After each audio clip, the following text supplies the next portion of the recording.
Night with lights flickering in the distance. The myriad lights of 10,000 households illuminated the night sky, adding a touch of worldly warmth to the scene. By the bridge where neon lights flickered, a handsome and delicate man quietly gazed at the river swallowed by darkness. The man picked up his phone and dialed a number which was quickly answered. Hwachin, am leaving. My parents. I've arranged some things, I'll need you to take care of them. What? Hwachin replied, still confused and bewildered. They were childhood friends from junior high to high school, always in the same class, and even in college they were in the same school, same major, same dormitory. However, after dropping out of college they hadn't seen each other much, only keeping in touch online, but they were absolutely trustworthy. Today the man was prepared to end his own life, thinking that the only one he could entrust with his affairs was Hwachin, his best brother. If it was Hwachin, then he would surely handle his posthumous matters well. As soon as Hwachin heard the somber tone on the other end of the phone, his heart skipped a beat, and a terrible thought flashed through his mind. He panicked. Nian Yang. What are you doing? Don't do anything stupid. Where are you? Beep beep beep. The only response was the sound of the call being disconnected. After hanging up, Nian Yang threw his phone onto the roadside. Behind him were the blaring horns of traffic, before him the night wind, blowing in the distance the brilliant lights. But none of this would have anything to do with him anymore. Staring into the deep darkness before him, Nian Yang took a deep breath and leaned forward. The moment the sensation of weightlessness hit him, he grabbed the railing and pulled himself back with a sudden force. His heart was in his throat, pounding wildly, as if trying to escape, cold sweat pouring down his body. He was afraid. The fear of death is innate to all living beings, though very few can face death calmly. I said I was going to die, why did I back down again? Nian Yang muttered to himself, as if trying to encourage himself. Suddenly he heard a sobbing sound from beside him, as if it were a little girl. Turning his head, he saw a little girl holding a teddy bear, standing in the middle of the road, crying helplessly. Her crying struck Nian Yang's heart like a hammer. As luck would have it, the horn of a truck sounded from afar. It was late at night, and there were not many vehicles on the bridge, but they were speeding. The truck could hardly decelerate. By the time the driver spotted the little girl, it would be too late, and it would be a tragedy resulting in 2 deaths. Nian Yang no longer cared about suicide. He turned over the railing and ran towards the little girl. Those few steps, neither long nor short, but the truck was already approaching. The driver spotted them and slammed on the brakes to decelerate, but the immense inertia prevented the steel beast from stopping immediately. A flash of white light, and the little girl was pushed away.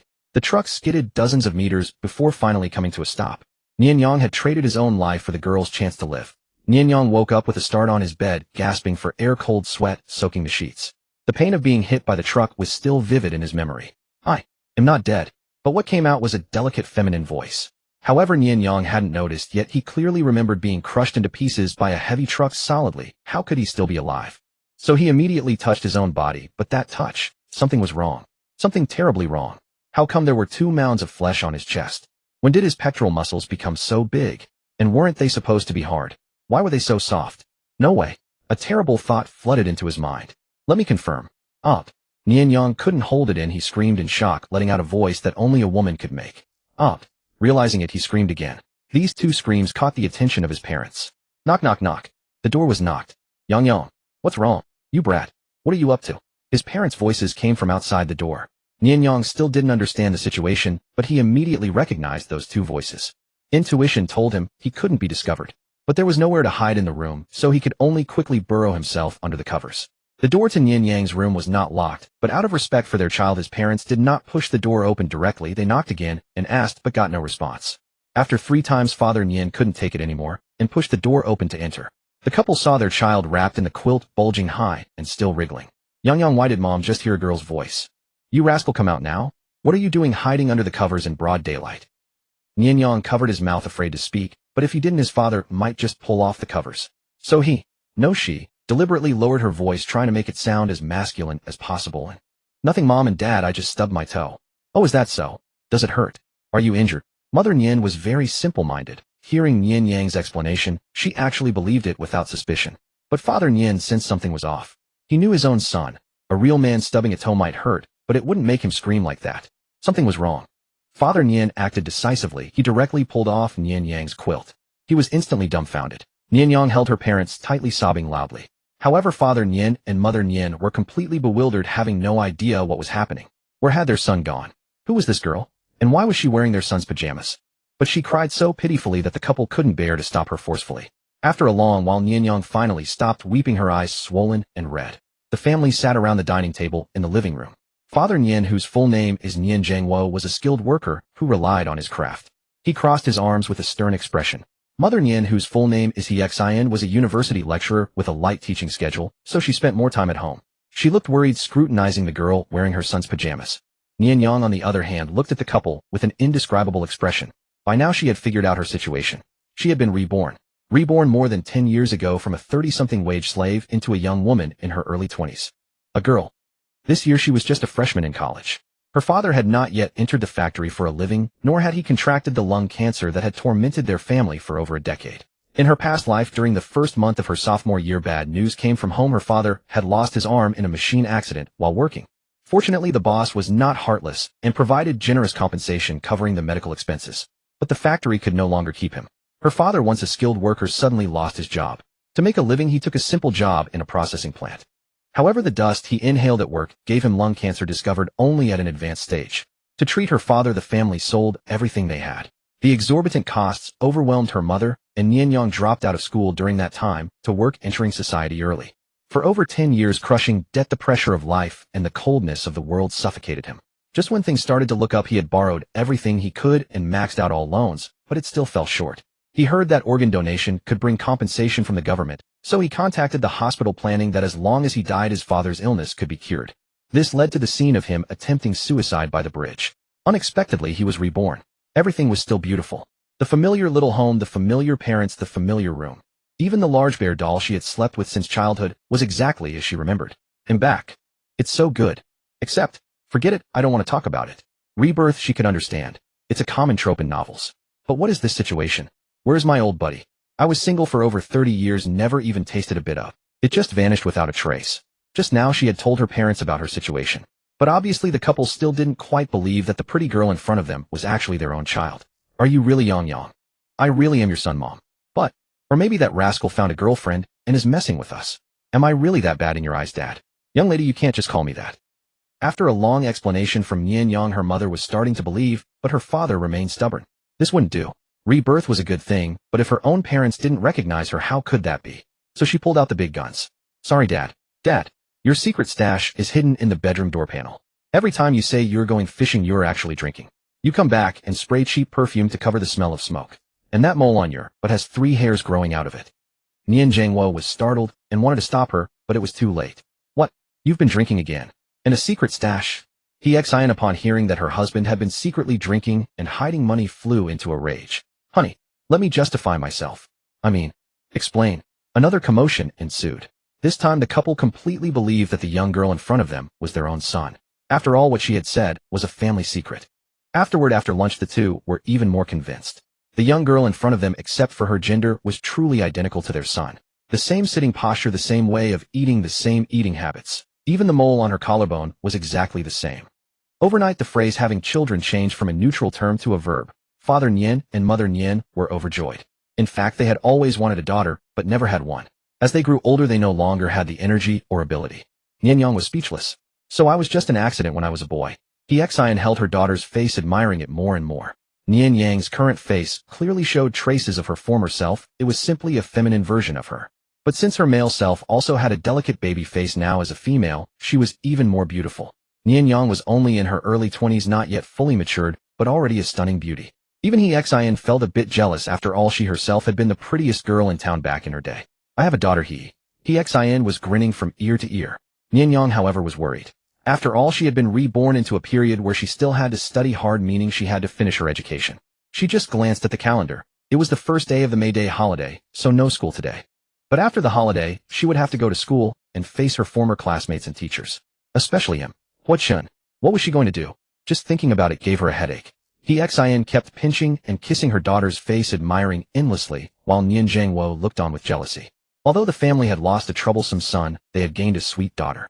Most importantly, the daughter was just so adorable. Feeling her mother's unreserved affection, Nien Yang couldn't bear to spoil her mood. After all, she was her mother. Nien Yang was taken to the hospital by her parents for a checkup. After all, suddenly transforming from a male to a female might have hidden damages to the body that weren't visible on the surface. Following a full body examination, the conclusion was that she was now completely female. The hospital stated that her case was extremely rare, so rare in fact that they decided to name the condition after her. Nien Yang had initially worried that her sudden gender transformation would lead to her being treated as a monster, captured and dissected for research, but it turned out she had overthought it. She was born in a powerful nation that respects and protects every citizen. The hospital promised to keep the matter confidential, but given her condition they requested that she undergo regular medical checkups to prevent potential future issues. Of course, all expenses were covered by the hospital. Subsequently, the hospital contacted the police to begin updating Nian Yang's identity records. Moreover, her parents gave her a new name, Nian Shi. They had already decided before her birth that if it were a boy they would name him Nian Yang, and if a girl Nian Shi. Nian Yang, now Nian Shi, found it astonishing that she ended up using both names. Returning home, the sky had already darkened. Nian Shi lay listlessly on the bed hugging a life-sized bear plushie. As a male sleeping with a bear plushie might have seemed unmanly, but it was actually quite common. What's wrong with a guy? Can't a guy hug something while sleeping? It's about lacking a sense of security. Now that she had become a female, hugging a bear plushie felt even more justified. She found the day utterly surreal. First being reborn, then turning into a girl. It felt unreal, like a dream. Could it really be a dream? With that thought, she pinched her thigh hard. Hiss! It hurt. Her fair thigh immediately flushed red. It seemed it wasn't a dream. So she wondered if that guy Hua Chun had taken care of her funeral arrangements. In her past life, many people attended Nian Yang's funeral: parents, relatives, friends, colleagues, debt collectors, hospital staff. Xin pushed Nian Zhangwo, who sat in a wheelchair. His gaunt face had lost all its former health, and the knot tied on his right sleeve indicated he was missing his right arm. He who should not have been discharged insisted on attending his son's funeral, even if it killed him. Xin wept behind her hands upon hearing of her son's death. Her hair had turned white overnight. Many others also expressed their condolences for Nian Yang. Only one man in a suit remained expressionless, seemingly unaffected. He had handsome features and a straight posture, but the red veins in his eyes betrayed his longing for the departed. After the funeral, the crowd dispersed. The man walked along the cemetery path. He took a cigarette from his breast pocket, but bit the wrong end. After correcting it and lighting up, he found the brand he usually smoked was unbearably bitter. He remembered that Nian Yang used to walk slowly, so he would unconsciously lag half a step behind. Turning his head, the familiar person was no longer there. On the drive back, he passed by their old university and parked by the roadside, staring for a long time. He took out his phone and dialed, but no one answered. Opening WeChat, the chat history still showed the last time he had complained about the new manager stealing his achievements. Knowing full well the other person could no longer reply, he still sent many messages ending with one last line: say something nice, and I'll take care of him for you. After sending this, the man couldn't help but let out a bitter laugh. The next day, the manager was fired. People in the company gossiped that a big shot from the Hua family had come down. In this life, Nian Shi picked up her phone. The pale screen light illuminated her delicate features. Facial recognition failed. Right, because she had turned into a girl, and although her features had only softened, the phone still recorded her male face. Her current face couldn't unlock it. Fortunately, she had always used the same set of numbers for her password, her own birthday. After unlocking the phone, she deleted her old facial data and enrolled her current appearance. Staring at the familiar yet unfamiliar screen, being reborn felt disconnected from yesterday. She listlessly swiped the screen, uninterested in any of the information displayed. Her small feet swayed alternately, appearing even more flawless under the moonlight. She unconsciously opened WeChat. Aside from a few pinned group chats, the top conversation was the familiar avatar, a first-person view of horse riding. That was Hua Chen's avatar. The chat history was from 2 days ago. They didn't chat much on the phone. They preferred to talk face-to-face, so their messages were always brief and cryptic. Coming, going, log in, let's go, pay up, no money, just a life, followed by a transfer and receipt, and so on. There were also emoji barges, meal money transfers, and the like. Nian Shi wondered what his reaction would be if he found out she had become a girl. Now she wanted to talk to him again. She hesitated for a long time in the chat input box, but finally gave up. What could she talk about? She couldn't complain to him like she did in her past life, and she definitely couldn't tell him about her transformation. Who knows how he would see her then? Suddenly turning from male to female, she'd probably be seen as a freak. They wouldn't even be friends anymore. She didn't want to lose this good brother. On the morning of the second day, Nian Shi found herself still in a female body, still in her 21-year-old freshman year. This further convinced her that it was no dream. Time passed swiftly, and soon the short holiday was drawing to a close, with the return to school imminent. New problems arose.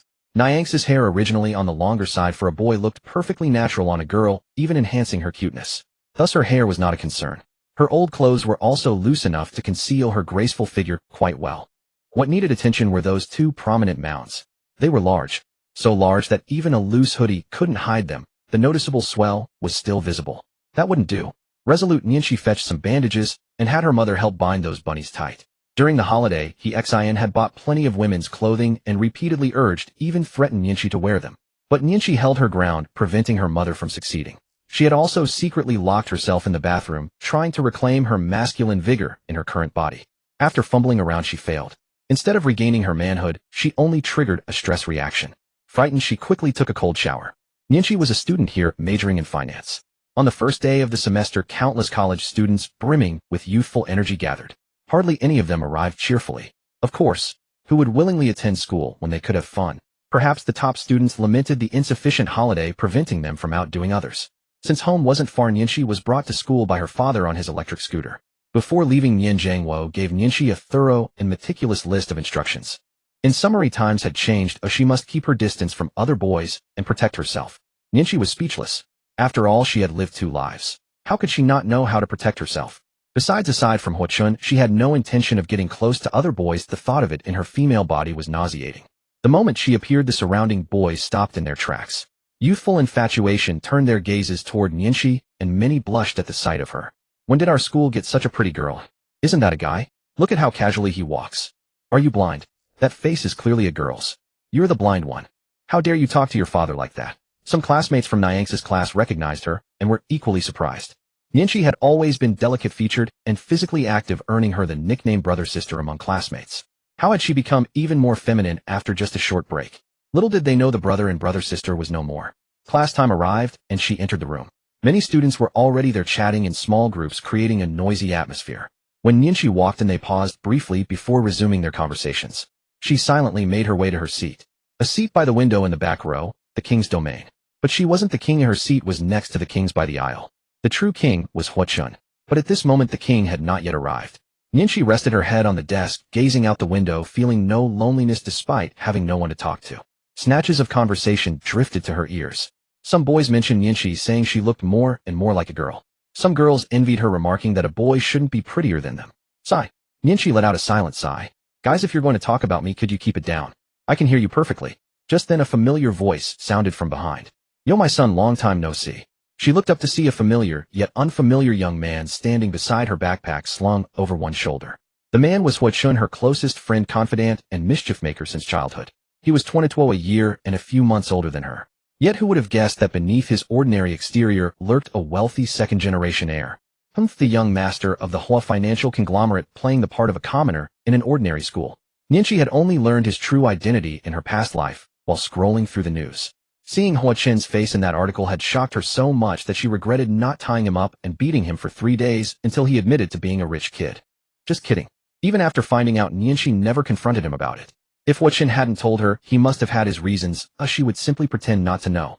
Naturally, she never asked him for money, even when her father urgently needed a large sum for medical treatment. Her conscience wouldn't allow it.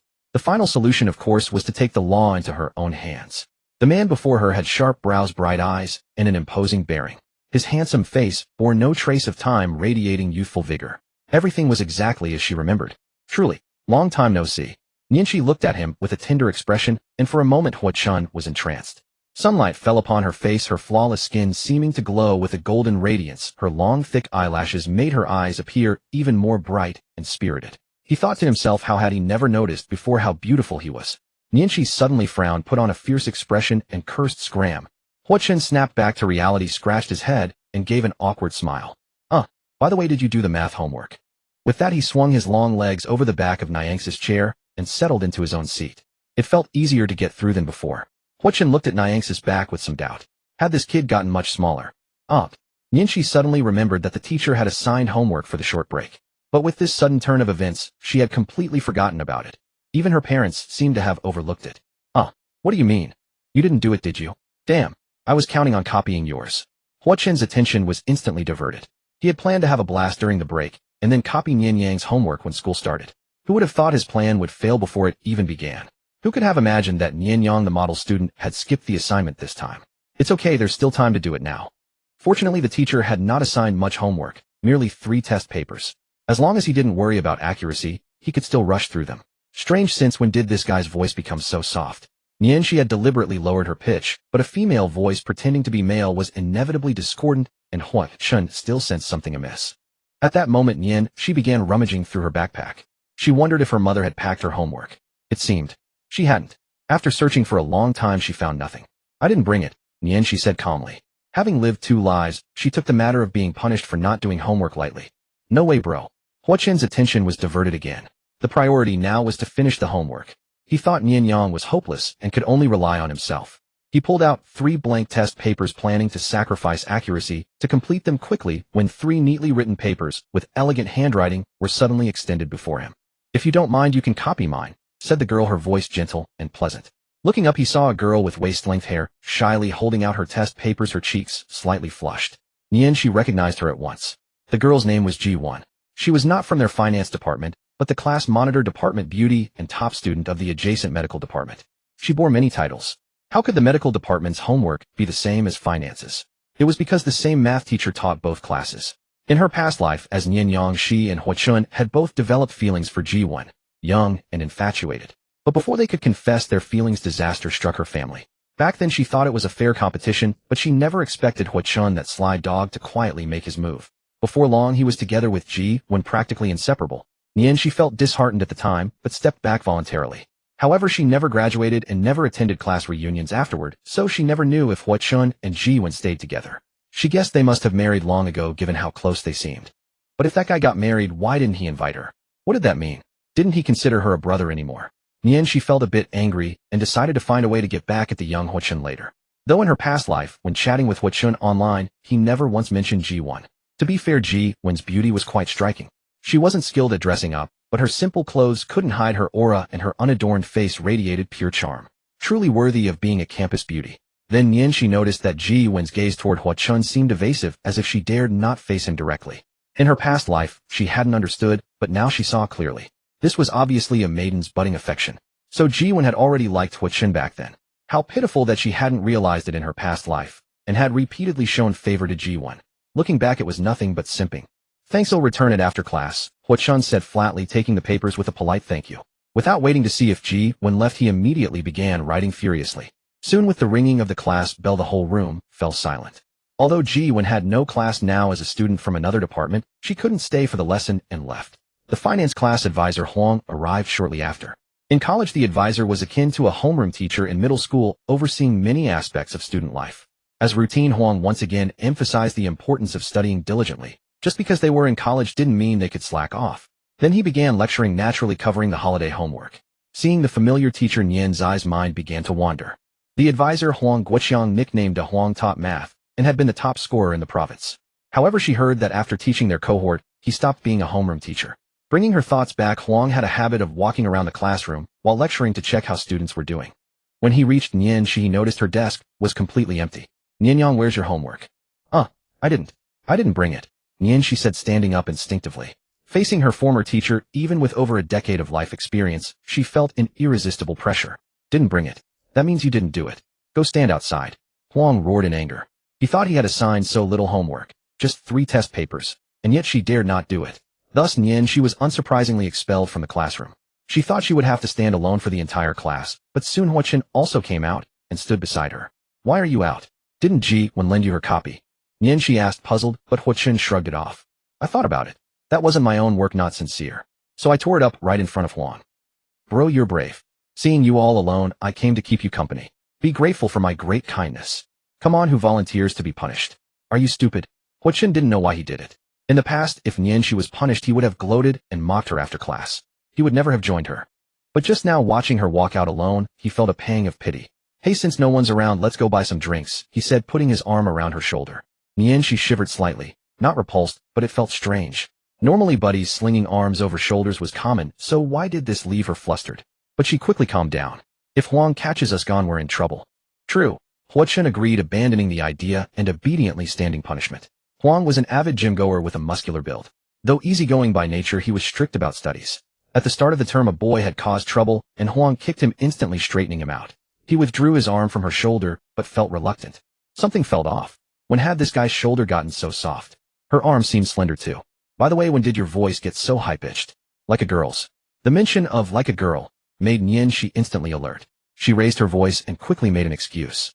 "A cold. Yeah, I have a cold, cough." She even coughed deliberately a couple of times. Such a flimsy excuse, yet Hwa-chun not only didn't suspect, but looked as if he understood. Oh, no wonder.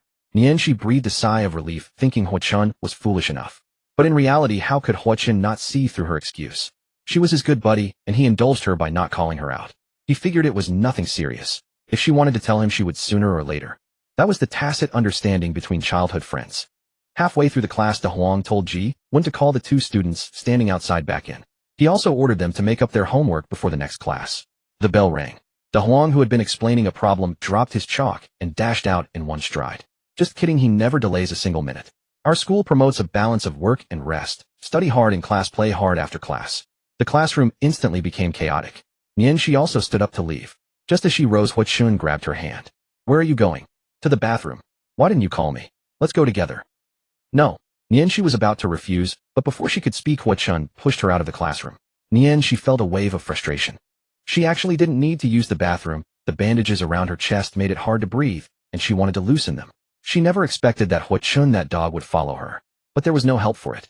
The university's restrooms were actually not as good as people imagined, just a little better than high schools. Entering the restroom, a strong smell of smoke hit her. Students who liked to smoke gathered in small groups, bragging to each other. Fortunately, the cubicles at Haida University had doors, so she wouldn't be seen. She was lucky enough to get one.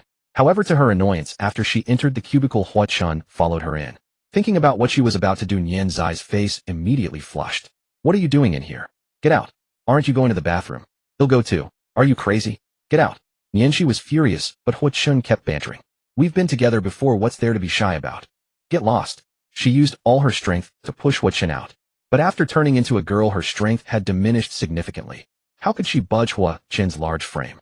She used all her might, but couldn't move him an inch, and instead turned her face red from exertion.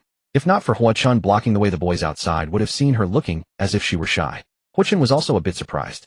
According to reason, he and Nianxi had similar builds and strength, so why did it feel like his pushing force had become so much weaker? As a result, Hua Chun easily resisted Nian Zai's shoving without much effort.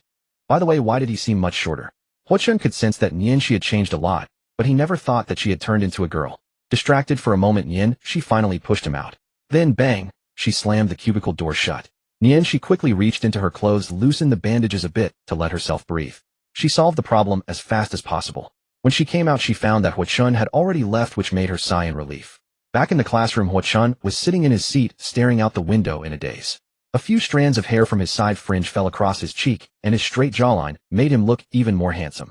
Seeing him like this, she was a bit dazed, thinking that this guy was pretty handsome when he didn't speak. Huh, no. How could she think he was handsome? She patted her face to wake herself up. A day passed uneventfully. University didn't have a fixed dismissal time, as students without classes would leave in groups, either to the dormitory or out of the school gate. After the day's classes ended, old Nian rode his electric scooter to pick up Nianxi. Nian Zhangwo saw his oldest son and Hua Chun coming out joking and roughhousing. At the school gate, Nianxi immediately spotted her father.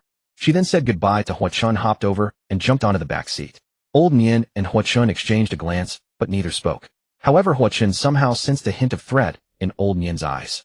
Looking again, Nian Zhangwo's eyes were still the familiar kind gaze. He shook his head, thinking he must have been mistaken.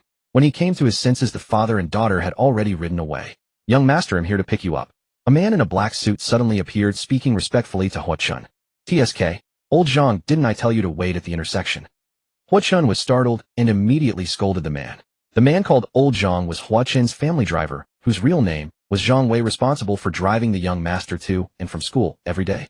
Hearing his young master's scolding, Zhang Wei was startled and quickly explained, Sorry, young master, I saw that school had been over for a while, and you hadn't come, so I was afraid something happened. Hua Chun was a bit helpless. I told you not to come to the school gate because I don't want others to see me and think him showing off as a rich heir.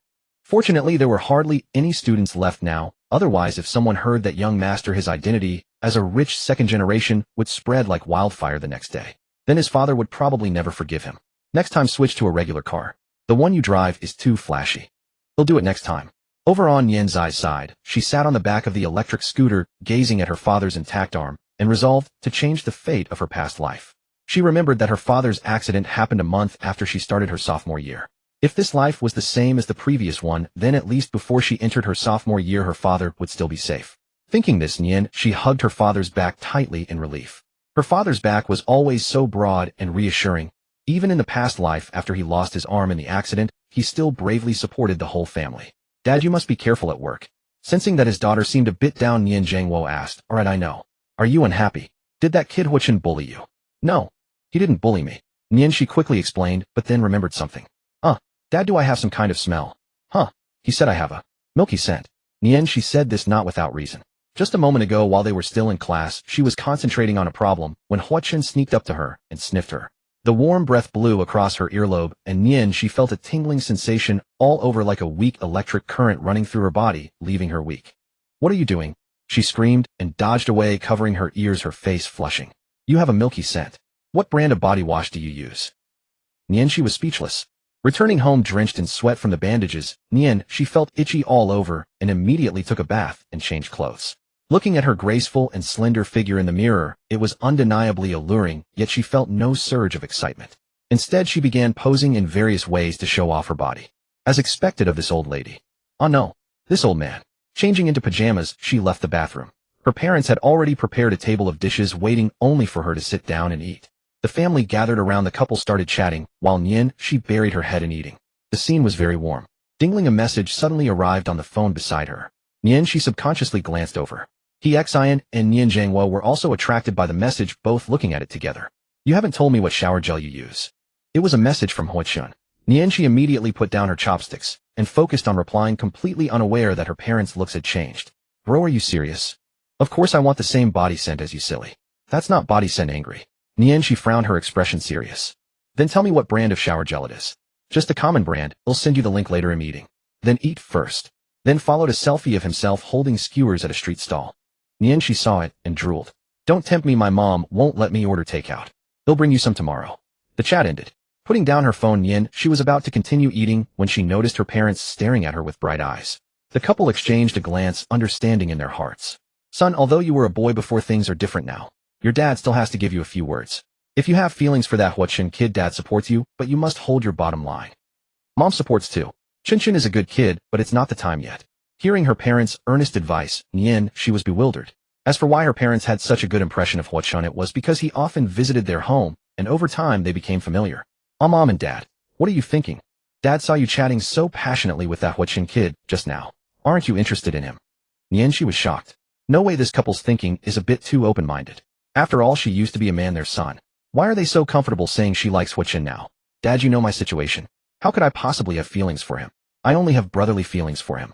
"Can you guarantee you won't in the future? Can you guarantee you won't have admiration for other men?" Since it was her own father in front of her, Nian, she could only roll her eyes inwardly. She used to be male too, how could she not know what those men were thinking? If she were to be with a man, just thinking about it made her shiver and feel nauseous. "Seriously, Mom and Dad, what makes you want your former son now, daughter, to find a man? Is your mindset changed so fast?" "That's not necessarily true. Nothing is absolute. Huachun is a good kid. If you fall for him, Dad supports you." Hearing Nian's dad's words, Nian's mom gave him a punch. "You old devil, can't you teach something good? Hey, weren't we about the same age as our son when we got together? Our era and now are different. But didn't this old man capture your heart?" Watching the two elders start talking about their past, showing off their love, Nian, she quickly finished the rice in her bowl and fled back to her room. Watching their daughter's retreating figure, the couple fell silent. They had said such words, but after all, their son's situation was special. If Huachin couldn't accept it, no one could force it. They just hoped their child could find her own happiness. On the other side, Nian, she tightly hugged her big bear plushie, its head twisted by her grip.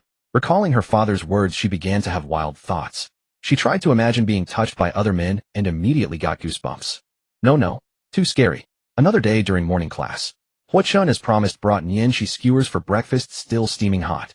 Although fragrant, eating skewers so early in the morning felt a bit greasy to Nian she. As the saying goes, spring drowsiness, summer fatigue, autumn lethargy, winter hibernation. The 4 seasons are like a dream. In the morning, no student at school wasn't sleepy, especially during the 8 a.m. class. And the first class happened to be Big Huang's. Mathematics. This subject seemed to have a magic power. Once you understand it, everything clicks, but for those who don't, it sounds like a heavenly script with a hypnotic effect. And university math is only harder than high school. Fortunately, Nian Shi and Huachun belonged to the ones who understood, especially Huachun, whose science grades were very good. Though not the absolute top, he was among the best. So he could basically understand whatever Big Huang taught after one listen, or even without listening. But no one dared to sleep in Big Huang's class. Many people's eyelids were fighting, yet they still forced themselves to keep their heads up. Finally, enduring until class ended, Huachun turned over, slid his body sideways, lay his back on the chair, and rested his head on Nian's lap. Nian, she was startled.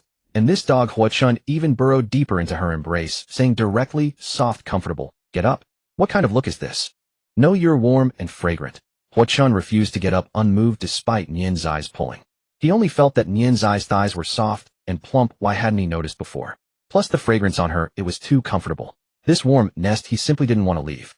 At this moment Hua-chun hadn't realized how much impact his unintentional behavior had on Nianxi. You? Nianxi was furious, wanted to call him a pervert, but couldn't say it. After all, they had such interactions before. When tired they would use each other's laps as pillows. Between brothers, why care? And between brothers, could this be called molesting? But now that Nianxi had become a girl, everything felt different.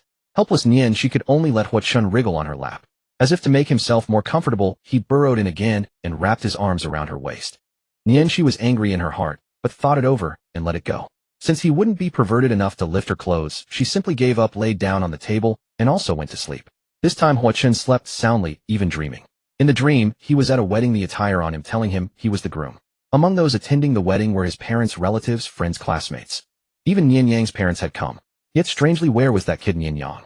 The grand doors slowly opened, and a maiden in a pure white wedding dress approached gracefully. However, her face was somewhat indistinct.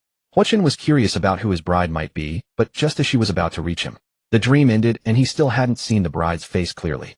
Hua-chun didn't know why he had such a dream. People say dreams come from daily thoughts, but he clearly had little interest in romance. As the saying goes, with no woman in the heart the sword draws itself with divine ease. Unbeknownst, 2 weeks had passed.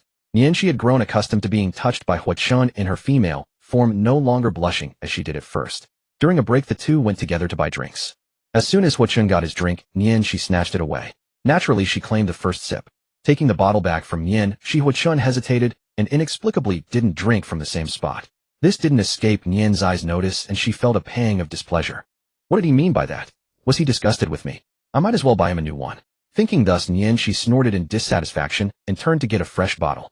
Hua-chun, sensing her displeasure, gave an awkward smile.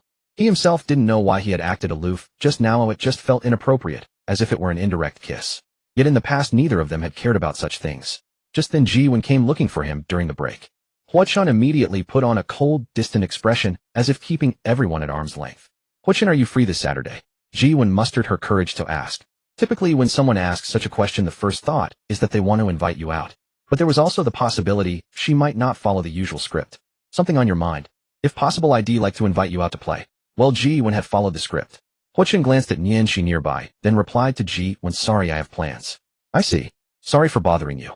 Having mustered the courage to propose an outing only to be rejected, Ji-wen was crestfallen. Yet she didn't lose her temper, she simply walked away in dejection. On the other side, Nianxi tossed the newly bought water to Hua-chun along with the earlier one, telling him to hold both. Hua-chun smiled indulgently, sensing her little mood. He promptly suggested, how about we go out this Saturday? Sure, where to? Nianxi agreed without a second thought. Now that they were in university, there was no need to keep their minds so tense. A little relaxation now, and then balanced work and rest. Just leave the arrangements to me. All right. On the way back to the classroom, Hua-chun walked ahead, while Nianxi hurried to catch up from behind. Her pace was naturally slower, before they would adjust to each other's stride. But now that she had become a girl, her legs were shorter, making it harder to keep up. Slow down. What's the rush? Nianxi scolded Hua-chun in exasperation. Hua-chun stopped and looked back only to find Nianxi 2 or 3 steps behind him. Her delicate face was flawless, her skin fair and smooth, her furrowed brows paired with beautiful peach blossom eyes, and her slightly pursed cherry lips tinged with pink. Though it was an angry expression, Hua-chun found her endearingly fierce. This guy's face seemed even more feminine now. At that moment, a thought Hua-chun had never had before crossed his mind. Could he be a girl? No. When they went swimming as kids, they had seen each other in the buff. He was sure Nian Yang was a solid guy. But that face was too pitifully charming. Friday, at dusk. After finishing the lesson, the teacher was drowsy, but due to class hours could only have the students study on their own. Some students had already drifted off, and the classroom exuded a quiet, peaceful atmosphere. Hua-chun once again burrowed into Nian's lap for a nap. The surrounding Fujoshi marveled at the interaction of the two handsome boys, clearly having read too much BL fiction. But Nianxi was somewhat used to it by now. This dog Hua-chun seized every chance to sleep on her lap, never tiring of it. Didn't his back hurt from lying on the bench? Thinking about going out tomorrow, she felt a little anticipation.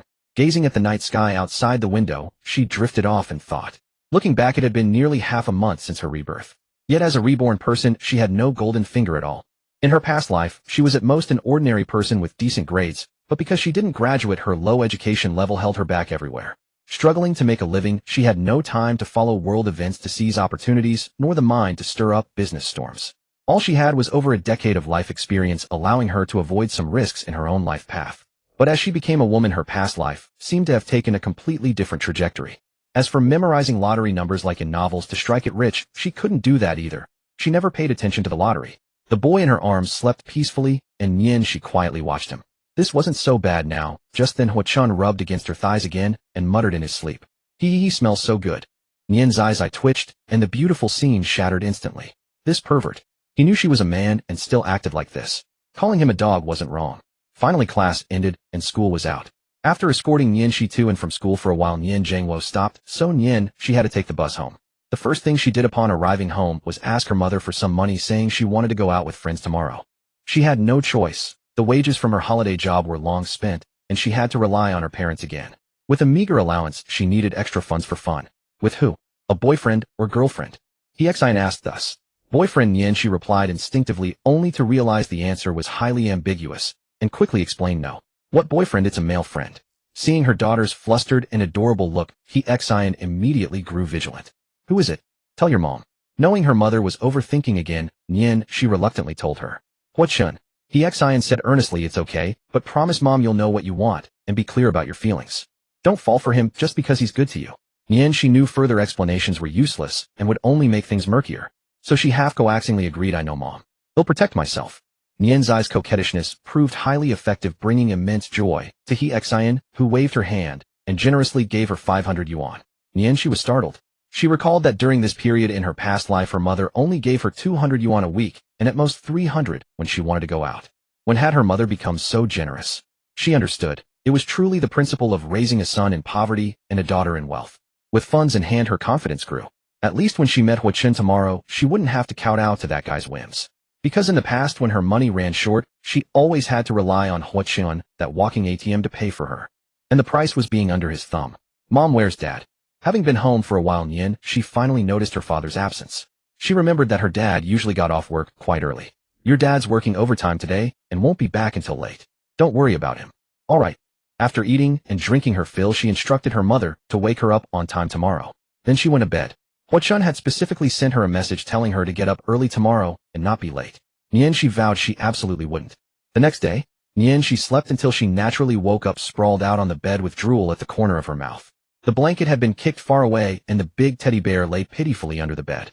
Her pajamas were twisted into many wrinkles, her slender waist exposed, and even the pant legs were rolled up, revealing a pair of long, beautiful legs. The silk pajamas were light and clung to her figure, accentuating her graceful form. Groggily she fumbled for her phone, and upon seeing the time was jolted awake. It was almost 10:30. Oh no, Shed overslept. The screen also displayed the urging messages Hwa-chun had just sent. Sensing the anger beneath the words, she quickly replied, on my way, almost there.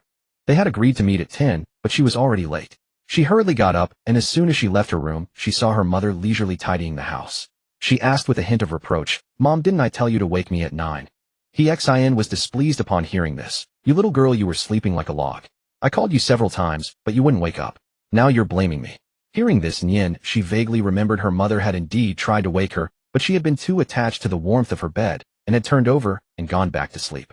Realizing she had wrongly accused her mother, she immediately apologized. Sorry, Mom, I was wrong. But I have to go. She hurriedly washed up, put on her disguise, changed into casual clothes, and rushed out of the house. Come back early, don't stay out too late. Got it. Hien could only shake her head helplessly as she watched her daughter's retreating figure. Nyenshi and Hwa-chun had agreed to meet in the square in front of a shopping mall. After another 20+ minutes, she finally arrived at the appointed spot. Seeing the familiar figure running over, Hwa-chun walked over to greet her with a dark expression. Didn't you say you were almost here? You're almost here made me wait another 20 minutes. I've been waiting for almost an hour. Sorry, you'll treat you to milk tea. She said, panting slightly, her face flushed. Seeing Hwa-chun's furious demeanor, she awkwardly lowered her head. She had thought that with money she could finally hold her head high, but oversleeping had once again deflated her confidence. Hwa-chun wasn't truly angry, of course. Even though he had waited for nearly an hour, he somehow just couldn't bring himself to vent his anger at Nyenshi. So he quickly found a way to back down. 2 cups. Upon hearing this, Nyen's eyes lit up. Okay, let's go buy them now. Saying this, she took his hand and ran towards the mall. As luck would have it, the drink shop was having a promotion, 2nd cup, half price. As the saying goes, it's a fool who doesn't take advantage of a bargain. Nyenshi simply bought 4 cups to enjoy the second Falfpers offer twice. It was the 2nd cup at half price. Not buying would be a loss. As noon approached, Hwa-chun had initially planned to watch a movie first, and then it would be time for lunch when the movie ended. But because of Nyen's eyes delay, they had lost considerable time. The movie had already started, so they missed it. So they decided to eat first. He remembered there was a very good self-service barbecue place nearby, where charcoal grilled beef was their signature. After a wait, the grill was lit. She brought over a pile of food with shrimp making up more than half of it. At this restaurant the food was pre-cooked, they just needed to heat it up slightly, and then eat to their heart's content. However, after peeling a few shrimp with gusto, she didn't touch them again, and turned to sample other delicacies. The reason was simple, she just wanted a taste, but shrimp were too troublesome to eat. They got her hands greasy, and the peeling was tedious, yielding only a little meat. Hua-Chen looked at the plate of shrimp. Apart from the few she had eaten initially, she hadn't touched the rest. You brought so much and you're not eating. Don't you like it? By now she was about 70 or 80% full and bored, had started playing with her phone. Hearing Hua-Chen's question, she waved her hand and said, "There for you. You eat them. All right, but you peel them for me." Nian's eyes face darkened upon hearing this. "You dog, I'm not eating them, not because I don't like them, but because peeling them is too much trouble. If they didn't need peeling, of course I'd eat them all." With that, she turned her face away, ignoring Hua-Chen, and continued looking at her phone.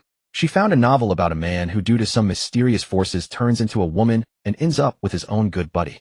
She was immediately intrigued. Wasn't this exactly like her current situation? Stories with this theme seem to be quite popular in some circles lately. She couldn't fathom the author's mindset in writing such a thing, nor could she understand who the target audience was. But could it really happen? Turning into a woman and getting together with your brother? Knowing each other inside out was one thing, but wouldn't it feel awkward knowing your girlfriend used to be a man? She unconsciously began to imagine what it would be like if she and Hua-Chen ended up together. But the moment this thought appeared, it startled her. What am I thinking? I'm a tough guy? How could I have such thoughts? And Hua-Chen probably wouldn't accept it either. It was precisely with this mindset that she dared not tell him she had turned into a girl. Just as she was lost in thought, a plate was pushed in front of her. She looked up somewhat surprised. The plate was filled with shrimp meat, all peeled and ready to eat. And Hua-Chen was wiping the grease off his hands with a napkin. It was obvious the plate of shrimp meat before her had been peeled by Hua-Chen. She felt a little touched. She softly murmured, "Thank you." At that moment, she truly resembled a shy maiden. Looking at her, Hua-Chen couldn't help but be momentarily dazed, then pretended not to care. "Oh, it's nothing between us. No need to thank me." After the meal, they went to see a movie. Full in content, it was easy to feel drowsy, and with the dim theater lights and the boring plot, she soon drifted off to sleep. When she woke up, the movie was almost over, and she found herself leaning on Hua-Chen's shoulder. "Is it almost over? You were sleeping so soundly I couldn't bear to wake you." She didn't care much about missing the movie, she was more worried about whether anyone had seen her sleeping on Hua-Chen's shoulder. Fortunately, the theater was nearly empty, so she wouldn't have to die of embarrassment. Leaving the cinema, Hua-Chen rushed to the restroom, apparently having held it in for over an hour, while serving as a pillow for Nianxi. Nianxi found a seat and waited for him quietly. But in that brief moment, she caught someone's attention. "Hey pretty lady, are you alone? Want to hang out with us?" Looking up, she saw 3 young men about her age approaching her together. Nianxi was stunned at first. Not because they were handsome, but because they were so bizarre. Bowl haircuts, tiny leather bags, tight pants, and loafers. Classic, utterly classic. They seemed to think she was a naive girl because she was pretty but plainly dressed. Nianxi frowned, deeply displeased. She had no good expression for such idle ruffians, but she politely declined. "Sorry, I'm with a friend." "Perfect, we can all hang out together." "The more the merrier," one of them said. They assumed her friend was a girl, as who would go shopping alone. And a girl who didn't dress up usually didn't have a boyfriend. Annoyed by their persistence, Nianxi said no need. But they seemed completely oblivious, ignoring her displeasure and crowding closer. One even dared to put a hand on her shoulder, making Nianxi feel disgusted as she contemplated how to throw this wandering paw off to teach him a lesson. Before she could act, the offending hand was forcefully grabbed. Hua-Chen appeared, his face full of anger, one hand gripping the thug's wrist. SSH. The thug winced in pain, trying to break free, but found Hua-Chen's grip too strong. "Stay away from her." Hua-Chen's voice was icy, the veins on his arm bulging, showing how furious he was. The other two, seeing their leader unable to escape, realized they were outmatched, and immediately cowered, apologizing profusely. "Sorry bro, we didn't know she was your girl. We'll leave now." Hua-Chen finally released the thug. The 3 fled. "Honestly, I was only gone a moment." With the crisis over, Hua-Chen's expression softened again, and he sighed at the trouble Nianxi had caused. "It's not like I asked to be hit on," Nianxi said, pouting in annoyance. But secretly she thought he looked pretty cool just now. "Was I cool, bro?" Hua-Chen made a finger gun gesture under his chin, looking for praise. The ridiculous image shattered the heroic one in her mind. Cool, you're the coolest," she said perfunctorily. Satisfied, Hua-Chen puffed up with pride. Then Nianxi suddenly asked, "Do I really look like a girl?" This question was a test of his attitude, if she were a girl. Hearing this, Hua-Chen's expression grew serious. "What are you talking about?" "In my eyes." He paused dramatically, then gave her a thumbs up, and said, "You are a girl." Nian's eyes twitched. She knew he wouldn't say anything proper. "He'll kill you." She kicked at his butt. Hua Chun dodged in panic. Hey, don't be impulsive. Ouch. You're not strong, but your kicks really hurt. They continued their playful chase, unaware that a few figures were watching them from a distance. Wenwen isn't that Hua Chun, a girl said, calling out to Ji-Wen beside her. Ji-Wen was out with a few close friends, all fellow medical students. How is he? Seeing the familiar boy in the distance, she murmured. Hadn't he just turned down her invitation? Why was he here now? The girl beside Ji-Wen was instantly intrigued. He's the one you're always talking about. Want to go say hi? Ji-Wen instinctively wanted to say yes, but after a moment's thought, she shook her head. Better not. So his plans were with Nian Yang. Ji-Wen felt a pang of disappointment. Although her relationship with Hua Chun was arranged by their families, she had always held a strong affection for him. But he always seemed indifferent, preferring to hang out with Nian Yang rather than accept her invitations. Then again, they probably had more in common as boys. Say, that girl next to him is really pretty. Is she his girlfriend? A girl who didn't know Nian, she marveled at the pretty girl chasing Hua Chun. A classmate who knew Nian, she said proudly, that girl you're talking about is a guy. He's our classmate, Hua Chun's deskmate. Huh, no way. A boy who looks like a girl. The impression of Nian she as a boy with a girlish face seemed deeply ingrained. They never considered she might be a girl. But they looked so good together. Read less BL novels. Nian, she felt she had a wonderful day, and before she knew it, the sky had darkened. She returned home, still feeling a bit reluctant to let the day end. Mom, Dad, I'm home, she said, beaming. Our big girl is back from her date. Her father greeted her with a cheerful smile. Nian, she blushed and quickly denied it. Dad, stop talking nonsense. How can two guys call it a date? Sometimes she couldn't understand him. But you're a girl now. This. No matter how she explained, her father seemed to have already paired her with Hua Chun. Nian, she was helpless. Her mother didn't seem to mind as long as her studies didn't suffer. Was this what they called shipping? Nian, she was speechless. She swore to heaven that her feelings for Hua Chun were purely brotherly, without any romantic love. Besides, she would never fall for a man. Nian, she had already eaten dinner outside, so she went straight to her room when she got home. Just then her parents reminded her to go to the hospital for a checkup the next day. Right, the hospital required a checkup every half-month to ensure her transformed body was normal, which would help with their analysis of this case. The next day, Sunday. In the early morning, while Nian she still clung to the warmth of her bed, she was yanked up by her mother. Today, Nian Zhangwo had specially taken leave from the factory, and the family went to the hospital together. There were still many people seeking medical attention at the hospital. If they waited in the normal queue, it would take a long time. However, Nian Zai's situation was special. As soon as she registered, she was immediately arranged for an examination. When the nurse, a young woman, informed her that she would be examined in gynecology, Nian she wondered if she was going to have her private parts checked. She immediately felt like backing out. In the end, she was dragged over by her parents. Since the nurse hadn't specified what the examination entailed, Nian, she still harbored some wishful thinking.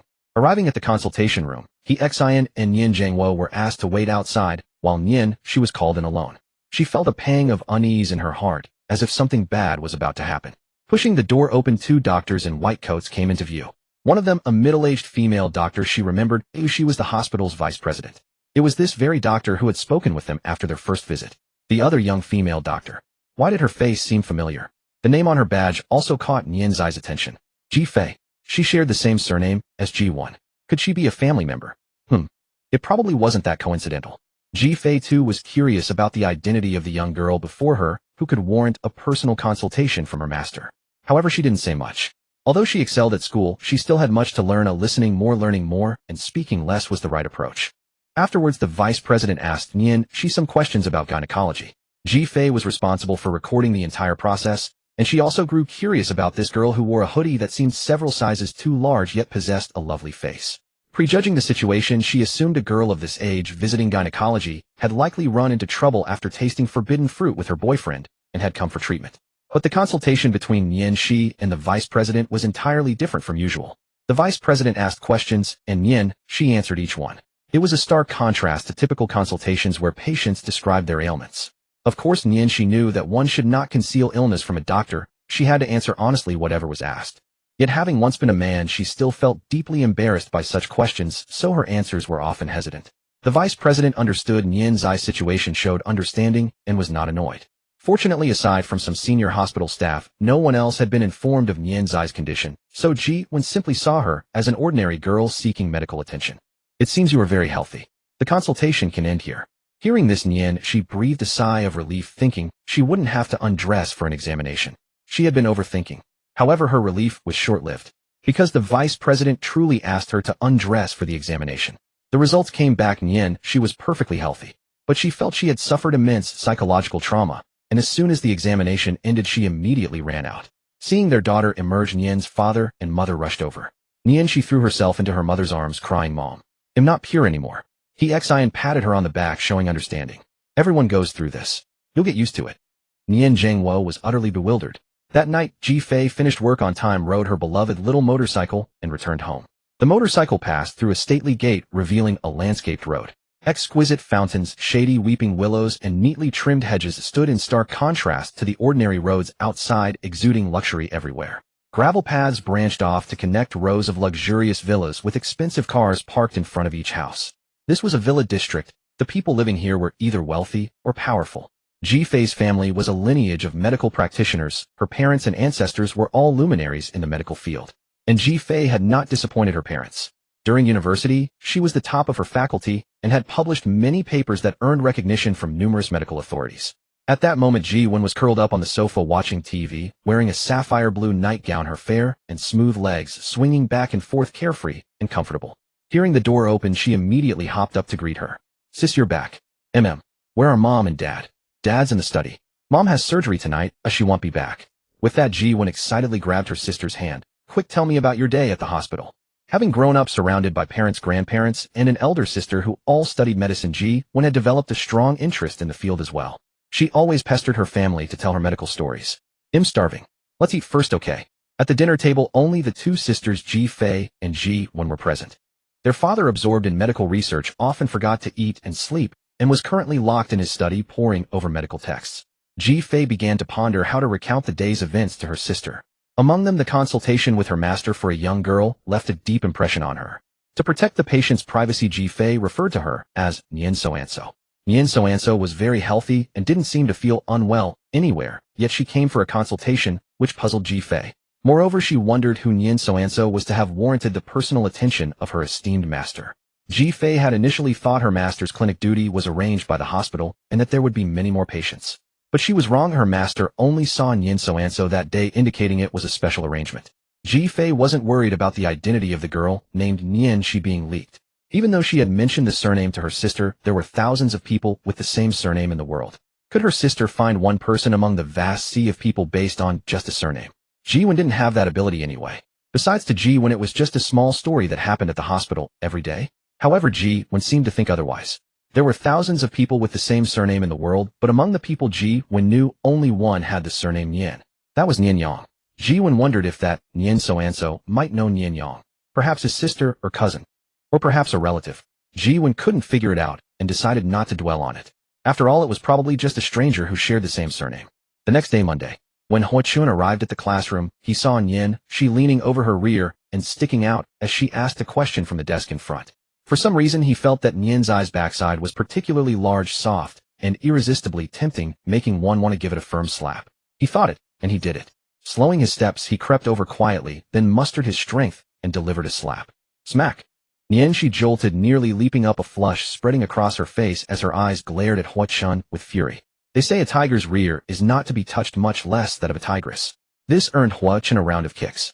2 more weeks passed, and it was time for Nian's eyes hospital checkup again. Fortunately, this time, she wasn't required to undress for a full examination or just a simple checkup.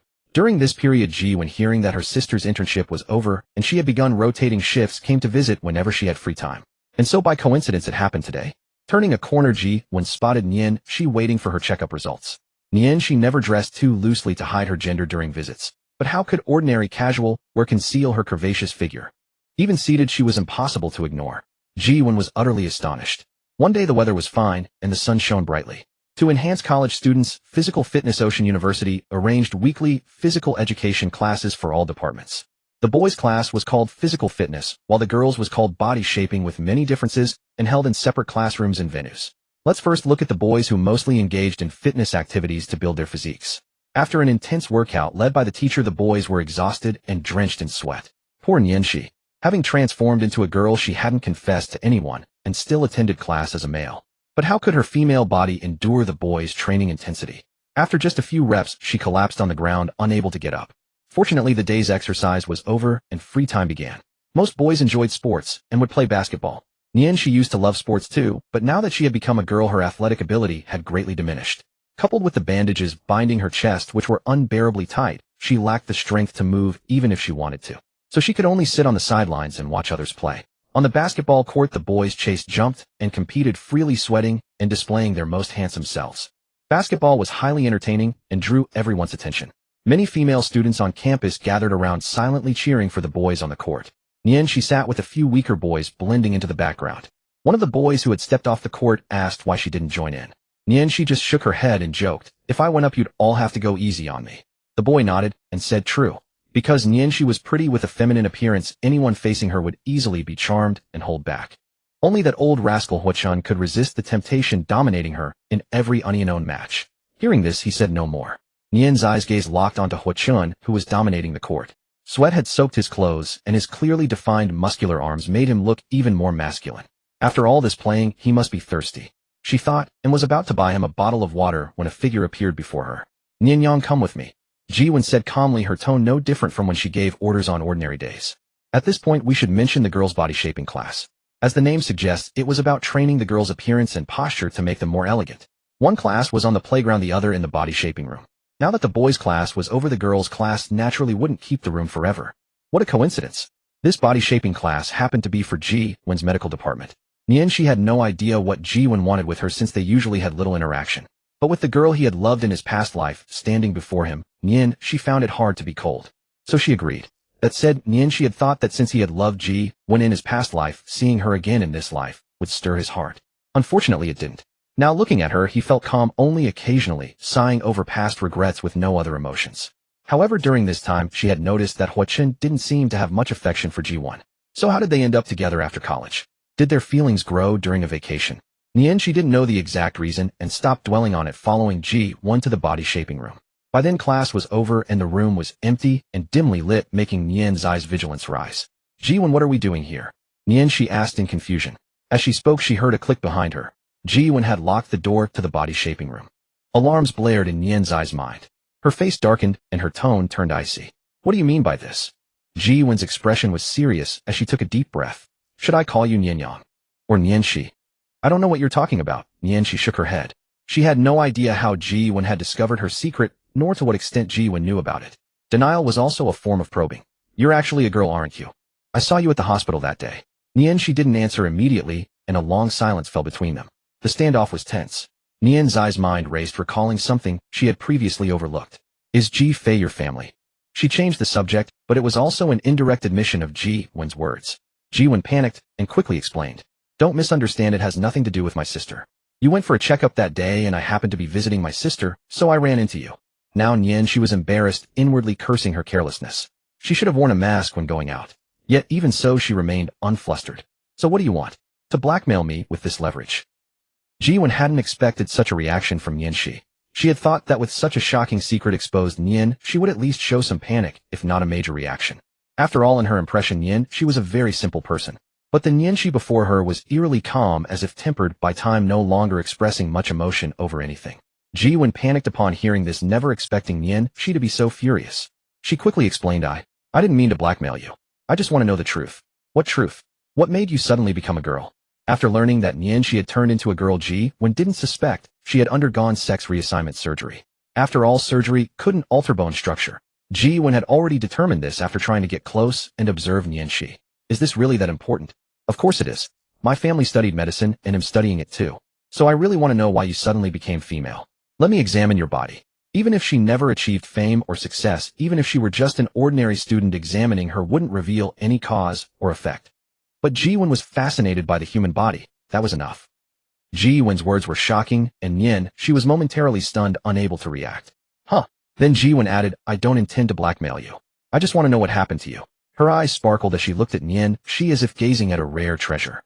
"And you wouldn't want Huachun to find out about this, would you?" Nianxi admitted that she hadn't panicked when Ji-Wen exposed her secret, but the mention of Huachun made her flustered. Ji-Wen's eyes were pure, and without any impurity, as if she truly had no other intentions. Nianxi was a good judge of character. If someone appealed to her at first glance, they were surely a good person. If they annoyed her, they were definitely not virtuous. And in her past life, she had liked Ji-Wen precisely because Ji-Wen was a kind and lovely girl. But she never expected this innocent and adorable girl to have such a side. A female hooligan. Facing Ji-Wen, she felt a wave of helplessness wash over her. As they say in anime, "I can't do anything with you." "Sigh.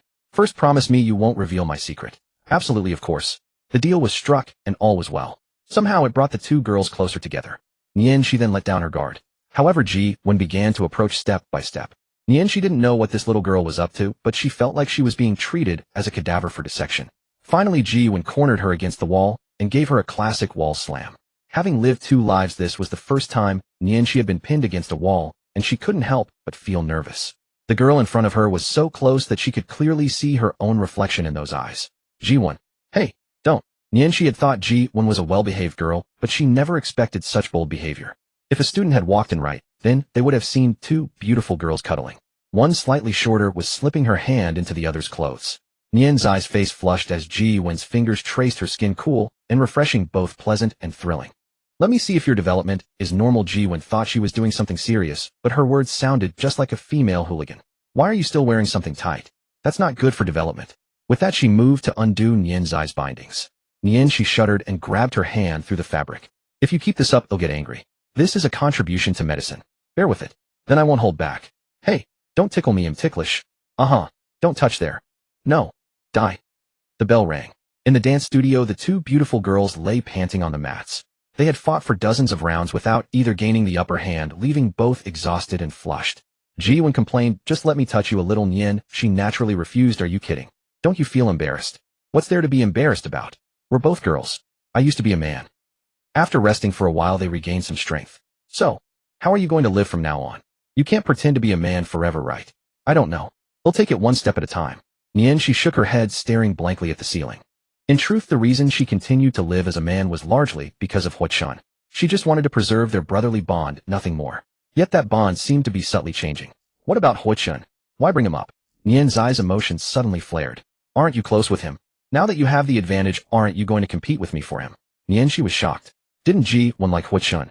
How could she say such a thing? What is going on in that girl's head? She decided not to argue with Ji-won anymore, got up, and prepared to leave. Ji-won, seeing her annoyance, dropped the topic. Leaving the equipment room, Ji-won headed back to the classroom, while she wanted to buy a bottle of water. As they parted, Ji-won said to if you ever run into any problems, you can talk to me. After all, I know better than you how a girl should live. She thought for a moment and nodded. Ji-won was right. She didn't need someone to tell her how to live as a girl. She could talk to her mother, but since she spent most of her time at school, that couldn't solve immediate problems. Thinking about it this way, having Ji-won discover her secret didn't seem so bad. A blessing in disguise. As she came out of the convenience store, she ran into Hwa-chun. He was wearing a basketball jersey, and sweat from intense exercise had soaked the front of his shirt. The thin vest clung to his chest muscles, making his chest appear even more robust. The moment he saw Hwa-chun approached her, his expression a little strange. Where did you go? I've been looking for you everywhere. Faced with his question, she looked a bit unnatural and quickly thought up an excuse. I went to the restroom. I squatted so long my legs went numb. Quick, help me up. She pretended to be weak and leaned toward Hwa-chun. He was quick to react, stepping back while reaching out to steady her. Don't touch me yet. I'm all sweaty. All right then. She gave up and handed him the water she had bought. You must be tired from playing ball. Hey, Ray, some water. Hey, you do have a conscience. You remembered to buy your big brother some water. I'm dying of thirst. Hwa-chun took it immediately and gulped it down, finishing the bottle in no time. She rolled her eyes and said disdainfully, oh please, there are plenty of girls waiting for you. How could you be thirsty? Are you jealous? Suddenly he teased her with a cold remark. What nonsense are you talking about? Lately he always seemed to say shocking things. If she weren't sure she hadn't slipped up in front of him, she would have suspected Hwa-chun already knew she had become a girl. A few more days passed. During this time, Ji-won still frequently visited her and Hwa-chun, but her target had shifted to her. She often called her out during breaks, and the two would sneak into the small woods to do the same things they had done in the dance studio. Even Hwa-chun noticed Ji-won's attention toward she and curiously asked when she had become so close with Ji-won. How could she answer that? She could only play dumb. Yet a hint of guilt lingered in her heart. She felt almost like a third party in this situation. Although Hwa-chun currently seemed indifferent to Ji-won, in Nien's eyes judgment, he liked Ji-won without realizing it. After all, if he had no feelings for her, how could they have ended up together in their past life during university? However, Ji-won's bold actions brought some troubling consequences. During a break, she overheard a few gossipy classmates whispering. Since Ji-won often came to find Hwa-chun, her crush on him was no secret. Classmates had even begun to assume they were dating. But somehow in the past 2 days they noticed Ji-won wasn't seeking out Hwa-chun, but instead had been approaching she, sparking new speculations. Have you noticed that Ji-won, the beauty of the medical department next door, has been looking for Yang these days, instead of Hwa-chun? Yeah, it's obvious. Is she switching to his buddy after failing to get Hwa-chun? Damn, wouldn't that disgust Hwa-chun? Who knows? But if it were me, I'd cut ties immediately. You wish. But I think Nian Yang looks. Hey, dude, are you perverted? True love doesn't discriminate by gender, okay? I think Nian Yang is definitely the bottom. Then Ji-won is the top. Hwa-chun is definitely a top too. These young folks sure play wild. Nian, she felt like punching them all. Though it seemed trivial, this matter was actually quite serious and needed to be resolved quickly. In her past life, she had seen many online cases of people driven to extreme actions by public opinion. What started as a minor issue could be overheard, spread, and distorted, turning into a major problem. One must recognize the harm of gossip. With this in mind, Nian, she quickly sent Ji-won a message. Stop coming to find me so often. People in our class are starting to gossip about you. Ji-won replied promptly. Got it, heart emoji. Nian, she felt speechless as her idealized image of Ji-won crumbled. How did she have Ji-won as a contact? They had added each other after the dance studio incident. Speaking of which, Hwa-chun had been acting strangely lately. He no longer used her lap as a pillow during breaks and had begun to distance himself from her. From moving his seat farther away to avoiding even sharing a water bottle, even the most casual physical contact had become cautious. If they accidentally touched, he would flinch as if shocked. But Nian, she didn't dwell on it, assuming he was just being his usual incomprehensible self. One day, Nian, she felt abdominal discomfort since morning. Thinking it was just an upset stomach, she spent time in the restroom, but found no relief. The pain grew worse, becoming unbearable. She lay on the desk, clutching her stomach, cold sweat beading on her forehead. Seeing her suffering, Hwa-chun was deeply worried. He reached out to pat her, but pulled back. Remembering what he had overheard outside the dance studio, he hesitated. That day, feeling off, he had left early, but couldn't find Nian. Upon asking, he learned she had gone to the equipment room with Ji-won and hadn't returned for a long time. Curious, he went to look for her and overheard a shocking secret outside the door. His best friend of over a decade had turned into a girl. It wasn't just a simple case of hidden gender. Hwa-chun was stunned, unsure how to react. Back to the present. After another class ended. Unable to bear the pain any longer, Nian, she decided to go to the infirmary and called out to Hwa-chun. Hwa-chun, my stomach hurts so much. Can you take me to the infirmary? Sure. Snapping back to reality, he replied dazedly. As he moved to help her, she stopped him. Then she caught a faint metallic smell in the air. Feeling a warm trickle between her legs, she instantly understood what was happening. But the problem was she had no idea how to handle it. And this was something Hwa-chun couldn't help with, nor should he. It seemed she had no choice but to find that person. Acting swiftly, Nian, she took off her jacket and tied it around her waist, covering the stain on her pants. Enduring the pain, she dashed out, while messaging Ji-won, come quick, it's urgent. Ji-won, who had no class at the time, was in her dorm reading medical books when she was interrupted by Nian Zai's urgent message. Sensing the desperation in the words, she tossed the book aside and rushed out of the dorm toward the teaching building. They met halfway, where Nian, she was stumbling along, clutching her stomach. Seeing her state, Ji-won immediately understood. That night in a villa in the upscale district, Hwa-chun returned home, frowning, his mind heavy with worry. The butler of the Hwa residence greeted him. Young master, you're back. Dinner is ready. The master hasn't returned yet. Would you like to dine now, or wait for him? I'm not hungry, you'll skip it. Noticing his young master's low spirits, the butler, being just a servant, refrained from asking directly. Instead, he shared some good news, hoping to lift his spirits. Young master, the proposal you submitted has been unanimously approved by the master and the board. They've decided to implement your plan for the upcoming project. This was indeed joyful news, a testament to his years of hard work. But Hwa-chun was not in the mood. He replied flatly, I see. Then he went upstairs to his room. His thoughts were still with Nian. Seeing her pained expression as she left, he worried if she was feeling any better. He glanced at his phone. A cheerful puppy with its tongue out, Nian Zai's avatar, stared back at him. The message he had sent her remained unanswered. That night, Hwa-chun had another dream. However, this dream was not a continuation of the previous wedding dream. It was an entirely different one. In the dream, he was already in his 30s, with time leaving few traces on his face, yet making him more composed. Dressed in a sharp suit with an upright posture and meticulously trimmed stubble, he appeared to be the CEO of some corporation. Decisive and unwavering in his actions, possessing broad vision and long-term goals, he had both the capability and perseverance to build a business empire unrivaled under heaven in just 10 years. Yet he was alone, forever cherishing the memory of a lost friend, Nian Yang. He seldom spoke of him, but often missed him. As the sole heir of the Hwa family and the scion of a financial magnate, he was born with a silver spoon, a bona fide rich second generation. Many valued his status and approached him with ulterior motives. Only a person named Nian Yang was the moonlight in his heart. With Nian Yang, he needed no schemes, only simple joy and the freedom to be himself. He did not wish to ruin this pure friendship by revealing his identity. Yet in the dream, he was filled with regret for not telling Nian Yang who he truly was. If he had, would Nian Yang have chosen to donate his body to raise funds? Then he would not have been shattered in a collision while trying to save someone dying a tragic death. One day, mourning his lost friend, he got drunk and went alone to the bridge where Nian Yang had his accident.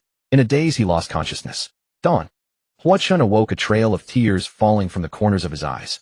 He sat up slowly, but his gaze was different now, shedding the naivety of youth, becoming mature and steady. Yes, he had been reborn, and the memories of the past few weeks filled him with surprise. He was uncertain whether Nian Yang had become a girl in this life, or had also been reborn and transformed into one. After all, in this life, Nian Yang, except for being female, acted almost identically to how she did in college in the previous life. He was no god, and college was over a decade ago. How could he remember every detail? But regardless of whether Nian Yang had been reborn, he vowed not to repeat the mistakes of the past. Just then the sound of a phone notification caught his attention. It was Nian. She finally replied to his message. Don't worry, I'm fine. I went to the hospital. It's acute appendicitis. I need to rest for a few days. This was of course an excuse, as she couldn't possibly tell him about her period. If it were the young Hua-chun, he would have believed it, as he knew little about women's matters then. But now Hua-chun was different. Recalling Nian Zai's reaction the previous day, he immediately understood what was going on. For now, however, he could not reveal his knowledge. I'm relieved now. You have no idea how worried I was. Make sure to rest well. Smiley face. Seeing her reply, Hua-chun smiled and put away his phone. He then summoned the butler and instructed him to ask for a few days off from school. He had no interest in staying at school without Nian Yang, and with a new life there were things he wanted to pursue. On the other side, Nian, she put down her phone and sighed in relief.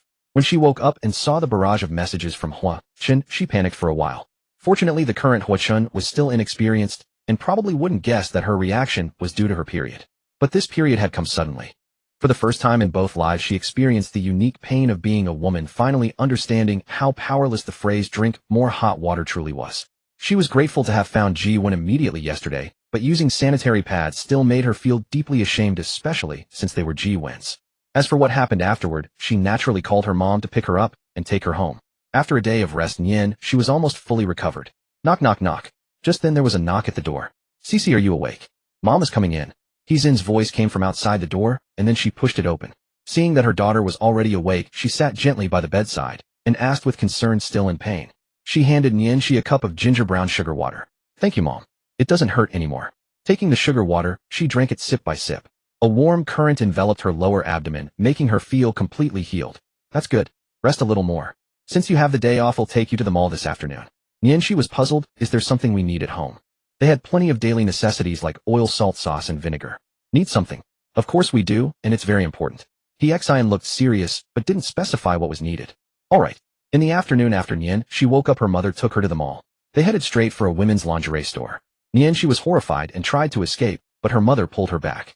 It's Mom's fault for forgetting such an important thing. I've wronged my Cece. Hee-jin felt remorseful. She had been so focused on buying pretty clothes for her daughter that it wasn't until yesterday, while washing Nian Zai's clothes, she realized that her daughter had been wearing old men's underwear all this time. How could that be allowed? Nian strongly resisted, quickly saying, it's fine really. I think my old ones are perfectly fine. I'm used to them. How can that be? They're not the same. And give it up, Cece. Besides what you're wearing now, Mom has thrown away the rest. You have to wear them whether you like it or not. Knowing that her daughter wouldn't compromise without drastic measures, she decided to eliminate all options. Today she was determined to succeed. And so Nian was dragged, utterly resigned, into a place she thought she would never enter. Inside the lingerie store, Nian Zai's face flushed crimson, and she was extremely flustered. She felt that such a place was exclusively for women, and that even a glance was inappropriate. In her past life, she would awkwardly walk around it when passing by. Yet in this life, she was boldly walking in. The dazzling array of lingerie before her eyes was overwhelming, and a faint fragrance permeated the store. As the mother and daughter entered, a shop assistant immediately approached, but paused for a moment upon seeing Nian. Having worked at this post for many years, she had seen many beautiful girls of different styles, but Nian was a first. Her face was as delicate as a doll's, and with just her bare face, she outshone countless adorned beauties. Yet relying on years of professional conduct, the shop assistant quickly regained her composure. Welcome, how may I assist you? Hee-jin immediately pushed Nian forward. It's for my daughter. Please recommend something based on her needs. Certainly. What size does the child wear? Oh, we haven't measured yet. Do you have a tape measure? We can do it now. Of course, the fitting room is inside. You can measure there. And so Nian was reluctantly ushered into the fitting room by her mother. During the measurement, the daughter's skin, as smooth as cream, even made Hee-jin reluctant to let go. The size was determined, and the female shop assistant swiftly brought a set of light pink underwear of the right size adorned with small bow decorations. Upon seeing that underwear, Nian's first impression was so small. She even doubted if it could possibly fit. But that didn't stop her from putting up a stubborn resistance. She felt that although she had become a girl, she still couldn't accept wearing women's underwear. So she went to find a sports-style underwear set herself. If she had to wear something, at least that would be within acceptable bounds. But her mother disagreed, snatched it away, and thrust it back into the shop assistant's hands, insisting fiercely, "Are you changing or not? If you don't, Mom will have to get rough." Seeing that her mother was truly about to take action, she had no choice but to compromise. All right, I'll change. She was forced into that pink underwear. The fabric's light constriction on her skin was deeply uncomfortable, a stark contrast to the looseness of men's boxers, as if it were cutting into her. The elegant light pink accentuated her smooth skin, and the little bows added a touch of pure allure, her graceful figure drawing envy and jealousy from every woman present. Her face flushed crimson, and she twisted shyly like a delicate dewy flower, utterly endearing. Hyexian was thoroughly satisfied, and with a grand gesture bought several more sets in different styles and colors for rotation. Finally, she discarded the clothes she had worn there, completely cutting off any hope of return. From the moment she put on that underwear she felt the last thread she had been clinging to in her heart snap. Since the clothes worn inside had already changed, could the ones worn outside change too? Hyexian was still fixated on having her daughter wear a skirt. She thought it, and she acted on it. After paying for the underwear, she dragged she toward the women's clothing store. But this time she resisted, even more absolutely refusing. Hyexian had no choice but to give up. Several days passed, and Zai's leave finally ran out. She had to return to school for registration. After informing Huachun, he coincidentally ended his own break as well. During these days, the Hua family felt their young master had changed greatly. He had become more composed and mature, as if he had become a different person overnight. Drawing on his past lives' experience, he proposed numerous strategies that he had envisioned in his previous life, but had been unable, or rather lacked the capability, to implement at this stage. The completeness and feasibility of his plans even astounded Huachun's father, Hua Jinghua, the CEO of the Hua Group. Previously, his proposals, though viable, had seemed somewhat immature. Now, however, he was like a seasoned veteran of the business world, considering every aspect and laying out precise strategies. If not for his unchanged face, Hua Jinghua would have suspected his son had been swapped. Yet his son's rapid growth prompted him to start contemplating retirement earlier. Back at school, she noticed that Huachun had changed again. He had shed the youthful naivety of a freshman, yet his eyes still sparkled with ambition, making she feel as if she were seeing the Huachun who had once dominated the business world in her past life. Parents often said that boys grow up overnight, and now she had witnessed it firsthand. After returning from his break, he no longer kept his distance from her. Instead, he grew closer than before, often teasing her during class. He even resumed using her lap as a pillow, becoming even more dependent, not even sparing the 10-minute breaks between classes. It annoyed she to no end, yet she couldn't push him away no matter how hard she tried. He clung to her like a stubborn plaster. But this time, she felt that Huachun seemed to be maintaining a certain boundary, afraid to overstep. Although he had been clingy before, she hadn't sensed this restraint in him then. The days off had also accumulated over a dozen pending assignments. Though not mandatory, they had to be submitted quickly as they affected academic credits. However, this predicament was exactly what Huachun had hoped for. "How about I come to your place this weekend to catch up on homework?" he said. "Sure, come if you want." She didn't refuse and acted as if it were no big deal. After all, Huachun often visited her home before, and her parents were quite fond of this handsome young man. During the days Huachun and she were on leave, something happened at school. A top female student in the class had inexplicably gotten involved with a slacker. She began skipping classes, neglecting her studies, and dressing like a delinquent girl. Someone saw her entering a hotel with the boy, and rumors spread through the class. The pair was blatant, not bothering to keep their distance, clinging to each other as soon as class ended. The girl's grades plummeted, yet she remained indifferent. If both were good students who didn't let it affect their studies, it might be tolerable. But if this continued, it would ruin the girl. It was the weekend. That morning, a black Bentley pulled up beneath Zai's apartment building. Though still far from cheap, it was far more understated than the Rolls-Royce he had driven before. Inside, Huachun wore a fresh set of clothes, had styled his hair, and even spritzed on some cologne, making himself appear cleaner and more handsome. Through the rearview mirror, the driver Zhang Wei noticed his young master constantly fussing with his hairstyle, as if terrified a single strand might fall out of place. He was puzzled. Hadn't his young master always been casual when visiting classmates before? Why was he now preening himself like a peacock? He had even bought gifts. Though he didn't understand, Zhang Wei held his tongue and simply carried out his duties in silence. Huachun gazed through the car window at the familiar window, and his otherwise calm emotions suddenly tightened. Steadying himself, he shouldered his backpack, opened the door, and stepped out. Then he walked to the trunk and retrieved a carton of milk and a basket of fruit. How could one visit the parents without bringing gifts? "You can head back now, old Zhang. Come pick me up in the evening." Zhang Wei immediately replied, "Very well, young master." With that, he drove off. Before heading upstairs, Huachun once again smoothed his clothes, afraid something might be amiss. Knock, knock, knock. The humble door opened after a brief wait, and a mouth-watering aroma of cooking wafted out. Hien answered the door still wearing an apron and holding a spatula. She was clearly in the middle of cooking. Hello, Auntie. Huachun greeted promptly, a little nervous. Seeing him, Hizin's face immediately lit up with joy and she cheerfully invited him in. Xiaochun is here. Come on in. My Yang was just talking about you a moment ago. Hien had nearly blurted out, she, but catching herself realizing this matter had to be kept secret from Huachun, she quickly switched to the old nickname. Although Huachun knew such words from Auntie were merely polite, after all, Nianzai's personality was not one to constantly dwell on anyone or anything. He was still delighted to hear them. He then handed the gifts to Hien. These are for you and Uncle. Seeing this, Hizin's smile grew even wider and her fondness for Huachun deepened. Oma, you shouldn't have brought anything just for a visit. It's only right, Huachun replied, glancing around the room, but not seeing Nian Zhangwo. He asked, where's Uncle? Your uncle went to work, Hien answered. Remembering the purpose of Huachun's visit was her daughter, she called out toward Nianzai's room. Yang, come out quickly. Xiaochun is here. After a moment, Nianzai's door clicked open, and she stepped out dressed in a navy blue silk pajama set, as if she had been waiting for some time. Her naturally beautiful face, needing no adornment, seemed even more effortlessly free and spirited against the backdrop of the pajamas. Seeing Huachun Nian, she was momentarily stunned. For some reason, though he looked no different from yesterday, she felt he had somehow become much more handsome. Coming to her senses, she pretended to be calm, and said, You're here. Come on in. Huachun of course noticed her reaction and felt a secret thrill. At her invitation, he unconsciously swallowed, feeling a bit nervous as he followed her. Hien promptly reminded them, Don't lock the door. Mom has made your favorite dishes, he'll bring them to you later. Got it. Nian, she replied to her mother, then turned to Huachun. Take off your shoes first. Huachun obediently complied. Another click and the door closed. Nianzai's room was very simple with few belongings, just a bed, a computer desk, and a bookshelf, nothing else. The only notable feature was the carpet covering the entire floor. Nianxi had laid it down on purpose solely to avoid having to search for slippers every time she got out of bed and to allow herself to walk around barefoot. Huachun instinctively glanced around and noticed that Nianzai's room was tidy and clean, a stark contrast to her usual carefree and sloppy personality. A faint, elusive, milky scent lingered in the room, the fragrance of her body.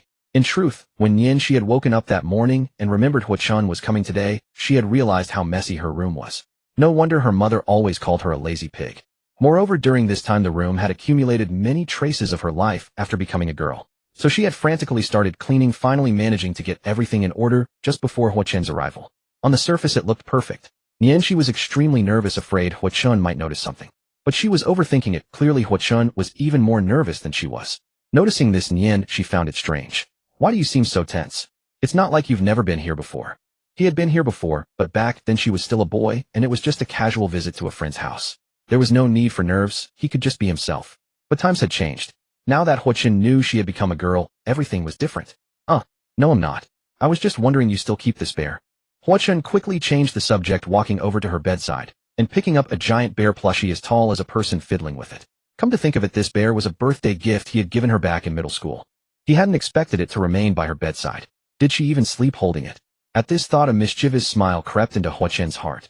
Don't mess up Maraka's fur. I just spent ages smoothing it out. Nianxi immediately panicked, snatching it back and hugging it tightly, as if it were a precious treasure. So this bear has a name.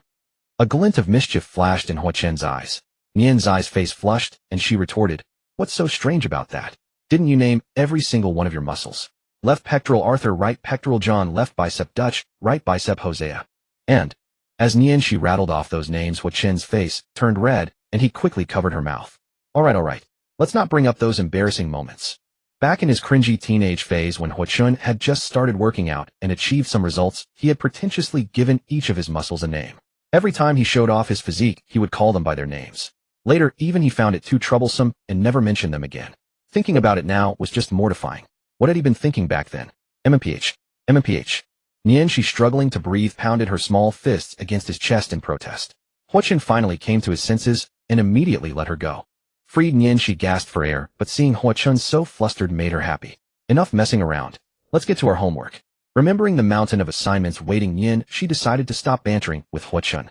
Getting the work done was more important. She then brought over a small table big enough for two, placed it on the carpet, and sat down directly on the floor.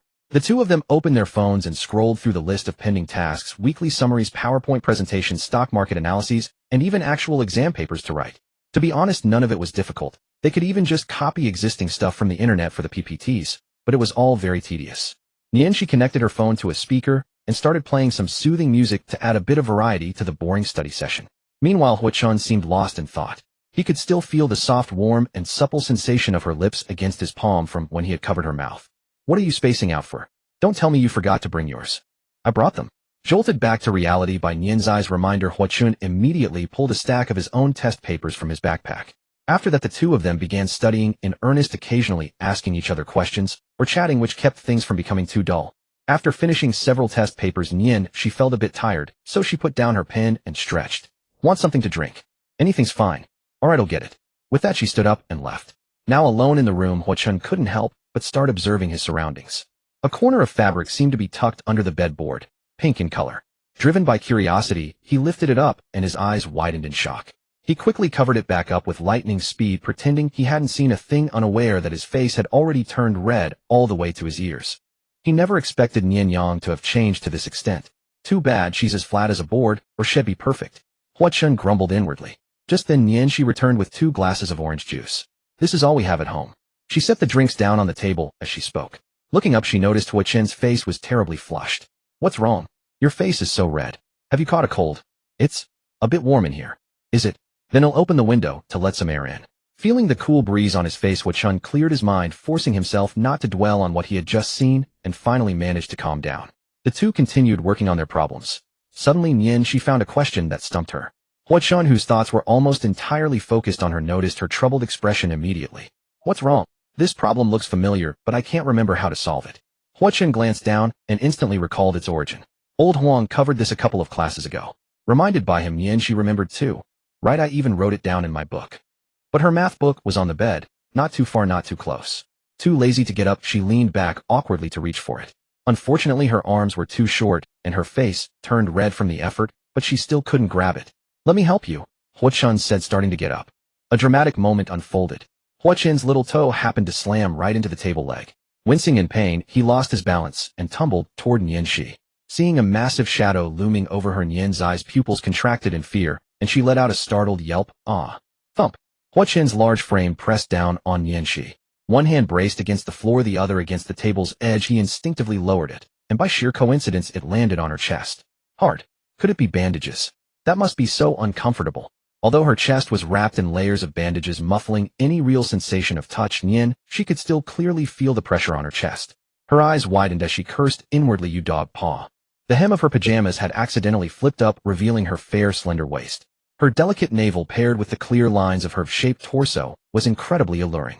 They were so close that they could clearly feel each other's breath, even see their own reflections in each other's eyes. Driven by some inexplicable impulse, Hwa-chun gave a squeeze and muttered thoughtfully, "Your pectoral muscles." She shuddered, thinking, could he be about to figure it out? And why hasn't this guy taken his paw off yet? They're so firm. How do you train them? Teach me. A false alarm. Seriously, with several layers of bandages wrapped around, how could they not be firm? Just then the door burst open with a bang, and Nian Zhangwo's loud voice rang out, "Big son, your mom made braised pork. Come try it." The three of them froze in place. It was Nianxi who reacted first, quickly trying to calm her father. "Dad, calm down. It's not what you think." She knew that ever since she became a girl, her father had treated her like a precious treasure, a stark contrast to his previous hands-off approach. Seeing her being molested by Hwa-chun now, he was bound to explode. Hwa-chun immediately straightened up, raising his hands in a surrendering gesture. "Uncle, please let me explain myself." Nianxi shot him a glare and whispered, "Shut up." That only added fuel to the fire. If only Head kept quiet. Now his father was definitely angrier. Neither of them realized that Hwa-chun was still straddling Nianxi, their posture still incredibly intimate. Nian Zhangwo said nothing, his face darkening as he silently set the bowl aside. But from somewhere he produced a baseball bat. "Demon, face my club." After a chaotic commotion, they finally managed to explain the whole story. The family plus Hwa-chun gathered around the dining table. Xian had prepared a full spread of dishes ready for the meal. Hwa-chun felt extremely uneasy, not because of unfamiliarity, but because comrade Nian Zhangwo's glare seemed murderous. If looks could kill, he would have been sliced 1,000 times over. Nianxi saw her father still had a grim expression and said petulantly, "Dad, don't be so fierce. He didn't do anything." Sure, Hwa-chun had touched her chest, but it was an accident. Well, I'm magnanimous, so we'll let it slide, Nianxi thought to herself. Didn't do anything. He already. The boar was about to ravage the cabbage, and his own cabbage was defending the boar. But he couldn't really scold her harshly because his daughter wanted to keep her transformation a secret. Comrade Nian Zhangwo felt bitter inside. Xian, ever the peacemaker, quickly stepped in to smooth things over. Alright, we've already cleared up the misunderstanding. Don't keep harping on it, old man. Since his wife had spoken, comrade Nian Zhangwo couldn't say much more despite his displeasure. He could only click his tongue coldly. Hua Chun remained small, pitiful, and helpless throughout, not daring to speak. Remembering her father's sudden return today, Nian, she was curious. By the way, Dad, why are you home so early today? Usually, unless something major happened, her father wouldn't come back this early. Could something have gone wrong at the factory? Nian, she guessed. But comrade Nian Zhangwo's next answer sent a chill down her spine. They said some machine at the factory broke down, and since there was an inspection today, they ordered a 3-day shutdown for repairs. So I got 3 days off. Nian Zhangwo spoke cheerfully, but Nian, she broke out in a cold sweat. A malfunction. A machine broke down. She didn't recall this happening at this point in her past life. Had the accident happened early? Thinking this, she pressed urgently. It wasn't yours, was it? Was anyone injured? Nian Zhangwo and he Xian were startled by their daughter's sudden intensity. He replied, it wasn't mine, don't worry. Just a minor glitch, no one was hurt. After a pause, comrade Nian Zhangwo added with a disdainful look, if you ask me, those machines have been used for ages. A little problem now and then is unavoidable. As long as they work, it's fine. They're making a mountain out of a molehill. Nian, she couldn't agree with that. Her expression turned deadly serious. You can't say that, Dad. Small problems left unsolved will eventually become big ones. This was a grave matter. If her father didn't take safety seriously, he would repeat the same mistakes from their past life. That was something Nian, she absolutely did not want to see or experience again. Through her recent actions, Hua Chun could already tell that this version of Nian, she like him, had been reborn. Relief and nostalgia filled his heart. He followed Nian Zai's lead and spoke up to advise comrade Nian Zhangwo. Nian Yang is right, uncle. As they say, many grains of sand make a pile. Many major accidents are caused by the accumulation of minor issues that were overlooked. I suggest you also take some time after the repairs to check your own machine. Safety comes first. After hearing their words, Nian Zhangwo fell into thought. A moment later, he burst into hearty laughter. Huh, you bookish people sure have a way with words. Alright, I'll listen to you. Once work resumes, you'll check it again. Receiving comrade Nian Zhangwo's affirmative response, Nian, she, and Hua Chun exchanged a knowing smile. After lunch, the two returned to Nian Zai's room to finish their homework until Zhang Wei came to pick up Hua Chun in the evening. Leaving Nian Zai's house, Hua Chun made a firm resolution in his heart. He knew very well that both he and Nian, she were the type to keep a secret for life. Without an external force to break through, they would unconsciously settle into the status quo, thinking it was fine to keep hiding things. In his past life, he had suffered because of this personality failing to help Nian Yang in time. In this life, he didn't want to hide anything from her anymore. He had to find an opportunity to confess everything. And he thought that opportunity lay with Ji1. On a certain day in a certain month of a certain year, Ji1 was invited to Hua Chen's home as a guest. Both the Ji and Hua families were prominent clans, yet one reigned at the pinnacle of the business world, while the other stood supreme in the medical field. An unlikely match by any measure.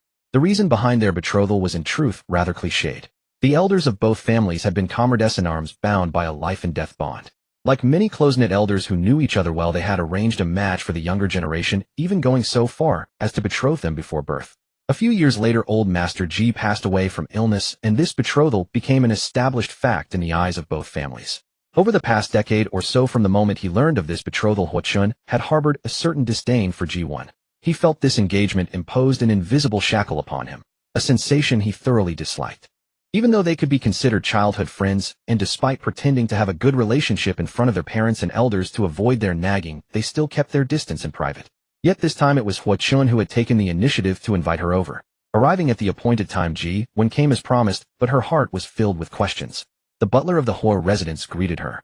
Miss Ji, the young master, is in his study. Allow me to escort you there.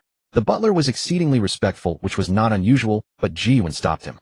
Wait, did Hua Chun mention why he summoned me? The butler hesitated. I'm afraid the young master did not disclose that. I see. Receiving a disappointing answer, Ji1's curiosity only deepened. She had harbored fondness for Hua Chun since childhood, but it was merely fondness. In truth, she understood clearly that her relationship with Hua Chun stemmed from the two families' desire for amity. For this very reason, Hua Chun had always treated her coldly, only displaying politeness in front of outsiders. Over the past decade, she had made countless overtures of goodwill, but none had succeeded. In over 10 years, he had never once taken the initiative to invite her to the Hua residence. Yet just when she was about to give up, this fellow made a move. This left Ji1 utterly perplexed. Could it be that he was the type who only appreciated what he was about to lose? He rejected what was easily attainable, but now that she was pulling away, he began to panic. Unable to fathom it, Ji1 decided to stop overthinking. She followed the butler to Hua Chen's study. A knock sounded at the door. Young master, Miss Ji has arrived. Come in. Receiving the reply, the butler pushed open the door and promptly stepped aside for Ji-won. Ji-won nodded politely to the butler before walking inside. Hwa-chun was perusing a proposal at his desk, his brow slightly furrowed, exuding an unmistakable air of authority. Sensing Ji-won's approach, he lifted his head slightly and adjusted his glasses with a gentle push. His meticulously styled hair, handsome features, and wire-rimmed spectacles lent him an air of refined duplicity. In a daze, Ji-won felt as though she were looking not at Hwa-chun, but at Uncle Hwa-jingwa. "You're here. You've never taken the initiative to invite me to your home before. Do you need something from me?" "You?" He paused, mulling over how to enlist Ji-won's help in finding an opportunity to confess everything to Nian-shi. Before her arrival, he had rehearsed many arguments, pondering how to convince her. Yet now that the moment had come, he found himself at a loss for words. "I want to cooperate with you to expose Nian Yang's secret." Hearing Hwa-chun's words, Ji-won panicked, feigning ignorance. "What are you talking about? What secret could he possibly have?"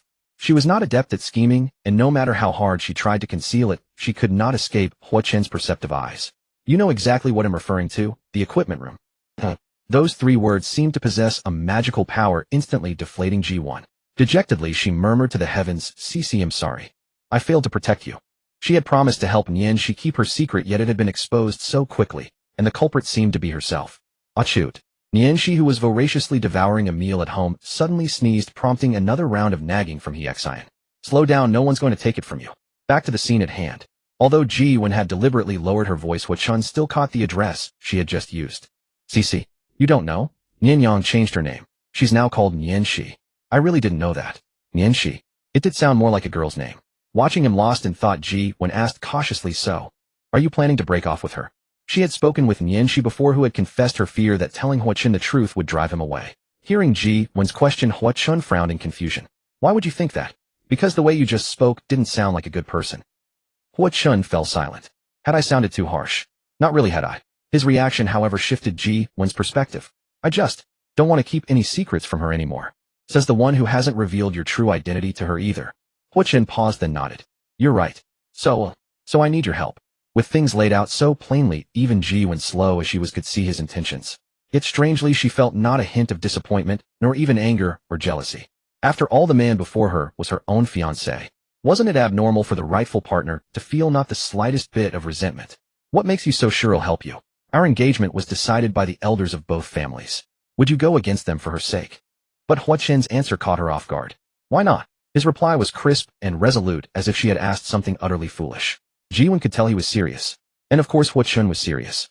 Perhaps the younger Hwa-chun wouldn't have had the capability, but he was different now. He had the confidence and the ability to protect Nian-shi.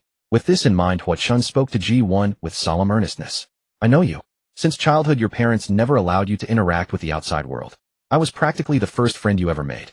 That fondness you feel for me is merely childhood friendship." This was not Hwa-chun's fabrication, it was what Ji-won herself had told him when they parted ways in their past life. After all, by then they were both adults, viewing things with greater maturity and clarity. Ji-won had come to see her true feelings for Hwa-chun. But the current Ji-won was still a high school girl, unable yet to discern her own heart.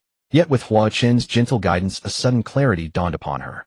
Yes, no wonder her feelings toward Hwa-chun were so peculiar. She had thought it was love, yet when she saw him, she never experienced the shyness of a young maiden meeting her beloved.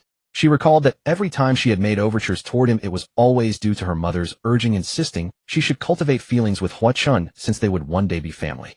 But Ji-won had actually been reluctant. She would rather have spent that time flipping through medical texts. So she went through the motions, checking in with Hwa-chun, like completing a task just to satisfy her mother's request. It turned out she didn't really like Hwa-chun after all. Having figured this out, Ji-won immediately knew what she had to do and agreed to Hwa-chun's proposal. But she had conditions of her own. "I can help you, but only if we resolve this engagement between our families." Hwa-chun was thinking the same thing. "Deal." Hwa-chun and Ji-won began to quietly discuss how to confess everything to Nian-shi. This was not particularly difficult, as Nian's disguise was riddled with flaws. Once outside the school gates, it would be easy to expose. However, he did not intend to act immediately, for the holiday was approaching, and he did not wish to disturb her at this time. He decided to wait until after the final exam week of this semester, when everything had settled. Another week passed. On Friday afternoon during class, Hwa-chun prepared to reveal his true identity to Nian-shi. "I have a secret to tell you." "Oh, what secret?" Nian-shi was unconcerned, thinking he was up to his usual antics. Glancing around and seeing their classmates engrossed in their work, Hwa-chun leaned close to her ear and whispered mysteriously, "Actually, I'm a rich second generation." Nian-shi was taken aback for a moment, not quite registering his words. She thought he had finally decided to reveal his identity, and a flicker of excitement stirred within her. Yet upon reflection she recalled that in his past life he had concealed his background meticulously, likely due to family demands. Perhaps they threatened him with the loss of inheritance, demanding he keep his identity hidden. But he was an only child. Would such a threat truly hold weight? Nianxi was uncertain of the specifics, but she did not believe Hui Chun was being serious now. She assumed he was joking with her again. What nonsense. Even you, President Huo, are still a young lad with a childish side. Find this time my big sister. No big brother will indulge you, and play along. With this thought, Nian Zai's eyes sparkled with exaggerated astonishment. Wow, really? After all these years of hoping, has it finally come true? You can finally take care of me. Hui Chun was pleased and laughed heartily. Huh. From now on, all your expenses are on me, Master Hua. Awesome, bro. Then cover my dinner tonight. Quiet. The teacher at the podium could no longer tolerate their noise and sternly reprimanded them. The two immediately lowered their heads, burying themselves behind a pile of books. The teacher's shout brought Hui Chun back to his senses. He had been carried away by Nian Zai's praise, but upon reflection her reaction clearly showed she hadn't taken him seriously. Thinking this, he said to her with some resentment, I really am a rich second generation. I'm not lying. Nianxi patted his head affectionately and said, no. She truly knew. In the past, whenever he tried to touch his head, he would shake her off and angrily say, a man's head is not to be touched casually. Why was he accepting it now? Had he not noticed? Wait, was there something off about the way he looked at her? Nianxi sensed it. Hui Chun was resigned.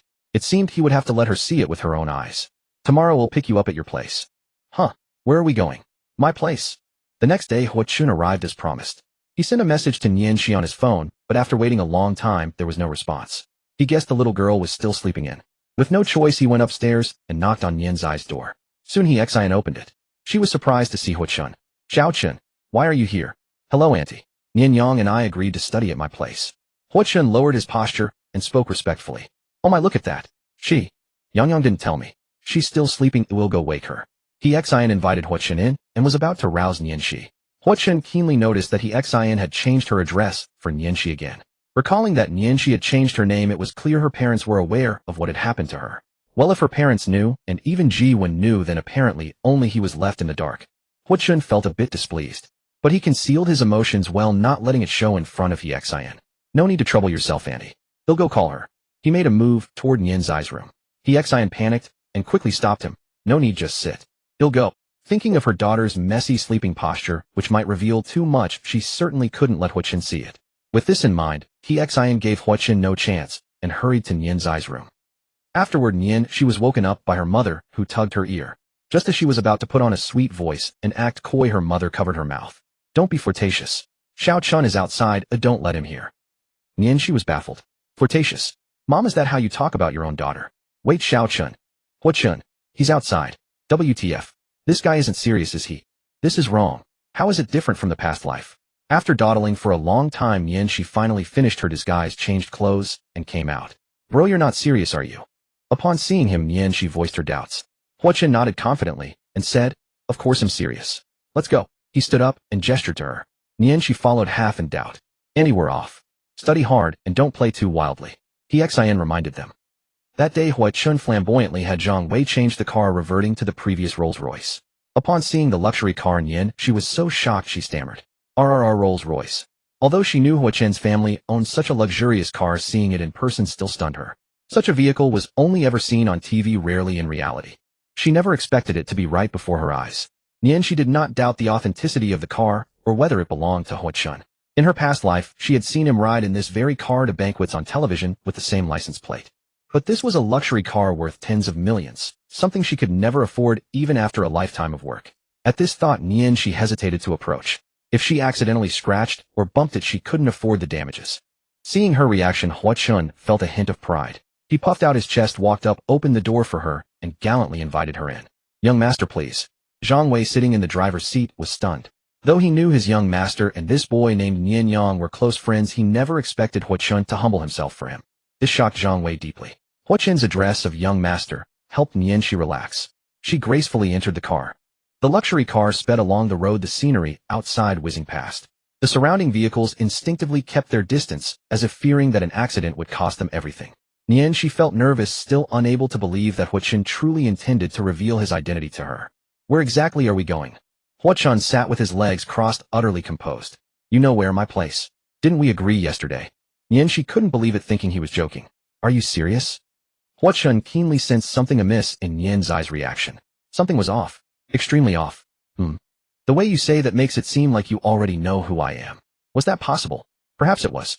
If Nianxi like him had been reborn, then it was highly likely she already knew his identity. After all, in the future of their past lives, he had already appeared before the public. No, I don't know anything. Nianxi hurriedly tried to cover up, but her words were full of holes. Yet Hua Chen's thoughts were elsewhere. If Nianxi had known my identity in our past life, why did she never seek my help? Hua Chen's expression dimmed. In the past life, when Nianxi was in trouble, she had borrowed money from him, but only small amounts of 20 to 30,000 a pittance compared to her father's medical expenses. Was it because she didn't want me to think she was after my money? Seeing that Hua Chun remained silent for a long time, Nianxi assumed she had successfully fooled him and breathed a sigh of relief. She felt that Hua Chun was becoming increasingly sharp at times, giving her the eerie feeling of conversing with the Hua Chun of their past life. In the past life, whenever she felt down, she would confide in him, and he could guess the gist of it from just a few words on the phone. It always made Nianxi exclaim that he was like a tapeworm in her stomach. After about 20 minutes, the luxury car drove into a magnificent mansion. The high-rises gave way to an expansive garden, and a resplendent 3-story villa came into view. Through the car window, Nianxi stared wide-eyed in shock at everything outside. The shrubs were meticulously trimmed, workers pushed lawnmowers across the broad lawn, and trees were shaped into various exquisite forms. In both of her lifetimes, she had never set foot in such a place. Every blade of grass and every tree exuded the scent of money. So this was the world of the rich. It wasn't until the luxury car came to a smooth stop before the villa's entrance that Nianxi snapped back to reality and hastily grabbed Hua Chen's arm. Wait. I'm not ready to meet your parents. I can't come empty-handed. She was about to meet his family, and she had prepared nothing. She hadn't even tidied herself up, her clothes were inappropriate, and she hadn't brought any gift. What if his parents didn't like her? What if she said or did something wrong and annoyed them? What if all his aunts and uncles were there too? How would she face them? Seeing her flustered state, Hua Chun read her thoughts and took her hand. My mom is on a business trip abroad and my dad is at work during the day and won't be back until late, so you'll have to be disappointed. Feeling the warmth from the back of her hand, Nian Zai's face flushed slightly, and she quickly pulled her hand away. Hua Chun pretended to be calm as he got out of the car, afraid she might see his own shyness. As Hua Chun left Nian, she came to her senses. My current identity is a boy. I'm here as his friend, not as a girlfriend or anything. Why am I worrying about these things? She then followed behind Hua Chun. The villa's grand doors slowly opened, and the butler who came to greet them was courteous and refined, his every word and gesture exuding gentlemanly grace. Approaching noon, having heard that the young master would bring a friend, the head chef had prepared a sumptuous feast. Exquisite plating, red candles lit, even in the daytime, champagne at hand. It was like a candlelit dinner, or rather a candlelit lunch. Nianxi thoroughly enjoyed the meal. The Hua family chef's skills surpassed those of many restaurant chefs. Curious about the taste of champagne, she indulged in a few glasses. Little did she know her tolerance for alcohol was abysmal. Just 2 or 3 glasses left her somewhat tipsy. Hua Chun had also had a few drinks, but felt nothing. Seeing Nian Zai's slightly dazed expression after drinking, he teased her. Such a lightweight. Nianxi was displeased. You're the lightweight, I'm super tough, you know. Oh. Hua Chun felt playful, and mimicking a Hong Kong Taiwan accent patted Nian Zai's thigh. Super good at drinking, very brave, huh? Not a bad physique, pretty solid. Nianxi frowned and brushed his hand away. What are you doing, at your age still so shy? I see you don't understand it all. Hua Chun wore a mischievous grin and from somewhere produced a pair of black-rimmed glasses. Understand what? Nianxi was slightly tipsy, her reaction sluggish, and she didn't immediately catch the implication in his words. You want to understand? I have some good stuff in my room. Good stuff? Is it a new game? Hua Chun shook his head. What new game? It's even more exciting than a game. You'll see when you come. With that, Hua Chun took Nian Zai's hand and led her to his room. The maid who had witnessed the entire scene didn't know what to make of it. Was the young master always like this? And that young man, he was so beautiful. Don't get the wrong idea. Hua Chun really had prepared a new game, literally a new game. No matter how much of a pervert Hua Chun might be, he wouldn't take advantage of her at a time like this, especially when neither of them had yet spoken openly. Upon reaching Hua Chun's room, she felt that even if her mom called her own room a pigsty, it wouldn't be an exaggeration. The room was simply and elegantly arranged, spacious, yet not empty, with many decorations, but not cluttered, all tidy and spotless. But that was probably thanks to the maid's hard work. A long-haired carpet lay beside the wide bed, and not far opposite was a full wall of TV screens. By now Nianxi had sobered up a bit. She had always been a child who loved to run around barefoot, and she had a peculiar obsession with carpets. If her parents had allowed it, she would have carpeted the entire house. Now seeing the exquisite carpet in Hua Chen's home, she immediately took an interest, took off her shoes, and jumped onto it. Nian Zai's cheerful mood was infectious, and it affected Hua Chun as well. My TV is connected to a gaming console. There's a game you've always wanted to play, and we can play together. Really? That's great. Hua-chun deftly took out 2 controllers from the TV cabinet. Game start. Time flowed imperceptibly, and the sun quietly descended. The room was plunged into darkness with only the glow of the television screen casting a faint warmth. On the display, 2 fighting characters engaged in a fierce battle, yet the contest was utterly one-sided. Judging by the relaxed expression on Hua-chun's face, he was playing with ease. In stark contrast, Nian, she frowned deeply, gritting her teeth, as if the buttons on her controller were about to smoke from her furious pressing. Clearly, she was the one being suppressed. On the verge of defeat, Hua-chun deliberately made a misstep. Seizing the opportunity, Nian, she launched a counterattack with a silky smooth combo, finally taking down her opponent. Yes, victory, she cheered, waving her arms and dancing with joy, barely restraining herself from jumping up. Hua-chun didn't mind at all. After all, they had played over a dozen rounds, and she had only won this one. Let her enjoy her moment of triumph. After the thrill of victory, Nian, she noticed that night had fallen outside. Checking the time, she saw it was already past 8 o'clock. It's this late already. Her phone buzzed with over a dozen urgent messages from her parents. Nian, she quickly replied. Hua-chun suggested, since you're here, why not stay over tonight? I've got the guest room ready. Nian's eyes movements paused, but she still hesitated. Although she and Hua-chun were still like brothers, she had now become a girl. Would it be improper to stay over? Sensing her wavering, Hua-chun pressed on.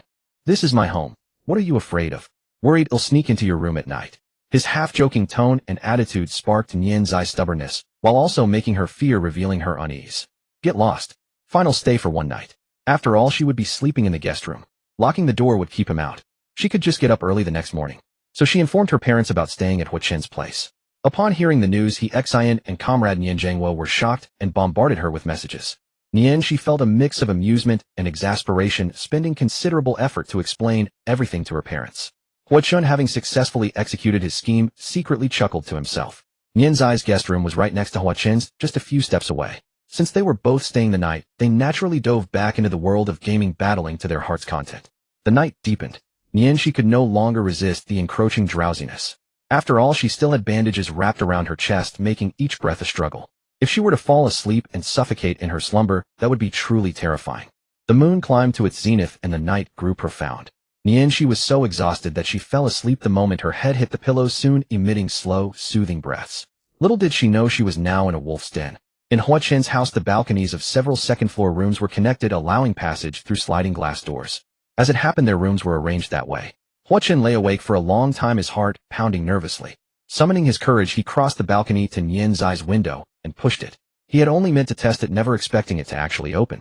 The silvery moonlight streamed through the window, casting a sacred glow in the dark room. Hua-chun tiptoed to Nian's bedside and stopped. Just looking at her was enough. Nian's sleeping posture was usually terrible, but tonight she was relatively still. Her pale arms were raised above her head, and her gentle breaths sounded like a cat's purr, sending a tingling sensation through his heart. Nian, his best friend from a past life, the one he rarely spoke of but often missed. At first he had truly seen her only as a brother, but after being reborn and learning of her transformation, that feeling had begun to shift. He didn't know what this feeling was, and he feared that if he finally confessed, Nian, she would come to hate him. Yet doing nothing would yield nothing. Nothing ventured, nothing gained. Hua-chun gazed affectionately at Nian's sleeping face. If only this moment could be frozen in time forever. Perhaps feeling too warm, Nian, she suddenly kicked off the blanket. For a brief moment, a glimpse of her form was revealed. Hua-chun gasped sharply, a crimson flush creeping up his cheeks as he quickly turned his head away. How could he forget her terrible sleeping habit? And do girls sleep without wearing anything? Wait, the guest room, unlike the others, had been unoccupied for a long time and wasn't warm. Sleeping with her belly exposed like that would surely make her catch a cold. Closing his eyes, Hua-chun fumbled to grab the blanket, intending to cover her. But before he could finish, Nian, she swung her arm and wrapped it around his neck. Hua-chun stumbled forward, quickly bracing himself with his hands on the edge of the bed to avoid falling directly onto her. If he had landed on her, it would have been a disaster. A deep, alluring valley lay right before his eyes, and a warm, fragrant scent filled his nostrils. So big. Though he knew Nian, she had such features now, he hadn't expected them to be this pronounced. Had she been binding them with bandages all along? How uncomfortable that must have been. Hua-chun felt a pang of sympathy and a sense of helplessness, having never experienced such an intense situation in either of his lives. Deep in sleep, Nian's beloved teddy bear Malaka was not by her side, so she instinctively sought something to hold, inadvertently allowing Hua-chun to take advantage. With something in her arms, Nian, she slept even more comfortably. Rolling over, she unexpectedly pulled Hua-chun onto the bed. With a beauty before him, this was undoubtedly a tremendous trial for Huachun. Yet he dared not speak or act, enduring in utter stillness. The night was silent, so quiet that even the frantic beating of his heart seemed audible. Huachun feared that even the slightest mistake would wake Nianxi. Though he longed to confess everything to her, this was definitely not the right moment. Otherwise it would be mortifying. After an unknown amount of time, perhaps 10 minutes or so, Nianxi shifted her position again, finally releasing Huachun, and even kicked him for good measure. Wincing in pain, Huachun was knocked off the bed and fled back to his room in panic. And so the night passed without further incident. The next morning at dawn, Huachun, having not slept a wink all night, emerged with dark circles under his eyes. Nianxi, on the other hand, had slept soundly and stretched languidly like a cat. The moment she stepped out, she nearly collided with the weary Huachun and was startled. "You didn't sleep well?" A faint blush crept across Huachun's face as the memories of last night remained vivid in his mind. Ahem, maybe I played too many games. A thought flickered through Nianxi's mind, and with a rather smug expression, she patted him on the shoulder. "Young man, you need to exercise restraint." Then she shifted the topic. "By the way, I had a dream yesterday." A trace of unease flashed across Huachun's face. "What dream?" Nianxi recalled. "I dreamed that my Malacca came to life, all fluffy, and hugging it felt more comfortable than ever before." As her recollection ended, she noticed that Huachun's face had turned even redder. "What's wrong? Why is your face so red?" Nothing. Your dream is, well, quite unique." In his mind, the scenes from last night grew even clearer. Time flew by, and before they knew it, finals had arrived. The final exams at C University differed from those in high school, as other departments also had to take exams, so most written subjects were scheduled within a single week. That was precisely why exam week was called exam week. The remaining subjects that could be tested in class were called practical exams, which had already been completed before exam week.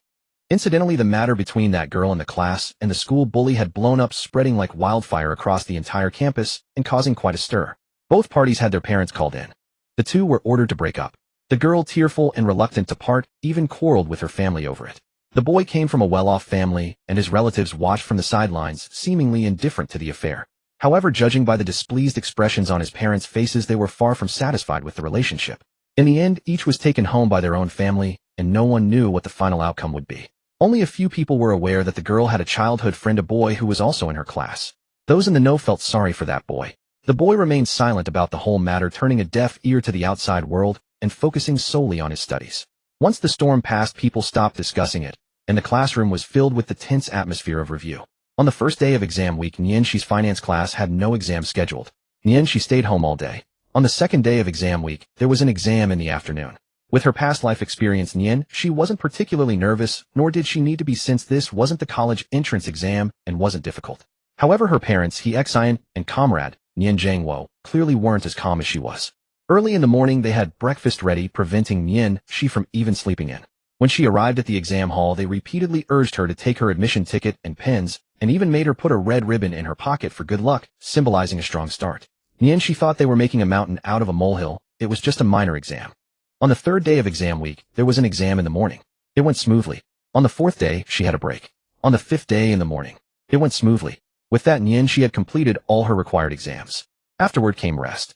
The remaining 2 days were for exams of students from other departments and had nothing to do with the finance students. After the exams, the holidays began.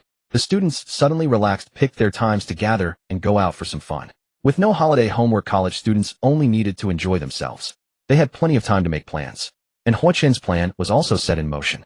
How exactly would he do it? It was actually quite simple. He would just wait for Nianxi to go to the hospital for a follow-up checkup and confront her then. According to information Ji Wen had obtained from her sister Ji Fei Nian, she never deliberately concealed her female identity during her checkups. Therefore, if he went to confront her, he would definitely catch her red-handed. However, plans never keep up with changes. Since Huachun had grown more mature, his father Hua Jinghua, noticing the change, began intentionally or unintentionally entrusting him with some of the company's affairs. One day, Huachun was working in his study, engrossed in reading a contract. Ji Wen suddenly called, "Huachun, get to the hospital now. Cici is hospitalized." The moment he answered, Ji Wen's voice came through. Huachun's heart raced with panic. Abandoning his work without a second thought, he rushed out immediately. Thanks to the chauffeur Zhang Wei's miraculous driving, Huachun arrived at the hospital in less than 10 minutes. He leaped out of the car and dashed straight into the inpatient building, heading directly to the nurse's station. "Excuse me, is there a boy named Nian Yang admitted here?" Because Huachun's words were too fast and urgent, the intern nurse couldn't make out what he said. Realizing his mistake, he quickly corrected himself. "No, I meant a girl named Nianxi." The nurse finally understood and searched the admission records, finding the name. Yes, in room 424. Take the elevator ahead, go straight, and it's on the right. Thanks. Having received the answer, Hua-chun expressed his gratitude and immediately hurried over, not even hearing the nurses muttering behind him. Room 424 is for menstrual cramps. Is it really that serious? Sigh. I wish I could meet a boyfriend who cares so sincerely and is handsome too. A friend beside her teased, just don't treat your boyfriend like a lab rat. Meanwhile, Hua-chun had already reached Nian Zai's ward. Inside Nian, she was explaining to her parents why she had recklessly eaten cold and spicy food despite knowing her period was coming. Her cycle was always more severe than other girls, and now she had ended up in the hospital. It wasn't a serious issue though. The doctor prescribed some medicine to regulate her condition and advised her not to neglect her health like that again. Xin was lecturing her daughter, while Nian Zhangwo expressed his wholehearted support. Ji, when watching from the sidelines, couldn't get a word in. She thought, with such a perfect opportunity, why isn't that Hua-chun here yet? Just then the ward door creaked open and Hua-chun burst in frantically. Nian Zai's mind went completely blank. Nian Yang, how are you? Hua-chun asked urgently, his eyes filled with concern and anxiety for her. Xin and Nian Zhangwo were startled by his sudden arrival, knowing their daughter didn't want him to know about her transformation into a girl. But faced with the situation, they didn't know what to do. Nian, she coming to her senses, quickly curled up under the blanket, trying to hide her body. She was wearing a thin hospital gown that couldn't conceal her curves, and it only made her figure more prominent. She hoped Hua-chun hadn't noticed the change in her mind racing for an explanation if he did. But no matter how hard she thought, her single-core processor was useless. Hua-chun, of course, saw the change in Nian she at first glance. But after learning from Ji-won that she was hospitalized regardless of the severity, he couldn't care about anything else. How are you? Are you sick or something? Do you need money? He'll cover it. Overwhelmed with concern, Hua-chun leaned by Nian Zai's bed, firing off a series of questions that left her stunned. At the critical moment, Nian Zhangwo stepped in. Hey kid, we're still here. Sorry uncle, and I was too anxious. Realizing his lapse, Hua-chun quickly apologized, showing a rare hint of youthful awkwardness and nervousness. The couple knew Hua-chun cared about their daughter and felt relieved. Don't worry, Xiaoqun Yang is fine, it's just. Unable to think of a reason, Xin discreetly nudged Nian Zhangwo with her elbow. It's just. But Nian Zhangwo, a straightforward man, stumbled over his words and couldn't come up with a good excuse. So the couple turned their gaze to Ji-won, who had remained silent. Don't look at me. Ji-won turned away, indicating she had nothing to do with it. After all, she could already imagine how terrifying Nian she would be when she came to her senses and came after her. Hua-chun also deduced from their reactions, so it's not a serious illness, that's good. The heavy stone in his heart finally fell. But then another stone rose. He had rushed in without thinking, and now that he knew Nian she was fine, he faced an entirely new situation of being honest with her. At that moment, Hua-chun's mind went blank too. The person he longed for was right in front of him, yet when it came down to it, he dared not take that step.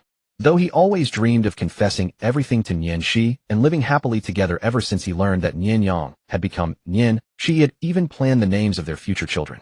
Ideals were always beautiful, but reality was different. He was certain that if they were together, he would wholeheartedly care for Nian Shi. But the journey from 0 to 1 was always the hardest. What if Nian Shi didn't accept him? What if she saw him as a pervert and rejected him? Hua-chun feared that happening.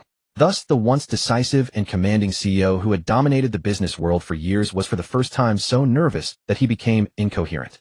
After a moment of silence, Nian Shi, unable to bear the stuffiness under the blanket, poked her head out. With a flushed face, she said timidly, Why are you here? Hua-chun's mind raced. What should he do? Should he say it directly? Or be more subtle? No, given her brain, he should just be straightforward. Anything too subtle would fly over her head. Ji-won couldn't stand it anymore. She pulled Xin and Nian Zhangwo toward the door. Uncle and Aunt, since Hua-chun is here, now let him take care of Cece for a while. I just heard the nurse say we need to fill out some forms, so let's go quickly. In saying that, Ji-won didn't hide her use of the name Cece, subtly urging Hua-chun to act. She had done her best to give him space. If he didn't move now, when would he? The couple was a bit confused, but were half pushed out by Ji-won. Hey, don't. By the time Nian Shi tried to stop them, it was too late. The entire ward was left with just her and Hua-chun. Hua-chun understood Ji-won's intention, made up his mind, and silently praised her as an incredible wingman. No. What do you know? Nian Zai's heart was already racing, and now Hua-chun's words made her feel like it was in her throat. I know you've turned into a girl. Hua-chun stopped pretending and came clean. So, be with me. I promise to treat you well for the rest of my life. After a brief silence, Nian Shi was startled, a blush spreading across her face at Hua-chun's sudden confession. The tension that had gripped her moments ago dissolved entirely under his unexpected declaration. She threw off the blanket, her slender figure accentuated by the thin hospital gown, making her appear even more alluring and graceful. No, what are you thinking? Look closely, I'm your brother. Kneeling on the bed, Nian Shi fully revealed her female identity, before Hua Chun, as if daring him to see clearly. I know. At that moment she looked down at him, clearly seeing the determination and seriousness in his eyes. Yet she still couldn't believe her ears. No? How can you say all this to someone? Without even flinching. Are you a pervert? What's going on? I thought once you knew my secret you'd despise me, hate me. But now you're throwing this at me. What are you trying to do? I'm your best buddy. So this is how you've always seen me. I'm not a pervert. Hua Chun immediately retorted, but then hesitated and changed his tune. No. I am a pervert. But I'm only perverted with you. He declared it with such righteousness that it only left she more bewildered. What a... After the intense confrontation their emotions gradually settled and their voices softened. Hua Chun began to speak earnestly to Nianxi. I'm so glad we can meet again. After you left in our past life, I felt like I'd lost my anchor, drifting aimlessly every day. I couldn't believe I had lost my best brother, couldn't believe I'd never see you again. After being reborn, I'm truly grateful. You didn't need to hide from me. Our bond won't change because of this. We are still the best of friends. The best of brothers. Back when you were a man, I only wanted to stand by your side, as a brother supporting each other, facing everything together. Now it's the same. I still want to be with you. From now on. Hua Chun paused as if hiding the next words. I'm serious. You really are a pervert, aren't you? Though what he said was truly touching. Wanting to be with you because of your soul, not your appearance. Such words were a devastating blow to Nianxi, who had zero experience with love. But, saying all this suddenly, it's way too abrupt. Nianxi was flustered, her face flushed, as if it might bleed, her heart pounding wildly. Her single-core processor of a mind could never fathom what was going on inside Hua Chun's head. In the end, she could only shout, get lost. He was rejected, but it was expected. Yet despite being turned down so bluntly, Hua Chun felt no disappointment. Because in Nian's eyes he saw no disgust or despair, only panic and shyness. That was a good sign. At least he had a chance. Meanwhile, Nian Zhangwo and his wife, who had been led out of the ward by Ji Wen, were no fools. With a little thought, they understood the intention behind this young girl's sudden action. Come to think of it, their daughter rarely mentioned this classmate named Ji Wen. Yet today, when their daughter was hospitalized, Ji Wen was the first to visit. She claimed her elder sister worked here, and she happened to visit today, learning by chance about their daughter's hospitalization. The couple was momentarily stunned, but seeing their daughter chatting amiably with this girl, without hiding her female identity, they realized this girl also knew their daughter's secret. Then Hua Chun burst in. Their daughter's reaction was clearly different, indicating she hadn't told Hua Chun about her hospitalization. If that was the case, there was only one possible informant. Reaching this conclusion, the couple began staring at Ji Wen with malevolent eyes. Ji Wen felt a chill run down her spine, silently cursing that this job was too hard. She'd definitely make Hua Chun pay dearly. After much effort, she finally managed to reassure Nian's parents. Thinking that the young couple probably had endless words to share, Ji Wen made an excuse to take the parents further away, claiming she'd buy something nice for Nianxi. Ji Wen felt she was truly a saint. Meanwhile, back in the ward, Hua Chun and Nianxi had confessed everything to each other, realizing they were both reborn.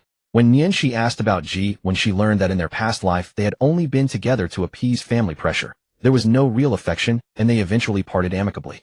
In that moment, an inexplicable bond grew even stronger between them. After all, in this world, they might be the only two who came from the future. Not knowing the other's situation had made them feel lonely in a way. They talked and laughed, moving from poetry to philosophy, rejoicing in every memory they recalled. Nianxi could sense from his attitude and gaze that he didn't despise her. And because of his earlier words, she felt fortunate. It's wonderful. We can still be the same, still best friends and brothers. Really knowing him so well, why was I so afraid before? Now that she understood, Nianxi no longer felt restrained around Hua Chun, completely letting go. How are my parents? They must be heartbroken knowing this, right? The moment she confessed everything, Nianxi immediately asked Hua Chun about her past life parents. Hua Chun looked at her tenderly, his eyes filled with pain and pity. Nianxi had truly endured so much. Though weathered by storms, now returning to this spirited youth, she could cast aside all the burdens of her previous life and live anew. Yet her heart still clung to the ties of her past. I attended your funeral and spoke at length with your parents. Rest assured they are stronger than you imagine. In her past life, He Xian and Nian Zhangwo did not crumble from their son's passing. This didn't mean they didn't love their child. It was simply that with the departed gone, they chose to carry on living well in his stead. Hearing this, Nianxi recalled her father's illness. Is that how I died? My body couldn't be donated, could it? She had hoped to use the donation to cover the medical expenses. It was all torn to pieces. Quite a sight, really. Nianxi knew how she had died. Imagining the possible aftermath, she felt a wave of nausea and complained, couldn't you have put it more gently? I'll try, but you can rest easy about your parents. After all, I'm still here. Nianxi was puzzled. She had indeed asked Hua Chun to handle her affairs, but that didn't mean there was nothing to worry about. Her father's medical bills alone were enough to trouble her. Of course, Hua Chun soon provided the answer. Before you were stubborn. You wouldn't borrow much from me, and even after learning my identity you refused my help. I could only assist you in secret, and I couldn't stop you from doing something so foolish. I knew your father's surgery urgently needed a large sum. I paid for it myself, covering the amount you had hoped to raise through body donation. So don't worry, your father is fine. That's a relief. Hearing Hua Chen's words, Nian, she let out a sigh of relief. In her eyes, her parents were strong people. As long as they were free from illness and disaster, they could overcome any difficulty. Suddenly a thought struck her. You paid out of your own pocket. That's a lot of money. What's mine is yours. Hua Chen waved his hand, dismissing it as trivial. But to Nian it was monumental. How can I ever repay you? She began to ponder how she could spend the rest of her life repaying this debt. Though the past life was the past, and this life was new, a drop of kindness should be repaid with a gushing spring. Such a great favor she could not forget. How about? Hua Chen returned a meaningful glance. Though unspoken, Nian she understood his intent and roared, "Get lost." Hua Chen teased, treating it as a playful spat. Eventually, Nian she fell silent again. Looking back, my reluctance to confess seems utterly foolish. Yes, they were such good friends. So why couldn't they take a step closer? Why all the secrets? Nian she was unwilling to share her troubles with Hua Chen, and Hua Chen dared not reveal his identity to her. Hua Chen expressed understanding. We're both the same. When I was young, many people approached me because of my status. It wasn't until I met you that I learned what true friendship was. But I was also afraid that our friendship would be tainted by money, so I dared not tell you. Nian she smiled. Then we're even. Now that everything's out in the open, I feel a weight lifted. In truth, if one thing had trapped them both in their past lives, it was money. Oh, what happened to the little girl I saved before I died? Did I manage to save her? Now that they had cleared the air, there were no more worries. Nian's eyes thoughts turned to the child she had given her life to save. The scene before her death was still vivid. In the first 2 days after her rebirth, she relived it every night in her dreams, causing her heart to clench once more. Hua Chen knew she would ask about this, and had already prepared his answer. Because of you, the girl only sustained minor injuries. Nothing serious. This was no lie, but the scene had been so horrific that the girl was terrified and fainted on the spot. As far as Hua Chen knew, it took the girl a long time to overcome the psychological trauma. There was no need to mention this, and upset Nian she further. Learning that the girl was safe, Nian she breathed a sigh of relief. Though she had died, at least she had saved a flower of the nation. I guess I've accumulated some good karma. It must be a great merit. How else would you be chosen for rebirth? As they talked, they drifted to the topic of why they had been reborn. But discussing such mysterious matters could lead to endless speculation. And equally inexplicable as rebirth was the change within Nian she herself. At the same time, Nian she grew curious about what had happened to Hua Chen that led to his rebirth. So how did you die? Don't tell me you also had a stroke of luck like me. That hurt like hell. I'm still traumatized. Nian she couldn't help but shiver. Hua Chen looked at her with pity and comforted her by gently stroking her head. It's okay. It's all in the past. Comforted Nian, she became even more curious about Hua Chen's story. Perhaps from reading too many modern romance novels, she even began to imagine a plot involving corporate warfare among major companies, with a sinister scheme to murder a CEO in a car accident. But reality was far from that. High-level corporate battles were often mundane and not so antisocial. That day I was reminiscing about you as usual. I had a little drink, got a bit tipsy, and unconsciously wandered to the bridge where you had your accident. And then you got lucky. Hua Chen couldn't help but laugh. No, guess again. Jumped into the river. Hua Chen thought for a moment, trying to be mysterious. Honestly, I don't know how I died. I woke up groggy and was already reborn. So I think it's less of a rebirth and more like inheriting memories from a past life. Nian she was speechless. She had eagerly imagined a grand corporate drama, only to find his rebirth so anticlimactic. He didn't even know if he had died or not. Or did the author not know how to kill him off? You don't even know, and you made me guess. Nian she, furious, raised her little fist and struck him. I'm wrong. Stop hitting. Hua Chen raised his arm to block, and as they playfully tussled, his hand accidentally brushed against a forbidden area on her chest. That fleeting touch sent a jolt through her body, a strange sensation like an electric shock. Nian she shuddered, covering her chest, and glared at Hua Chen with reproach. Get lost. Soon after, Ji-won and Nian's eyes parents returned together, carrying gifts they had bought for her. As soon as they opened the door, they saw Hua Chen apologizing to Nian, she offering her fruit, looking utterly humble.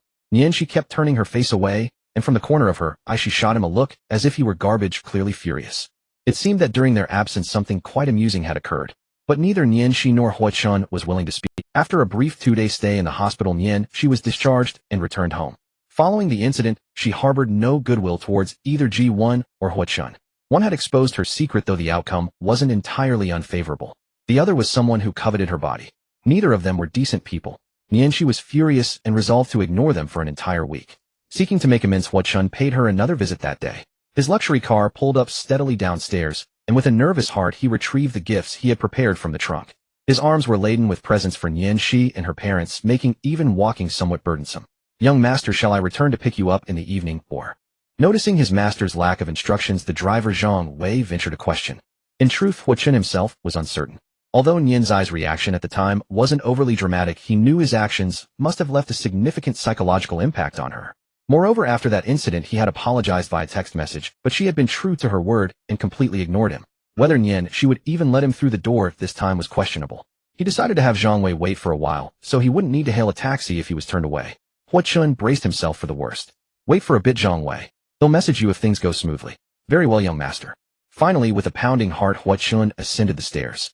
Arriving at Nian Zai's door, he struggled to free a hand from the pile of gifts and knocked. Soon the door swung open. Finally, here I'm starving. Nian Shi poked half her body out from inside, looking expectantly. She thought her food delivery had arrived, but upon opening the door, she saw Hua Chun laden with items, and her face instantly darkened. Why are you here? She frowned, her tone sharp and hostile. Recalling the hospital experience, she now saw Hua Chun as nothing more than a lecherous scoundrel after her body. Claiming to like her was just an excuse. A creature ruled by his lower half. He was simply driven by base desires. I was wrong. I've come to apologize. Hua Chun smiled bitterly, offering the bouquet in his hand. Nian Shi cast a cold glance at the flowers. Pink roses, beautiful. But at that moment, they seemed utterly displeasing to her. No need. I'm not angry. Go back. With that, she prepared to shut the door. Hua Chun quickly braced his foot against the threshold. Don't, Shi. I truly was wrong. I shouldn't have done that to you. I want to deny my feelings, but at that moment I was just swept up by impulse. The scene was vivid in her mind. Recalling it, Nian Zai's face flushed with anger. Stop it. All right, I'll stop. Fearing he might upset her further, Hua Chun swiftly changed the subject. Look at what I brought you. He pulled out a large box from the pile of gifts, its surface adorned with a handsome robot. This is... Nian Shi glanced at it, her eyes lighting up. She snatched it away for a closer look. MGX Strike Freedom. She had once been a model enthusiast passionate about building various kits. This was one she had always desired but hesitated to buy due to its price, planning to save up from a job in a few days. Now Hua Chun had given it to her as a gift. Seeing her reaction, Hua Chun sensed an opportunity and pressed on. I knew you'd like it. Good taste, don't you think? But Nian Zai's attention was entirely captivated by the model in her hands. Ahem. Hua Chun coughed awkwardly. For its sake, can you forgive me? By then Nian Shi was clutching the model box tightly to her chest. She adored the model. This gift truly hit the mark. She knew accepting it meant forgiving him. Yet refusing it would mean returning it, and enduring another grueling month to afford it herself. Between forgiving Hua Chun and waiting another month, she made her choice. I suppose it'll do, depending on your behavior. Nian Shi said haughtily, cradling the model as she turned and entered the house, casting a flirtatious glance his way. Hua Chun beamed, knowing she had forgiven him, and promptly picked up the remaining items to follow her inside. Nian Shi immediately placed the model in her room, eager to find time to assemble it with relentless fervor. Hua Chun set down his things, and seeing her emerge from the room, sidled up to her with a sly grin. Your command, my queen. Don't be like that, it's creepy. Nian Shi shuddered. Hua Chun had always been a bit offbeat, but now he seemed even more so. Why have you become so shameless? Hua Chun felt no shame and boldly declared. This is called liberating my true nature. Honestly, it's quite relieving. Now that I've been honest with you, I don't have to pretend to be a well-behaved kid from my youth. Nian Shi suddenly recalled their past lives. Though they rarely met as adults, when chatting online, Hua Chun always sent lewd emojis. Perhaps that sly demeanor had already begun to show back then. Who could have guessed that the emperor of the business world had such a side behind closed doors? Sigh. Why hadn't she noticed it before? By the way, where are uncle and auntie? Hua Chun glanced around, noticing neither he Xian nor Nian Zhangwo were present, and Nian Shi had answered the door. It was easy to guess that Nian Zhangwo was at work, since his factory never had holidays or breaks. But auntie he? As far as he knew, she was a university professor. Most universities should be on break by now, so why wasn't she home? Nian Shi soon provided the answer. Dad's at work. Mom's university has exam week this week, so she's proctoring. I see. So it's just the two of us at home. Hua Chun's mind turned to tempting a little mischief. But Nian Shi didn't take the bait, or rather she didn't catch on. You sure picked the right time, showing up at mealtime. Nian Shi sat on the sofa, checking the time. It had been an hour since she placed her order. Glancing at the delivery app, she saw the driver was still far away, and felt weary. She knew lunchtime was peak hour, so the delivery would be slow and the wait time longer, but this was taking too long. So can I sample your cooking? Hua Chun leaned in, seizing the moment. Recalling a past life conversation, Nian Shi mentioned that renting an apartment made her reluctant to order takeout every day, so she learned to cook and her skills kept improving. He had once said he wanted to taste her cooking. Nian Shi readily agreed, promising to make him a feast. Little did they expect that until their deaths this promise would never be fulfilled. Yet in this life, when faced with Hua Chun's request, Nian Shi refused. The reason was simple, she had already ordered takeout. Dream on cooking is too much trouble. I ordered spicy hot pot, and there's none for you. Hua Chun feigned shock, clutching his heart, as if it were broken. You cruel woman, can you bear to let me go hungry? I'd rather you starve. Final cook myself. Seeing that his act of self-pity was useless, Hua Chun decided to rely on himself. This wasn't his first time at Nian Zai's place. Humming a tune, he familiarly opened the fridge, picked a few possible ingredients, and walked into the kitchen. Do you even know how to cook?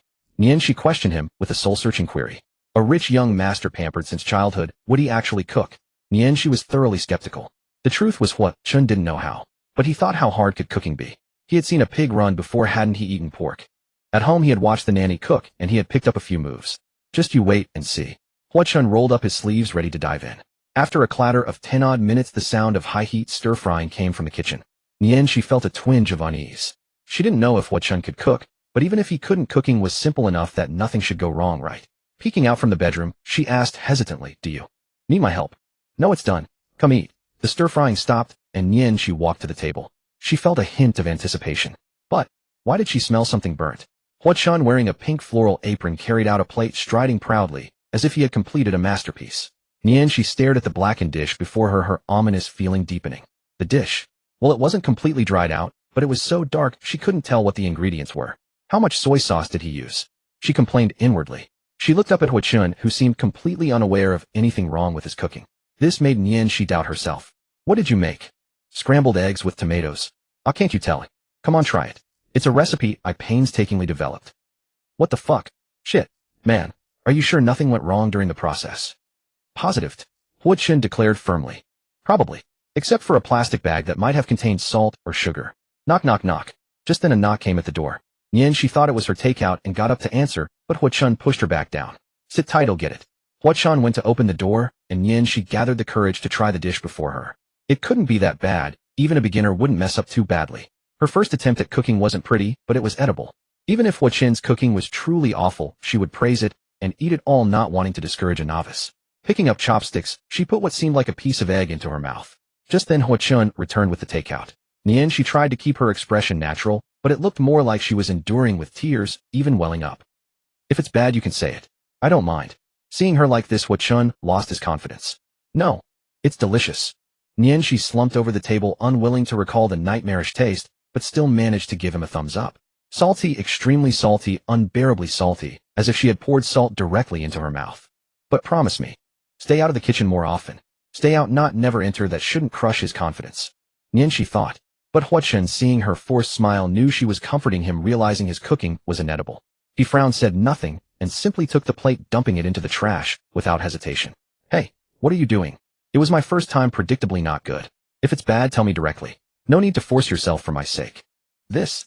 How is that forcing myself? Nian Shi knew how devastating it could be to crush someone's enthusiasm and confidence. In her past life, her first proposal was thrown into the trash by her boss, without even a glance, after she had worked all night. Though she adapted and improved, she always felt a resistance to writing tasks. Now with Hua Chun as her best friend, if he cooked so badly a second time, she wouldn't hesitate to mock him mercilessly. But for the first time, Hua Chun walked over slowly and held her in his arms. Surprisingly, Nian, she didn't resist or refuse. No matter when or what in front of me, you never need to force yourself. Be yourself, laugh when happy, cry when sad. If you need a shoulder, I'm here always. Nian Shi unconsciously leaned into his embrace, breathing in his scent. Her heart truly stirred. Fearing she might fall too deep, she chuckled nervously. So cheesy, stop it. After a moment they parted, and she suddenly asked, do you use these lines to sweet-talk other girls? Ungrateful. You know I've been single my whole life. Since their talk at the hospital, Nian Shi knew that his relationship with Ji-won in college was just a pretense, a title without substance. So indeed, he had always been single. Nian Shi was no different, as she had never been in love either. Then save those words for your future girlfriend. They're not for me. A subtle rejection, but Hua Chun wasn't disheartened. Nian Zai's reaction was normal. After living as a man for so long, there had to be a transition. If she had accepted his confession right after the revelation, he would have questioned her sexuality. In the end, Nian Shi cooked a few simple dishes, and they both enjoyed a satisfying meal. Hua Chun had planned to stay longer, but was called away by work. The spicy hot pot was left forgotten in a corner. While tidying up Nian, she noticed the pink roses leaning against the wall. For some reason they now seemed more pleasing to the eye. Pretty and fragrant, she decided to keep them. She found a vase, placed them in the most prominent spot, and smelled them every time she passed. When Xin returned home that evening, she spotted the roses immediately. Oh, whose little boyfriend sent these flowers? She knew instantly who they were from. Mom, don't talk nonsense. What? Little boyfriend. Nian-shi blushed, grabbed the bouquet, and fled to her room. After the hospital incident, Nian-shi and Hua-chun had explained everything to her parents. Hua-chun had solemnly asked for their permission to be with Nian-shi. Xin was overjoyed while Nian Zhangwo wanted to kill him. As the saying goes, a mother-in-law sees her son-in-law more favorably with each glance. With Nian-shi on break, Xin was in that state. She now saw Nian-shi and Hua-chun as perfectly matched, and even dreamed of having grandchildren next year. She had worried that her son-turned-daughter might struggle with adjustment or develop into a lesbian. But now there were no such issues. Her relationship with Hua-chun was harmonious, a perfect match. With feelings on one side now, it was time to see if the other would reciprocate. Nian-shi and Hua-chun chatted on their phones more frequently than before. Previously as brothers they would only talk once in a while, but now that the man was smitten he naturally took the initiative to find topics. Although Nian-shi said no with her lips, she was always stirred at heart, and her flustered shy reactions only made Hua-chun more excited. In other words, she gave Hua-chun positive feedback, and their relationship was slowly warming up. Perhaps her feelings for Hua-chun had already changed imperceptibly, but she had not yet realized it herself. Hua-chun began to show his face in the subsidiaries and parent company of the Hua Group. Although he had no position in the head office, several subsidiaries had been transferred to his name. Employees privately called him the Little President. If it were an ordinary parachuted rich kid, the employees would definitely be dissatisfied. After all, who could tolerate a mediocre talent commanding them? But Hua-chun was different. He had thunderous methods and far-sighted vision. There were even rumors in the company that many of the current orders were issued by the Little President through the President's hand. Whether the rumors were true or false, no one dared to underestimate him. The business world was gradually stirring up huge waves due to Hua-chun's arrival. On Nian Zai's side it was relatively calm. She had been engrossed in assembling the model that Hua-chun had given her these days, forgetting to eat and sleep. Xin, because the university where she worked was on holiday, also stayed at home all day. Previously she cherished her daughter immensely, but one could get bored and annoyed with anything after seeing it too long. Now Xin was starting to get annoyed with her, thinking her daughter was a lazy pig who ate and slept all day doing nothing. One day Xin pushed open the door to Nian Zai's room. It was already high noon, but her daughter was still sound asleep in bed, not acting like a girl. Seeing the messy bedroom, she became furious. She yanked open the tightly drawn curtains, and the glaring sunlight immediately woke Nian-shi. The sun is scorching your butt, and you're still not getting up. You don't even tidy up your pigsty, you do nothing all day but eat and sleep, and you don't help mom clean the house. This barrage of scolding woke Nian-shi, who was still groggy. She said with a tearful voice, "Before you called me little lazy cat, now you say I'm a pig. Go out and find something to do right now." And so Nian-shi was kicked out of the house. But she had nothing serious to do, so she could only sit on the bench downstairs dazing off idly. Just as she was thinking about where to kill time, her phone beeped. Opening it, she saw it was a message from her father. "Shishi, Dad is going home for a bit. Is there anything you want to eat? Dad will bring it for you." Nian Zhangwo, due to work matters, had to make a detour home to pick up something. Just then Nian-shi was kicked out of the house, so she immediately complained to him. "Don't need anything, Dad, come back quickly. Your wife kicked me out." "What? She's rebelling. Wait for me." With her father's backing, Nian Zai's confidence soared. Soon Nian Zhangwo arrived, and Nian-shi followed him upstairs. The result? Of course, as expected, both father and daughter were kicked out.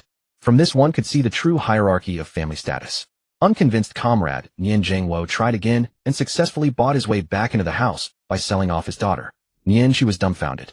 Depressed, Nian-shi knew she probably wouldn't be able to go home today. But it didn't matter, as she had already thought of a plan. She then dialed a number in her contacts. At the same time, far away in the conference room of the Hua Group, the previously oppressive atmosphere was suddenly interrupted by a phone ringing. Everyone looked toward the sound and saw that the ringing phone was the one in Hua-chun's hand. Their hearts immediately tensed up. Their little president hated being interrupted during meetings, and recently their performance had been poor, which already made him unhappy. At this moment, someone calling would surely earn a scolding. However, they were wrong.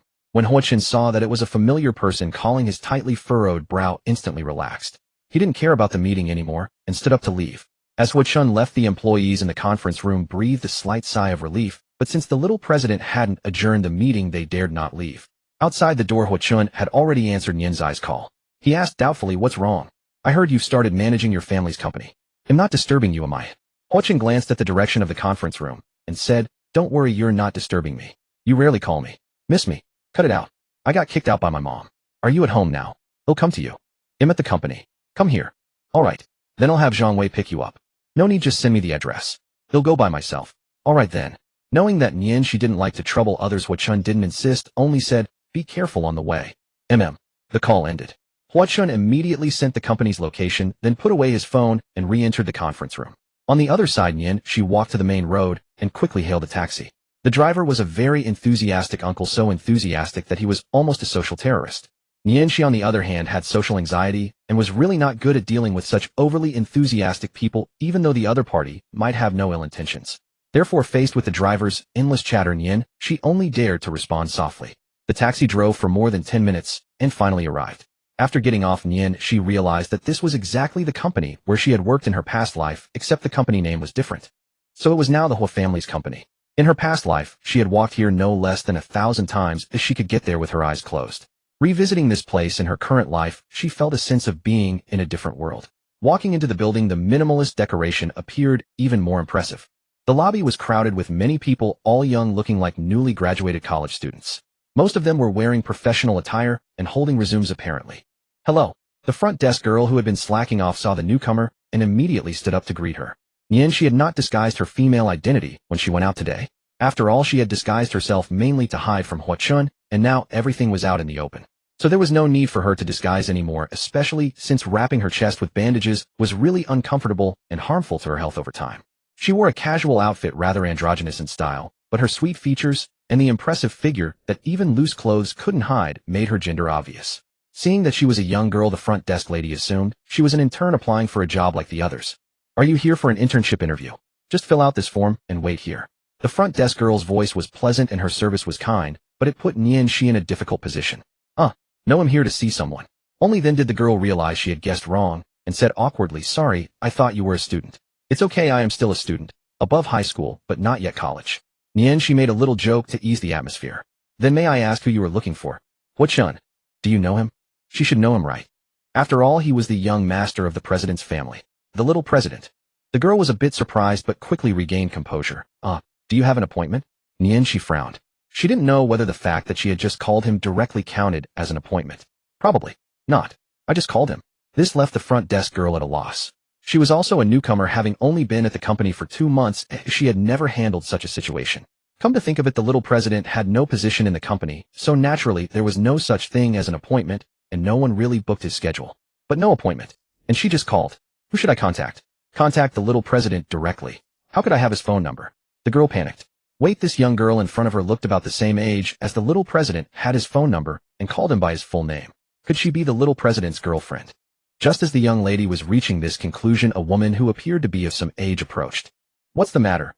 The young receptionist immediately lowered her head and said deferentially, Supervisor Zhao, this young lady is here to see the junior president, but she doesn't have an appointment. I don't know. Before she could finish, the female supervisor cut her off sharply. The company has rules. No appointment, no entry. Do I need to teach you that? The female supervisor, clad in a striped suit and gold-rimmed glasses, exuded the image of a sharp and capable career woman. Her displeased expression and furrowed brows deepened the wrinkles etched by time on her face, giving off an impression of a bad temper and an intimidating demeanor. Seeing her stern manner, she couldn't help but frown, recalling the supervisor from her past life, who would constantly pick on her. In the lobby, the group of interns waiting for interviews was also drawn to Supervisor Zhao's loud reprimands. But that is the junior president after all. The receptionist's voice grew weak. Yet before she could finish, the female supervisor cut her off again harshly. If you can't do this job well, someone else will take your place. You're not indispensable. I'm sorry, supervisor. Seeing her apology, the female supervisor snorted coldly, then cast an unfriendly gaze at Nianxi and ordered the receptionist, What are you waiting for? Get rid of this yellow-haired girl. Who does she think she is to see the president? But she might be. The receptionist wanted to suggest that this young lady might be the junior president's girlfriend, but a sharp glare from the female supervisor silenced her. Finally, she could only tremble and comply. Right. Having done this, the female supervisor turned and walked toward the group of interns. Just moments earlier, the interns, having witnessed the female supervisor's fierce demeanor, began whispering among themselves. Who is this woman? Going through menopause. Seems like Supervisor Zhao from the sales department. So scary. She's a match for my high school disciplinary director. If your disciplinary director knew you were bad-mouthing her, she'd chew you out. Hope I pass the interview and don't end up in Supervisor Zhao's department. Chill. Keep it down, she's coming. On the other side, the receptionist looked apologetically at Nianxi. Sorry, miss. Supervisor Zhao has had some family issues lately and is in a bad mood. Nianxi, not one to hold grudges, waved her hand and said, It's fine, it's fine. After all, everyone has their bad days. Perhaps Supervisor Zhao wasn't usually so harsh, but being swayed by negative emotions could make her act differently from her usual self. As long as no major mistake was made, it was understandable. Then, bound by Supervisor Zhao's orders, the receptionist was even more conflicted. He'll call Hua Chun myself. Understanding the situation, she stepped aside and dialed Hua Chen's number again. During the meeting, Hua Chen's phone rang again, but this time, he didn't leave his seat. He answered directly. The meeting was nearing its end with only a summary needed, so the call wouldn't disrupt his thoughts. I'm here. Can you come pick me up? I'm in the lobby. Hua Chen was puzzled. Why don't you just come up? After all, though she seemed delicate, she wasn't the type to need constant care. As previously mentioned, give her an address, and she'd find her way. It seemed she had run into some trouble. Someone stopped you. Well, there's a bit of a hassle. All right, wait for me. Hanging up just as the meeting summary ended, he simply said, meeting adjourned, and left. When he arrived at the lobby, he saw Supervisor Zhao confronting Nianxi again. Why are you still here? Do you think our company is a marketplace? After berating the intern's supervisor, Zhao returned to find Nianxi sitting leisurely on the sofa sipping tea. Already in a foul mood, Supervisor Zhao's anger flared even more. It seemed the new receptionist hadn't taken her orders seriously, and she immediately turned her venomous words on Nianxi. Nianxi was caught off guard by Supervisor Zhao's unwarranted hostility. By nature, she was a slow-tempered person, always kind and polite in life. She hadn't even responded to Supervisor Zhao's obvious hostility earlier, and now she was being belittled for simply sitting there. Even Nianxi's good temper was wearing thin. Madam, I don't think I've offended you, have I? You. She frowned, ready to reason with her. But this Supervisor Zhao was truly rude again, interrupting before she could finish, even turning the blame elsewhere. How do you do your job? Do you take my words as hot air? I think you don't want to work here anymore. You don't need to come in tomorrow. She barked at the receptionist who was diligently working at the front desk. This time, however, the receptionist had some confidence. But Supervisor, this young lady really does know the junior president. She had indeed seen the young lady on the phone with the junior president. Due to some sound leakage from Nianxi's phone, the receptionist had accidentally overheard their conversation. Who would have thought that the junior president would come at this young lattice beck and call with just a single word? From then on, the receptionist was even more certain that this young lady was the junior president's girlfriend. So she definitely couldn't be turned away, instead she had to be well taken care of. Otherwise, a single word from her could decide one's fate. Though she had just entered society, the receptionist understood this principle well. Moreover, Supervisor Zhao was from the sales department, while she was from the administrative department. Even if a dismissal were to happen, it would be the administrative or HR department's business. Although Supervisor Zhao was her superior, she didn't have authority over her. However, Supervisor Zhao clearly dismissed the receptionist's words and glanced at Nianxi with contempt. Anyone can lie. If she says she's the junior president's lover, you believe it. Young people these days have no good intentions. This remark shocked everyone present. Supervisor, that's going too far. The receptionist indignantly criticized the supervisor's inappropriate words. The onlookers also cast unfriendly glances at Supervisor Zhao, though they only dared to murmur quietly, as she was a company leader. After all, she's an elder, and that young lady is clearly not old. Maybe just of age. To say such things to a young girl, aren't you ashamed? Exactly, and she's a supervisor. How did she get that position? Is this the quality of Hua Corporation's supervisors? I think we should apply elsewhere. Facing the criticism from the crowd, Supervisor Zhao's anger grew and her emotions became more intense. The look in her eyes toward Nianxi was no longer mere displeasure, but had turned into hatred, as if she had mistaken her for someone else. How is that going too far? You want to be a saint and a sinner at the same time. You do it, but won't let anyone call you out. Supervisor Zhao grew more agitated, and just then Hua Chen appeared in time. Supervisor Zhao, watch your language. Hua Chen stepped out from the crowd with a dark expression. Though young, his presence was commanding, instantly silencing everyone. The tightly clenched fists and the murderous glint in his eyes betrayed his profound anger. Little CEO, Manager Zhao, who had been so agitated moments before, wilted at the sight of Hua Chen. The young man's influence rivaled that of the CEO himself, but despite holding no formal title in the company, his words could never be ignored. Facing Hua Chen's lethal gaze, Manager Zhao struggled to explain himself. You're a veteran of the company, and you're capable. I don't want you to bring personal emotions into the workplace, nor do I want it to affect others. Yes, I'm giving you a week off. Sort out your personal affairs. If you continue to speak without restraint, you won't need to stay at the company. Understand? Understood. There was no loud reprimand, no fiery dismissal. Hua Chen chose to wield a stick and then offer a carrot, though the carrot was far from sweet. After all, he knew something of the reasons behind Manager Zhao's recent behavior. If possible, he didn't want to go too far, and Manager Zhao was indeed a capable person. His gaze shifted to Nianxi, who stood there as if she were an outsider. He wouldn't punish Manager Zhao excessively, but Nianxi had been wronged. That required an apology. With that thought, Hua Chen walked over to Nianxi and pulled her into his embrace. She is mine. I want you to apologize to her. Nianxi said nothing, rolling her eyes inwardly. Though she didn't want to admit it, she knew that refusing sharply in this setting would embarrass Hua Chen, and she didn't want that. Still, she quietly pushed against his arm, trying to break free. But her meager strength was no match for Hua Chen's, as she was trapped. Manager Zhao, though older, was not too proud to apologize, even to someone half his age. Realizing what she had just said, she understood that an apology was a light punishment. Miss, I'm sorry. It was my fault. Manager Zhao lowered her prideful head. She truly regretted her actions. She wondered what had come over her. An adult venting anger on a child, blaming an innocent person for the fault of a scumbag. It was utterly wrong. Seeing her sincerity, Hua Chen spoke again. The apology is given, but whether she forgives you is not up to me. Understand? Understood. Hua Chen turned, his cold, stern voice softening into one of tender affection. Shishi, what do you think? Nian, she saw him openly use her pet name. Was he trying to broadcast their relationship? She couldn't help but shiver. Manager Zhao's apology meant little to Nian Shi. Though she had been annoyed earlier, she was not one to let emotions run high. Hua Chen had arrived in time to resolve things, and she had only been scolded a little with no real harm done. But now that the little CEO had her back, she could play the part. It's not about forgiveness. The receptionist said you were in a bad mood. I'm with Hua Chen. I hope you sort out your issues and don't cause trouble for others. Nian, she said sternly, her expression as calm as Hua Chen's had been. Understood, thank you, little CEO's wife. Seeing that Nian Shi wasn't going to hold a grudge, Manager Zhao was grateful and quickly agreed. But that title made Nian Shi flinch.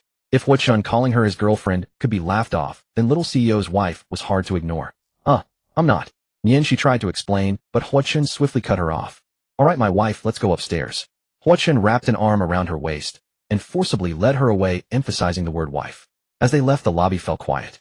The interns, initially discouraged by Manager Zhao's outburst, were now inspired by Hua Chen's presence to stay with the company.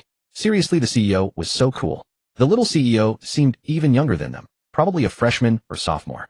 Thinking back to their own first and second years of college, wasting time on fun and games, or working to make ends meet, they recalled how Hua Chen at the same age was already managing the entire company. What a difference. Far away, Hua Chen and Nian Shi were still at odds. Seriously, when did I become yours? Nian Shi broke free from his embrace, frowning in annoyance. Just now. I didn't agree. You didn't refuse either. You. Nian Shi was speechless. They entered the elevator, and Hua Chen's mood suddenly darkened. Sorry. His unexpected apology caught Nian Shi off guard. Why are you sorry? It was my oversight. You suffered because of me. Hearing this, Nian Shi knew he was overthinking. She sighed, turned to face him, and pressed a finger to his forehead. When did you become so sentimental? In the past, if I got bested, you'd mock me for 3 days straight. Now you treat me like I'm fragile, always ready to be hurt. Then was then, now is now, Hua Chen retorted. Then was then, now is now. Then you were a man standing tall, now you're a woman deserving protection. Besides, for you, I can't let you suffer even the slightest grievance. Facing his rebuttal, Nian, she had her own explanation. Fine, I admit I've become a girl with a weaker body, but that doesn't mean my mind has weakened. Before you came, I was already ready to snap back at her. Hearing this, Hua Chen froze, then broke into a smile. That's exactly what I admire about you. Nian Shi's cheeks flushed, and her heartbeat quickened. To hide it, she rolled her eyes in disdain. There you go again. Haven't you tired of saying that? Never. The gentle voice whispered beside her ear as Hua Chen pressed his advantage. With a ding, the elevator arrived at the designated floor. As the elevator doors slid open, the two swiftly composed themselves. Amidst the astonished gazes of the employees, Hua Chen led Nian Shi into his office. Hua Chen's office was simple, furnished with only a desk, computer, sofa, coat rack, and bookshelf. I have some official business to attend to. You can amuse yourself for a while. There's a snack area straight down the hall to the left. Help yourself anytime, it's free. Hua Chen seated himself behind the desk without further ado. It wasn't that he disregarded Nian Shi, but he truly had urgent matters to handle. Got it, Nian Shi replied cheerfully. Despite her words, she was unfamiliar with his company and feared that wandering around might cause trouble, so she decided to stay by Hua Chen's side.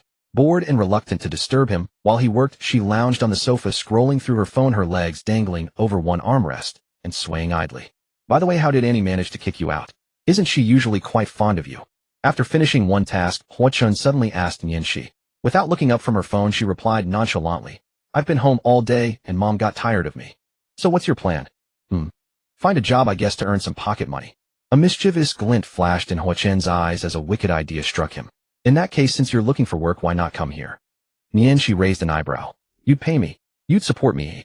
We're brothers if you're willing, Hua Chen said with a smile. But he knew Nian Shi wouldn't agree. Dream on, she scoffed. Though Hua Chen was someone she could trust, and she often joked about him supporting her, she feared that actually doing so would lead her to a life of indulgence. Better not. No way. Who knows what tricks you'd pull if I worked for you? Am I really that bad in your eyes? You're not bad. You're terrible. As expected, Nian Shi turned down Hua Chen's offer. Still, he felt a warmth knowing that she had thought of him first in her time of need. The entire afternoon, the two stayed in the office without leaving. Occasionally, an employee would come in to deliver documents, and seeing Nian Shi lounging so casually on the sofa, as if she were at home, They couldn't help but speculate about her relationship with their young CEO.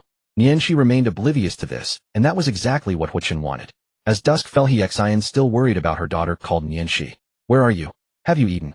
Don't stay out too late, come home early. Hearing her mother's voice, Nianxi feigned a bit of attitude. Ms. Xian, have you forgotten that you kicked me out? But as they say, the older the wiser. Your mother is always your mother. Little girl, getting cocky are you? Go sleep on the streets then. Don't bother coming home tonight. Mom, I'm sorry. Where are you now? Want me to pick you up? Huichen overheard the entire conversation between Nianxi and Xian. Seizing the moment, he immediately spoke up. Don't worry, Andy. He'll drive Shishi home later.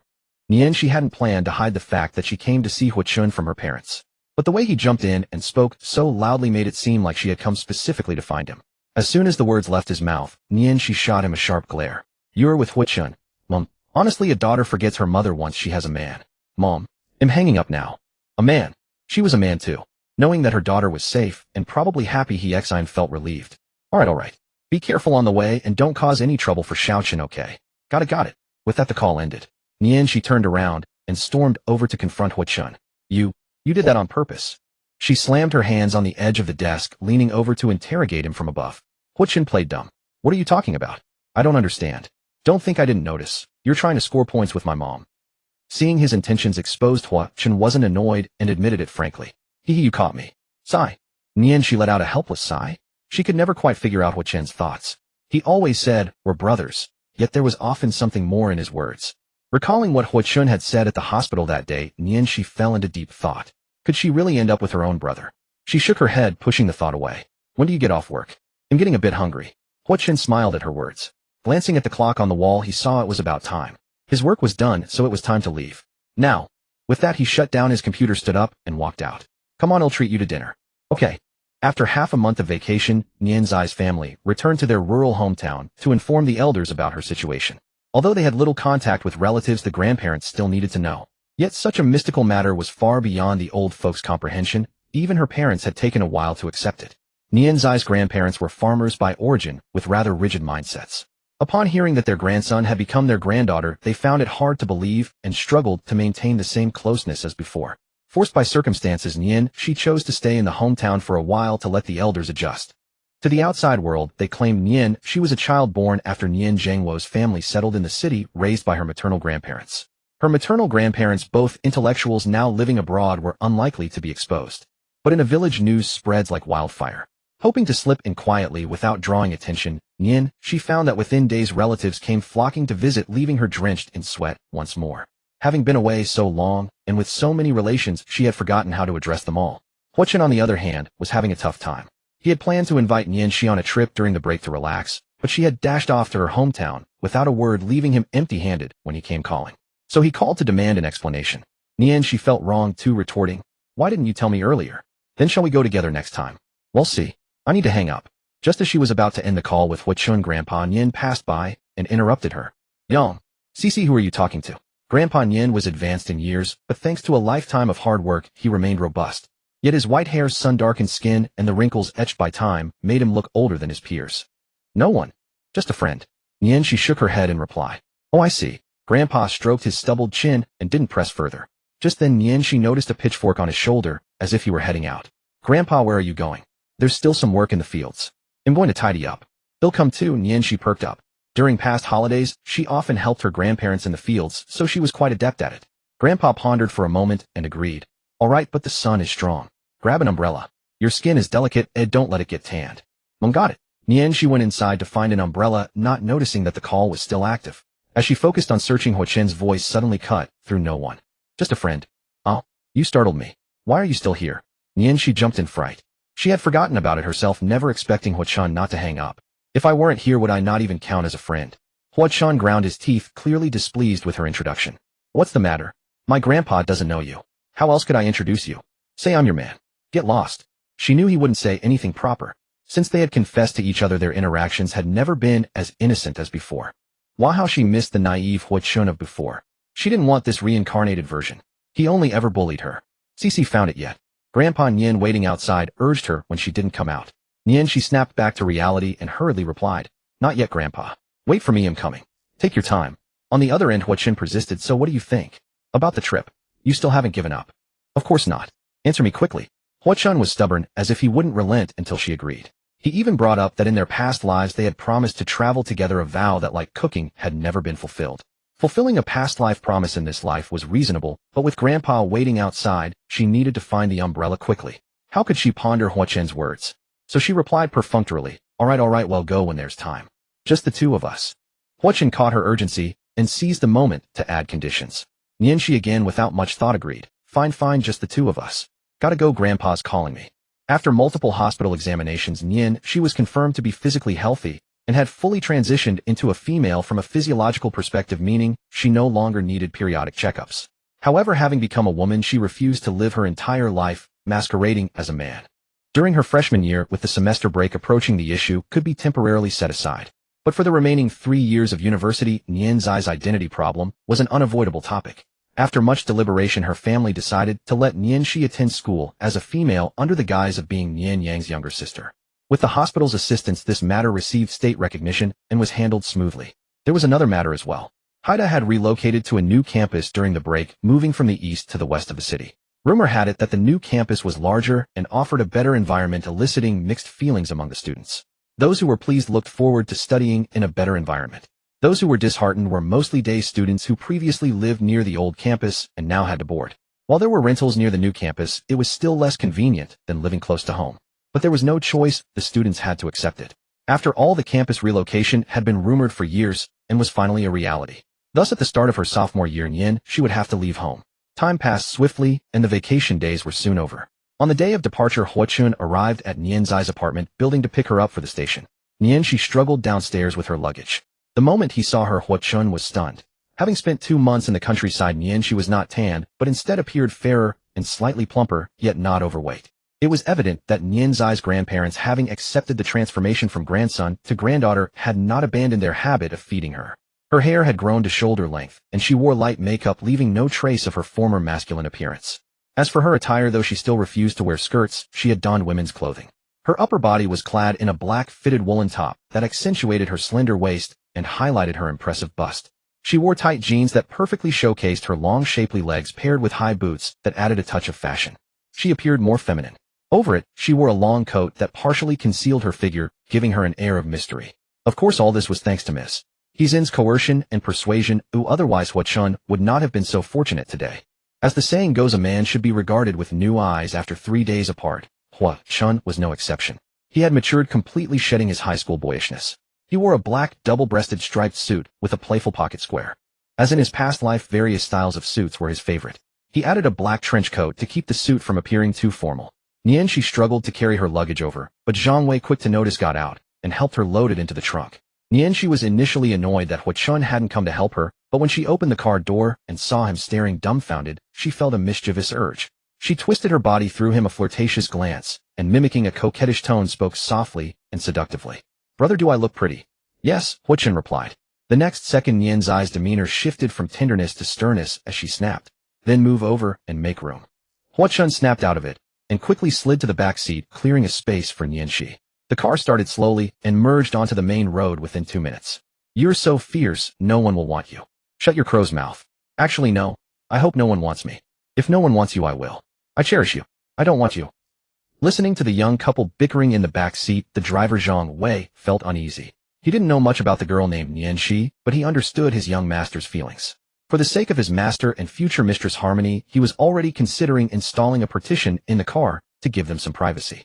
However, since the young master was going to university in another city and Zhang Wei wouldn't be accompanying him, he began to worry about his job at the whole corporation. After half an hour in the car, she felt drowsy, her head bobbing, but refusing to rest. Hua-chun noticed this, gently guided her head to his shoulder, and let her sleep leaning against him. She wasn't fully asleep yet, and was aware of his action, but she didn't resist. She relaxed, and soon fell asleep. Another half hour later, they arrived directly at Haida's new campus. The long-awaited university life was about to begin, and having been reborn into a familiar school, both felt a surge of excitement. In their past lives they had shared a dormitory, but due to Nianzai's special circumstances, the male dorm was off-limits. As for the female dorm, despite the potential perks, she considered herself a gentleman and felt she wouldn't adapt, so she gave up on that idea too. That left only one option: renting a place outside. When Nianxi had proposed this idea over a week ago, Hua-chun had already taken action. His efficiency was of course high.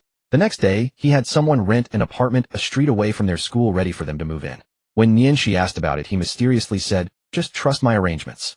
Of course, the apartment was a shared arrangement between them. Huachan grandly declared that if she agreed to share, her rent would be halved and utilities would be free. For Nianxi, who had been idle and lazy all holiday, this was an incredible bargain. As the saying goes, it's foolish to pass up a good deal, so Nianxi happily agreed. She wasn't worried about Huachan losing control and doing something to her. If he could tolerate the fact that the person beneath him was a man, then she would respect him as a true man. It was the first day of school, so there was no rush. They had the whole day to register. They first went to the rented apartment. Huachan received the keys from the landlord, and with a place to stay, their university life began. It was a fully furnished 2-bedroom apartment with all amenities ready for immediate occupancy. They dropped off their luggage, tidied up briefly, and then went together to register. Upon arriving at the school, they were greeted by a bustling, celebratory atmosphere. The campus was packed with people. Senior students were enthusiastically helping freshmen carry their luggage, though not out of kindness. Most were doing it for extra credit. Some, of course, were looking to strike up conversations with juniors, hoping to find their spring romance. Others seized the opportunity to sell campus phone cards to new students. Nianxi and Huachun encountered several such groups. With so many people, it was inevitable that they got separated on their way to registration. Amid the crowd, Nianxi spotted a familiar figure. Jiwen. Jiwen, carrying 2 suitcases, turned toward the voice and saw Nianxi waving at her. Her face lit up with joy.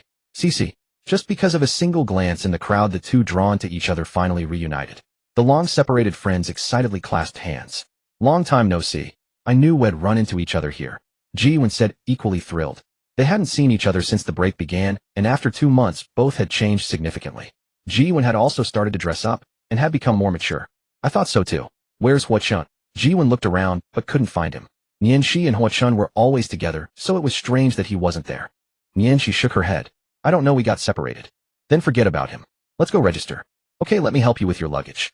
Nianxi, still considering herself a tough guy, took Jiwen's bags. The 2 friends happily went to register. As for Huachun, where was he? He was not far away in the crowd, being pestered by several senior girls for his contact information. Over at Nianxi and Jiwen's side, different departments had to report at separate locations. Fortunately, they weren't far apart, and the 2 quickly met up after finishing their registration.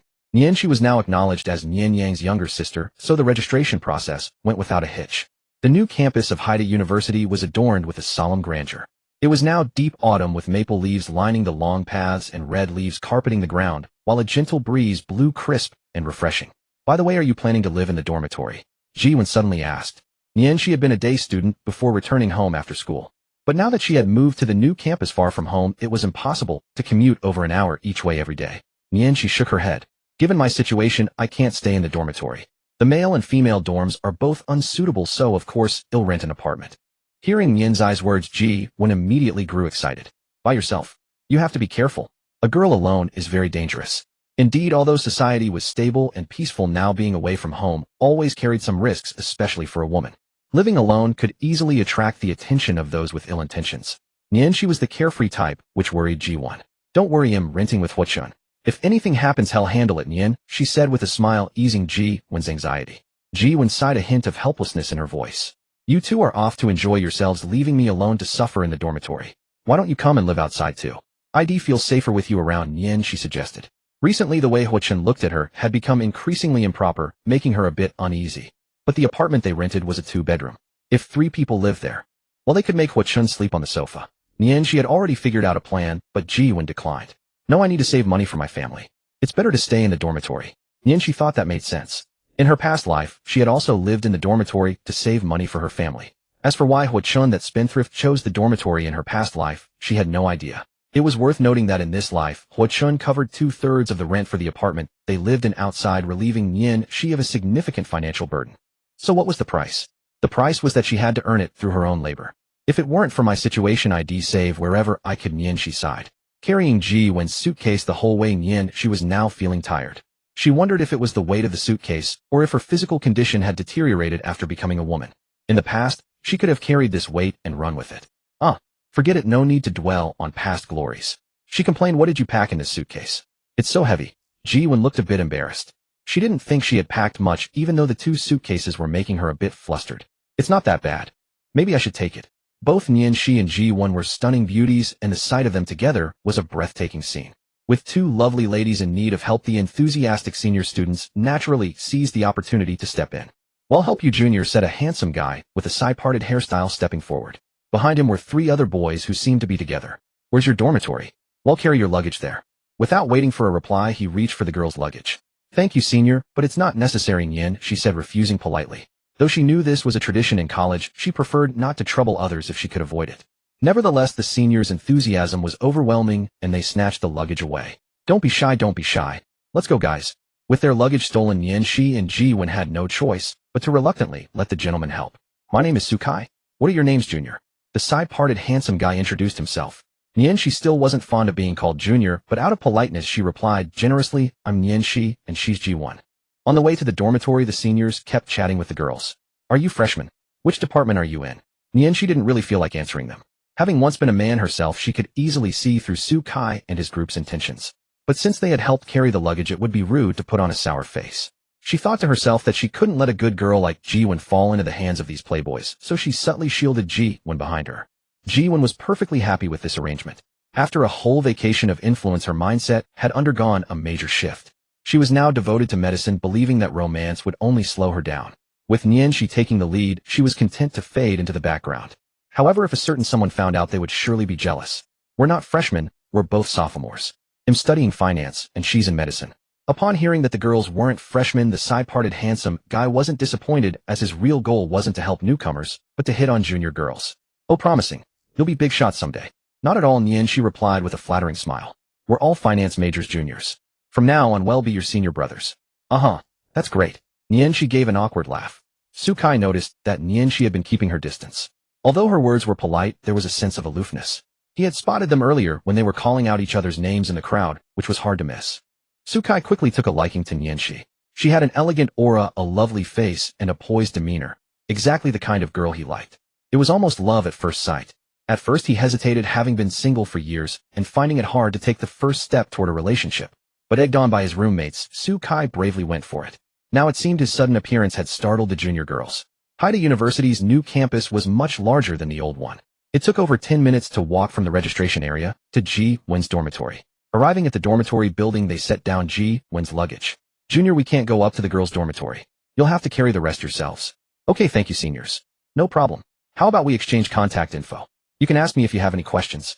Sukai seized the opportunity to make his request. All right."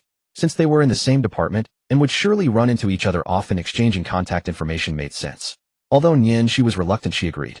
After all, he hadn't overstepped any boundaries, and refusing outright would make her seem overly sensitive. She could always make things clear later. Taking the luggage, Nien Shi followed Ji-Wen into the dormitory building. Sukai and his group didn't linger and soon left. Over at Huachin's side, things went much more smoothly. But having lost track of Nien Shi, he called her several times with no answer, growing increasingly irritated. He thought he had just heard her calling Ji-Wen's name. Could she have gone to the girls' apartment complex?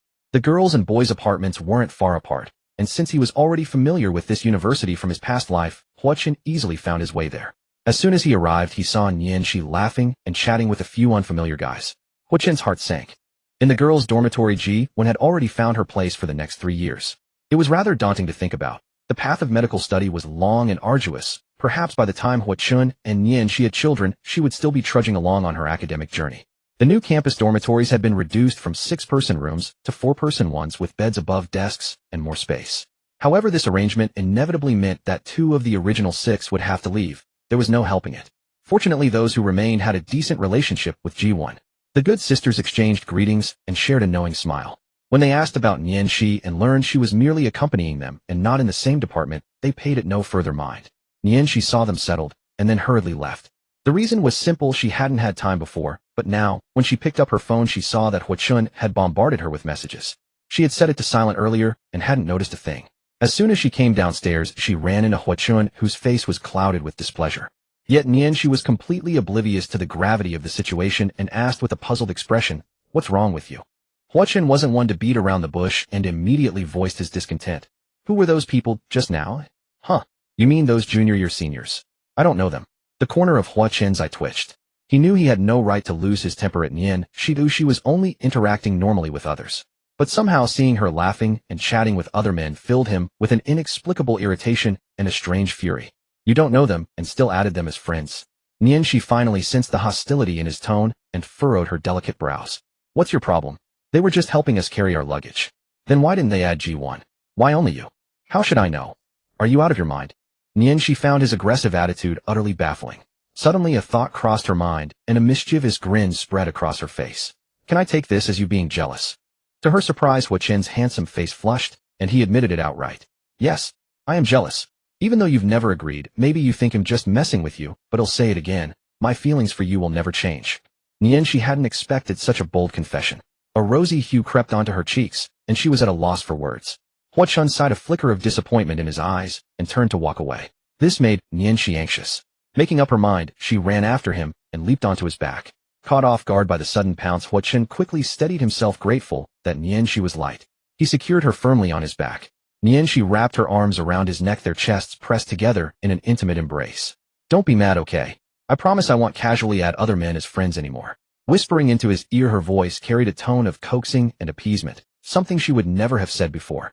Such a pleading manner was entirely out of character for her, especially coming from someone who held no official title in his life. But at this moment she could think of no other way to soothe this jealous fool. Besides, why not make use of such a fine physique? Clearly her coquettish tactics worked wonders on Chen. He felt the immense pressure against his back, acutely aware of her generous curves, and the touch of her thighs in his hands was exquisite. It was obvious that Chen, an old lecher at heart, was thoroughly susceptible to Nian's closeness. Does this mean you? No.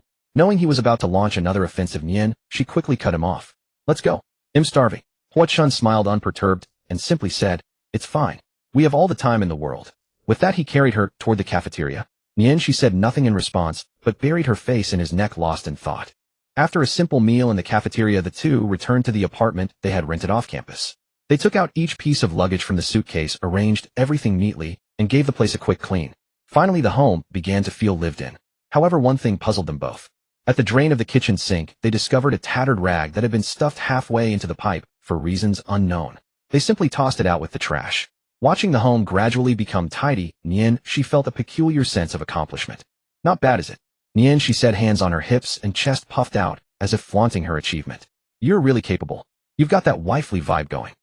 Nian's eyes cheeks flushed, and she quickly turned away. I'm going to take a shower. Chen was a bit puzzled. Before she would have snapped a get lost at such a remark. But today, she seemed even more adorable. Take me with you. Get lost. That felt right. The beginning of college life inevitably involved the one activity that students absolutely could not escape, military training.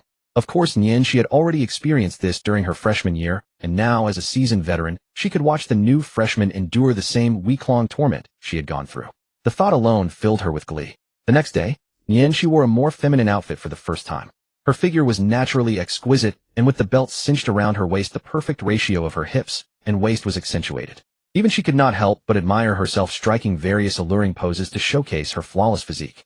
Knowing that Chen was right beside her, she harbored a subconscious intention to seduce him, a thought she herself barely acknowledged. She marveled at her own beauty, thinking, I'm simply too gorgeous, while also musing, just you wait, you'll be mesmerized by me.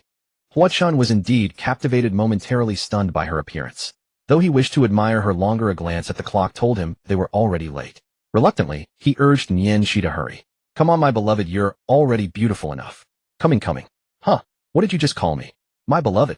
Get lost. Under the academic building, the freshmen stood in formation under the scorching sun, enduring their hardship. Inside the building, the seniors were engaged in a battle of wits with their professors. Shi entered the finance department classroom with ease, her striking appearance instantly drawing everyone's attention. Acquaintances found her vaguely familiar, but could not recall where they had seen her. They assumed she was a junior or senior from another department looking for someone. Yet as class time approached, the pretty girl showed no intention of leaving. She even sat in Yin Yang's former seat, chatting and laughing with Chen. This only deepened their astonishment. Where was Jiwen? Where was Yin Yang? Someone explain. The first class of sophomore year was taught by their counselor De Huang. However, after this term, De Huang would be assigned to the freshmen, so his interactions with Shi and her classmates would be less frequent. De Huang first asked Shi as the new student to introduce herself. To be honest, the self-introduction segment was pure torture for introverts. Everyone else remained seated while you stood alone, feeling like a crane among chickens. Shi believed that anyone who could face so many eyes without nervousness was a divine being. At least she could not do it. So her simple introduction came out haltingly. Only then did the class learn that Shi was the sister of Yin Yang, and that Yin Yang had gone abroad to study. Those who had been close to Yin Yang grumbled that he was too inconsiderate to leave without a word. But they gained a little sister in exchange, so they grudgingly forgave him. Anyone who cast covetous glances at Nian, she was met with threatening glares from Hua-chun. During class, people noticed that the new girl seemed very close to Hua-chun, much like Nian Yang had been. Were they truly siblings? After class, a lovely girl approached Nianxi. "Hello, Nianxi. I'm Li Shui, your class monitor. Do you live on campus? Feel free to ask me anything if you're unsure." Nianxi looked up and recognized the girl clearly. Their class had an equal number of male and female students, so for better management, they had selected 2 leaders, one for each gender, to serve as co-monitors. Li Shui, the monitor for the girls, was a kind and amiable person who enjoyed considerable popularity among the female students. Beyond that, Nian, she did not know much, as she had been a boy in her past life, and was more familiar with the male side of things. I live off campus." Nian, she replied, startled that Li Shui had taken the initiative to speak with her. But then again, it made sense. As the class monitor, Li Shui would naturally come to greet a new female student. Li Shui casually sat down beside her, and they began to chat. "You rent your own place? That's really nice," Li Shui remarked. Though dormitories were cheap, living alone certainly offered more freedom. "It's okay, the main thing is the freedom. Then I'll call you Cici, and you can call me Xiaoxue." Li Shui was a warm-hearted girl, and since they already knew each other, she quickly won Yin Zai's favor, making their conversation more relaxed. The casual chat did not last long, as the intense and thrilling new classes began again. Coincidentally, after class, Yin, she ran into Sukai. Sukai was the class monitor of the finance department's junior year, and also the vice president of the student union. Handsome, stylish, and articulate, he quickly earned the admiration of the younger students. Sukai was recruiting for the student union, and when he met Nian, she gave her a playful wink, as if to say, "I've got your back." Nian, she was utterly speechless. As for the hostile look in Hua-chun's eyes, Sukai paid it no heed. At noon, the freshmen, exhausted from training, rushed toward the cafeteria, like a horde of zombies, a spectacle that occurred only once a year. Since they were already outside, the freshmen arrived earlier than the seniors, still in class, leaving the upperclassmen struggling to get any food. Nianxi and Hua-chun squeezed through the crowd and managed to grab a single bowl of rice, eating a simple meal in the cafeteria. With little time for a break at noon, they could not go home, even though it was not far. The round trip was too troublesome. Afternoon classes began quickly, and the students assembled once more. By evening, the first day of the new semester finally ended. Nianxi had thought sophomore year would be easier, but it turned out to be just as heavy and exhausting. She felt as if her soul had scattered to the winds. "I'm dead tired," she murmured, weakly collapsing onto Hua-chun. "Carry me. You always ask me to carry you. I'm tired too. Have some pity on me." "What do you mean always, eh? When have I ever asked you to carry me? Every time. Just walk on your own. You said you'd always spoil me, and now you can't even carry me." Men's words are nothing but lies, you big jerk." "That's a different matter. Besides, you haven't even agreed to be with me yet." "Spoil you? First you have to say yes. He'll hit you." Their playful bickering might have seemed ordinary to them, but to onlookers it was just a young couple flirting, and they were force-fed a mouthful of romantic dog food. In the evening, Hua-chun ultimately yielded to Nian Zai's coaxing and carried her home on his back. Nian, she was light, and Hua-chun, strong and robust, found the journey relatively easy.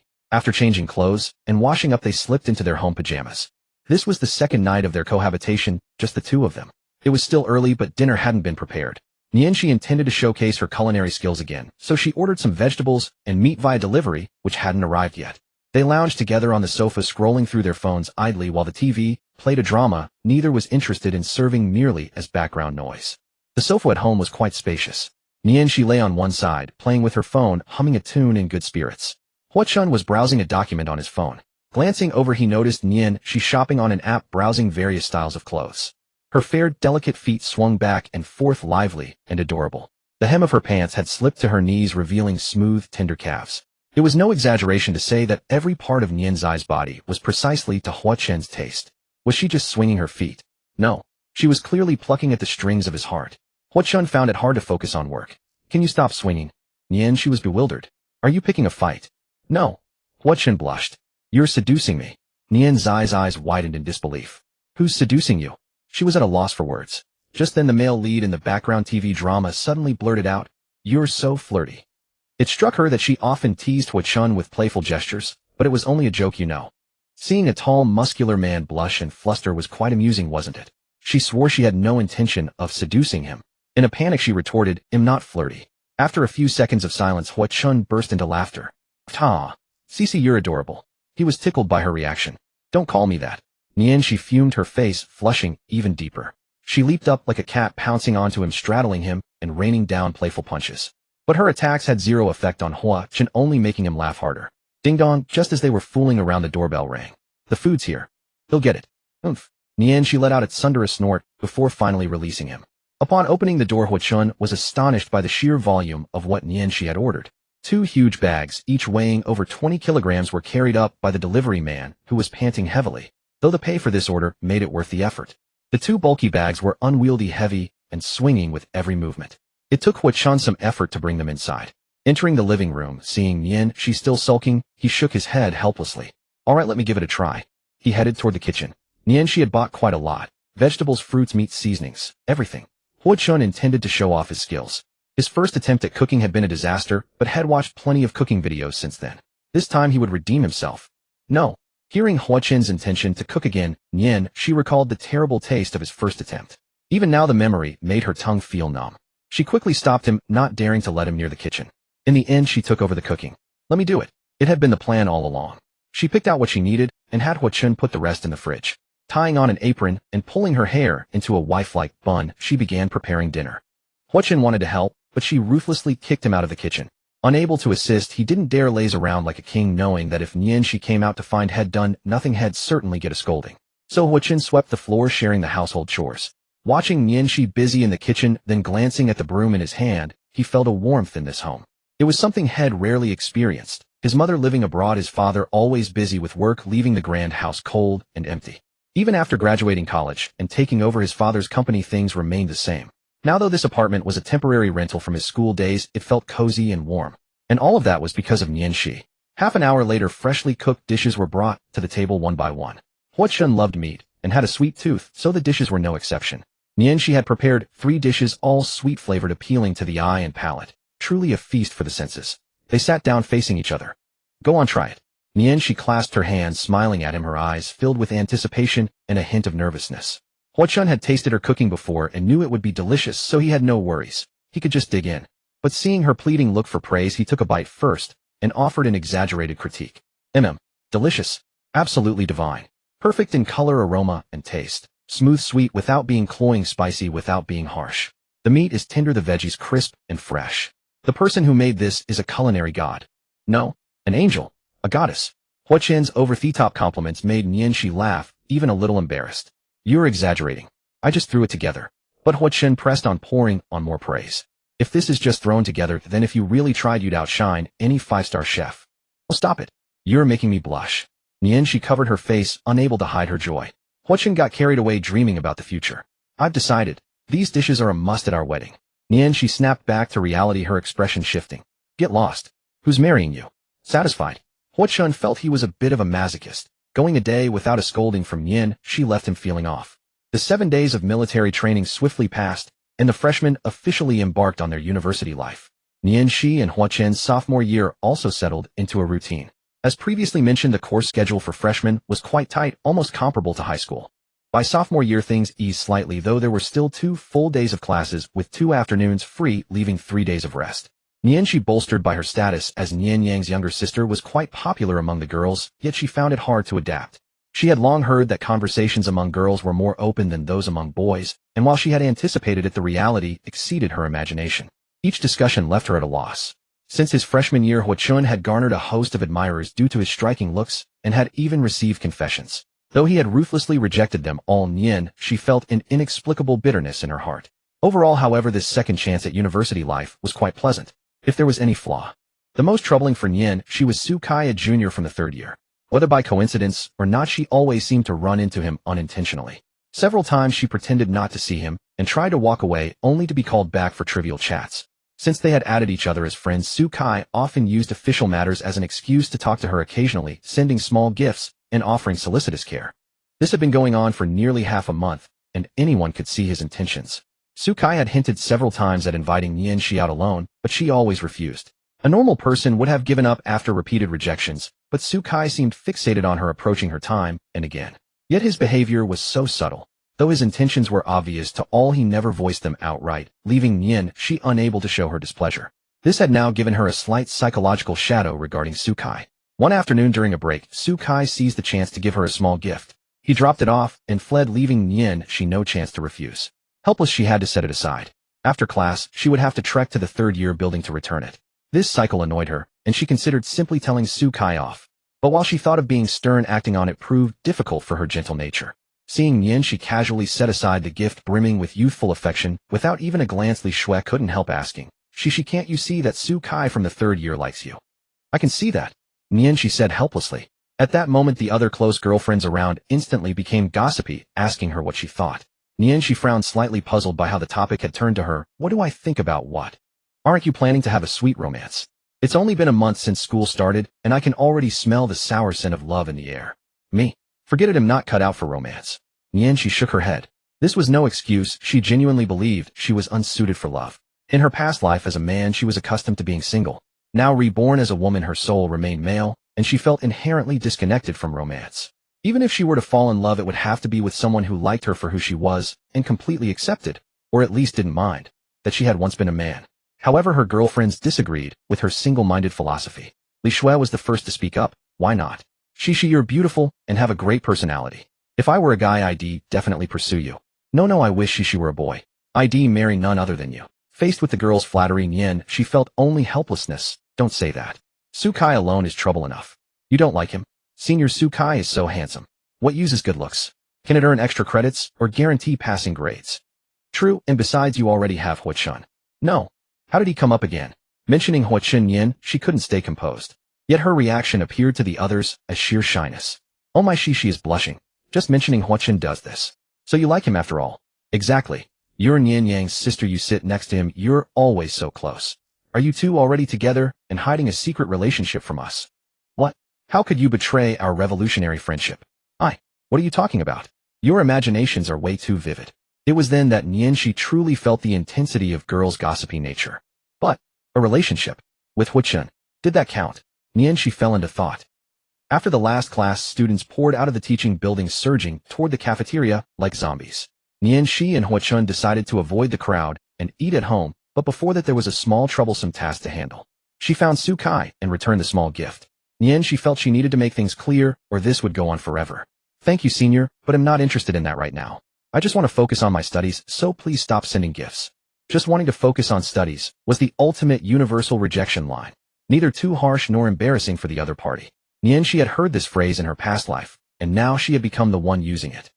Su Kai looked at the gift in his hand. It wasn't anything valuable, just a bracelet, but it was still unopened, a clear sign she hadn't even glanced at it. The young man's affection was rebuffed, and the disappointment in his eyes was palpable. But he quickly rallied. Nianshi, you don't have class tomorrow, right? He knew she was single, though otherwise he wouldn't have persisted so. As the vice president of the student council, he had many official dealings with class monitors. From Li Shui, the monitor of Nian Zai's class, he learned that Nian, she had always been single, though she had a childhood friend in the same class. But so what? In his observations, Su Kai hadn't noticed any behavior between Nian Shi and that person that suggested a romantic relationship. Su Kai believed he had a chance to compete. Nian Shi paused and replied, Yes, what about it? Do you have any plans tomorrow? I'd like to invite you out. Unsurprisingly, Su Kai asked her out again. This was the 3rd time. Not this time, I have plans. Nian Shi shook her head, refusing once more. With that, she turned and walked away, joining a young man leaning against a nearby door. Her previously indifferent expression blossomed into a smile. It was then that Su Kai realized his love affair had ended before it even began. However, neither of them knew that a girl had been observing their exchange. Watching Su Kai get rejected, she stared at Nian Zai's retreating figure, clenching her fists tightly. He wants to take you out again? Hua Chun asked. Yeah, what can I say? My charm is still as irresistible as ever. Nian, she tossed her hair back with a hint of pride. Then how about doing me the honor of going out with me? We've been studying at Haida but haven't really explored Haiqing yet. Hearing Hua Chun's invitation, Nian, she paused, her mood suddenly sinking. No, I'm really not in the mood right now. Hua Chun seemed to read her thoughts and asked, Is it because of your father? I recall it was around this time in our past life too. When Uncle Nian had his accident, you were lost and thought every day, burdened with worry. Hua Chun, I'm so scared. In this life our paths have shifted in ways both big and small. We've urged Dad to be careful with machine maintenance and safety, but I'm still terrified that what happened before will repeat itself. Remembering that around this same time in her past life a machine malfunction at her father's factory had led to a severe accident ending his career. These thoughts plunged Nian Shi into gloom, her anxiety palpable. Hua Chun noticed this and gently pulled her into his arms, saying nothing. He knew that the girl he held, though fragile in appearance, possessed an unyielding spirit. When faced with difficulties, she could analyze rationally and handle things calmly. So she needed no verbal advice, only a shoulder to lean on. And his role was to be that shoulder, to stay by her side. That alone was the greatest comfort to her. Feeling his warmth, Nian Shi reciprocated the embrace, and they held each other tightly. After what felt like an eternity, her emotions eased slightly, only for her to realize they were still on the street, their embrace witnessed by countless passersby. A blush crept across Nianzai's face. Thank you. I feel much better, really. She gently pushed against Hua Chen's chest, and he reluctantly released her. They finally parted. If you want to cry it out, I'll be right here with you. No really. Nianxi refused immediately, but after a moment of silence added, if I need to, I will. Back home after dinner, in a shower, she video called her father Nian Zhangwo to catch up with her parents. He Xian and Nian Zhangwo showered her with concern. Was she living well on her own? Was she used to it? Was she eating enough? Dressing warmly? Did she have enough money? Having been away for a month, he Xian missed her so much she even considered moving in to take care of Nianxi for a while. Nianxi dared not let her mother come, as she hadn't told her parents she was living with Hua Chun. It wasn't that she was afraid, but if they found out, they'd surely overthink it and nag endlessly about the matter. Nianxi loved her parents dearly, but she truly dreaded their nagging. She simply avoided the topic, claiming she lived alone. Later she asked about her father's work. Initially anxious, she relaxed when Nian Zhangwo mentioned the factory had landed a big order, but the client demanded a machine inspection, so operations were suspended for half a month. The inspection was understandable, but the half-month shutdown was also the client's request. Nian Zhangwo was puzzled by the odd condition. Nianxi, however, breathed a sigh of relief. This was a blessing. No matter how much she warned him, staying away from danger was far better. Now with the shutdown for machine inspection, they could surely avoid the accident that occurred around this time in the past life. But the sudden order and the strange request for inspection were new developments. Nian Zhangwo knew little about the mysterious client. Finally, she urged her parents to rest and not overwork themselves. The biggest worry of her heart had passed peacefully, and the rest of the day was no different from usual. She had thought that living under the same roof would inevitably lead to friction even between the closest of people. But Nianxi and Hua Chun had none. They accommodated each other with unspoken understanding, living in peace and joy like an old married couple who had spent years together. Of course, there were still some conflicts in life. Take now, for instance. Nianxi had just hung up the phone when Hua Chun emerged from his bath. Draped only in a towel to cover his modesty, his muscular upper body was fully exposed, glistening with droplets of water, quite alluring. Hua Chen's physique was both muscular and lean, with chest muscles, biceps, and every other part well-defined and sculpted. On closer look, he was actually quite handsome, though still a bit shy of my past life self. And his body. I wonder if it's hard to the touch. I mean his muscles. Realizing she had been staring at Hua Chun in a daze, she quickly patted her flushed cheeks to calm herself. Nianxi, have you no shame? How can you be captivated by a man? You're not falling for him, are you? How can this be? You're a man too. What will he think of you? Envy. Yes, it must be envy. I'm just admiring his physique, not bewitched by him. Despite her efforts to hide it, Hua Chun keenly noticed her shyness. He flashed a roguish grin, striking a front double biceps pose, and teased, what do you think? Aren't these muscles impressive? Want a touch? Nianzai's eye twitched, speechless. My silent brother. Such a handsome guy, ruined by his own mouth. He was so charming when quiet, but the moment he speaks the mood is shattered. Though, she did kinda want to touch. The night grew deep. But tonight Nianzai's mind was restless, and she couldn't fall asleep for a long time. Half asleep, she heard a faint rustling sound. Up.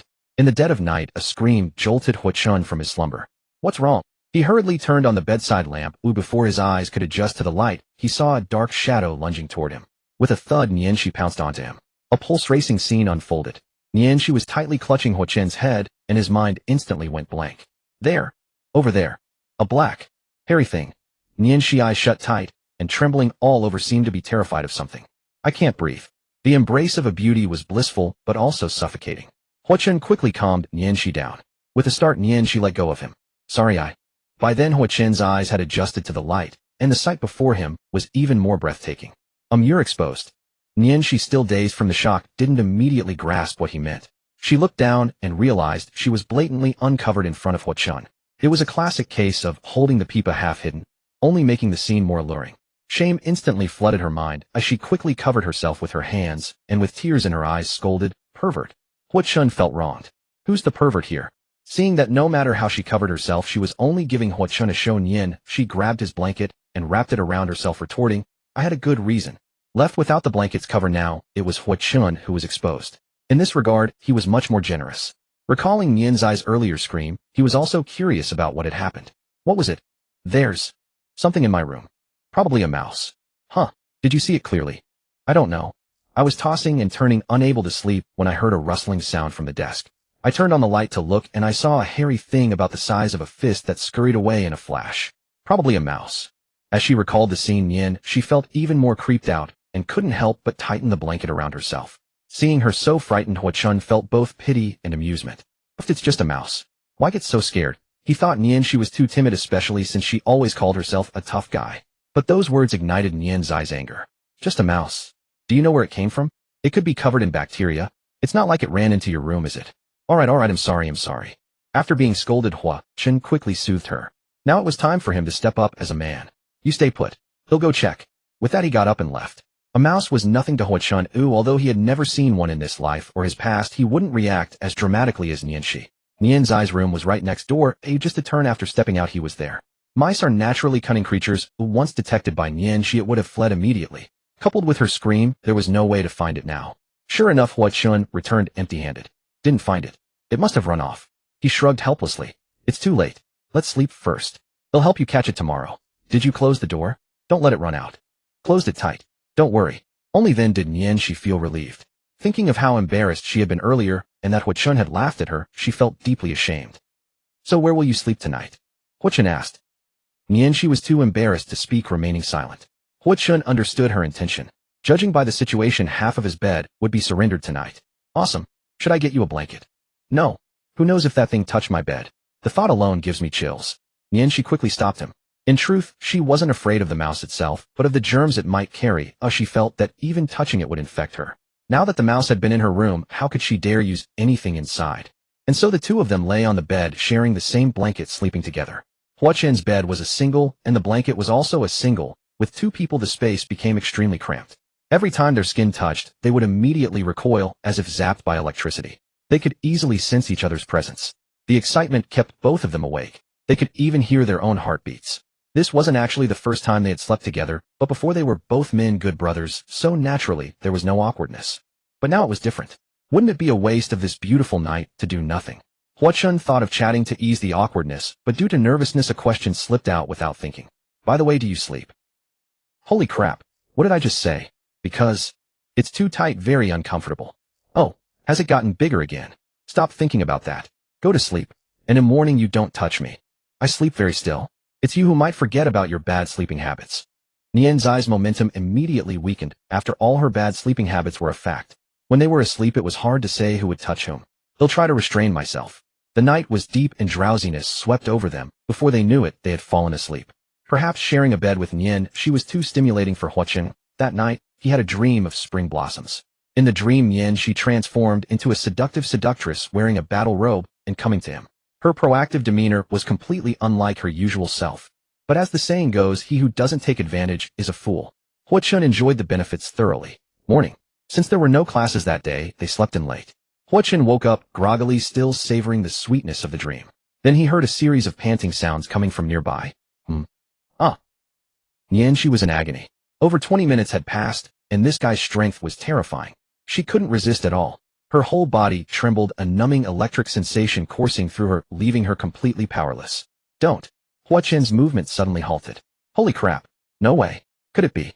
Nian thought that since he had stopped he must be awake, and she could finally escape. After all, she couldn't take much more of this. But just as she relaxed. Hearing that cry, Hua Chun was now certain, but he knew he had messed up. At this moment, the tycoon who dominated the business world had no idea what to do. Should he wake up? Or keep pretending to sleep? Either choice seemed like a death sentence.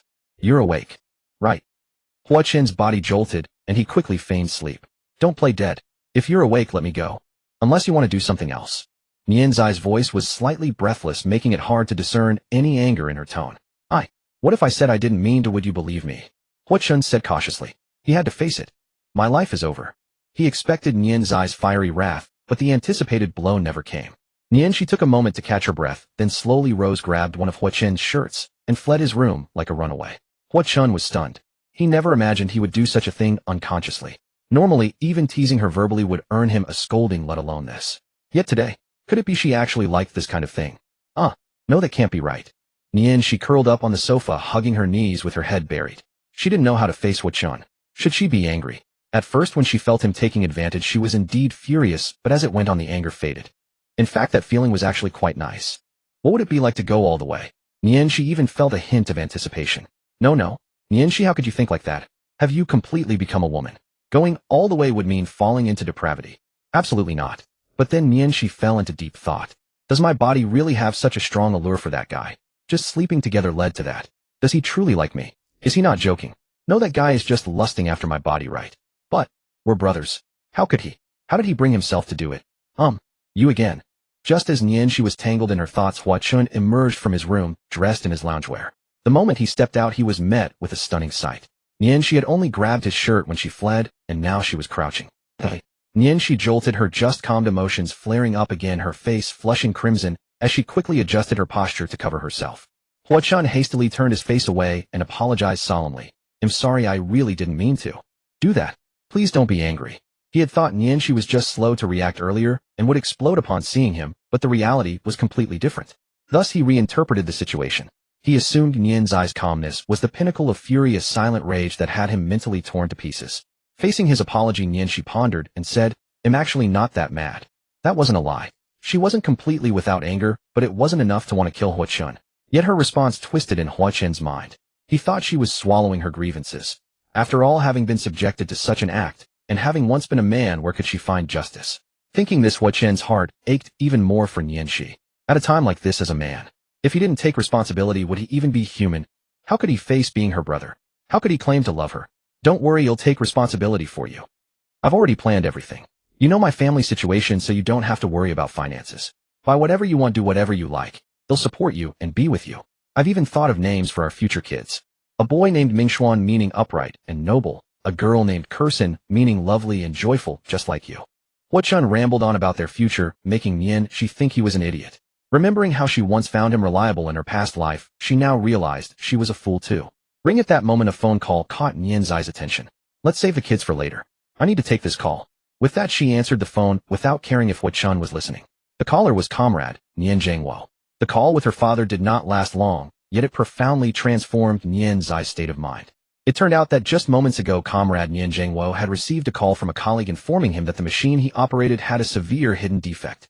On the surface, it appeared fine and even functioned normally, but if used for a while longer, it could lead to a catastrophic accident with unimaginable consequences. This early discovery was made possible by the conditions set by the Hua Corporation to have the machine inspected. Still shaken, Comrade Nian Zhangwo associated the corporate name Hua Corporation with Hua Chun. After all, they shared the same surname, perhaps there was some connection. Comrade Nian Zhangwo recounted this matter to Nianxi along with the rest of the story. After listening, Nianxi understood. Was it you? She asked, looking up at him, thinking so he had already devised a plan, keeping it a secret without saying a word. It was nothing, Hua Chun replied with a gentle smile, admitting it straightforwardly, without any concealment. He had no ulterior motives. To him, it was truly just a trivial favor done solely to ease Nianzai's mind. Moreover, he had never intended to use this matter to morally blackmail Nianxi, so whether he mentioned it or not made no difference. But Hua Chun's response was overheard by Nian Zhangwo. My dear daughter, I hear someone beside you. A man. That voice sounds familiar. No such thing, Dad. What male voice? You must have misheard, Nianxi said, jolted into alertness as she realized the video call was still ongoing. She quickly tried to divert her father's attention. Comrade Nian Zhangwo's intellect suddenly peaked as he extracted a crucial clue from the small screen of his phone. No, that shirt you're wearing is much too large for your frame. It's clearly a men's shirt. Is that Hua Chun guy beside you? Are you two living together? Comrade Nian Zhangwo reached this conclusion and erupted in fury, his questioning also drawing in Miss Xin. What? She you said you were living alone. Under the joint assault from both parents, Nianxi panicked even more. Oh, the signal here is bad. Mom, Dad, what did you say? The signal is too weak. I'm hanging up. She ended the call. The world fell silent. Phew. That was close. Nianxi sighed in relief. The scene just now was a true battlefield. Did I cause trouble? Hua Chun scratched his head, already feeling guilty for his earlier mistake, now even more embarrassed.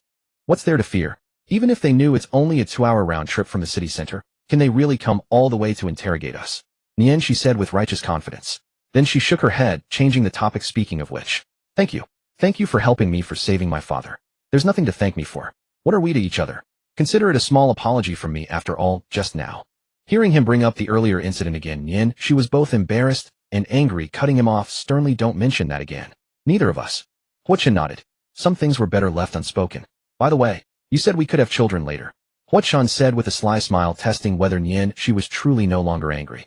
Get lost. Conclusion: she was truly no longer angry. After the morning's ordeal, Nianxi dared not sleep with Hua Chun again, so she banished him to the sofa. Knowing he was in the wrong, Hua Chun had no choice but to endure it, giving up his room. Nianxi ordered him to quickly resolve the trouble in her room. Thus another week passed. Throughout this week, she had been agonizing over her feelings for Hwa-chun. But such matters are like being in a maze. Those within are lost while those outside see clearly. Ever since Ji-won had discovered her secret, the two had become close friends, and now she immediately thought of her. Although Ji-won in this life had never been with Hwa-chun, surely there was still some affection between them. Perhaps asking her could untangle her own heart. Wasn't this like a current girlfriend seeking advice from an ex? Would Ji-won be upset if she asked about Hwa-chun? But in reality, she was overthinking. After entering university, Ji-won was deeply absorbed in medicine. If in high school, she was just a budding young girl with a vague crush on Hwa-chun. Now she had cast that affection aside entirely. It was said that in a doctor's eyes there is no gender. To her, Hwa-chun had become nothing more than a rather attractive piece of flesh. Ji-won was overjoyed to hear Zai's troubles. As a medical student, she knew that the emotions between two people were largely influenced by various hormones in the body, and one's self-perception stemmed from this as well. For someone like she who had transformed from a man into a woman, whether her thoughts would remain male or shift to female was a subject worth studying. Now it seemed that her indescribable feelings for Hwa-chun might be a sign of her transition toward femininity. Words on the phone were insufficient, so the two arranged to meet at a cafe during a free period when neither had classes, intending to talk things through thoroughly. After a brief exchange, Ji-won understood Zai's dilemma. So you want to know if you like Hwa-chun? Ji-won mumbled, her mouth stuffed with cake. Her uninhibited and bold demeanor was a stark contrast to Zai's ladylike poise. You could say that, she replied, taking a sip of her milk tea. Finding it exceptionally delicious, she decided this would be her go-to place for milk tea from now on. Have you ever been in love? No, she shook her head. In neither her past nor present life had she experienced romance. She was practically single to the point of becoming a Buddha. I haven't either, Ji-won shrugged, admitting she had no experience in this area either. In high school she had indeed had a crush on Hwa-chun, but now she had almost forgotten that feeling. Then why did you ask me out? She was speechless.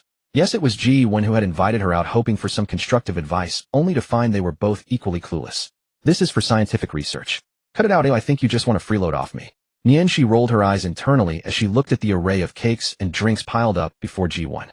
Alright, I've studied the psychology of love. Let me ask you a few questions and you answer honestly. Fine, but don't ask anything too weird. Afterward, Ji-won conducted some basic tests on she based on her knowledge. The final conclusion was that she liked Hwa-chun. It was a Saturday off.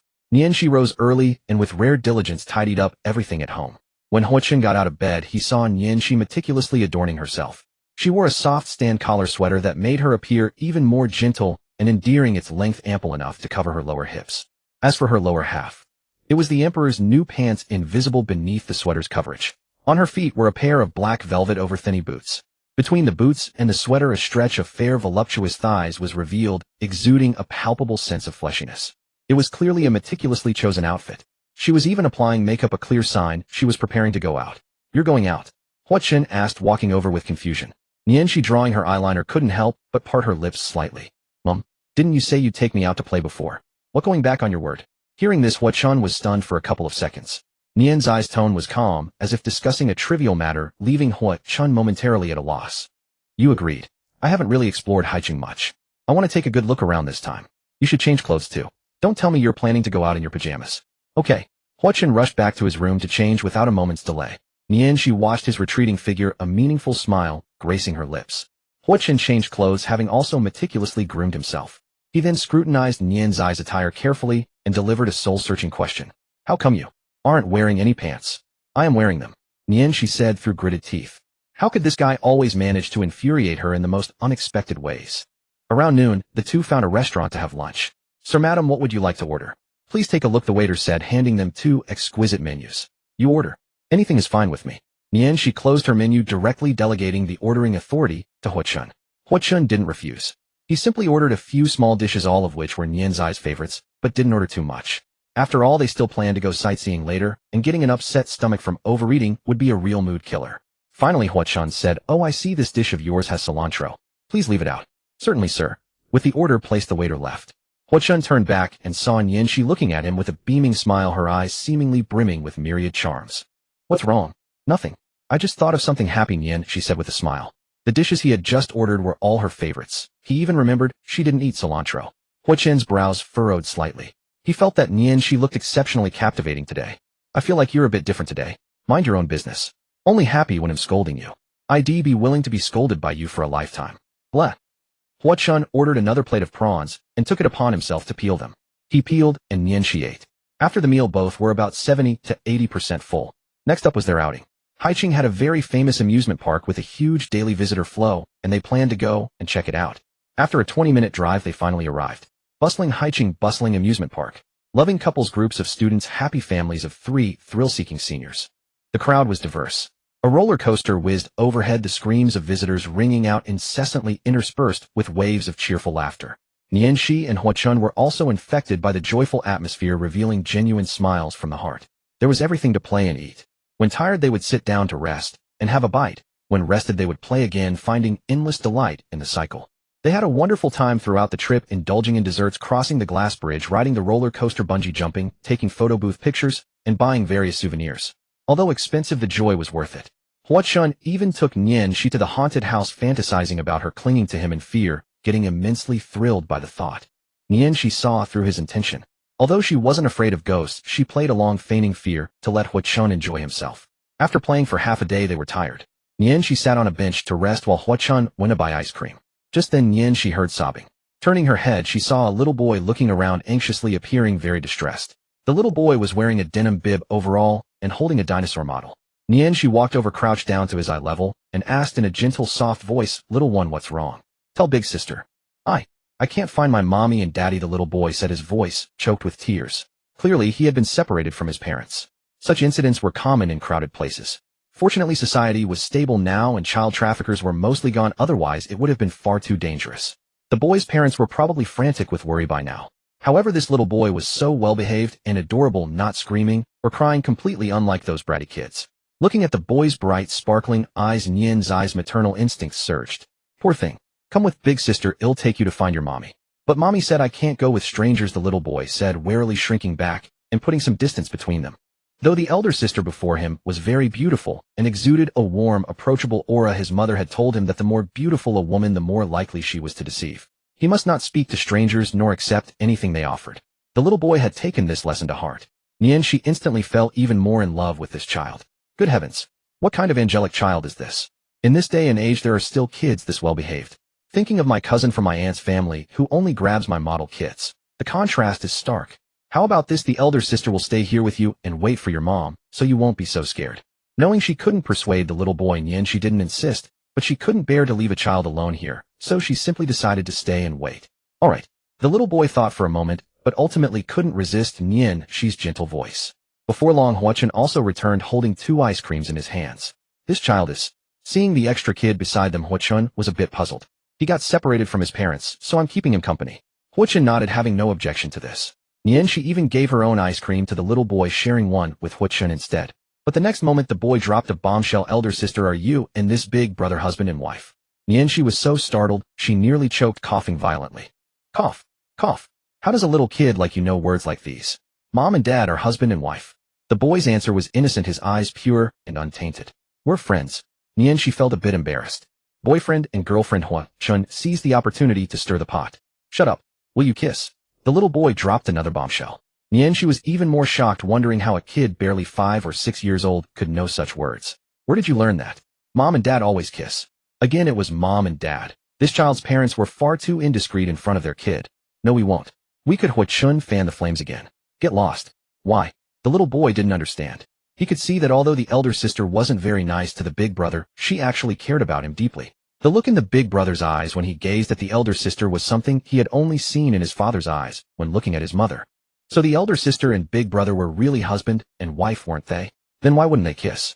The little boy's tiny CPU couldn't process such a question, leaving him utterly perplexed.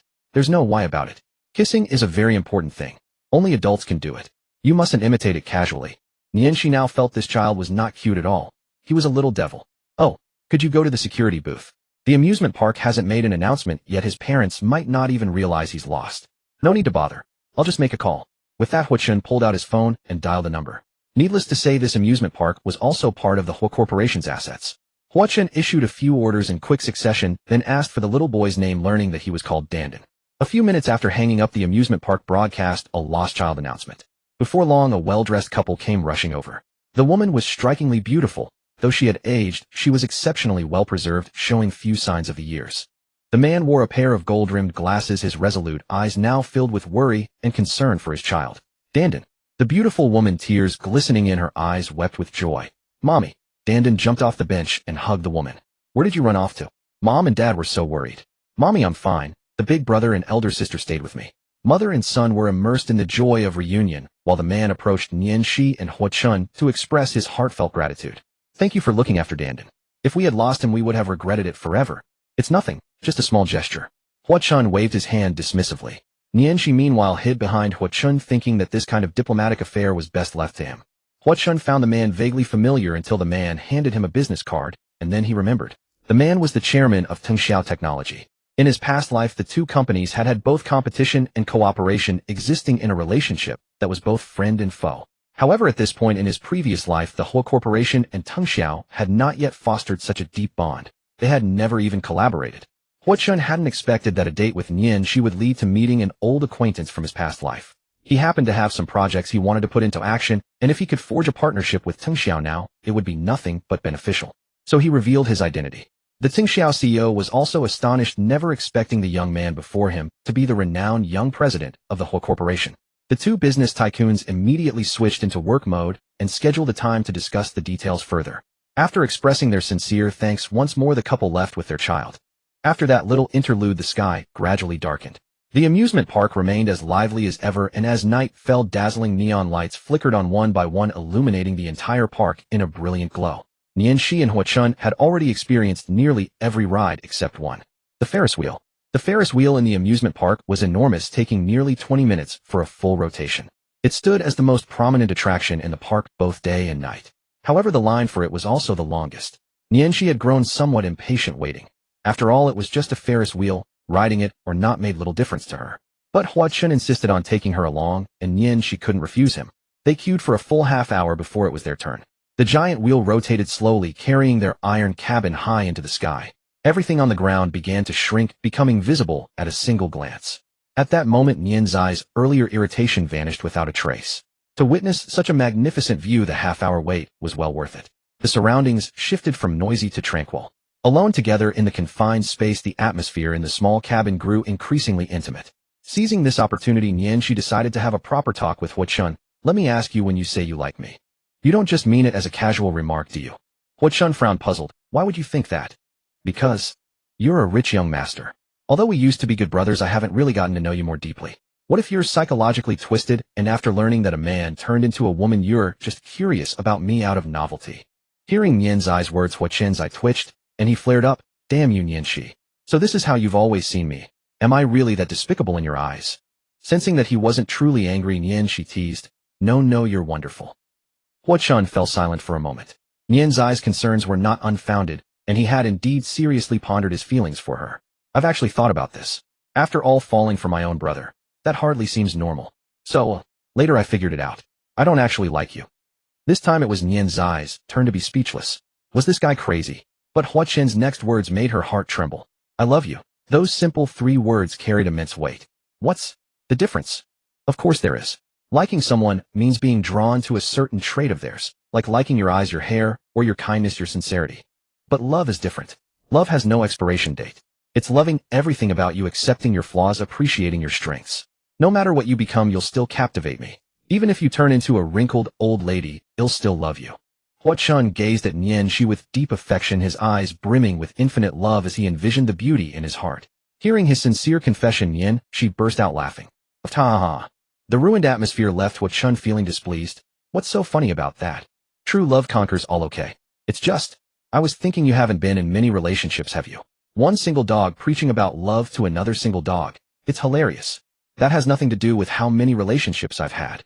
After a moment, Nianxi stopped laughing and took Hua Chun's words to heart. "If this is what love is, then I think I love you too." Hua Chun was overjoyed. "She loves me too. She likes me too." The corners of Hua Chun's mouth lifted uncontrollably, unable to hide his delight. The plan he had set in motion, he felt, was now the perfect time. "Close your eyes." "What for?" She was still in the middle of confessing. "Just close them first. There's a surprise." Seeing his eagerness, Nianxi, though puzzled, complied and closed her eyes. To prevent her from peeking, Hua Chun covered her eyes with both hands and guided her to stand up. Nianxi felt a bit nervous, unsure what Hua Chun was up to. Their observation cabin was slowly carried to the highest point by the giant wheel. Sensing the time was right, Hua Chun sent a message on his phone, then whispered to Nianxi, "All right, you can open your eyes now." The moment Nianxi opened her eyes, a whoosh sounded ahead, and a streak of light shot upward, piercing the night sky. After a brief silence, it burst open. Amidst rumbling booms, one dazzling, colorful firework after another bloomed in the night sky, illuminating countless faces, reflecting in countless eyes, shimmering brightly. Shishi, these fireworks are for you. Like my feelings for you, they are bright, passionate, and enduring. I hope our love is just as beautiful forever and ever. Huochun stood behind Nian, she whispering tenderly his emotions for her. At that moment, Nian's heart changed. Where did you copy that line from? The Huochun she knew wasn't someone eloquent. She had already been surprised when he discoursed on love earlier. Baidu. Exposed, Huochun felt deeply embarrassed and panic set in. Ta! Nianxi burst into laughter. This guy's so clumsy with words he had to copy a script for his confession. But that was exactly what made him endearing. She turned around, shifting her gaze to Huochun. This trip to the amusement park was also a process of her evaluating him. The test she took at Ji once had shown her that she liked Huochun. Now she was even more certain that her feelings for him involved more than just brotherly affection, and that component had become the overwhelming majority. Tolerating his silliness, relying on him, even feeling jealous for him. Nianxi, who had been single in both her past and present lives, didn't know what this feeling was.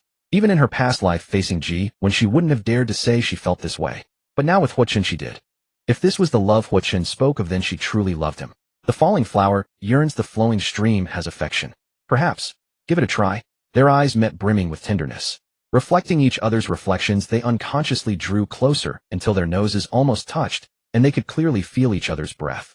Nianxi. Shut up. I've made a big decision. With that, Nianxi leaned in first. A brief tentative kiss. She found she didn't dislike it. She pressed her lips to his again, this time deeper, more passionate. They held each other tightly, the air thick with intimacy, as if trying to merge into one another. Their dazed eyes slowly closed, savoring this beautiful moment. Although Nianxi had initiated, Huochun was clearly more assertive. Lost in passion, he began to conquer. Nianxi had thought she might resist, but instead she found herself involuntarily enjoying it. After a few minutes, feeling breathless, she lightly tapped his shoulder, and they reluctantly parted. Nian's face was flushed red, whether from holding her breath or shyness. You pervert. Are you trying to suffocate me? What good would killing me do you? Sorry, I got carried away. Huochun was still savoring the sweetness, a smudge of lipstick on his lips. Nianxi touched her own red lips, slightly swollen from Huochun's wantonness. I'm telling you, that was my first kiss. If you ever do anything to betray me, I'll never forgive you. I'll do whatever my wife commands. After confirming their relationship, Huochun's address for Nianxi grew bolder. Don't call me that. Nianxi blushed, even deeper, feigning anger. Then call me hubby. He was pushing his luck. Get lost. Feeling too embarrassed, Nianxi refused sternly and gave him a punch in return. But the punch only seemed more flirtatious. Then, how about one more round? Recalling the sweetness, Huochun wanted another taste. This time Nianxi didn't refuse.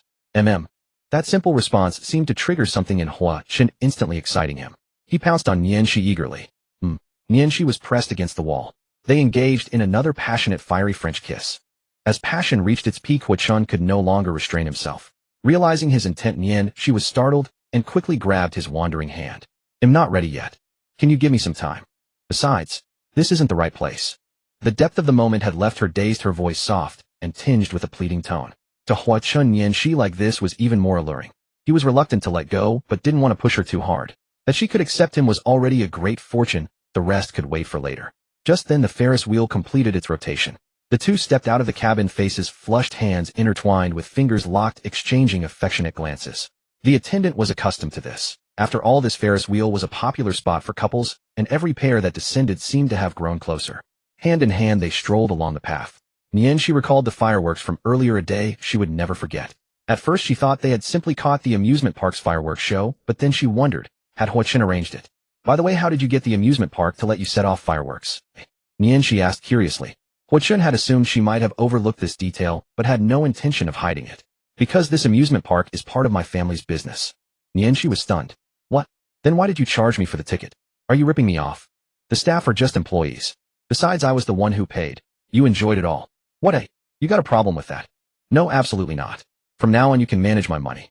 Huochun's survival instincts kicked in. That's more like it. Wait. Doesn't the country ban fireworks? Exactly, Huochun replied with a nonchalant attitude. Exactly what? Aren't you afraid the police will catch you? Nianxi, exasperated, kicked him in the backside. So I'll have to go pay the fine later. Nianxi was at a loss for words. So he had already thought of a strategy. Simple, logical, yet utterly exasperating and beyond reproach. I give up. Forget that. Huochun stopped in his tracks and turned his gaze back to Nianxi. One more please. You're addicted. Nianxi was shocked. But Hua Chun was persistent. Just one kiss. As he leaned in closer, Nianxi quickly pressed her hand against his chest to stop him. Let's do it when we get home, okay? There are too many people around. Surrounded by passers-by, Nianxi found public displays of affection embarrassing and impolite. Hua Chun understood her concerns and didn't push. Fine, but don't forget. Okay, I'll remember. She wondered, was dating like raising a child that needed coaxing?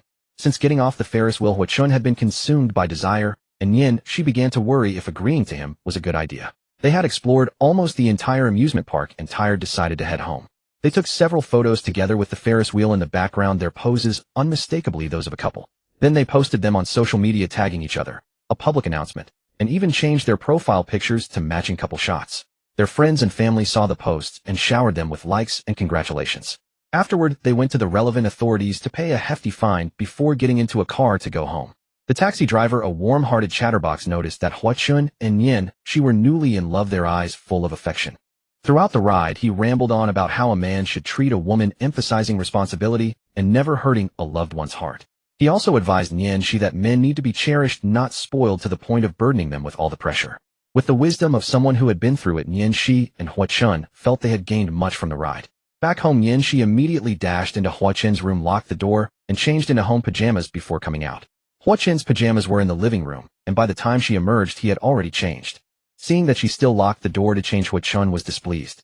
I think since we're so close now, you don't need to lock the door when you change. Nianxi rolled her eyes, seeing through him. Just say you want to watch.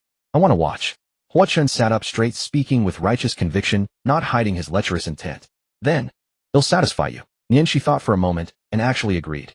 She walked toward him, slowly unbuttoning her pajama shirt one by one. Hua Chun was both shocked and overjoyed.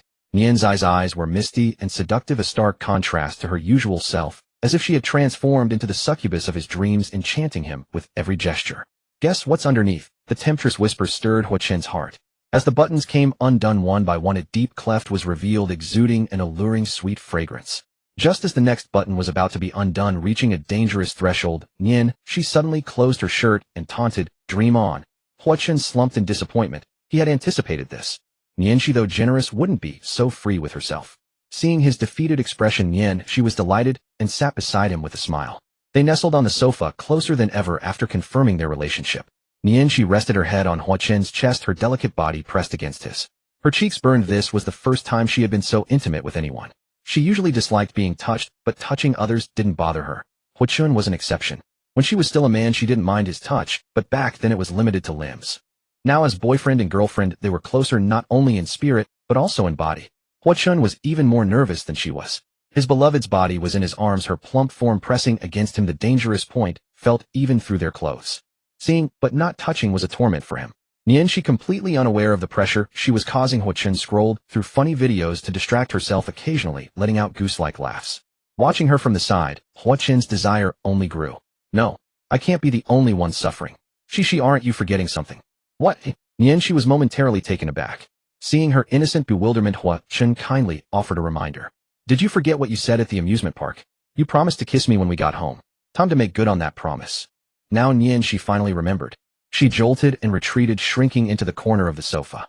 Hua Chun pursued, relentlessly pouncing on her like a hungry tiger and pinning her beneath him. With just one hand, he easily restrained her flailing little hands. Nianxi, with her arms held above her head, was completely deprived of any means to resist. Well, I think we should both exercise some restraint, she said, finally realizing the terror of an awakened man, yet still attempting a last-ditch struggle. So you're not planning to keep your promise? Hua Chun was determined to have her, so no words could sway him. How is that even considered a promise? Then I won't hold back. With that, his other hand launched an attack. What are you doing? Nianxi shrieked as his fingers found her most ticklish spot, her waist. Ah! Stop! Don't tickle me. I'm ticklish. Ha! I was wrong, okay. Hua Chun was thoroughly enjoying himself, smirking wickedly. No more backing out. No more. That's more like it. Seeing his goal achieved, Hua Chun could no longer restrain himself, and pressed his lips to hers. After a long while, she felt she was suffocating from the kiss, and kicked her legs to remind him. Hua Chun reluctantly let her go with a hint of amusement in his eyes. Does this mean I can sleep in the bed now? Nianxi was breathing heavily, still dazed from their passionate embrace. She said testily, so that's what you were after all along. I won't deny it, but kissing you was the real goal. They'll see how you behave. But don't you dare get handsy with me. And so Hua Chun got his wish, and was back in bed. In the dead of night, Nianxi lay in Hua Chen's arms clinging to him like a little bird, yet a trace of melancholy lingered. Hua Chen, do you think him perverted? Why would you ask that? Hua Chen frowned, knowing Nian she was overthinking again. Ever since she became a girl, she had grown sentimental and lacked confidence. Because I used to swear I was a real man, but now I can kiss you and lose myself completely. I feel like I'm not myself anymore. If anyone is the pervert here, it should be me. After all, I'm the one who fell for you, and I'm the one making moves on you. But what if you regret it one day? Before she could finish, Hua Chen silenced her with a kiss. When he pulled back, his eyes were full of tenderness, and everything he looked at was filled with love. That will never happen. I want to be with you. This life, the next life, and the life after that. I only want you whether you're a man or a woman.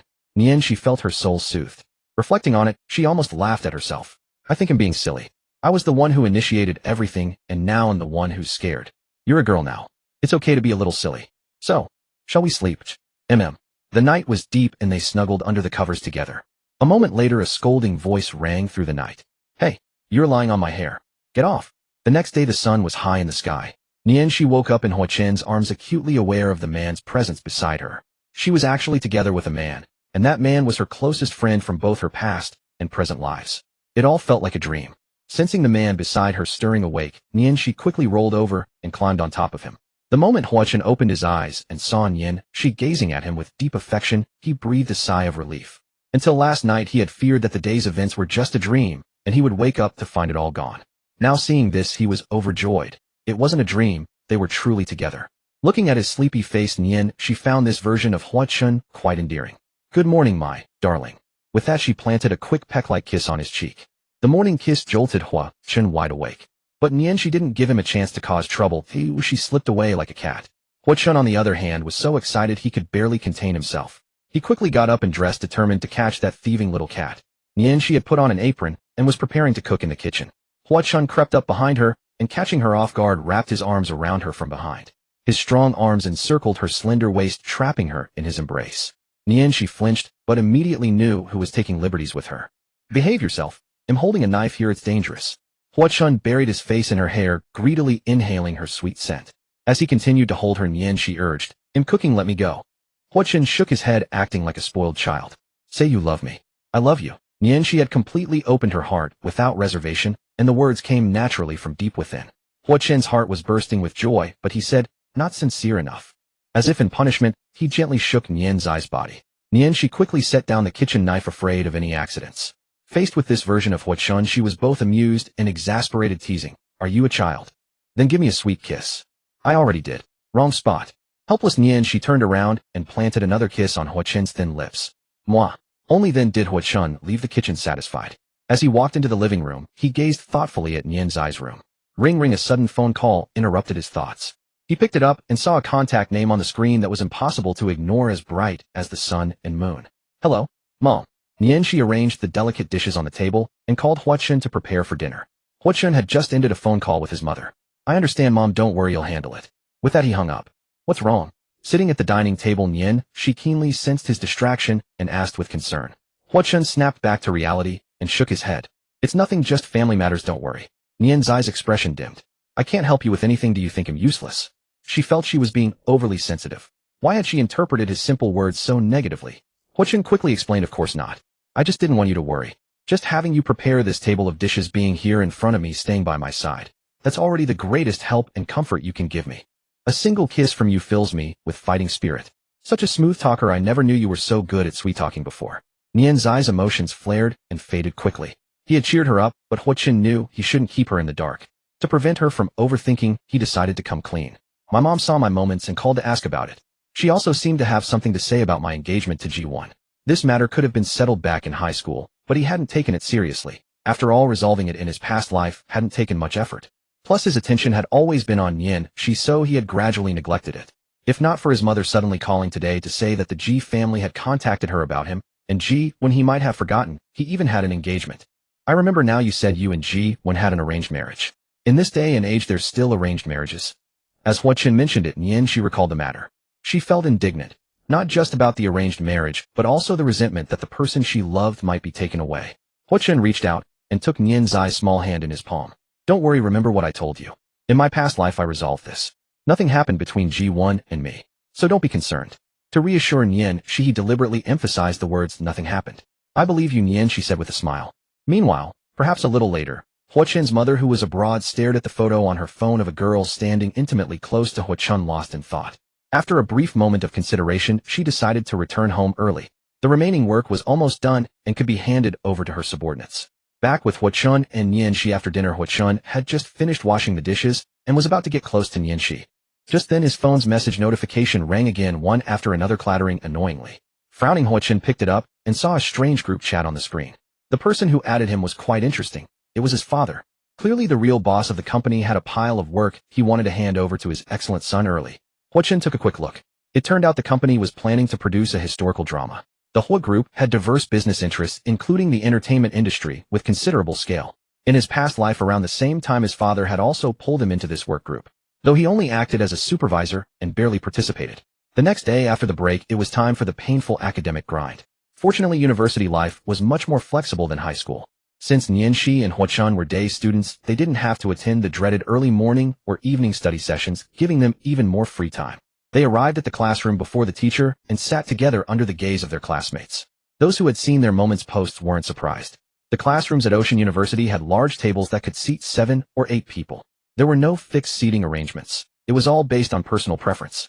But as classmates grew more familiar, an unspoken rule gradually formed.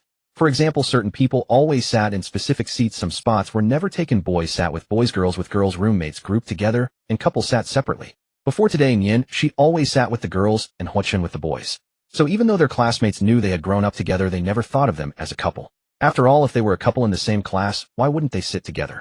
Wouldn't sitting apart mean they weren't really a couple? There were already a few couples in their class who seemed glued together every day. But after today, the class had one more pair of lovers. Soon the teacher arrived for their class. After taking attendance, the lecture began. Since the professor for this subject was lenient, students below the podium were doing all sorts of things. Some listened attentively, some slacked off and slept, some flirted, some were glued to their games. University was different from high school. Much depended on self-discipline. As long as they didn't disrupt the class, students could do almost anything, but they couldn't be too brazen.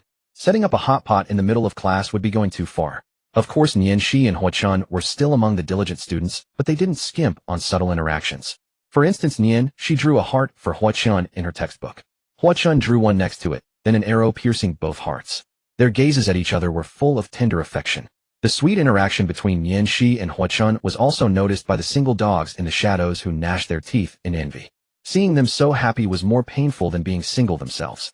As soon as class ended, Nian Shi received a message from Ji Wen, who wanted to meet Hua Chen to discuss how to resolve their engagement matter. Although Hua Chen and Ji Wen were friends, they barely kept in touch now. Just like at this moment, Ji Wen had seen their moments posts and knew they were together, and she was afraid that directly contacting Hua Chen might make Nian Shi overthink. They arranged to meet at the cafeteria, chatting over a meal. Coincidentally, Hua Chen received a call from his mother, while Ji Wen had also gotten a call from her family the day before. Both were asking about how the relationship between the two was progressing. Ji Wen was straightforward, saying she wasn't interested in that now and told them not to bother her. But leaving it unresolved wasn't a solution, so she wanted to have a proper talk with Hua Chen about how to handle this. Yet the result was that Ji Wen ended up being forced to witness their affectionate display. Nian Shi buried herself in her meal, while Hua Chen gazed at her tenderly, leaving Ji Wen talking until her mouth went dry, only to realize he hadn't been listening at all. Ji Wen snapped a chopstick in half in frustration, and finally, unable to bear it any longer, she ground her teeth and said, "You too. When did you get so clingy? I called you here to solve a problem, not to be force-fed your lovey-dovey nonsense. What does it have to do with me?" Nian Shi protested innocently. She had been quietly eating, so why was she suddenly being scolded? Only then did Hua Chen shift his gaze from Nian Shi. "Just find yourself a partner too. Once we each have someone we love, how can our families force us?" That was true enough, but Ji Wen couldn't stand Hua Chen's arrogant attitude. "What's with you? Showing off that you're in a relationship? Don't make me steal your girl." Ji Wen fumed inwardly, thinking Hua Chen's suggestion was unfeasible since she truly had no interest in dating. "I don't have that kind of intention. I can't see what's so great about being all over each other all day." With that, she cast a disdainful glance at the affectionate pair across from her. "Anyway, I've made my stance clear to my family. Whether they agree or not, I don't care." Hua Chen set his gaze soft as he looked at Nian Shi. Hearing this, Nian Shi shuddered. "You don't care, but I do." Dating was a matter for two people, but marriage involved two families. Her parents weren't an issue, but she was very nervous about Hua Chen's parents. After all, in both her past and present lives, she had rarely met them. She had crossed paths with his father a few times, but that was in her past life, and they weren't close. As for his mother, she had never even met her face to face. She remembered that Hua Chen's mother had always been on business trips abroad, and in her past life, she had only seen her on TV. She was a spirited, strong woman exuding a powerful presence in every gesture, a type Nian Shi felt she couldn't handle. A wave of weariness washed over Nian Shi. Wait, his mom saw his Moments post. Oh, did I remember to block my parents when I posted? They didn't see it, did they? Nian Shi was suddenly unsure. She pulled out her phone and scrolled through her previous Moments post. Among the likes and blessings from over 20 friends, she spotted her parents' profiles who had even left a congratulatory message. Nian Shi wondered how to explain to her parents. After all, she had lied about living alone, and now out of the blue, she was in a relationship. She agonized over what to type in the input box, unable to find the words, and finally gave up. Seeing her so troubled over Hua Chenji, one could only sigh in frustration, turning her sorrow into appetite and devouring her food noisily. Suddenly looking up, Ji-Wen spotted a familiar figure in the distance, and losing all composure blurted out a crude curse. Holy crap. Then she hurriedly gathered her things, saying, "Only, my nemesis is here. I'm out of here, talk later." She ran off as she spoke. Nemesis. Seeing Ji-Wen suddenly so terrified, Nian Shi and Hua Chen were both baffled. One. No sooner had Ji-Wen fled than a loud male voice rang out. "Don't go. Wait for me." They turned to look. A sunny, cheerful young man in a purple hoodie was jogging after her. Unfortunately, Ji-Wen was too fast, and the cafeteria was crowded, so she vanished in a flash. She's gone. The sunny young man drooped his head in disappointment. "Who are you?" Nian Shi asked, puzzled. In her past life, when she planned to pursue Ji-Wen in college, she thought she had thoroughly explored Ji-Wen's social circle. How could she not remember this person? The sunny young man now noticed them, and recalling that Ji-Wen had been sitting with them, he flashed a warm smile. "Hi there, are you Wenwen's friends?" "Yes, and who are you?" Calling her Wenwen so intimately, Nian Shi asked. Meanwhile, Hua Chen stared at the sunny young man's face, lost in thought, feeling he had seen him somewhere before. "My name is Mu Huai. Mu as in herding, Huai as in the Qinhuai River. I'm in the same class as Wenwen. And what's your deal, eh? To be honest, in pursuing her." At Nian Zai's question, Mu Huai blushed deeply. Clearly, it wasn't a literal chase. Nian Shi was even more confused. She didn't recall anyone else pursuing Ji-Wen at this time in her past life, and certainly not so bluntly. At that moment, Hua Chen finally remembered who this sunny young man Mu Huai was. He leaned slightly toward Nian Shi and whispered, "I remember him. He'll tell you later." "All right." Seeing Mu Huai still gazing intently in the direction Ji-Wen had vanished, his eyes brimming with youthful tender feelings, Nian Shi had no advice to offer and could only say, "Well, good luck. Thanks, I'll try my best." After parting with Mu Huai, Hua Chen finally cleared up Nian Zai's confusion. It turned out that in his past life, Mu Huai had secretly loved Ji-Wen. But in that past life, when he learned that Hua Chen and Ji-Wen were together, he suppressed his feelings and never revealed them. Later, after they resolved their engagement and broke up, Mu Huai felt it was his chance and began to genuinely pursue Ji-Wen. However, his pursuit was too naive and pure, so enthusiastic that calling him a simp wouldn't be an exaggeration, and he was a true champion of pure love. Just like Ji-Wen in this life, the Ji-Wen of his past life also regarded him as a nemesis, avoiding him at all costs. Despite the internet being flooded with remarks like "another champion of pure love has fallen, simps end up with nothing," and clown Mu Huai never wavered, and in the end he succeeded. He melted Ji-Wen's icy exterior, and their love burned hot and pure. This time the champion of pure love did not fall. He was the true champion of pure love. Of course, Mu Huai in this life still had a long road ahead. Returning home in the evening, the newly acquainted couple was in the throes of sweet intimacy. Hua Chen held Nian Shi, swaying from the doorway to the bedroom. Nian Shi wrapped her arms around his neck, having to stand on tiptoes due to her height. Hua Chen in turn embraced her slender waist, his mischievous hands secretly causing trouble. Nian Shi knew he was getting carried away again, and pulled his roving hand back to its place. Yet Hua Chen persisted in his exploration, only to be repeatedly thwarted. Nian Shi was one to start a fire, but not put it out. Although she had allowed him some pleasures last night, that didn't mean he could have them whenever he wished. As the saying goes, men understand men best. Constant indulgence inevitably leads to boredom, while a touch of reluctance preserves mystery and freshness, the true path to lasting development. Nian Shi, now slightly annoyed, released his neck and instead reached for his firm buttocks, giving them a firm squeeze with both hands. Hua Chen jolted, startled.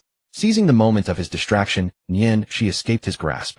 Gritting her teeth, she said, "If you keep being such a pervert, I won't let you touch me tonight." Yet Hua Chen, far from being threatened, grew even more intrigued. "It seems my little wife wants to play something exciting." With ease, Hua Chen caught her hands and launched his offensive. Nian Zai's feeble resistance was futile as he pinned her hands against the wardrobe door, their fingers interlocked. Only then did she realize that his previous gentleness was merely him accommodating her. Now his true nature emerged with a predatory intent to devour her whole. After a few minutes, Hua Chen finally released her. Nian Zai's eyes were dazed, utterly disoriented. During their first kiss, Hua Chen's technique was clumsy, merely fumbling around. But after just a few times his skill improved dramatically, and now it took little effort to make Nianxi lose herself.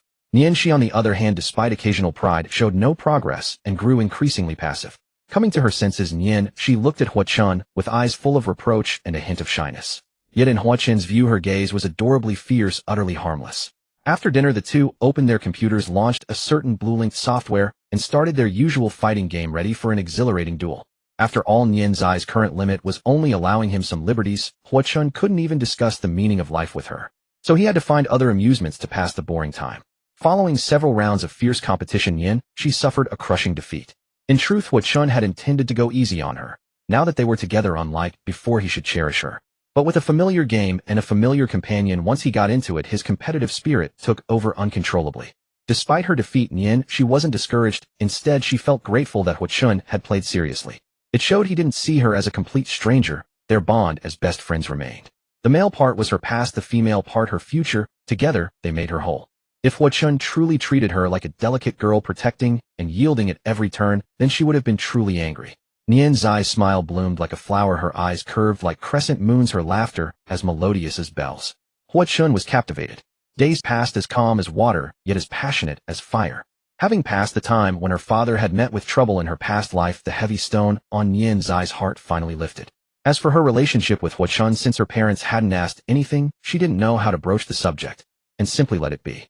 Nourished by love, Nianxi's face glowed with happiness, her complexion rosier, and she became more confident and generous. Free from annoying romantic entanglements, life became simple and joyful. Her only worry was that every night Hua Chen would unabashedly take liberties. Nianxi was certain he too was tormented by burning desire. Yet they slept together, leaving him no chance for self-relief.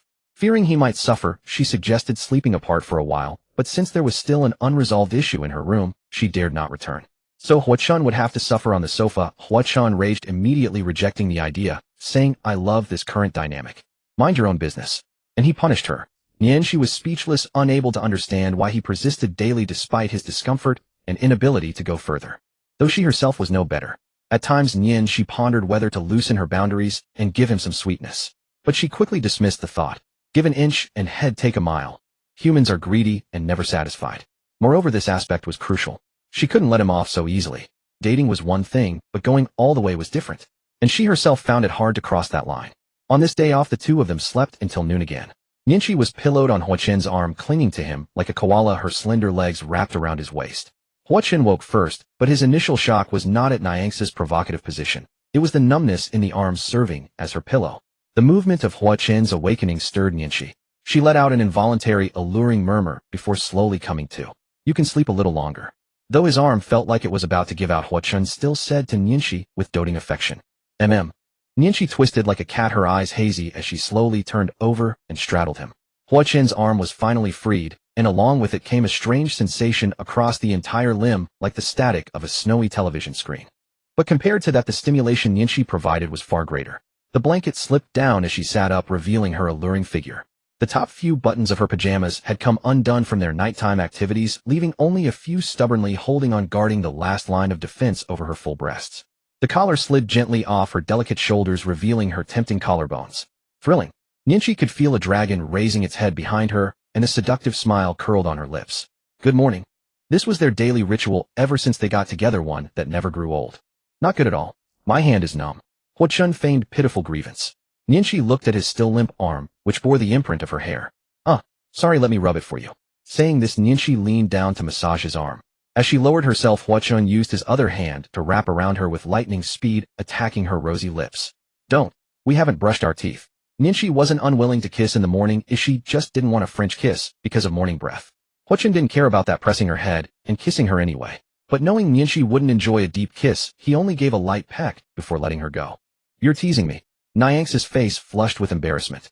She playfully slapped Hua Chen's chest to express her displeasure. Don't be mad, you're just too adorable, I couldn't resist. Hua Chen teased, gently pinching her nose. Nianxi's mind raced, her eyes turning seductive as she instantly transformed into a temptress. Oh, can't hold back already. Then how do you manage to resist in that aspect? Her fingertips traced through the air, stirring Hua Chen's heartstrings. This was an unprecedented thrill for him. TSK. Careful, or I'll take you right now. You? Nianxi raised an eyebrow, about to speak when a knock at the door interrupted. Knock knock knock. Both of them were startled. They had lived there for over a month, keeping to themselves except for school, and hadn't told anyone they were staying here. Who could be knocking at this hour? Especially when they hadn't ordered takeout. Nianqi frowned, slightly pouted, and lost all interest. She lay sideways on the bed and said, "Go answer the door." Huo-chun was clearly annoyed, with visible anger flashing across his face. He hated being disturbed during intimate moments with Nianqi. But with no choice, he went to open the door. His numb arm had recovered, so he quickly changed clothes, left the room, and closed the door behind him. Knock knock knock.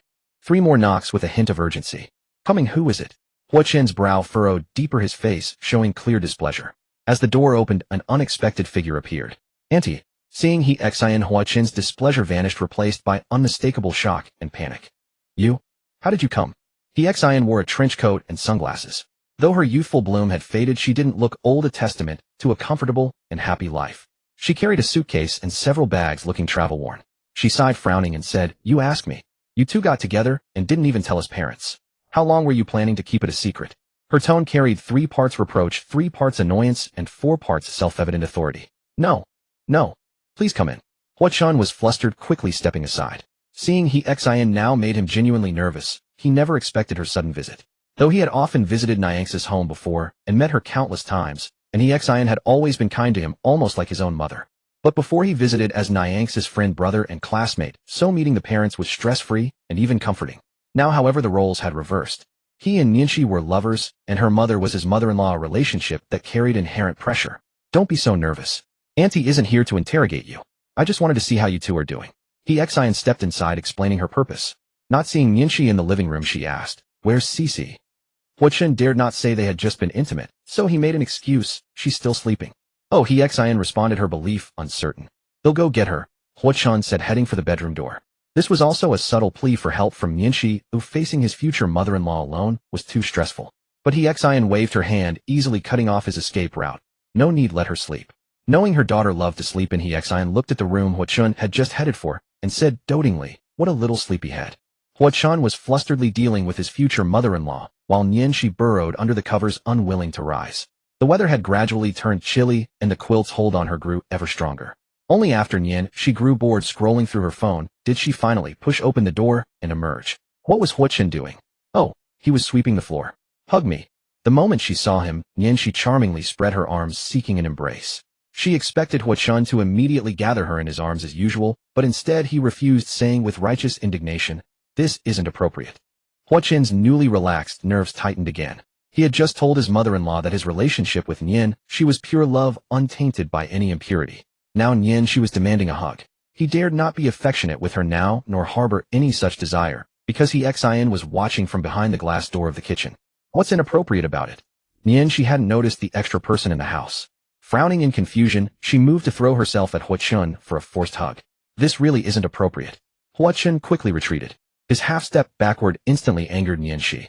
"Are you tired of me? You just said I was adorable and couldn't resist kissing me, but now you won't even hug me." Huo-chun panicked. "Dear ancestor, do you want me dead?" He grabbed an orange from the table beside him, hurriedly trying to appease her. "I was wrong. Have an orange, and don't be mad." Nianqi was fed the orange. Nianqi was happy. Nianqi was no longer angry. Wait, when did you buy oranges?" "Because I bought them." A familiar voice came from behind her. Nianqi turned around in shock to see her own mother standing there in an apron, clearly having been there for quite some time. "Mom, why are you here?" Nianqi was so embarrassed she could have dug a 3-bedroom apartment with her toes. She had been completely unaware, even putting on such a humiliating display in front of her own mother. Heavens just destroy it all. He Xian, seeing that Nianqi hadn't gotten up past noon, and knowing they likely hadn't eaten, had taken over making their lunch. With the soup simmering, she now had free time to have a proper chat with her daughter, whom she hadn't seen in a while. Nianqi initially thought her mother had come to interrogate her, but her demeanor suggested otherwise. She was still wondering how to explain to her parents her sudden relationship with Huo-chun, but unexpectedly her mother was quite supportive, merely displeased that Nianqi had kept it from them. Her visit this time was partly to see how her daughter was doing in a foreign land, and partly to assess Huo-chun as a potential son-in-law. In just a few dozen minutes, she and Huo-chun had already formed a united front. "Mom, why didn't you tell me you were coming? I could have picked you up." He Xian waved her hand and said, "No need to pick me up. You have classes too. I'm a grown woman, it's not like I can't find my way. By the way, Mom, how did you know where we live? Did you forget you sent me the address? Have you lost your mind from dating?" He Xian affectionately tapped her nose. Nianqi, recalling her earlier embarrassing display witnessed by her mother, blushed deeply. "Don't say any more, Mom. I'm dying of shame." Hien, however, was overjoyed watching her. You're becoming more and more like a real girl. Ohaha, giving birth and raising children isn't just an idiom anymore, Nianshi chuckled. Looking back, she realized she had once been somewhat resistant to her identity as a girl. Never did she imagine she would now be able to kiss, hug, and be lifted high by Hua-chun. Thinking this, she unconsciously glanced at Hua-chun, who had taken over watching the stove from Hien in the kitchen. But if it were a stranger, even a single touch, she was certain she would rather die. Speaking of which, Mom, you came all this way. Don't you have classes to teach? The school you work at must have started the semester too, right? I took leave from school. It's fine. I see. So, Mom, how many days do you plan to stay? What? Your mother just arrived, and you're already trying to chase me away. So eager to have your time alone together. Oh, Mom, I didn't think that at all. She pouted, her lips pursed like a little fish. Hien was amused by her daughter's adorable expression and laughed heartily. Ha ha ha. You're such a tease. I was just joking, and you took it seriously. After speaking, she pondered seriously for a moment and said, He'll stay for about half a month first. I can see you two aren't eating properly. The trash is full of takeout containers. Eating that all the time isn't good for your health. Look, you've lost weight. As she spoke, Hien reached out and pinched Nianzai's cheek, which had grown rounder rather than thinner. Not at all. Indeed, although she cooked well, she wasn't fond of cooking. She had been diligent only for the first few days after getting together with Hua-chun, but then she grew lazy again. Most of the time, they ordered takeout. This time she had been caught red-handed by her own mother. Before long, under Hizin's skillful hands, plates of exquisite dishes were set on the table. It was evident that Nianzai's culinary talent must have come from Hien. At the table, Hua-chun constantly served Nianshi food, barely eating anything himself. Although Nianshi occasionally served him too, overall she was still focused on eating her own meal. Hien noticed this and furrowed her brow. Spoiling a child and indulging them are two different things. This scene looked all too much like Nianshi was taking advantage of affection and bullying Hua-chun. Xiaochen, you should eat too. Don't just keep serving Nianshi, Hien couldn't help saying. Oh, okay. Hua-chun responded, and finally began to eat his own meal. Nianshi showed no reaction, but she had no idea that this scene was merely the beginning of her dark era for the next half-month. At this moment, Hien calling Nianshi by her full name was already a telltale sign. Hua-chun had intended to show Hien how much he loved Nianshi, but his plan backfired. After the meal, the three sat on the sofa watching television. Nianshi and Hua-chun didn't usually watch much, but since Hien enjoyed it, they accompanied her. At this time on ordinary days, they would likely be huddled together in utmost intimacy. But with Hizin's presence today, they dared not get close, even sitting much farther apart. There was no help for it. The weight of an elder's authority was too strong. Hua-chun watched Nianshi so at ease, and recalling Hizin's attitude toward him at the table, a wicked plan began to take shape in his mind. As night fell, a new problem arose. The two-bedroom apartment Nianshi and Hua-chun had rented now had Nianzai's room unavailable. Only Hua-chun's room was fit for sleeping. It had already been a bit cramped for the two of them before, and now, with an extra person, someone would inevitably have to make a sacrifice. Nianshi didn't need to think twice. The victim was undoubtedly Hua-chun in her eyes. But Hien couldn't bear to see the child suffer. She immediately declared she would sleep on the sofa and give up the bed to them. She spoke with righteous indignation. You've been together for so long, it's time you got used to having someone beside you. It wasn't surprising she said that. Since Hua-chun claimed his relationship with Nian, she had always been pure, and their awkwardness in front of her made Hien believe they had never shared any intimate moments. After learning Nianzai's room was unusable, she assumed Hua-chun had been the one sacrificing sleeping on the sofa all along. She felt even more pity for her son-in-law. Nianshi exclaimed in shock, Mom, are you really selling me out like this? You're sending a lamb into the tiger's den. Nianshi had thought her mother's arrival would give her someone to back her up, so she wouldn't have to endure torture at night anymore. Little did she expect her mother was the ultimate fan of their pairing. Hien had already embraced Hua-chun as her true son-in-law, so it went without saying that the two children should sleep together. In a way, she liked Hua-chun even more than she liked Nianshi. Hien wouldn't listen and began to make up the sofa bed. Hua-chun couldn't let his mother-in-law sleep on the couch, so he reluctantly revealed a shocking secret. Actually, the mouse in Shizai's room has already been chased away. This was the biggest secret he had kept from Nianshi. What did you say? Nianshi was even more stunned. The mouse was gone. Then why had he never mentioned it? Oh, so he could keep taking advantage of me without telling me, right? Amid Nianzai's furious questioning, Hua-chun finally told the truth. It turned out that the mouse had been caught and thrown out by Hua-chun just a few days after Nianshi discovered it. He also found that the mouse had likely crawled up from the drain. Remember the rag that was torn and dragged into the drain when they first moved in? It wasn't torn by force, but chewed up by the mouse. Due to leftover construction issues, the drain pipe and drain opening weren't sealed, allowing a starving mouse to enter the house through the sewer. And so the problem was solved. Nianshi couldn't calm down.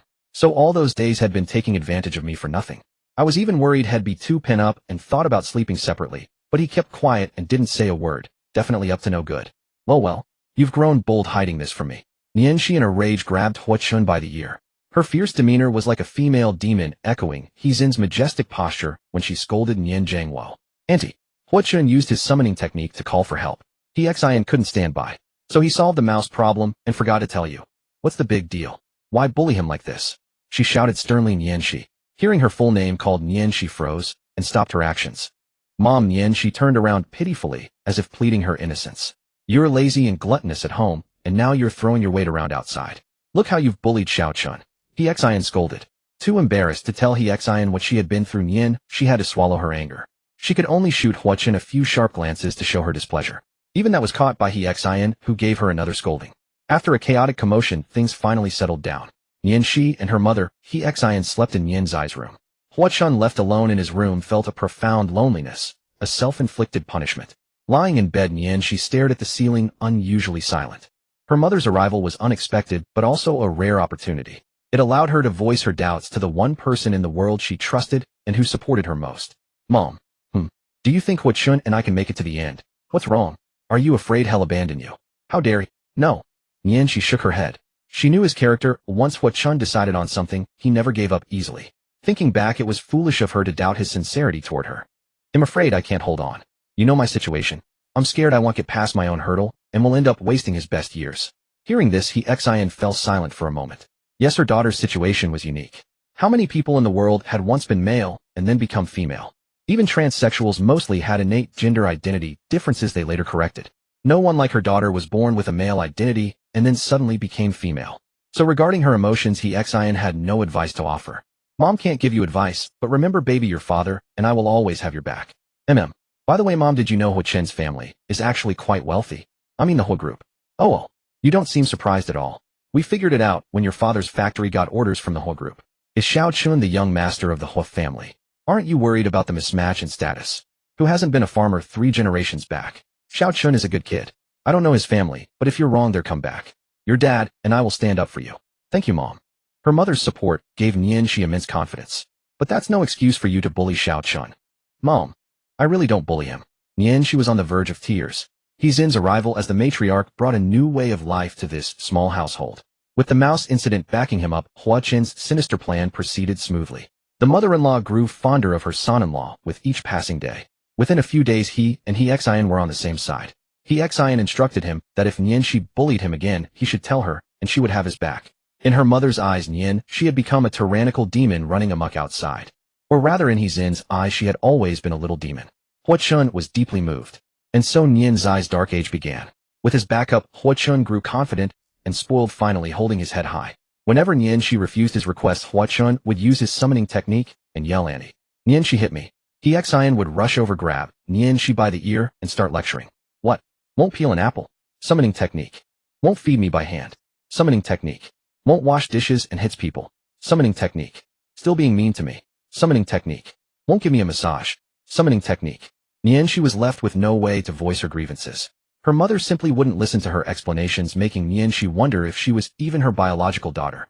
Of course, Nianxi never truly got angry over these trivial matters. She just mentally noted them all in a little book, planning to get even later. But when they played too rough, flaws would show. In the end, even He Xian realized Hua Chun was doing it on purpose, yet she still sided with him without asking why, just to go along with their little game. Yet it was precisely Hua Chen's wicked plan that made He Xian completely comfortable in trusting her daughter to him. A reliable, playful, flexible, and upright husband. How could he ever let her daughter suffer? A few days later, during the morning break. In recent days, Nianxi had been bullied by Hua Chun, who was acting like a fox using the tiger's might. At home, she couldn't get revenge, but at school, no one was there to back him up. As for how she retaliated, she simply refused to kiss him when her mother wasn't around. Yes, that's how childish it was. Hua Chun tried to approach Nianxi again, but she pushed him away in disgust, and the two were playfully scuffling. Just then, Li Shui excitedly came up to Nianxi. She after class, come with me to the performing arts department for the casting call, okay? Hearing this, she was a bit confused, but soon recalled the details. Just 2 or 3 days ago, a sign-up sheet for a costume dramas audition was posted in the class group chat. The production company was Guangming Entertainment, a listed company, quite reliable. Since it was a casting for supporting roles, the requirements for acting skills were not strict, but there were fixed requirements for the overall image of the actors. Therefore, the crew decided to openly recruit from all departments to find the actors most suitable for the roles. Did you sign up for that casting? Oh, Nianxi asked. She hadn't expected their class monitor to have a dream of being an actress. Li Shue's eyes darted away a bit embarrassed. Just going to give it a try? There's no loss whether it works out or not, and the filming location is in Haicheng not far away. But Nianxi was not interested. Won't Zhang Tong and the others go with you? Zhang Tong, Li Shue's best friend, was very close to her. They're going shopping and won't take me, Li Shue said pitifully. As soon as the words were spoken, Zhang Tong, who was not far away, couldn't help but retort angrily. What do you mean by won't take you? You're the one who insisted on leaving the group to go to some casting call, and you even said you wanted to see some Gigi. Gigi? Who? Nianxi was puzzled. Xiao Yuan.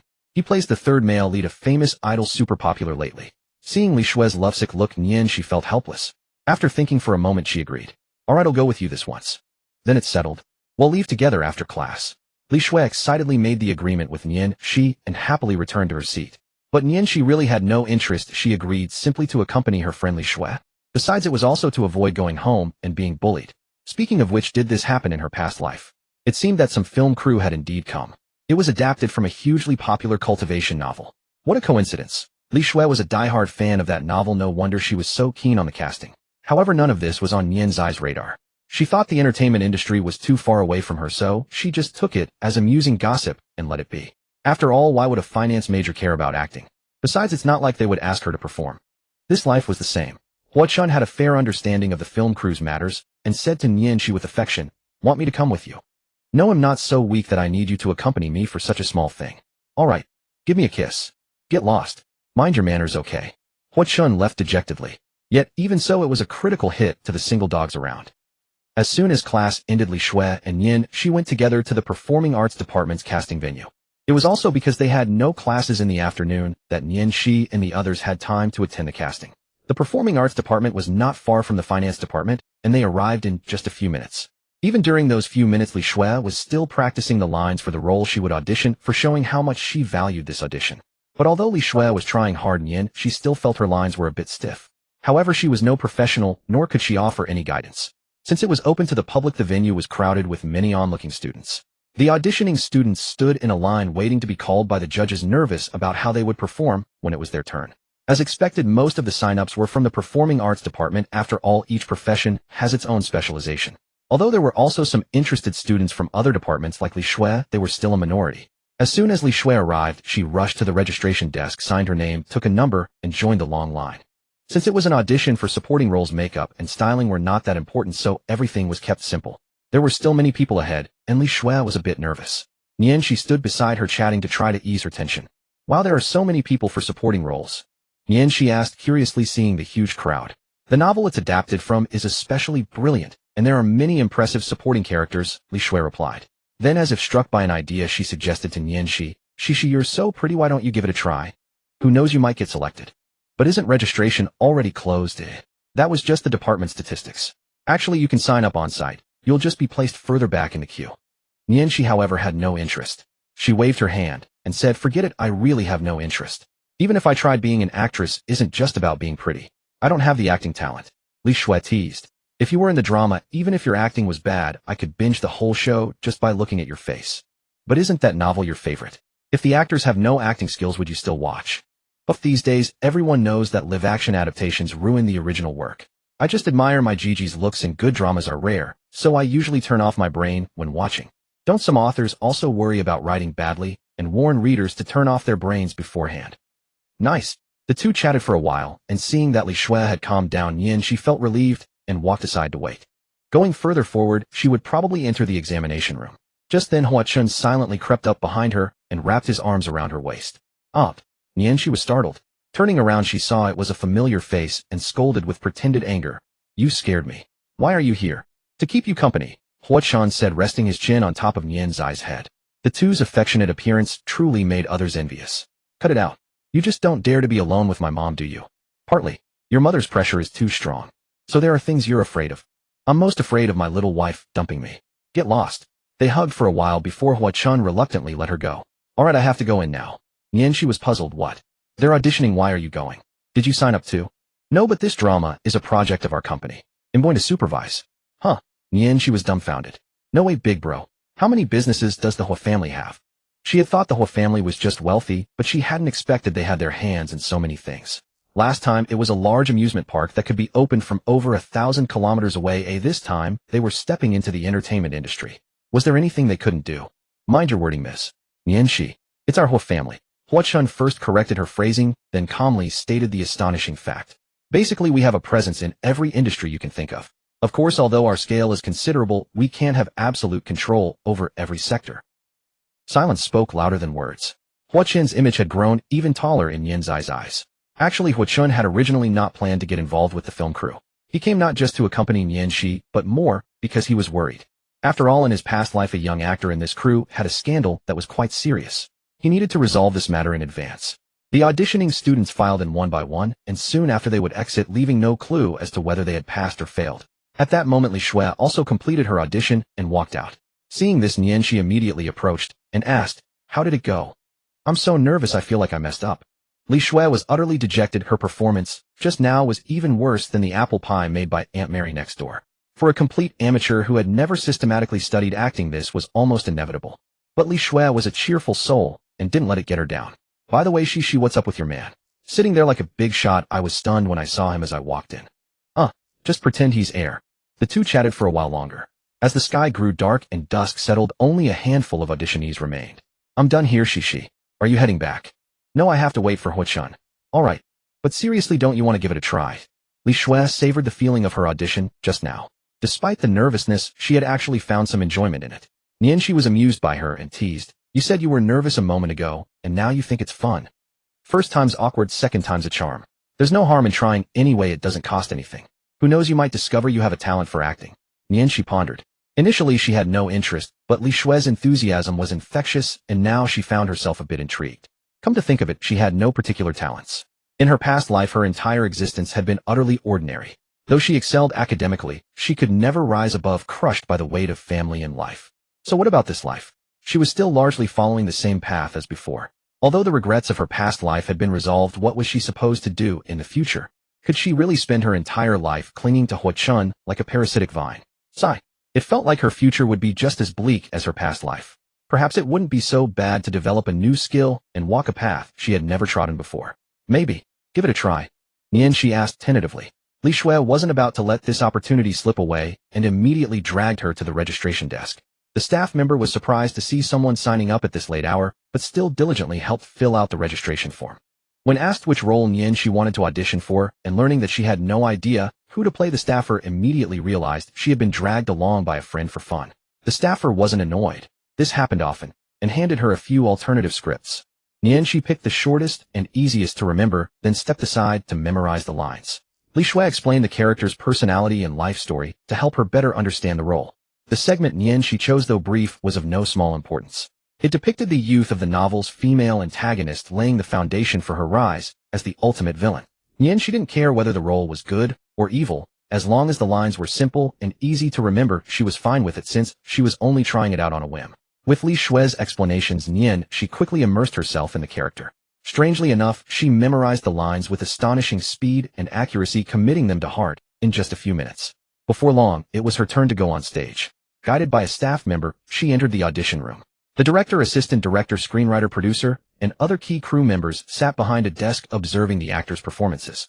At that moment, Hua Chun was lounging nearby, idly playing with his phone. When his gaze happened to fall on Yin, he was so shocked, he almost dropped his phone.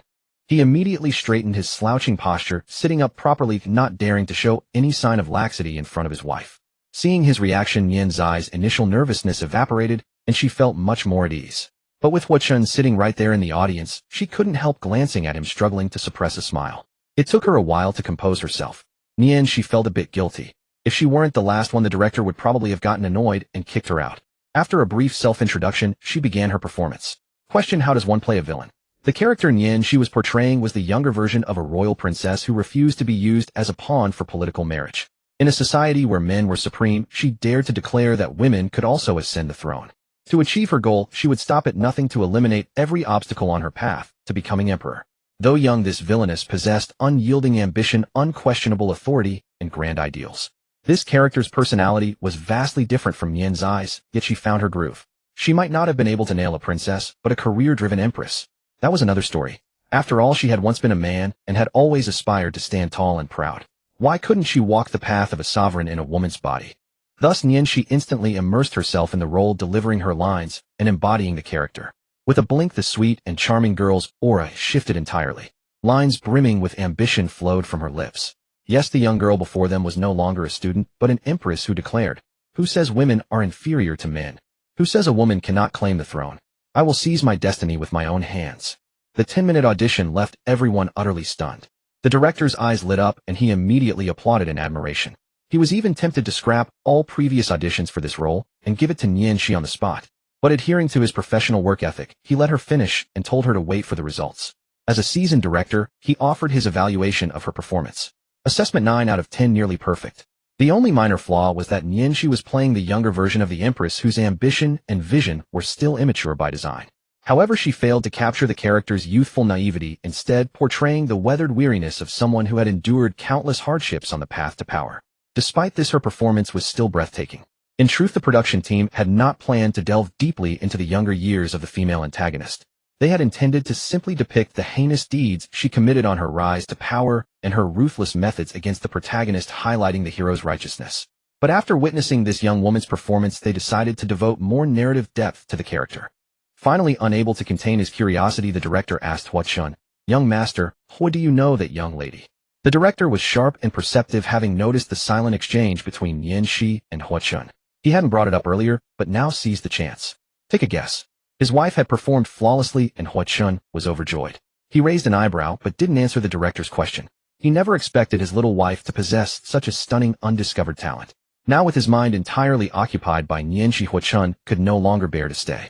He rose to leave. "By the way, don't forget what I told you."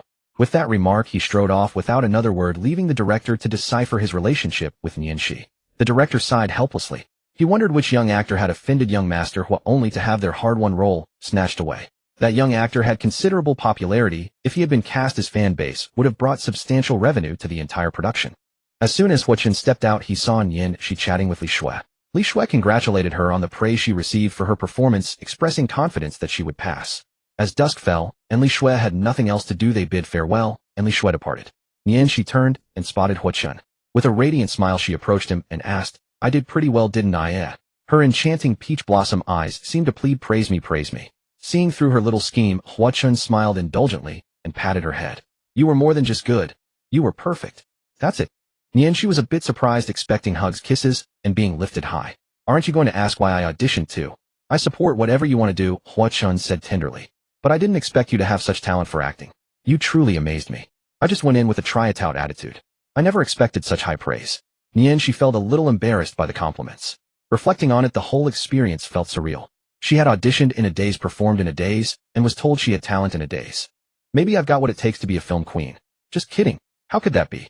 I almost laughed at the start. I felt they would have kicked me out if not for Huachun's sake. "This shows my wife is exceptionally gifted," Huachun said. "I thought you only had a talent for being a seductress, but it turns out you're not bad as a tigress either," Huachun teased, starting his daily antics.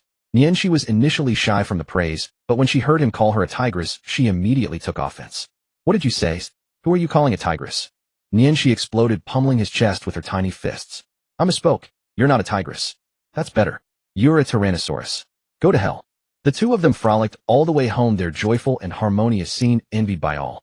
As they left the school gate, the elderly security guard sighed. "Ought to be young."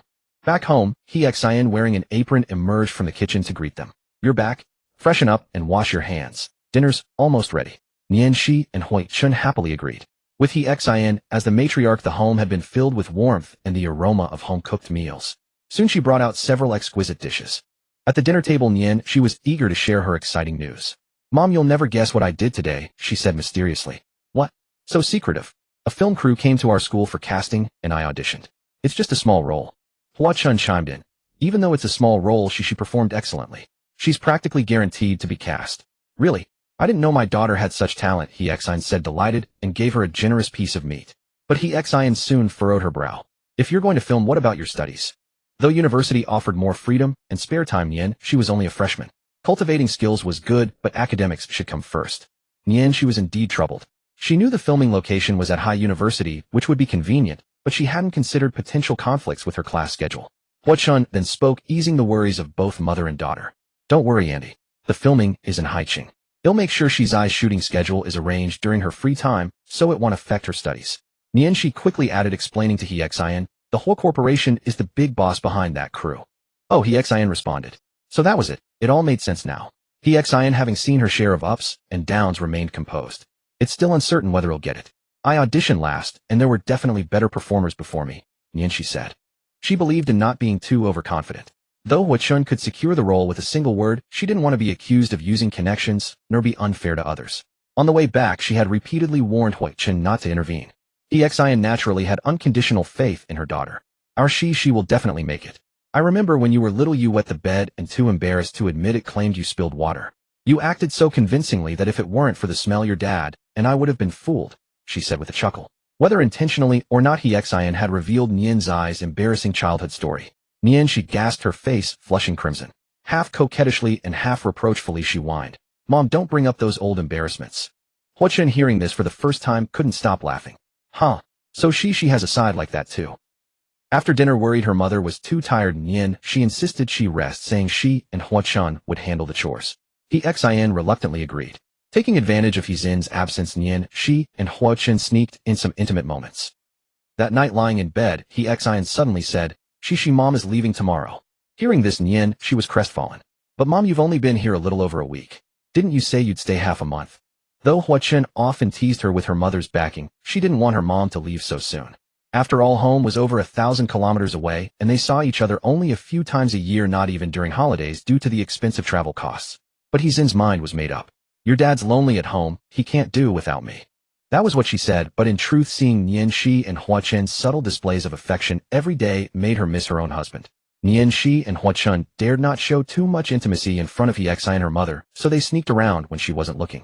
Hiexian had walked that path herself before. Did they think she wouldn't notice? During the days Hiexian stayed to see Nian Zhangwo, freed from his wife's supervision, had a wild and joyful time alone at home. Back to the matter at hand, she realized her mother's mind was made up and knew she couldn't persuade her. At least wait until we have no classes so we can see you off. Tomorrow they had a full day of classes, leaving early in the morning and returning only in the evening with no time to send her off. Why bother with that? I've already bought my ticket. Just focus on your studies. She knew her mother's decisions were not easily changed, so she had to give up. The next day, Hiexian saw Nianshi and Huachun off, spent half the day tidying up the house, then took her luggage and left. She sent Nianshi a message to inform her, Honey, Mom's leaving. I left some money under your pillow. Buy whatever you want, but don't always spend Xiaoqin's money. You two aren't married yet, and his wealth isn't just blowing in the wind. At that moment, Nianshi and Huachun were in their last class of the morning when her phone buzzed with a message. Nianshi glanced at it and smiled helplessly. Her mother just couldn't resist nagging her one last time before leaving. In the end, she could only tell her mother to travel safely. But Hiexian added another message. Come home early for the holiday and bring Xiaoqun along to spend the new year with us. They'll ask him. He must come. A mother's command could not be defied, so she had to relay it faithfully. My mom wants you to spend the new year at our place. Are you coming? Huachun thought for a moment, then slowly leaned in and said in a seductive voice, And you, do you want me to come? You? If you want to just come. Gazing at him so close, Nian's eyes cheeks flushed faintly. Though she was now accustomed to close contact, even prolonged French kisses, just staring at him, without doing anything, still made her shy. Not that kissing didn't make her blush from excitement too.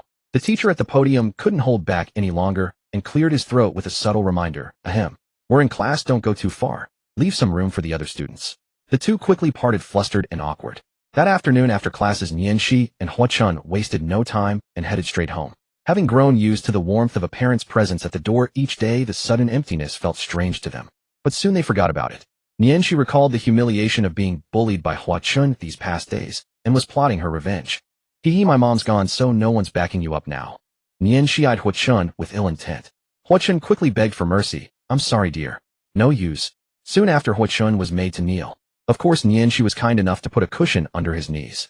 Nianshi sat on the sofa opposite him, crossing her legs and glaring at him with feigned anger. Relying on my mom to bully me these days, huh? Pretty cocky. Did you think this day would come? A mischievous, wicked smile hung on her face, and seeing Huachun's defeated look gave her a satisfying sense of relief. Her long legs were crossed, and the top foot bare, without a slipper, revealed a delicate, white little foot swaying up and down with a proud air. Huachun watched his heart, itching with desire. Actually, I have a better idea. Wait, why was his gaze at her getting more and more unsettling? Step on me. Shocking. You pervert. Nianshi jolted, suddenly realizing Huachun was even more twisted than she'd imagined, and tried to pull back. But Hua-chun was quicker, grabbing her restless foot in one swift move. "Come on, punish me," he declared with righteous fervor, as if radiating an unstoppable aura. "No, help." Nian, she screamed and struggled, but there was no escape. "Weren't you going to punish me? Come on. Rape." Just then the ring of Nian Zai's phone startled them both. They were both a bit annoyed. Nian Shi picked it up and frowned.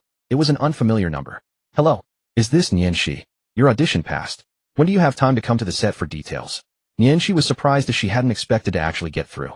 After a lengthy chat with the crew member, they settled on Saturday to discuss the specifics. She hung up. "I passed the audition. Come with me on Saturday." "Sure." Hua-chun agreed readily. But he noticed her joy had faded. "Your talent's been recognized. That's great, isn't it? Why the long face?" Nian Shi shook her head, hesitant. "I don't know. I've never acted before. I'm not confident."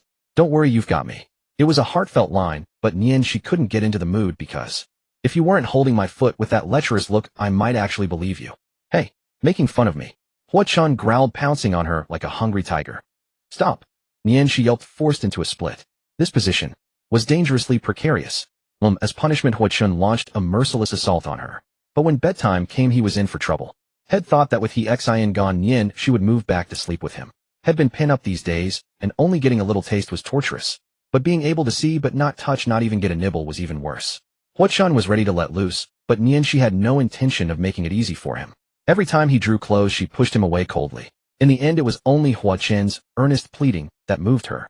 On Saturday, following the address provided by the film crew, Nian Shi and Hua-chun arrived at the location by taxi. The security guard at the entrance, having been forewarned, did not stop them. After inquiring with a few staff members, the pair easily found the director. At that moment, the crew was in the midst of filming a scene. Nian Shi felt a surge of excitement. The inner workings of a film set were a realm she had never witnessed in either her past or present life, and everything struck her as novel. She glanced around, both curious and hesitant, fearful of making a misstep. The director, named Li Lei, was a renowned figure in the entertainment industry, celebrated for the adage Li Lei's work is always a masterpiece, a testament to his exceptional talent. Having just wrapped up a segment of filming, he promptly approached them. The rest of the crew were taken aback, wondering what identities the two young individuals possessed to warrant their esteemed director's personal welcome. Although Hua-chun's reputation was widespread, he held no official title, so those unfamiliar with his name failed to recognize him. Only the director and Hua-chun had met before and knew each other. Subsequently, Nian Shi naturally appointed Hua-chun as her negotiator to handle the specifics on her behalf. After all, with the young master of the major investor personally present, how dared the crew deceive her? Meanwhile, the assistant director escorted Nian Shi on a tour of the set, allowing her to familiarize herself with the work environment. Hua-chun's negotiations secured absolute dominance, stipulating that filming schedules must align with Nian Zai's spare time, avoid conflicts with her studies, and not be overly taxing, ensuring ample rest. Li Lei readily agreed.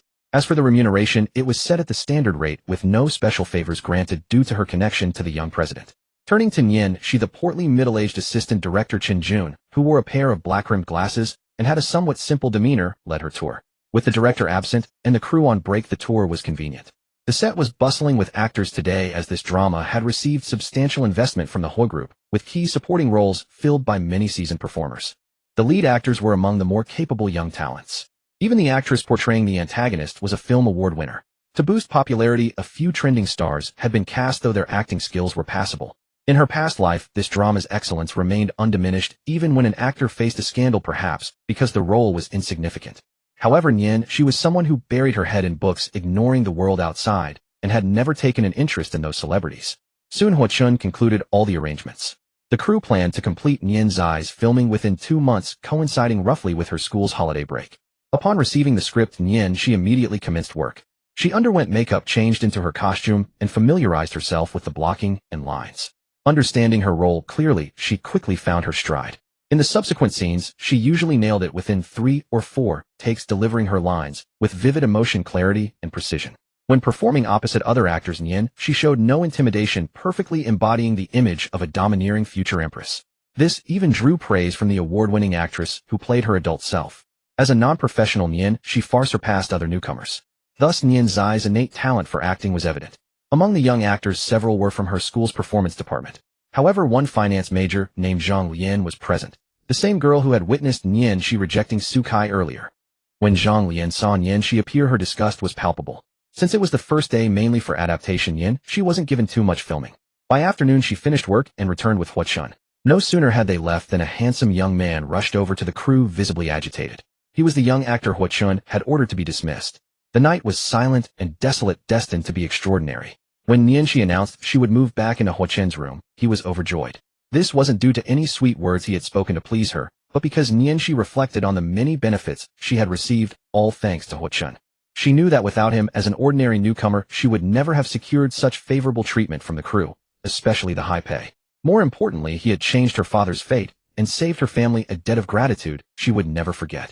Thus, moving back to sleep in Hua Chen's room was her way of repaying him in a sense. Was it a case of a great kindness beyond repayment, so offer oneself in marriage? Yet Nianxi knew that sharing a bed with Hua Chun would spell trouble for her. As expected, Hua Chun once again took liberties with her groping and teasing. After days of restraint, he was burning with unfulfilled desire, and despite his own torment, he couldn't resist stealing touches.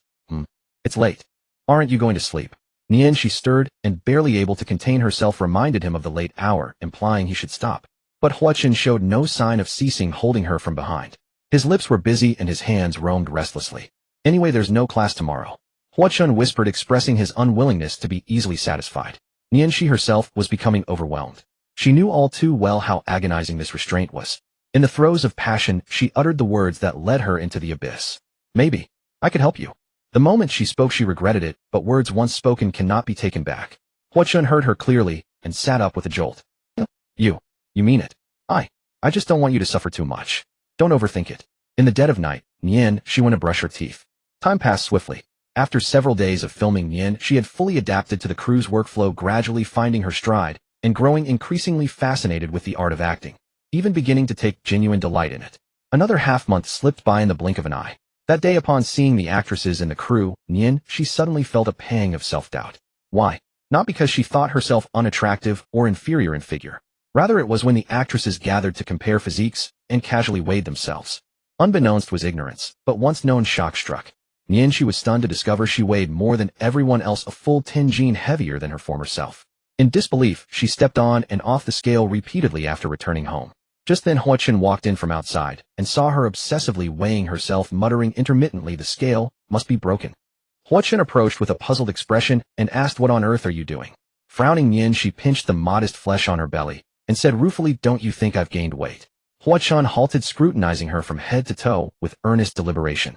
After a moment of thought, he replied seriously, "To be honest, yes, your waist has grown a bit thicker, but it's even nicer to touch. A little plumpness is wonderful." However, upon hearing this, Nian's face instantly darkened, and she glared at him with displeasure. "So you're critiquing me now, are you? Looking for a fight?" Hua Chun fell silent. Wronged, he silently endured the beating. "Didn't you ask if you gained weight?" I answered honestly. "Why the anger?" Nian's stance was clear. "I can criticize myself, but you mustn't truly think I'm fat. If you say so, it means you're disdainful of me." The two bickered and tussled for quite a while before calming down. Just then a sudden knock at the door broke the silence.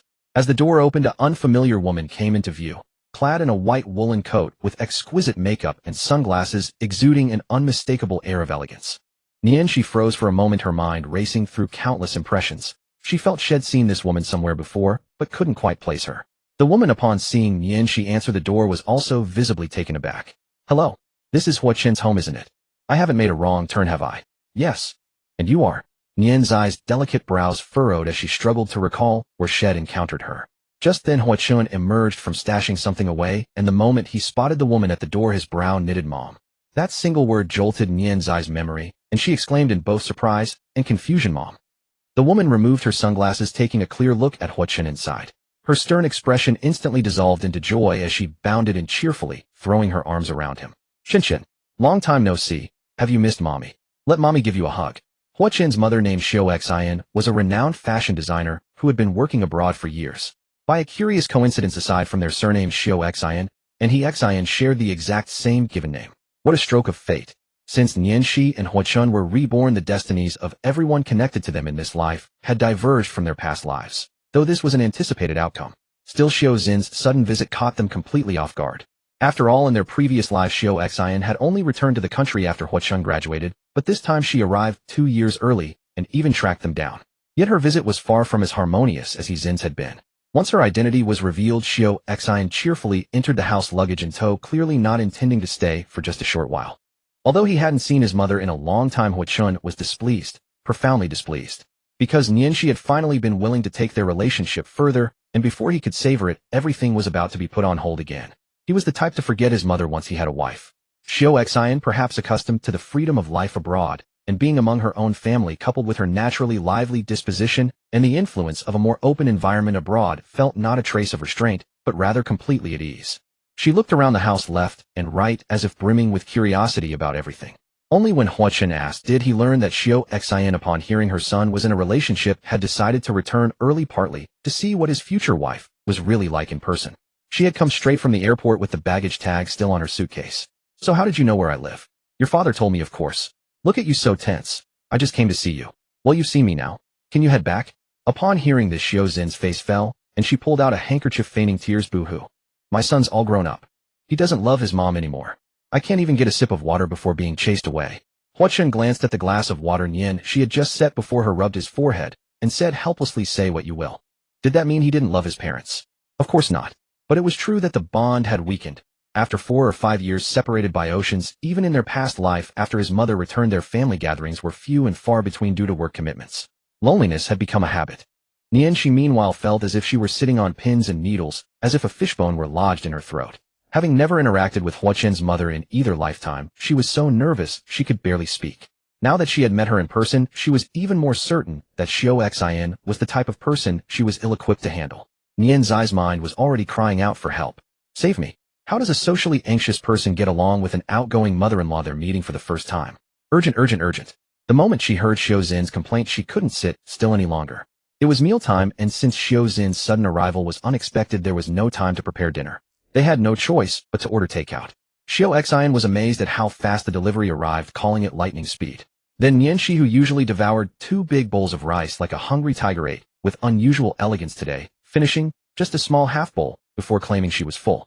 It was not only out of nervousness before her mother-in-law, but also to leave a good impression.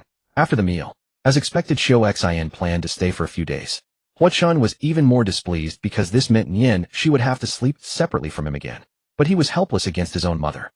That night, in Nian Zai's room, Xiao Xian and Nian she, the mother-in-law and daughter-in-law, lay quietly on the bed. Nian she hardly dared to breathe. She wanted to chat to improve their relationship, but hesitated, not knowing what to say. Finally, Xiao Xian spoke first, but her tone was much colder than before. "How did you and Chen meet?" Hearing a topic, Nian she relaxed a bit as she talked about Hua Chen. After that, Xiao Xian casually asked a few more questions centered on Hua Chen and Nian. She answered fluently, but Xiao Xian seemed unsatisfied. Unconsciously, they fell asleep at some point. In the following days, the mother-in-law and daughter-in-law spent time in a subtle atmosphere. One night, Xiao Xian suddenly asked Nian she, "You know Chen is engaged, right?" Xiao Xian and He Xian were completely different types of mothers. He Xian was quiet and steady, preferring to stay at home. Xiao Xian, on the other hand, was more free-spirited, curious about everything in China, and today, she went out shopping early in the morning. Who knows how a newly returned foreigner could navigate the local streets, but she went out anyway. Nian she finally had time to tell Hua Chen her worries. "I feel like Auntie doesn't like me." Hua Chen frowned slightly after hearing this. He had indeed noticed the strange atmosphere between them these days, but he couldn't put his finger on it, and didn't dare ask. Hearing Nian she say this, Hua Chen became more attentive. He gently held her hands, and said, "Did my mom say something to you?" "Well, Auntie last night." Then Nian she told Hua Chen what Xiao Xian had said to her the previous night. Although Xiao Xian didn't say it explicitly, Nian she still imagined that Xiao Xian disliked her, thinking she was a seductress who knew about the engagement and deliberately lured the other person. By the end of the conversation last night, Xiao Zhen's attitude was clear. She did not acknowledge Nian she as the daughter-in-law of the Hua family. It was that simple. In Xiao Zhen's view, the women of the Hua family should not be dependent vines clinging to others. They should be their husband's support. Compared to Ji, when she was clearly very unfamiliar with Nian she, a girl she had never met nor heard of, and was even on guard. Although she was abroad, she was not completely unaware of her son's situation. To her, Nian she had appeared out of nowhere, and suddenly got together with her son, even causing him to give up Ji1. It was hard for Xiao Xian not to think that this girl might have used sweet words or tricks to deceive Hua Chen, and actually had ulterior motives. So a few days ago, when Nian she said she had known Hua Chen for over 10 years, and they had always been classmates, Xiao Xian was half believing, half doubting, leaning more toward disbelief. Of course, she couldn't be too absolute since she didn't know who Hua Chen's classmates were. "That's what she told you." Hua Chen was furious upon hearing that his mother did not acknowledge Nian she. After being abroad for so many years without even coming back to visit, the moment she returns, she wants to intimidate his beloved. Angry, speechless. "Is it my fault that I pretended to be too close to Ji when in front of her, when we were kids, eh?" Hua Chen rubbed his forehead, feeling troubled. When they were young, to deal with the elders' nagging, he and Ji Wen always pretended to be on good terms in front of them. Unexpectedly, as they grew up, this lie became a weapon to hurt his lover. When my mom comes back, I'll make it clear to her. She just doesn't know how important you are to me. But you can't tell Auntie that I used to be a man, can you? Hwa-chun thought for a moment, and said, although I think we should be honest. But if you don't want to, you'll come up with a better excuse. But perhaps it wouldn't be hidden for long. After all, his parents were not fools, they were capable and powerful. With a little time, they could find out Nianzai's background. If they knew, acceptance and blessings would be wonderful, but if they tried to stop him and Nianxi, or even hurt her, he would never allow it. Hwa-chun suddenly felt that he was very different from his past life. In his previous life, he seemed to exude an aura of keep away at all times without any worries, alone, and even dared to walk on the edge of the law for profit. But this life was different with Nianxi. Everything he did and said had to consider her. Love-struck. Maybe, but true love is invincible. Alright. Seeing that Nianxi was still a bit down, Hwa-chun tilted her chin and teased, smile baby. Why care what others think of you? In my eyes, my sweetheart is always perfect. Who wouldn't love you? Nianxi pushed him away in disgust, raised an eyebrow and said, but what if your family really doesn't agree? Then we'll have to go back to our own homes, find our own mothers, and form our own families. Hwa-chun's eyes twitched at that, and he smirked. I can't bear to give you to someone else. Up. Hwa-chun pounced on Nianxi, pinning her to the bed without a word, pressing his lips to hers in a fierce assault. After a while, Hwa-chun was somewhat satisfied and let her go. Still dare to challenge me?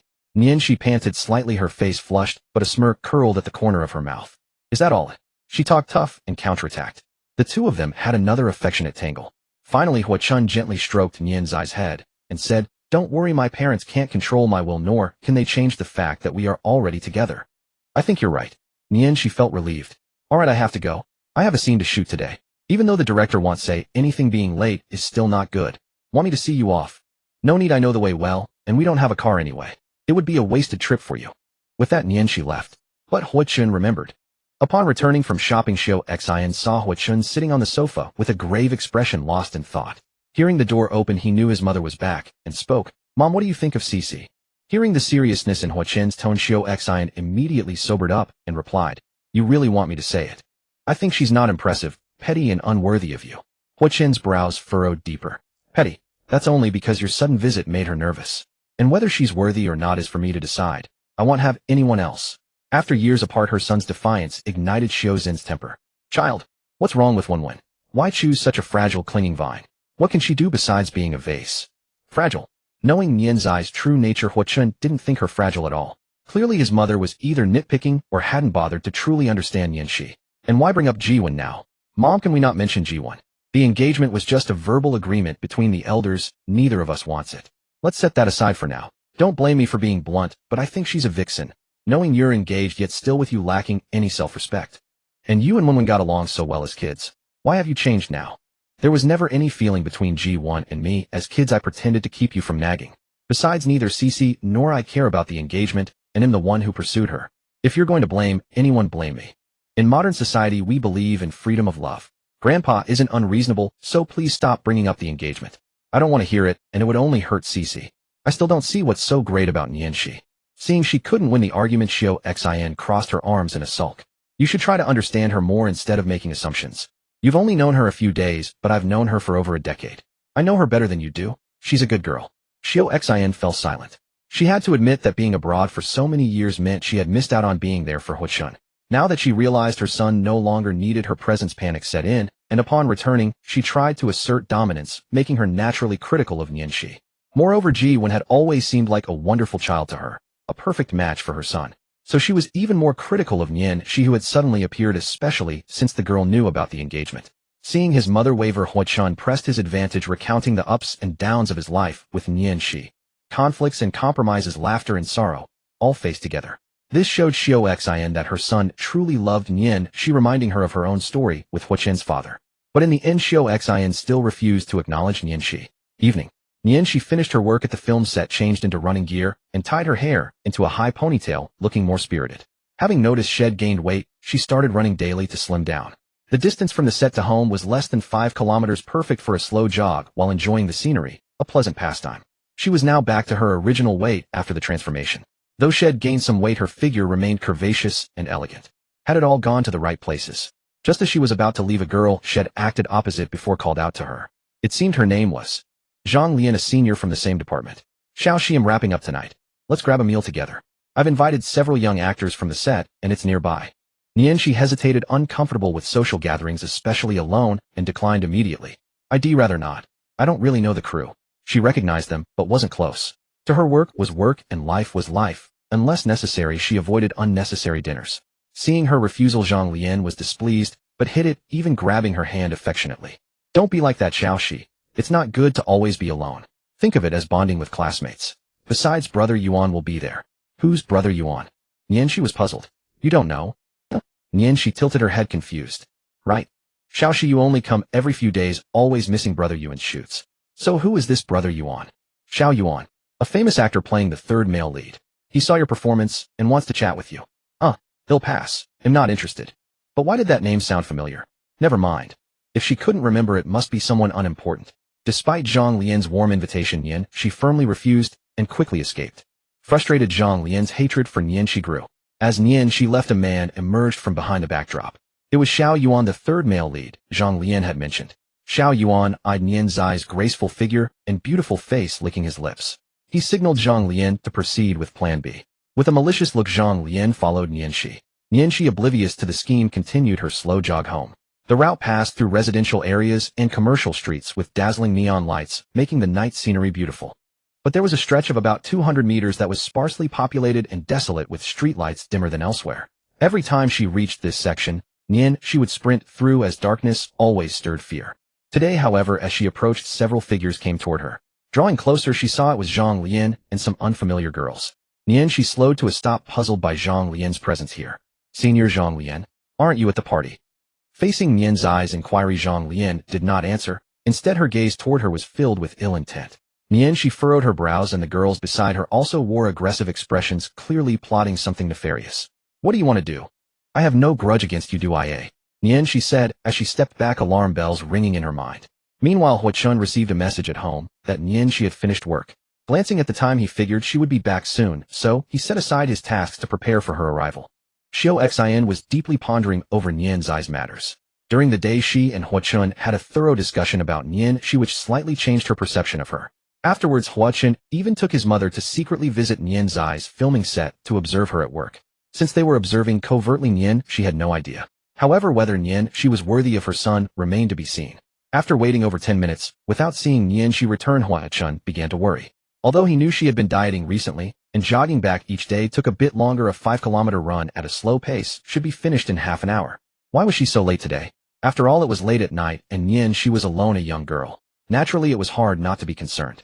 Mom'll go pick up Cici, Hua Chun finally said, unable to stay put any longer, and prepared to head out. He'll come with you. Back to Nianzai's side. At that moment, Zhang Lian finally spoke. No grudge. Have you forgotten that you rejected Su Kai? Nianxi was taken aback. Who is Su Kai? Damn, you actually forgot. Zhang Lian's eyes widened in disbelief. Oh, I remember now. Zhang Lian's abrupt shift in topic caught Nianxi off guard, but then it dawned on her who Su Kai was. The next moment, her expression darkened, but she showed no fear, appearing remarkably calm instead. So you're cornering me for him. What are you to him? Was it not just rejecting his advances?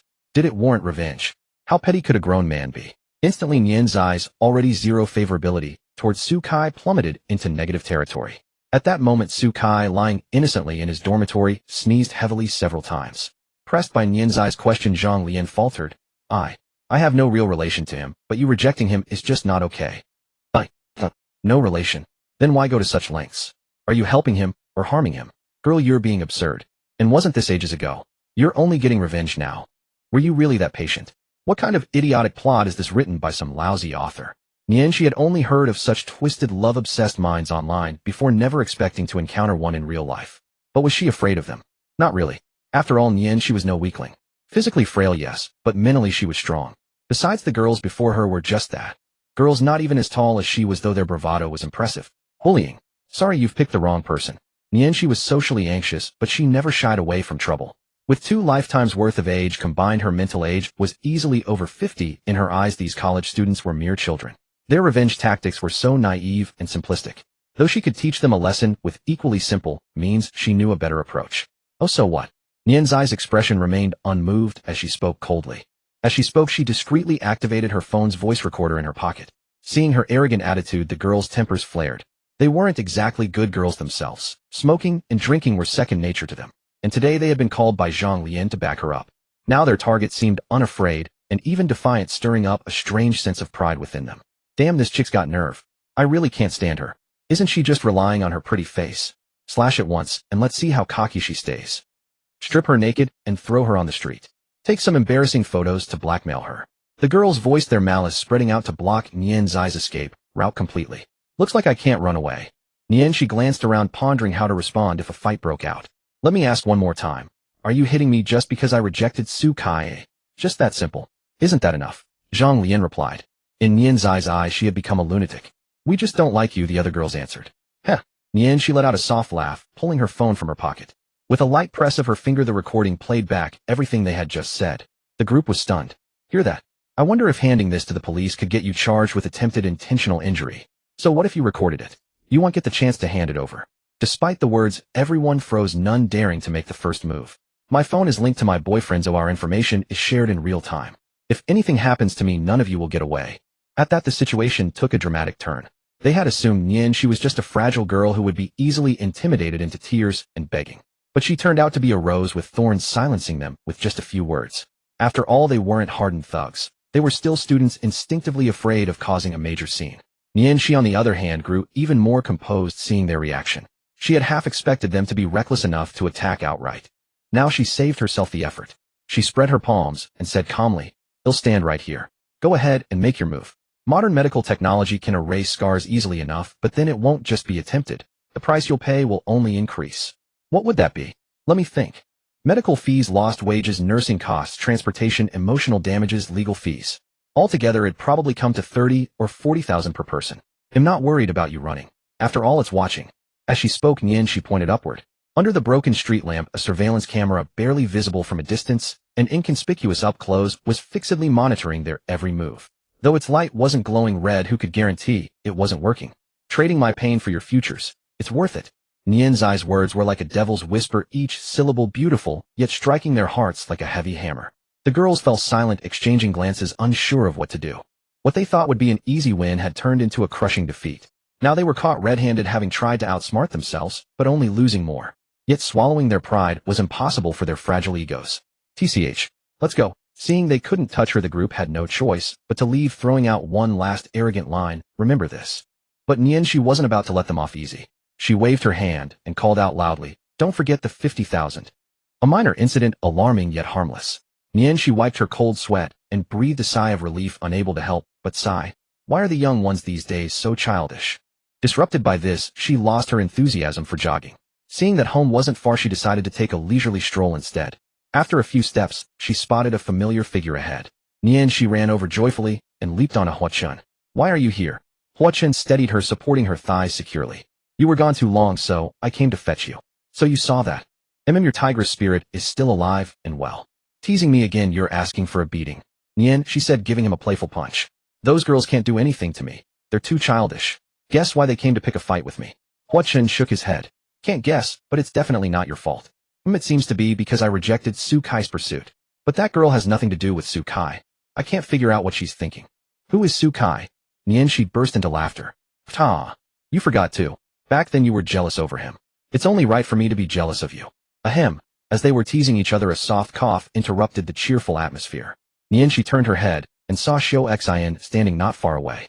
Perhaps due to the dim lighting, she had momentarily overlooked the figure nearby. Recalling that the mother of her beloved had witnessed such an intimate moment, Nian, she felt both shy and embarrassed. She quickly jumped down from Huachun, stammering, "Aunt Annie, we." Having just been a Valkyrie, she now turned into a meek kitten before Xiao Xian, which made Xiao Xian view her more favorably. A contrast of cuteness. Her originally cold expression softened in the next moment, and she even teased, it's fine. Continue as if I weren't here." Night. In Nian Zai's room, Xiao Xian and Nian, she lay on the bed, the atmosphere between them subtly eased. Xiao Xian thought about how she had previously judged Nian she too hastily. Perhaps she would make a good daughter-in-law after all. I have photos of Chunshan when he was little. Want to see them? Nian, she who was lying on her side, turned around upon hearing Xiao Zhen's words, her eyes showing both surprise and delight. "Sure." Xiao Xian smiled and shifted closer to Nian Shi. "Come, lean in a bit." Ring. Just as Xiao Xian was about to show Nian Shi what Huachun looked like as a child, a familiar person called. Xiao Xian answered without hesitation. "Hey honey. Don't be mad, I just missed our son. I miss you more. He'll come back to you in a couple of days." Then come pick me up. Okay, that's settled. She hung up. She couldn't hear what Huajing was said, but she could roughly guess from Xiaozin's replies. Finally Xiao Xian sighed and joked helplessly with Nianxi. Men can be so clingy sometimes. Nianxi thought of how Hua Chun sometimes stuck to her like a plaster and nodded in understanding. Like father, like son. At that moment Hua Chun, sleeping in the next room, heard the faint laughter of the two women from beyond the wall and smiled with relief. The next morning Hua Chun woke up to find Nianxi and Xiao Xian sitting together watching a video, looking very close. The phone played the gibberish of a child so unintelligible that one couldn't even tell what the kid was saying. Seeing the now stoic Hua Chun compared to the child in the video she couldn't help but laugh. Hua Chun asked in confusion, "What's up?" "Nothing, just think you're handsome." Nian's eyes face broke into a charming smile, her eyes curving like crescent moons. Hua Chun knew she was just making an excuse. Handsome as he was, that wasn't why she was laughing. Hearing the sound from the video he frowned. That voice. Why did it sound so familiar? Chin, come see. Remember the video mom took of you jumping on the bed? Xiao Xian said, showing Hua Chun the video. In it a tiny toddler was dancing wildly on the bed, babbling incessantly in what might have been his own language. Hua Chun gasped, his eyes widening as the buried, never-wanted torical memory came flooding back. Because that child in the video was him. A dark history, the most shameful of all dark histories. It was the kind that if revealed would be utterly mortifying. He had thought such early childhood memories were long lost in the river of time, never expecting his mother had kept it, let alone that she would see it over a decade later. This is too embarrassing. Let me die? Mom, why are you still keeping this video? Delete it. Hua Chun's heart was in turmoil, though he tried to maintain his composure. He reached for the phone, but Nianxi was quicker, snatching it back and cradling it protectively. Don't. This kid is so cute. Why delete it? I never knew you were this adorable. Hua Chun's grab missed, and he could only force an awkward smile. Andy, send me a copy too. I want to save it. Nianxi handed the phone back to Xiao Xian. Her words only made Hua Chun feel even more hopeless. Sure. Xiao Xian agreed, gladly growing fonder of Nianxi. She let me tell you, Chin Shun was hilarious as a kid. He'd wrap a blanket around himself claiming to be Superman and run all over the house. That was kindergarten. I matured a lot after elementary school, didn't I? Hua Chun couldn't help but retort, trying to salvage some dignity. But his dark history didn't end there. Nian's eyes sparkled with mischief as she teased. Have you forgotten how Chinibya you were in middle school? Need me to recite the names of your muscles again? Chin Shun named his muscles. Tell me. I never knew that. Xiao Xian perked up, grabbing Nian's hand eagerly. She had thought her son had lost his childhood charm as he grew up, but it turned out that beneath his cool exterior there was still such an endearing side. Watching the two women get along so well, Hua Chun wondered what had happened between them the night before. But if it improved their relationship, sacrificing a bit of face was acceptable. After all, they were both women who could wrap him around their fingers. He couldn't afford to offend either. What else could he do but accept it? Hua Chun tried hard to convince himself that Nianxi knowing his dark history wasn't shameful. But the laughter of the two women finally broke his composure. God. Save me. Hua Chun cried out, fleeing to. Hua Chun intended to seek tranquility indoors until she summoned him out. It turned out that Xiao Xian was preparing to leave. Hua Zhengguo's efficiency was astonishingly high. He had sent someone to pick her up the very day after the phone call the previous night. Hua Chun wished to persuade her to stay, as he truly hadn't seen his mother for many years. Xiao Xian declined. I can't stay any longer. If I don't go back, your father will be anxious. He's already sent someone for me. You must treat Shishi well, and don't you dare bully her. And so it went. As the vehicle gradually faded into the distance, she felt a tinge of melancholy. Feeling reluctant. When you first met my mother, you were cowering like a frightened puppy. You're the puppy. She retorted indignantly, landing a sharp elbow strike on him. Finally, she sighed. After all, I just started building a good relationship with Annie. No rush. There will be plenty of opportunities. Nian's elbow strike did little harm to Hua Chun, who responded by gently patting her head. As they spoke, a couple passed by on the roadside. A spark of mischief lit up Nian's eyes, and a sly grin crept across her face. Do you know what day it is today? Hua Chun was startled. A fatal question. What day is it today? 100 days together. Not yet. Her birthday. Long past. His birthday. Still far off. There didn't seem to be any special occasion on the calendar today. What could it be? Seeing Hua Chun's flustered expression as he racked his brain in vain, she felt a surge of delight and couldn't help but burst into laughter. Ta! Look how nervous you are. It's nothing special. I was just bored. Oh, you're messing with me. Hua Chun caught on and decided to teach Nianxi a lesson. Catching her off guard, he launched a tickle attack. Hey, stop. I'm sorry, big brother. Nianxi, being ticklish, quickly begged for mercy. Fortunately, they were on the main street, so Hua Chun didn't go too far. After a brief scolding, he let her go, though he still felt a bit unsatisfied. Though it was all in jest, she was indeed feeling a bit bored. She realized it had been a long time since they last went out together. Today she had no shooting schedule, so she was free. Since we have some rare free time, let's go shopping. Call me something nice, and it'll go with you, Huachun teased playfully. In your dreams. Ouch. It seemed the little girl hadn't learned her lesson. But this time she was clearly on guard. She spun around, planted a quick moa on Huachun's cheek, then swiftly darted away, bouncing 3 or 4 steps ahead. Let's go. Honey, what did you just call me? Huachun hadn't caught it clearly, but he knew it was something sweet. He was overjoyed as she usually addressed him by his full name with a fierce tone, only using endearments during moments of flirtation. This was the first time she had been so proactive. Nothing. She blushed and fled. On the road between their residence and the school, there was a large shopping mall. On holidays, many nearby students would come here for entertainment. It was unclear what day it was, but the mall was surrounded by many small flower stalls. Perhaps they were there every day, and she simply didn't know because she rarely shopped. This place was also a prime dating spot for couples who would stroll, eat, have fun, exchange gifts, and reminisce about joyful moments amidst laughter and chatter. Yet they possessed an indescribable sense of serene harmony that set them apart from ordinary couples. After learning that his mother had accepted Huachun seized the moment and dragged her to buy rings. The arrival of new customers delighted the shop assistant, who greeted them warmly. In the same store, another couple was also picking out rings. However, the woman was the only one browsing at the counter, picky and dissatisfied with everything, finding this too small and that too ugly. The man, on the other hand, kept his eyes glued to his phone, looking utterly indifferent. It was only when the woman mentioned wanting to buy engagement rings that the man's expression shifted. Nervously, he used sweet talk to change her mind. In the end, he merely paid the bill. This stood in stark contrast to the harmonious affection between Shi and Huachun. With the shop assistant's recommendation, they took a liking to a pair of matching rings. Shi gasped sharply at the price. There were so many zeros after the one, and even the ring's appearance alone suggested it was exorbitantly expensive. Let's pick something more ordinary, she said. Shi gritted her teeth and tugged at Huachun's sleeve, hoping to rein him in. I know you have money, but it pains me to spend it. Don't worry about the price. The card I gave you has more than enough to buy the most expensive one here, Huachun said, thinking she was afraid they couldn't afford it. There are even more expensive ones here. Shi exclaimed. No, I am a bit worried about the price, but this one clearly isn't cheap. If I buy it, I'd be too afraid to wear it out. What if I lose it, or someone else takes a fancy to it? Huachun looked at the ring. Both the male and female versions were adorned with a dazzling large diamond that refracted a spectrum of colors under the light, almost resembling a wedding ring. It seemed, indeed, too ostentatious. You have a point. Let's find something more low-key. The shop assistant understood and quickly introduced them to a pair of rings with a simpler design and a relatively more affordable price. Huachun was immediately drawn to them. They put the rings on each other, their fingers entwined. As the rings slipped onto their ring fingers, it felt as though they had firmly captured each other's hearts. The rings were cold, but his hand was warm. The words of love were cheesy, but his feelings burned like fire. Caught up in the moment, Huachun gazed deeply at Shi and said solemnly, once you put on this ring, you're completely mine. My mother agrees too, so don't even think about backing out. I won't back out, Shi replied with a beaming smile. She spread her fingers, and the ring on her ring finger gleamed brilliantly under the light. Good choice. I like it. I look forward to the day you put a wedding ring on me. Nian's eyes' radiant smile made her seem to glow, deeply stirring Huachun's heart. Even the shop assistant was moved. It was rare to see young people their age place such importance on each other. When it was time to pay, the assistant habitually turned to the man. But Shi swiftly stepped forward and took the initiative. Why? Because Huachun had already handed over control of the family finances to her, leaving him with not a single cent.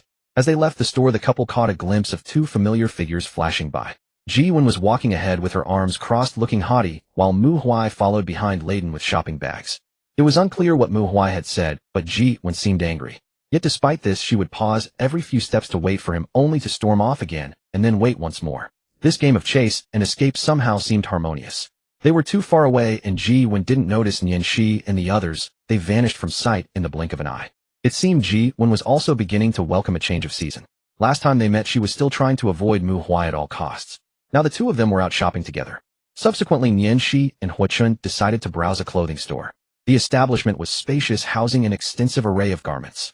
Huachun selected a floral shirt paired with flared jeans, a style that diverged sharply from mainstream aesthetics, embodying a rather rebellious spirit. Nian's eyes' face darkened with exasperation as she couldn't help but remark, what kind of bizarre taste is this? You look like a beach hippie. Apart from his presentable appearance in suits, Huachun's fashion sense for other attire was nothing short of disastrous.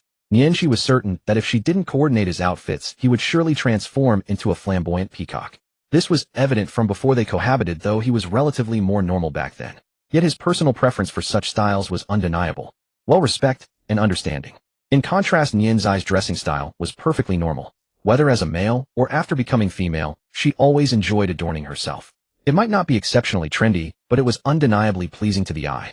She donned a burnt orange jacket over a neck-wool knit, a black pleated skirt, revealing her fair thighs and knee-high boots that accentuated the allure of that area. Well, better than your taste, isn't it?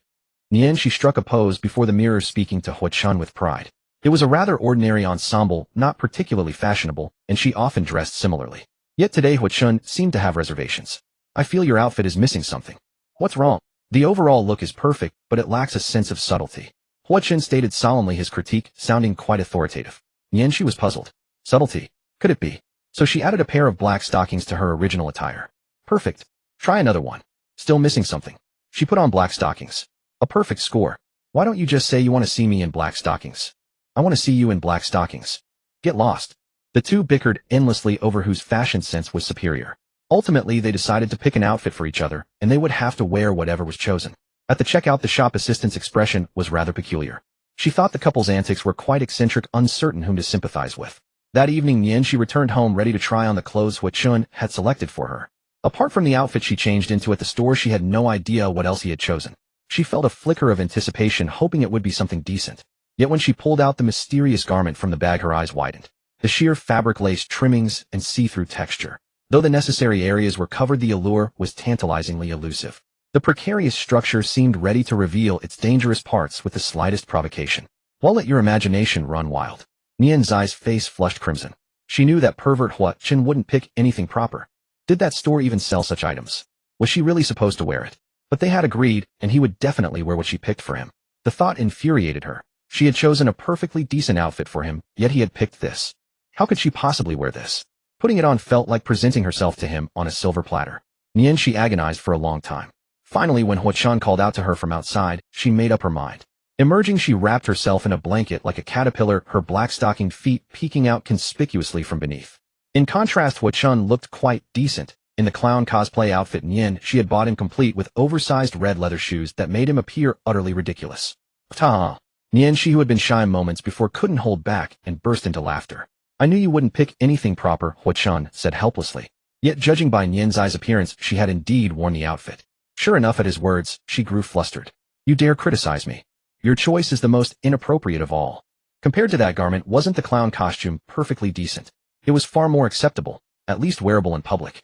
As she spoke as if to show Hua-chun what he had selected, she pulled the blanket down to her shoulders. Her alluring shoulders and delicate collarbones came into view, veiled by a black mesh. Hua-chun felt a surge of heat, swallowing hard, inwardly rejoicing. Yet he maintained his composure, and said, but you still wore it. Nien Zai's eye twitched. This guy had done something mischievous, yet he could act so serious. Fine. You picked this for me, right? He'll make sure you can look, but not touch, and it'll drive you crazy. After all, his self-control was strong. He probably wouldn't lose control. Probably. With that thought, Nien, she shifted her demeanor, her pure aura gaining a hint of seductiveness. I know what you're up to, huh? Hua-chun was taken aback. You want to ravish me, don't you? She leaned against the doorframe, her graceful figure even more alluring under the blanket's cover, like a lute half hidden. What? Was this woman speaking such scandalous words? Although he knew Nien, she often acted unpredictably, igniting sparks. Without quenching them, this was pushing the boundaries of imagination. Why else would you buy me this outfit? I told you if you want something. Just say it directly. Your beating around the bush only makes me think you want more. As she spoke, she stepped closer to Hua-chun, the blanket threatening to slip off. Hua-chun's heart pounded. Today, Nien, she was more enticing than usual, yet also more daunting. He retreated step by step until he was cornered at the sofa, stumbling and falling onto it. Nien, she seized the moment, straddling his lap as the blanket finally fell away. Her lovely figure was fully revealed, her already exquisite form made even more tempting by the outfit. Yet Nien, she, unaware of the gravity of the situation, escalated further, beginning to part Hua-chun's shirt. Are you so sure I won't do anything to you? His hands caressed her slender waist, sliding downward. Her round bottom was wonderfully soft, as if it could be held upright. The cool touch of his fingertips startled Nien, but she quickly composed herself, her eyes growing even more seductive. I might consider it. Every smile and glance she gave was enchanting. Hua-chun was burning with desire, yet something felt off. Nien, she had always maintained her boundaries. Today, she seemed to be joking. Wait. Joking. She was indeed someone who loved to tease, but couldn't handle the consequences. Suddenly, Hua-chun recalled the dream he had the first night they shared a bed. Time to gamble. In an instant, he tightened his grip on Nien Zai's waist and exerted force. Up. Nien, she cried out in surprise as their positions reversed. The tables had turned. Hua-chun gave her no time to react, pressing his lips to hers while his hands roamed mischievously. The once fierce tiger had become a docile kitten. She felt an electric current surge through her, leaving her numb and defenseless, involuntarily tightening her legs. The scene was both beautiful and bizarre, a clown locked in passion with his succubus. After a long embrace, Hua Chen's demeanor shifted from tension to an aggressive intensity. "What makes you so bold teasing me like this, darling? Have I been too gentle with you?" His gaze was predatory, as if a beast were about to break free. Panic set in for Nian as she pressed her hands against his chest to halt his advance. You know I was joking, right? At that, Hua Chen confirmed that her actions had been deliberate. Since they had been together, intimate moments were rare, and the arrival of both mothers had repeatedly interrupted their progress. Now a pent-up fire burned within Hua Chen, ready to erupt tonight. "Darling, you came to me willingly." "I don't think so." His voice was low and magnetic, like a demon's whisper beguiling the heart. She admitted she had gone too far. Judging by the situation, this wouldn't end with mere kisses. "Don't get worked up. Take a deep breath." "Oh." Before she could react, Hua Chen scooped her up in his arms. No matter what, he would take her to the bedroom first. In the dead of night, she got up to brush her teeth, scolding him for not informing her in advance on one occasion. The next morning, she woke up groggily, her jade-like hand instinctively reaching out beside her, only to find nothing. She jolted awake. The man beside her had vanished at some point, but his bedding still retained a trace of warmth. "Hua Chen," she called out in a soft, sleepy voice, but received no reply. Had he gone out? She sat up, the blanket slipping off her. Her translucent nightgown fell, accentuating her exquisite figure, making her appear utterly alluring. Even the black stockings on her legs were torn in several places, clearly unwearable. As she prepared to get out of bed, her delicate foot landed on something. "Ah!" she exclaimed, followed by a familiar voice crying out. Startled, she looked under the bed. Hua Chen was lying on the floor, half covered with a blanket. One of her small feet rested on his chest, while the other happened to be pressed against his face. "Hua Chen, why are you sleeping on the floor?" She asked, utterly confused and still dazed. She only recalled that they had been up late the night before. Hua Chen was annoyed, but a scheme came to mind. "It's all you're doing." "Mine?" "Yes. Your sleeping posture is terrible. You pushed me off the bed in the middle of the night." As he spoke, he seized the opportunity to grab both of Zai's feet. This was purely an accident. Hearing his accusation, she felt a bit uncertain. She knew she didn't sleep well, so it was plausible she had indeed shoved him off. Moreover, after last night's experience, she was now somewhat afraid of him, fearing he might lose control and torment her endlessly. Fortunately, he hadn't completely lost his senses and taken her last night. Otherwise, Hua Chen wouldn't be so calm now. "You? Let me go first." "Oh, after doing something wrong you want to apologize?" Hua Chen smirked wickedly. He seemed to have found leverage over she teasing her with increasing ease and shamelessness. Sorry. I didn't mean to." Knowing Hua Chen was up to mischief, she quickly softened and apologized. But he deviated from the script. "I don't accept." "Wait." Before she could react, Hua Chen lunged forward and pinned her down. Her long, shapely legs were immediately hoisted onto his shoulders. Gasp. She inhaled sharply. This position, it was ominous. Extremely ominous. Hua Chen calmed down. Engaging in daytime debauchery is inadvisable. "I can't calm down." With those words, he went utterly wild. His head plunged down forcefully. Their lips met, and she at a disadvantage was thoroughly conquered. Ever since Zai's seduction of Hua Chen backfired, he had grown increasingly bold with her. He used to show some restraint, but now he tested her limits daily. Several days passed. During this time, she thought, if I can't beat him, I'll hide. She grabbed her blanket and fled to her own room. It was futile, however. Hua Chen packed her up and carried her back. She felt mentally violated every day, caught in a frustrating limbo that enraged her, yet her frail body was no match for the man's strength. At the film set, Zhang Lian's intentions toward she hadn't been exposed, but she held evidence of her attempted crime. Now whenever Zhang Lian saw she scurried away like a mouse spotting a cat, terrified. Meanwhile, an actor playing the third male lead kept hovering around her, seeking attention with constant solicitous care. She recalled that Li Shui's idol named Xiao Yuan played that role. The name seemed familiar, but she couldn't place it. Instinctively, he irritated her. His smile struck her as fake and contrived. Days passed, and 2 months slipped by unnoticed. Zai's filming schedule was nearing its end. At sunset, as dusk fell, she shot her final scene. After this, she would wrap up. The scene depicted the prince's first confrontation with her emperor father. Ambitious but lacking cunning, she indignantly demanded equal succession rights as the other princes in court. Such a treasonous request naturally sparked opposition and condemnation from most ministers. But the princess was unafraid, believing her father would recognize her abilities and deem her worthy of becoming a true emperor. After all, she had handled many state affairs no less capably than her royal brothers. Yet she was too naive. The emperor harshly rebuked her for her treason and placed her under house arrest for 6 months. This setback set the princess on the path to villainy. Over 2 months of filming, aided by talent and professional guidance, Zai's acting skills improved daily. In this scene, she portrayed the character's grievance and indignation with breathtaking intensity. With the director's call of cut, pass, everyone cheered. The crew gathered around Yin, she sharing in her joy. After the celebration, she found a quiet spot to rest. Once her emotions settled, she realized her work was done. Then assistant director Chen Jun approached her. Xiaoxi, since you're wrapping up today, and the production is moving to the next phase, we're having a crew dinner. You should come. Teacher Zhang Lingyu will be there too. Zhang Lingyu was the acclaimed actress playing the adult princess. During filming Yin, she had received much care from her, as well as guidance in acting. In her past life, this actress was also talented and virtuous, so Yin she held her in high respect and trust. Upon hearing she would attend Yin, she agreed, without hesitation. Chen Jun's face lit up with delight. Great, I'll go inform teacher Zhang Lingyu. With that, he hurried off, clearly busy with more pressing work. Yin Shi then sent a message to Huochen, the crew is having a dinner tonight. Have dinner on your own. Yin Shi, you heartless woman.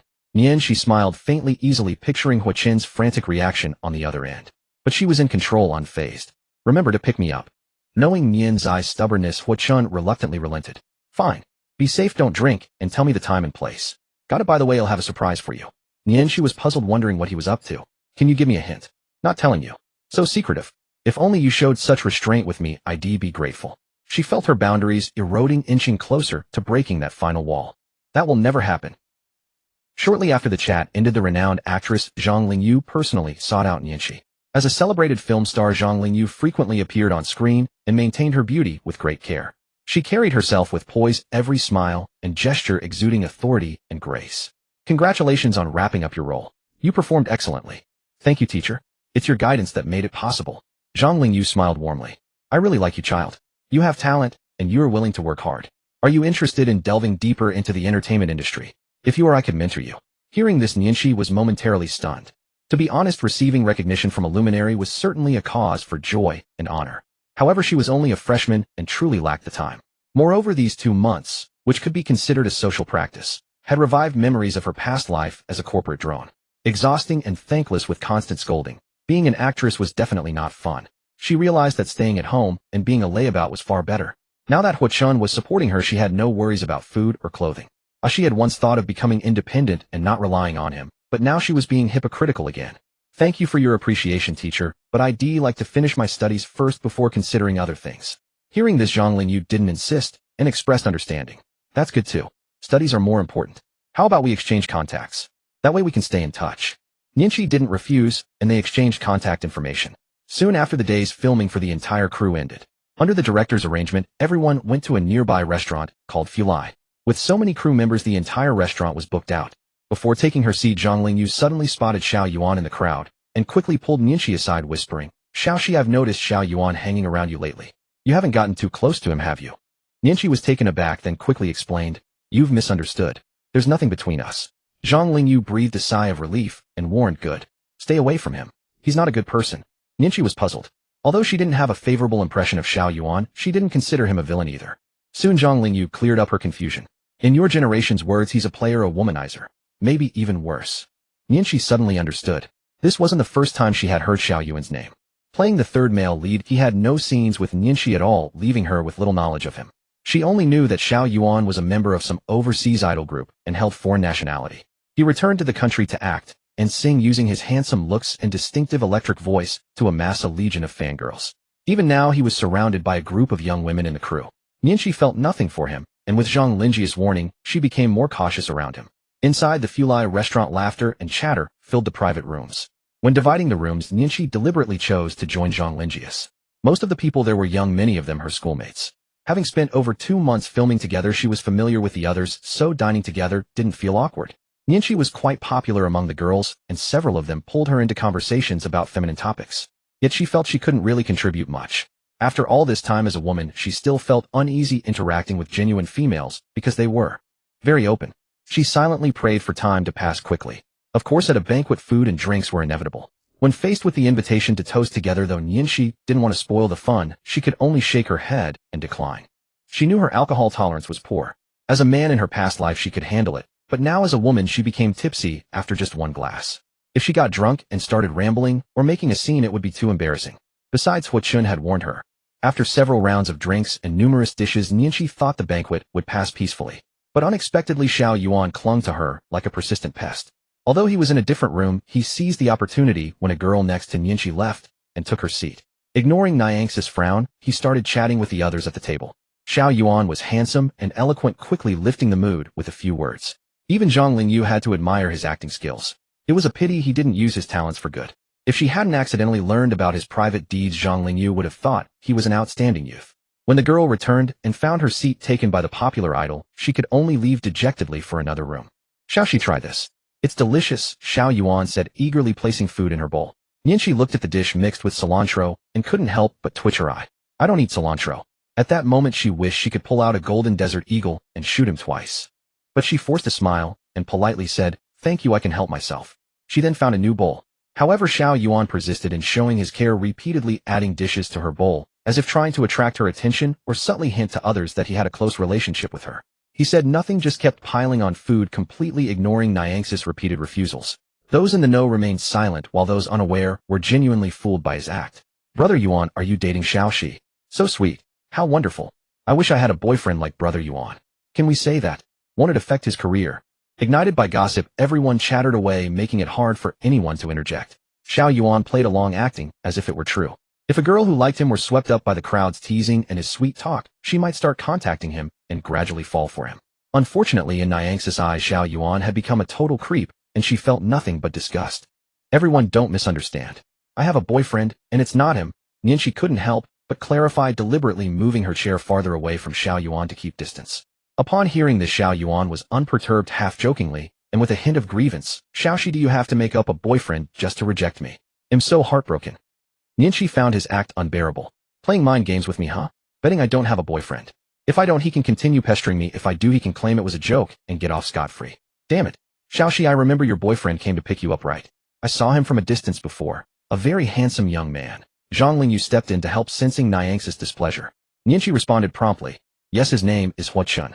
On my first day, I knew nothing, and he negotiated the contract with the director for me. The two chatted easily, subtly refuting the earlier gossip. Embarrassment swept over everyone, especially Xiao Yuan, whose expression turned sour. Finally, unable to bear the awkward atmosphere, Nianqi excused herself to touch up her makeup in the restroom and left the table. Watching Nianx's retreating figure, Xiao Yuan fell silent, staring at his bowl, lost in thought. He knew Nianqi had wrapped up her role today and wasn't part of the entertainment circle, so tonight was his only chance. He had noticed Nianqi long ago. She was different from all the girls he had dated before. She was optimistic, cheerful, independent, and strong-willed. Traits many girls had, but only Nianqi captivated him right from the start. At that moment, he had a thought: he had to have her. Boyfriend? Humph. Probably just some ordinary poor kid. He had snatched girlfriends from others before, openly or secretly. But Xiao Yuan, with his idol image, couldn't bring himself to pursue her earnestly. He thought his charm alone would be enough to attract her attention. In reality, that worked for most girls. With a little extra care, he could easily establish a relationship. Then, using some tactics, winning her entirely was not difficult. This was Xiao Yuan's usual ploy, and it had never failed. But it didn't seem to work on Nianqi. It seemed he would have to resort to more drastic measures. Nianqi stood before the mirror in the restroom, letting out a helpless sigh. She simply wished to live a peaceful life, yet she always seemed to attract unwanted romantic entanglements. Now that Xiao Yuan knew she had a boyfriend, if he were a normal person, he would surely back off. Steadying herself, Nianqi returned to the private room. Seeing her approach, Xiao Yuan quickly rose to his feet. With an apologetic expression, he nervously rubbed his hands together, looking as though he had just been reprimanded, now resembling a timid little puppy. I'm sorry, Xiaoxi. I didn't know you had a boyfriend before. I overstepped my bounds. I apologize to you. I'm sorry. With those words, he bowed solemnly to Nianqi. His tone was sincere, his attitude upright, as though he truly recognized his mistake. Nianqi was somewhat surprised by his sudden apology. She had initially thought him an arrogant and rude fellow, yet his attitude was unexpectedly earnest. Nianxi's opinion of Xiao Yuan improved slightly, but she still held no fondness for him. It was simply because he had put cilantro on her plate. In her life, she despised three things: most things without legs, things with too many legs, and cilantro. It's fine. I didn't take it to heart. Nianqi waved her hand. As she prepared to take her seat, Xiao Yuan seemed to feel his apology was still insufficient.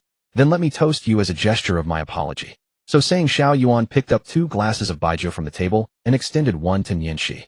Xiao Yuan's fingers were well-defined, his 3 digits steadily gripping the rim and base of the glass. His pale, slender palm covered the cups, opening the clear liquor rippling from the recent movement. For some reason, she felt something was amiss. Yet no matter what was off, she had no intention of drinking. I accept your apology, but I won't drink. I can't. So you haven't forgiven me yet? Nianqi was speechless. Though your apology was sincere, your persistent pestering is truly annoying. But Nianshi, ever polite, would not resort to cursing. She picked up the tea from the table. How about this? I'll use tea as a substitute for wine, accepting your apology. Without waiting for Xiao Yuan to respond, she simply added, I'll finish mine, you do as you please. Then she downed it in one bold gulp as though she were truly drinking liquor. Xiao Yuan's hand, still holding the glass, hung awkwardly in the air, uncertain whether to lower it or not. But Nianshi paid him no mind. Having accepted his apology with tea, she would hear no more. She took her seat, directly ignoring Xiao Yuan. Zhang Lingyu, seated nearby, quietly gave Nianshi a thumbs up. Xiao Yuan, however, was undeterred, finding the challenge all the more intriguing. He sneered, inwardly unnoticed by anyone else. With over an hour remaining until the party ended, and everyone half full, someone suggested playing a game to pass the time. The group quickly agreed, and after a brief discussion, they settled on the 3 or nothing game. In this game, each person counts numbers in sequence, starting from 1. When reaching a multiple of 3 or a number containing 3, they must clap and shout pass. If they accidentally say the number, they face a penalty, either drinking or something else, and the count restarts from the next person. Zhang Lingyu, not fond of games, excused herself early.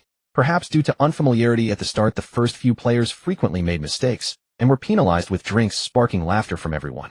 Joyful sounds filled the entire room. Nianshi was fortunate, dodging several rounds, and secretly rejoiced. But luck isn't always on one side, and she eventually stumbled. Yet she couldn't drink. How could she bear the penalty of alcohol? The others wouldn't let it slide. If you lose, you take the punishment. We're all the same, no one complained. Why should you be special? Nianshi hesitated, wondering if she could have just a small sip. One glass shouldn't be a problem. Just then Xiao Yuan spoke up to help her out. Since Xiao she can't drink, let's not force her. I'm sure many of you here aren't drinkers either, right? At this, several others who were not adept at drinking voiced their agreement. No one wanted to end up dead drunk from losing a game. How about this? 1 glass of liquor equals 3 glasses of tea. Xiao Yuan quickly devised a plan to substitute tea for wine. He poured 3 cups of tea in quick succession and handed them to Nianshi, his movements fluid and seamless. Nianshi had no choice. Since she lost the game, she had to accept. Without suspicion, she took the cups and downed them in one go. After gulping down 3 cups of tea, she felt nothing amiss. The game continued. A few more rounds passed, and Nianshi suddenly felt a wave of dizziness, making another mistake. The crowd clamored for her to drink as punishment. Reluctantly, Nianshi downed another 3 cups of tea. Yet the dizziness only intensified. 1 cup seemed to have a strange taste. Spicy. Let's keep going. The group cheered, caught up in the excitement. It'll pass. I feel a bit dizzy. Nianshi held her forehead, her face flushed as if drunk. Her eyes were seductive, her cheeks rosy, her intoxicated demeanor akin to a bewitching enchantress, causing several men present to blush. No way, Xiaoxi. Getting drunk on tea. Are you even capable? Some of the girls, also tipsy from fun, began to tease her. Xiao Yuan let out a startled cry, his face full of apology. Sorry, I think I mistakenly poured liquor instead of tea for you. Are you okay? In her haze, Nianshi shot him a glare. Confusing liquor with tea. You must be doing this on purpose. But she couldn't figure out how 1 glass of liquor had made her so disoriented. Had her tolerance become this poor? Her mind was now a muddle. Unable to care further, she pulled out her phone and sent a message to Huochun. Huochun, come pick me up quick. What's wrong? On my way. Huochun sensed something was amiss from Nianzai's words. Normally she would say come pick me up, or more directly, come get me. Not with such urgency, even forgetting punctuation. I feel terrible. Have you been drinking? Wait for me. 5 minutes. Meanwhile, after messaging Huochun Yin, she planned to step outside for some fresh air to cool down. She also felt the room growing increasingly hot, her body burning with heat. Something was strange. No. This liquor is tainted. Nianzai's consciousness grew foggier, the people before her blurring into double images, their voices distorting. Xiao Yuan, sensing the time was right, stood up and pulled Nianshi to her feet. It seems Xiaoxi is drunk. He'll take her home. With both hands gripping her shoulders, he pushed and prodded her to leave. Nianshi shuddered with fright, struggling in a daze. Don't touch me. Yet Nianzai's voice was too soft, and her intoxicated demeanor failed to draw anyone's attention as she was whisked out of the private room by Xiao Yuan. Nianshi felt a wave of heat surging through her body, her consciousness already beginning to blur. But her subconscious warned her that she was not safe, and her body remained taut with vigilance. Xiao Yuan. Is Xiaoxi drunk? At that moment, the two collided with Assistant Director Chun Jun, who was returning from the restroom. Chun Jun's stout figure blocked most of the corridor. Xiao Yuan had no choice but to stop and strike up a conversation with him. She had a few too many. I couldn't stop her. Chun Jun glanced at Nianzai's dazed expression and let out a helpless sigh. These young people nowadays. Old Li is also dead drunk. We have some hangover soup over there. No need, Brother Chun. He'll take her back to rest. Xiao Yuan quickly waved his hand in refusal. His excessive eagerness made Chun Jun sense something amiss. No, I don't want to go. Nianxi struggled feebly, but to no avail, and Xiao Yuan used her resistance as a pretext to cover it up. See, she's already talking nonsense. Are you sure? Shen Jun remained suspicious. Since when were they this close? Didn't she have a boyfriend? Of course. Can't you trust me, brother Chun? Xiao Yuan patted his chest earnestly, putting on a righteous facade. Shen Jun had heard some rumors about Xiao Yuan. But in this era of internet fame, slander and black material were rampant. Who could tell what was true? Perhaps Xiao Yuan's usual demeanor was too convincing in Shen Jun's eyes. He wasn't the kind of person the rumors painted him to be. Otherwise, he wouldn't have been given another chance to join the crew. For a moment, Shen Jun lowered his guard. All right, let me know when you're safe. Sure thing. Xiao Yuan replied obediently. Shen Jun stepped aside to let them pass. Xiao Yuan led Nianxi out of the restaurant, believing the path was now clear. Winter had set in, and the deep night sky was swept by a biting wind. By then Nianxi was already drowsy, but the cold wind revived her a little. Seeing no one around, Xiao Yuan dropped his mask. Be good, and he'll take you somewhere fun. No. I won't go. Nianxi mustered all her strength to push him away. She stumbled and fell to the ground, but when she tried to get up, her body was limp and powerless. Just yield to me. Xiao Yuan grinned sinisterly as he walked over, lifted her up, and forcibly dragged her toward his car. He couldn't wait to press this lovely woman beneath him, perversely savoring the sight of her consciousness crumbling under the drug's influence. Nianxi struggled desperately to stay alert, never ceasing her resistance, but her body refused to obey and her mind was too hazy to think clearly. Huachun, why aren't you here yet? Nianxi regretted bitterly. She should never have come to this wretched dinner. She should have been more wary of Xiao Yuan, should have stayed far away from him.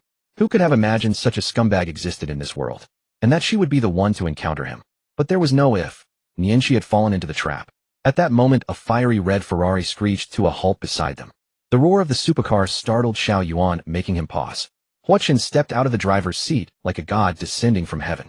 His eyes immediately landed on Nianxi and Xiao Yuan, who was yanking her along. But he called out at once, "Cici." At the sound of that familiar voice, Nian's eyes consciousness sharpened.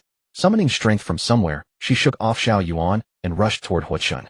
Huachun. She leaped onto him like a koala, her burning body twisting instinctively against his every movement, stoking the flames of desire. The murderous expression on Huachun's face softened for a fleeting moment. He patted Nian's eyes back soothingly, as if comforting a child. But the tenderness vanished in an instant. The next second, his sharp eyes locked onto Xiao Yuan like a hawk's. If looks could kill, Xiao Yuan would have been sliced to pieces. In fact, if the law permitted, Huachun would have gladly torn that scum apart. In her past life, Nianxi paid no attention to the entertainment industry and didn't recognize him, but Huachun knew exactly who he was at first glance. In his past life, the disgraced celebrity was none other than Xiao Yuan. He had committed countless heinous acts under the guise of a glamorous star. Huachun had planned to kick him out of the crew first, then find an opportunity to eliminate this tumor once and for all. But he had shown up anyway, and now he had set his sights on Nianxi. Good. Very good. It seemed Li Lei had no regard for him as the young master of the Hua family. But for now he had to take Nianxi somewhere safe. Remember this day? He'll make you regret it. Huachun left those words for Xiao Yuan, then turned and walked away, carrying Nianxi in his arms. The fiery red supercar roared off into the distance. Xiao Yuan snapped back to his senses, clenching his fists. He wasn't afraid of Huachun. After all, he didn't even know him. So what if he drove a Ferrari? These days anyone could rent a luxury car, couldn't they? Xiao Yuan still believed Huachun was just an ordinary man. Even if he knew what he was up to, what could he do? A streak of red light raced through the night. Huachun stared grimly at the road ahead. Ever since he received Nianzai's message, a terrifying thought had been consuming his mind, driving him to speed.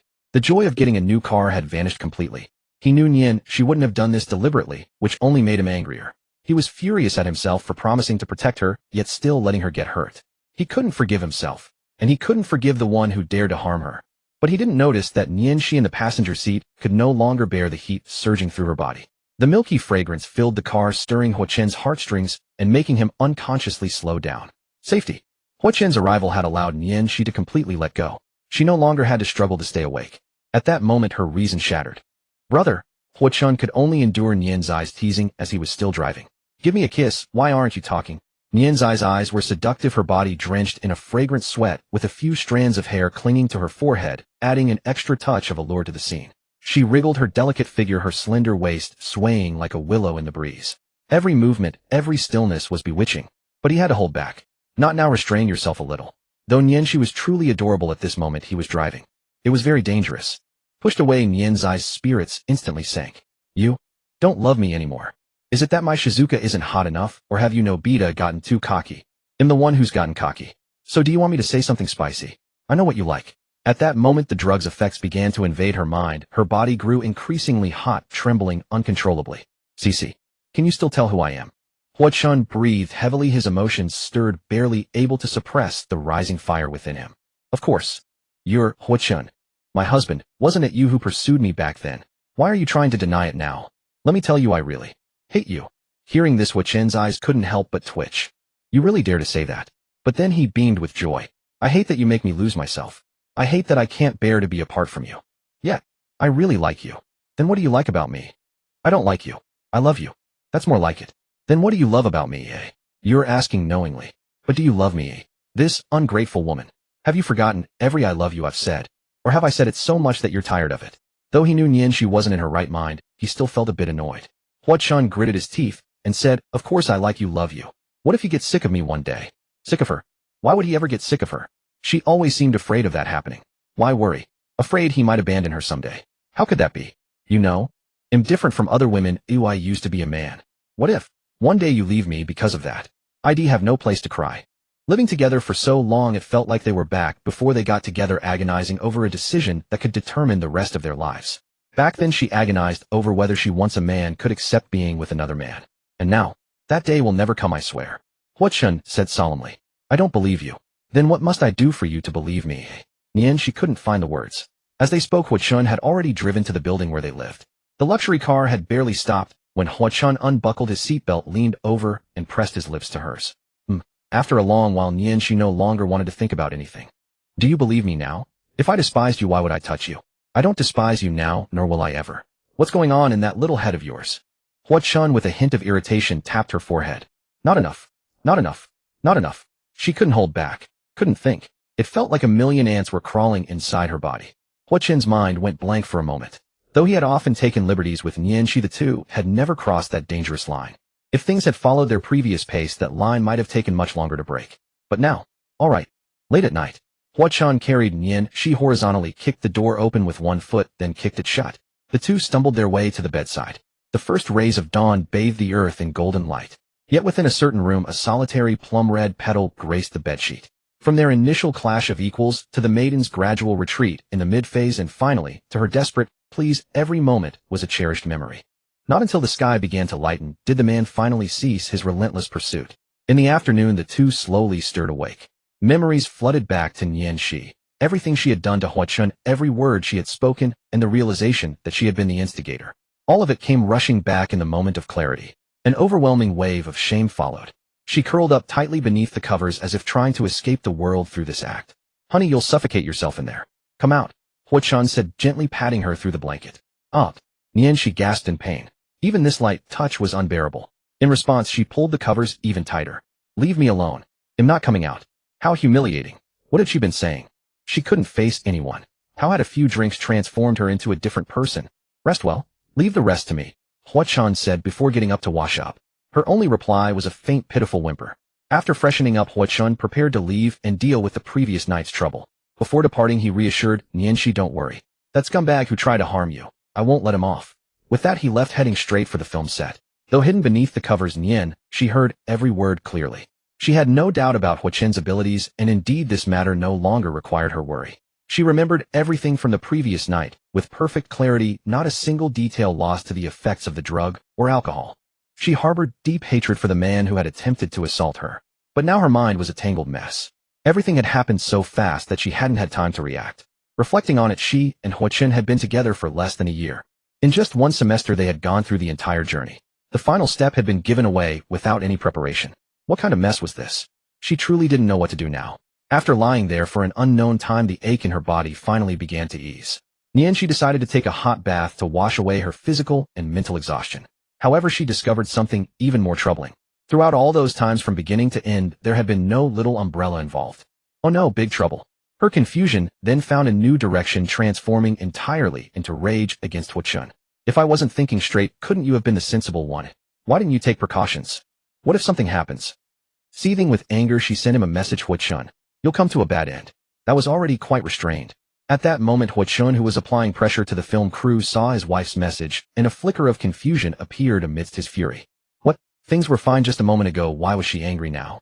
Of course, this confusion didn't diminish his authority. Everyone from the film set, including the director-producer and all who had attended last night's party, had gathered. They stood with heads bowed like students awaiting punishment. Director Li Lei and assistant director Chen Jun stood at the front, not daring to breathe. Hua Chun sat regally in a chair, his crossed legs lending him the air of an emperor surveying his domain. I need an explanation now, Li Lei. What do you have to say? Director Li Lei, though renowned in the entertainment industry, was nothing compared to those truly in power. He knew he was in deep trouble. Not only had he defied President Hua's orders, but he had also allowed the man had granted a favor to nearly commit an irreparable mistake. I'm truly sorry, President Hua. We will investigate this thoroughly and give you a satisfactory explanation. Hua Chen sneered. I recall telling you to replace him before. Did you think my words were worthless because I hold no official position in the company? Li Lei couldn't deny it. Xiao Yuan's popularity promised immense profits for the entire production, a foreseeable outcome. As for President Hua, he had been a formidable figure throughout the Hua Group's subsidiaries and various industries, though he had been relatively quiet since starting university. Faced with tangible benefits, Li Lei had gambled. Unfortunately, he had lost. But if Xiao Yuan had behaved himself, even if the unauthorized favor was discovered, the worst that would have happened was a pay cut or a fine. After all, President Hua wasn't one to harshly punish subordinates. He always gave a chance to those with ability. But Li Lei never imagined Xiao Yuan would be capable of such a heinous act, and worse, that he would target President Hua's wife. Yes, how could he have forgotten? Their President Hua was no pushover. Li Lei, Chen Jun, and the other directors and producers were under immense pressure. As the details of the incident were reconstructed from the accounts of those present, Xiao Yuan's depravity was gradually exposed. Hiding in the crowd, Xiao Yuan had been only slightly surprised to see Hua Chun, thinking the poor student had actually chased after him. But when he saw even Li Lei and Chen Jun, whom he usually had to grovel before treating Hua Chun with such deference, Xiao Yuan's unease grew. Finally learning that Hua Chun was the ultimate authority over the entire production, he was so panicked he began biting his nails. Though he had backers and believed his capital could protect him if his actions were truly exposed, no one could save him. He thought bitterly about his terrible luck. Why had he provoked the woman of the top boss? He had tried to steal a chicken, but only ended up with a handful of feathers. That woman, why couldn't she just be a good little canary? Why did she have to become an actress? By now Hua Chun had learned the full story and turned his attention to him. You come out. These three simple words carried immense authority. The actor standing near Xiao Yuan immediately cleared a path. Without any preamble, Hua Chun laid out his terms. You have three choices. 1. Leave the production and pay the penalty. 2. Simple and brutal. Kneel and apologize, and you'll let bygones be bygones. 3. You'll send everything you've done to the media and see what they have to say. Despite these words, Xiao Yuan felt a flicker of secret relief. It seemed this man hadn't realized he had drugged his woman. He only knew about some past misdeeds and apparently didn't care. Otherwise, what normal man would be so calm? Little did Xiao Yuan know in Hua Chen's eyes he was nothing but a clown. But Xiao Yuan was well aware that today would be difficult to resolve. Leaving the production and facing a massive penalty, having his deeds exposed and facing prison, or kneeling and apologizing, losing face in front of everyone. He was a man who could bend. He had always been so, sometimes bowing his head meant survival. Weighing the three evils, Xiao Yuan made his choice. His knees buckled, and he finally knelt. Wait! Just as Xiao Yuan was about to apologize, Hua Chen stopped him. With a cold smile, he took out his phone and started recording. Continue. Count out. Xiao Yuan's face darkened instantly, fury surging within him, but he had to swallow it. Everyone around was watching him. At that moment, he felt he could see mocking smiles on all their faces. Humiliation made him clench his fists. Those unaware of Xiao Yuan's deeds thought Hua Chen's personality was terribly harsh. Kneeling wasn't enough, he had to demand kowtows. Wasn't this some cliché from ancient power fantasy stories? Though simple and brutal, the CEO was really handsome. Xiao Yuan finally kowtowed to Hua Chun under immense pressure. With a thunderous, "I'm sorry," the entire venue fell into silence. Hua Chun said nothing, just watched him quietly. Xiao Yuan lay prostrate on the ground for an unknown duration, every second in agony. Finally, he heard only a cold, dismissive laugh. Heh! Hua Chun let out a cold sneer. He rose to leave, not even glancing at Xiao Yuan, who still knelt on the ground, as if regarding him as nothing more than trash. Passing by Li Lei, he said coldly, "Make him get out." "Sure," Li Lei replied, understanding that little boss was revenge was far from over. Hua Chun drove away. Just kneeling and apologizing with a kowtow. That was acceptable. No way, of course not. Although Hua Chun always joked around in front of Nian, she was always aloof and ruthless to outsiders. Since Xiao Yuan dared to lay a hand on Nian, she would never let him off so easily. It seemed it was time to use some of his own methods. Better to get you locked up early so you won't harm others anymore. Then he made a phone call to the top management of Xiao Yuan's agency. "Hello. Remember the guy named Xiao Yuan? An artist from our company. Why are you interested in him, President Hua? Blacklist him." The other side hesitated for a moment. What had this guy done to provoke such a big shot? Did he do something? You know very well. Understood, I'll do it right away.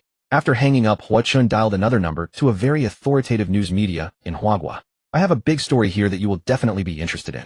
Since it's provided by President Hua, is it guaranteed to be juicy? Guaranteed juicy. After handling the media aspect, Hua Chun dialed another number. Hello, I'd like to report a crime. Meanwhile at home, Nian, she was alone, utterly confused and at a loss. Not knowing what to do, she called Ji Wen over. After learning about Nian Zai's experience, Ji Wen was shocked. I can't believe you two progressed so quickly. They sat facing each other, and Ji Wen felt her pulse with a grave expression that seemed to carry a hint of anger. Finally, Nian, she couldn't bear the irritation and urged, can you do it or not? You've been feeling my pulse for 2 whole minutes. Ji Wen clicked her tongue and said fiercely, shut up, I'm thinking. Nian, she was taken aback, her momentum instantly weakened. I just want to know if I got it or not. I'm anxious. She began to pour out her troubles endlessly. Ji Wen, who had been called away from her date, was already irritable, and now she was even more annoyed. Stop telling me all the details, okay? I don't want to hear any of it. Why are you so mean? Aren't we best friends? She kept pouring out her troubles endlessly. Ji Wen, who had been called away from her date, was already irritable, and now she was even more annoyed. Stop telling me all the details, okay? I don't want to hear any of it. Why are you so mean? Aren't we best friends? You're the one who started showing off your love. How is that showing off? I'm just providing more information to the doctor so you can make a better judgment. Ji Wen was helpless. Although she knew Nian, she was a fool when it came to women's matters, now she was being utterly foolish, the epitome of stupidity. It still takes about a week to find out. Who can tell if you're pregnant the very next day? Besides, I studied Western medicine, I've only been studying Chinese medicine for less than 2 months. How could I be able to diagnose with a single touch? Nian, she slumped back against the chair, her head drooping weakly as she stared at the ceiling. Sigh. Is it still not too late to take medicine? Actually, thinking about it, that feeling was actually quite nice, otherwise she wouldn't have gotten so carried away and said so many embarrassing things. Ji Wen pondered for a moment. It seemed she wouldn't be becoming a little aunt next year. It's still possible, but I can't guarantee it. The sooner you take it, the better. That's good. Nian, she suddenly regained her energy. But now she was sore all over, barely able to walk. Asking her to go downstairs to buy medicine would be too much. She then picked up her phone and sent a message to Hua Chun. Remember to buy a box of medicine when you come back. In reality, she felt shy facing him, but perhaps because she couldn't see his face online, she had no pressure when talking. Hua Chun quickly replied, what medicine? Don't play dumb. On the other end of the phone, Hua Chun recalled that last night had indeed been excessive.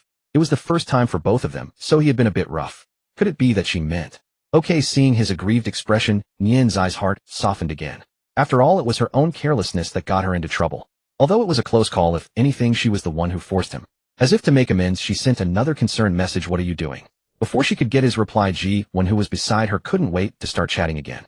Did you ask Hua Chun to buy medicine? Yeah, although I don't know when he'll be back, he won't not come back. I could just buy it for you. No, he's gotten so many benefits from me, I have to squeeze him a bit. Nian, she said fiercely. Nian, she said fiercely. Why didn't you think about taking safety measures back then? Nian, she could only shrug helplessly. Who would have thought that attending a party would lead to meeting a scumbag? In the end, it's his fault. If I wasn't rational, shouldn't he have been? What a bastard, taking advantage of the situation. Nian, she was being double-standard again. One moment she thought she was the one who initiated, the next she felt that Hua Chun had taken advantage of her. Sigh. Even Ji Wen couldn't stand her double standards.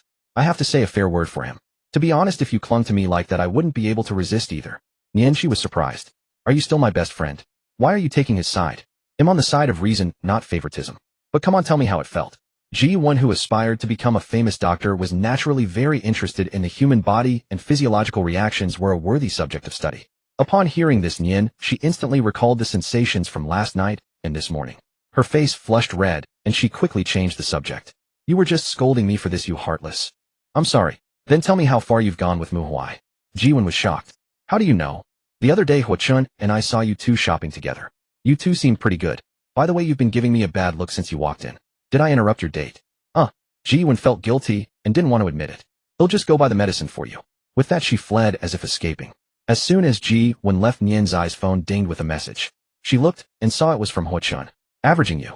Video file attached was a video of Xiao Yuan kneeling and kowtowing while loudly apologizing. Nian, she couldn't help but laugh. She didn't expect that his revenge method was so childish. Although childish, it felt great. Just this. That scumbag drugged me. A mere kowtow and apology is not enough. Although Nian, she was kind, she could be ruthless when necessary. Hua Chun thought the same. Of course not enough. Don't worry, in a few days he will pay a price thousands of times worse than this. But looking at Nian Zai's words, she still seemed to think Xiao Yuan was just a scumbag who had designs on her. You really don't recognize him. In his past life, his deeds were notorious. I don't follow the entertainment industry. It's already hard enough just to survive. What kind of heinous things did he do? But it's better if you don't know. Alright then, we definitely can't let him off. Sorry I failed to protect you. You should apologize. I'm still in pain. Couldn't you have been gentler? Huachun, who was just providing evidence to the police, had just taken a sip of water. When he saw her message, he couldn't help but spit it out. No, the topic shift was way too fast. This is not something to say in public. Amid the disgusted looks of those around him, he quickly replied, "We'll talk about it when we get home." Nightfall. Huachun had completed all preparations, merely waiting for the events to unfold. What? You asked for evidence. Xiao Yuan had committed countless heinous acts, though evidence was the least of concerns. He recalled that in his past life, roughly 3 years from now, a girl who had secretly interacted with Xiao Yuan for many years and suffered deeply would summon the courage to step forward. Amid the outcry from countless of Xiao Yuan's diehard fans, she emerged victorious, and Xiao Yuan was ultimately sentenced to imprisonment and deportation. In this life, he had merely advanced the timeline, and the punishment would be even more severe.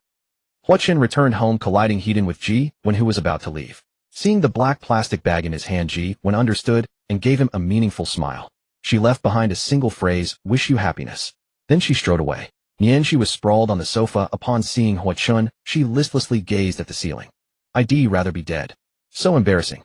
After Ji bought her medicine and returned, she had been pestering She with endless questions, displaying a voracious curiosity. Who would have thought that Ji with her innocent face harbored such an unrestrained inner self? A barrage of questions left She blushing furiously. Now seeing Huachun, she almost dared not face him. "Wife, how are you feeling?" Still in pain. Huachun placed the black bag on the table and walked over to She with concern. "Don't call me that. I'm not used to it, please." Nian's voice carried a hint of pleading mingled with shyness. He usually called her she, only resorting to terms like wife or darling when emotions ran high. She felt the same, finding such direct addresses too embarrassing. But today he had been calling her wife or darling all along. This made she deeply uncomfortable and thoroughly embarrassed. "Begging me now is useless. I still prefer the sight of you crying and begging me," Huachun said mischievously, seeing her listless state. He hoped to provoke her anger through this to rouse her spirits. But she had no energy left to be angry. Ji had just exhausted her with relentless questions about her feelings, and now he was adding insult to injury. "Stop talking." Seeing Nian's reaction, Huachun knew she was still brooding over last night's experience. He understood that although it had been necessary, he had ultimately taken her. She had once been a man, and in that regard, she valued it even more than an ordinary woman. An unconscious experience was undoubtedly a tremendous blow to her. "Wife, I will take responsibility for you." With that, as if bidding farewell or proposing, he knelt on one knee before her, gently holding her hands. Easy to say. That was my first time. My first time in both past and present lives. Thinking of how she had given away something so precious while drunk, and that she had been the initiator, filled she with unventable anger and deep frustration. It was my first time too.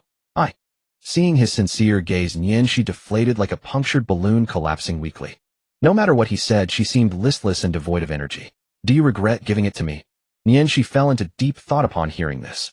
It was indeed important to her. Having once been a man, she was meant to be the dominant giver, yet now she had become the submissive receiver. But did she regret giving it to Huachun? Honestly, no. It's not that. It's just, sigh. I had hoped this would happen when we were both sober and clear-headed, but never expected. To have given it away in a daze. How utterly dramatic. If this world were a novel, the author must be an absolute fool. It was a close call, but I'm actually quite relieved. All in all, a narrow escape. Of course you're happy I'm the one who suffered. It hurt like hell. Sorry I got carried away last night. They'll be gentler next time. By the way, the medicine you asked for. Do you want me to apply it for you? And there's this. As he spoke, Huachun pulled several small boxes from the black plastic bag. One box of pain-relieving ointment, and several boxes of little umbrellas. Seriously. She was both angry and amused. I told you to buy Pampers, not this. Huh. Huachun was bewildered. Had he bought the wrong thing? Impossible. Didn't you say it hurt? You pervert. What can I even say to you? Your mind is full of filth. Nian's anger finally ignited. She grabbed the small boxes and hurled them at Huachun. But the impact was like a little fist pounding on his chest, low in damage and insult, giving off a fierce yet adorable vibe.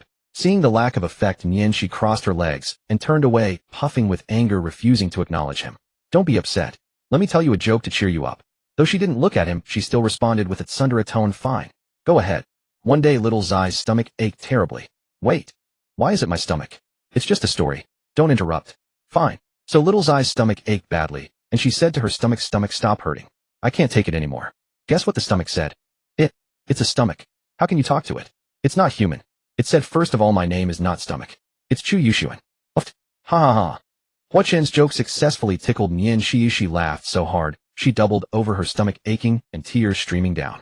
It took her a long time to calm down, but a slight recollection would send her into fits of laughter again.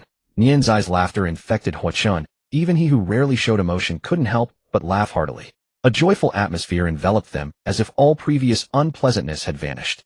Thank you. Nian Shi felt her emotions soothed wonderfully, and her gaze toward Hua Chen was filled with affection. As long as you're happy, I'd do anything, Hua Chen said dotingly. Nian Shi was genuinely amused, even finding the leisure to tease him. Then would you sell yourself if I asked? Hua Chen wasn't one to be outdone, immediately turning the tables. Aren't I already yours? Nian Shi turned away again, but her reddened ears betrayed her shyness. You're all smooth talk. Seeing her reaction, Hua Chen knew she had perked up. Yesterday was too chaotic. I didn't even get to tell you about the surprise I had prepared. Oh, Nian Shi was puzzled. She then recalled that Hua Chen had indeed mentioned something about it yesterday. But events had unfolded too quickly, a surprise had turned into shock. It's just downstairs. What is it? Is it big? You'll see when we go. Come on. I can't walk. Carry me. All right. Though he said he'd carry her, Hua Chen bent down and scooped Nian Shi up in a princess carry. Off we go, little wife is being kidnapped. Nian Shi blushed and burrowed into his chest, afraid to look at anyone. Soon Nian Shi was carried to the parking lot downstairs. A fiery red Ferrari supercar stood out vividly among the sea of black and white Volkswagens. Hua Chen pressed the key fob, and the car's front and rear lights flashed in response. Like it, eh? It's for you. Nian Shi was stunned. Such a supercar had been unattainable in her past life, and in this life, relying solely on herself, she might never afford one. Yet Hua Chen had given it to her so casually. This? When did you buy it? How much did it cost? From the time you mentioned, we didn't have a car to send you off. I remembered you once said in your past life that you liked sports cars, so I bought this one. It just took a long time to arrive, came in yesterday. I wanted to surprise you, but fate had other plans. Without last night's incident, the car's arrival would certainly have delighted Nian Shi, but now she couldn't muster the enthusiasm for it. Nian Shi didn't jump for joy at the luxury car. Instead, she began calculating how many years she'd have to work with her current funds to afford one. Of course, she excluded the money Hua Chen had entrusted to her, which she couldn't calculate, but it was undoubtedly expensive. You're making me feel like a gold digger. I told you I'd take care of you. Your bank cards are in your hands. What does it matter if you're a gold digger? Besides, don't I know you well enough? They gazed deeply into each other's eyes. Once again, the sweetness of last night flooded Hua Chen's mind. So, do you want it again? Nian's eyes twitched as she felt the beautiful atmosphere shatter. Go to hell. That night, thunder met fire, and they indulged in the pleasures of rain and clouds on Mount Wu. The next day, the two of them inevitably skipped class because they couldn't get up. 2 days later, while Nian Shi was scrolling through videos at night, she suddenly came across a news report. It said that a well-known celebrity in the entertainment industry surnamed Xiao was suspected of multiple counts of sexual assault, and a woman who had been in an underground relationship with him for years had filed a lawsuit with the court. Xiao's management company claimed to be unaware of his private life, but he consequently faced a massive penalty for breach of contract. After police investigation, the evidence against Xiao was confirmed, and he was to stand trial on a scheduled date. Xiao had completely fallen from grace with no one able to save him. A great sense of justice prevailed. A week later, Nian Shi went to the hospital for a minor checkup. Unfortunately, the pregnancy test was still positive. In the days that followed, the relationship between Nian Shi and Hua Chen underwent another earth-shattering transformation. Nian Shi was always sore all over, needing support to walk, yet her complexion grew rosier and her skin improved. Her classmates understood without words. But this only made Nian Shi feel more ashamed.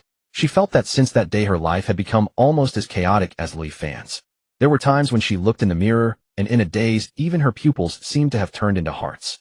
It was worth noting that day happened to be Hua Chen's birthday, adding a layer of commemorative significance to this annual occasion.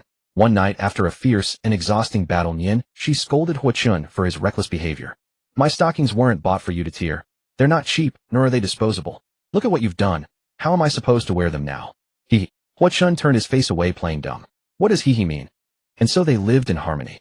Time flew by like a fleeting white horse. In the blink of an eye, a semester had passed. Haida had relatively late holidays and always announced them just 2 days before. By the time the official notice came, it was already too late to snatch up train tickets.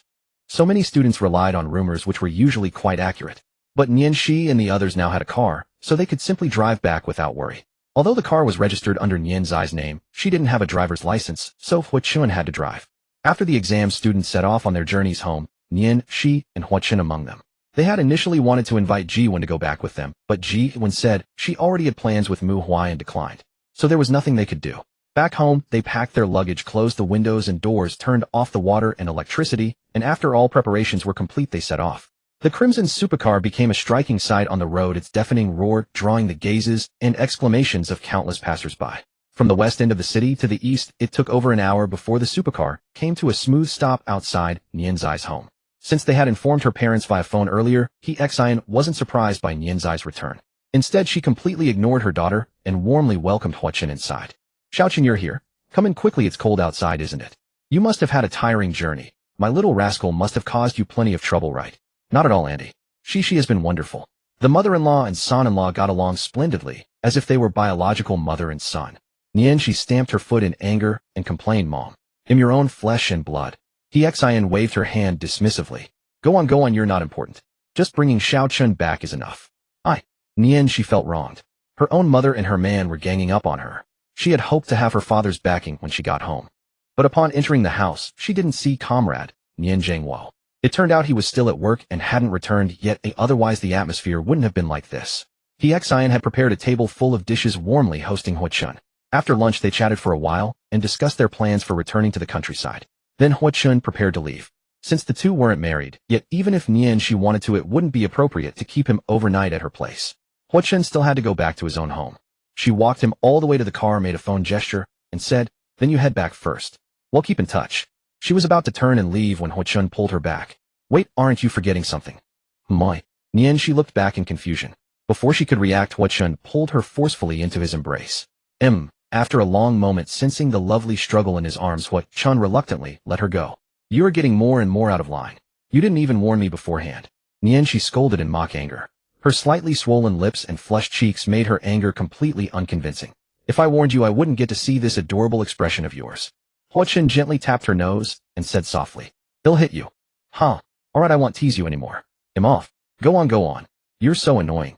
That evening, when Nian Zhengwo returned from work and heard that Huochen had come, he stormed in angrily, ready to confront the boar who had stolen his cabbage. Support was one thing, but what father could calmly watch his cabbage be taken? Yet upon entering the house, he learned that Huochen had already left, leaving him with no outlet for his anger and a great deal of frustration. Still, having his precious child home was a joyful thing. Father and daughter planned to have a few drinks to celebrate, but Xian sternly stopped them. The family discussed spending the new year at Nianzai's grandparents' rural home. After dinner, she video-called Huochen to tell him the plan. The girl lay on the bed, her little feet swinging leisurely, looking lively and adorable. The call connected quickly.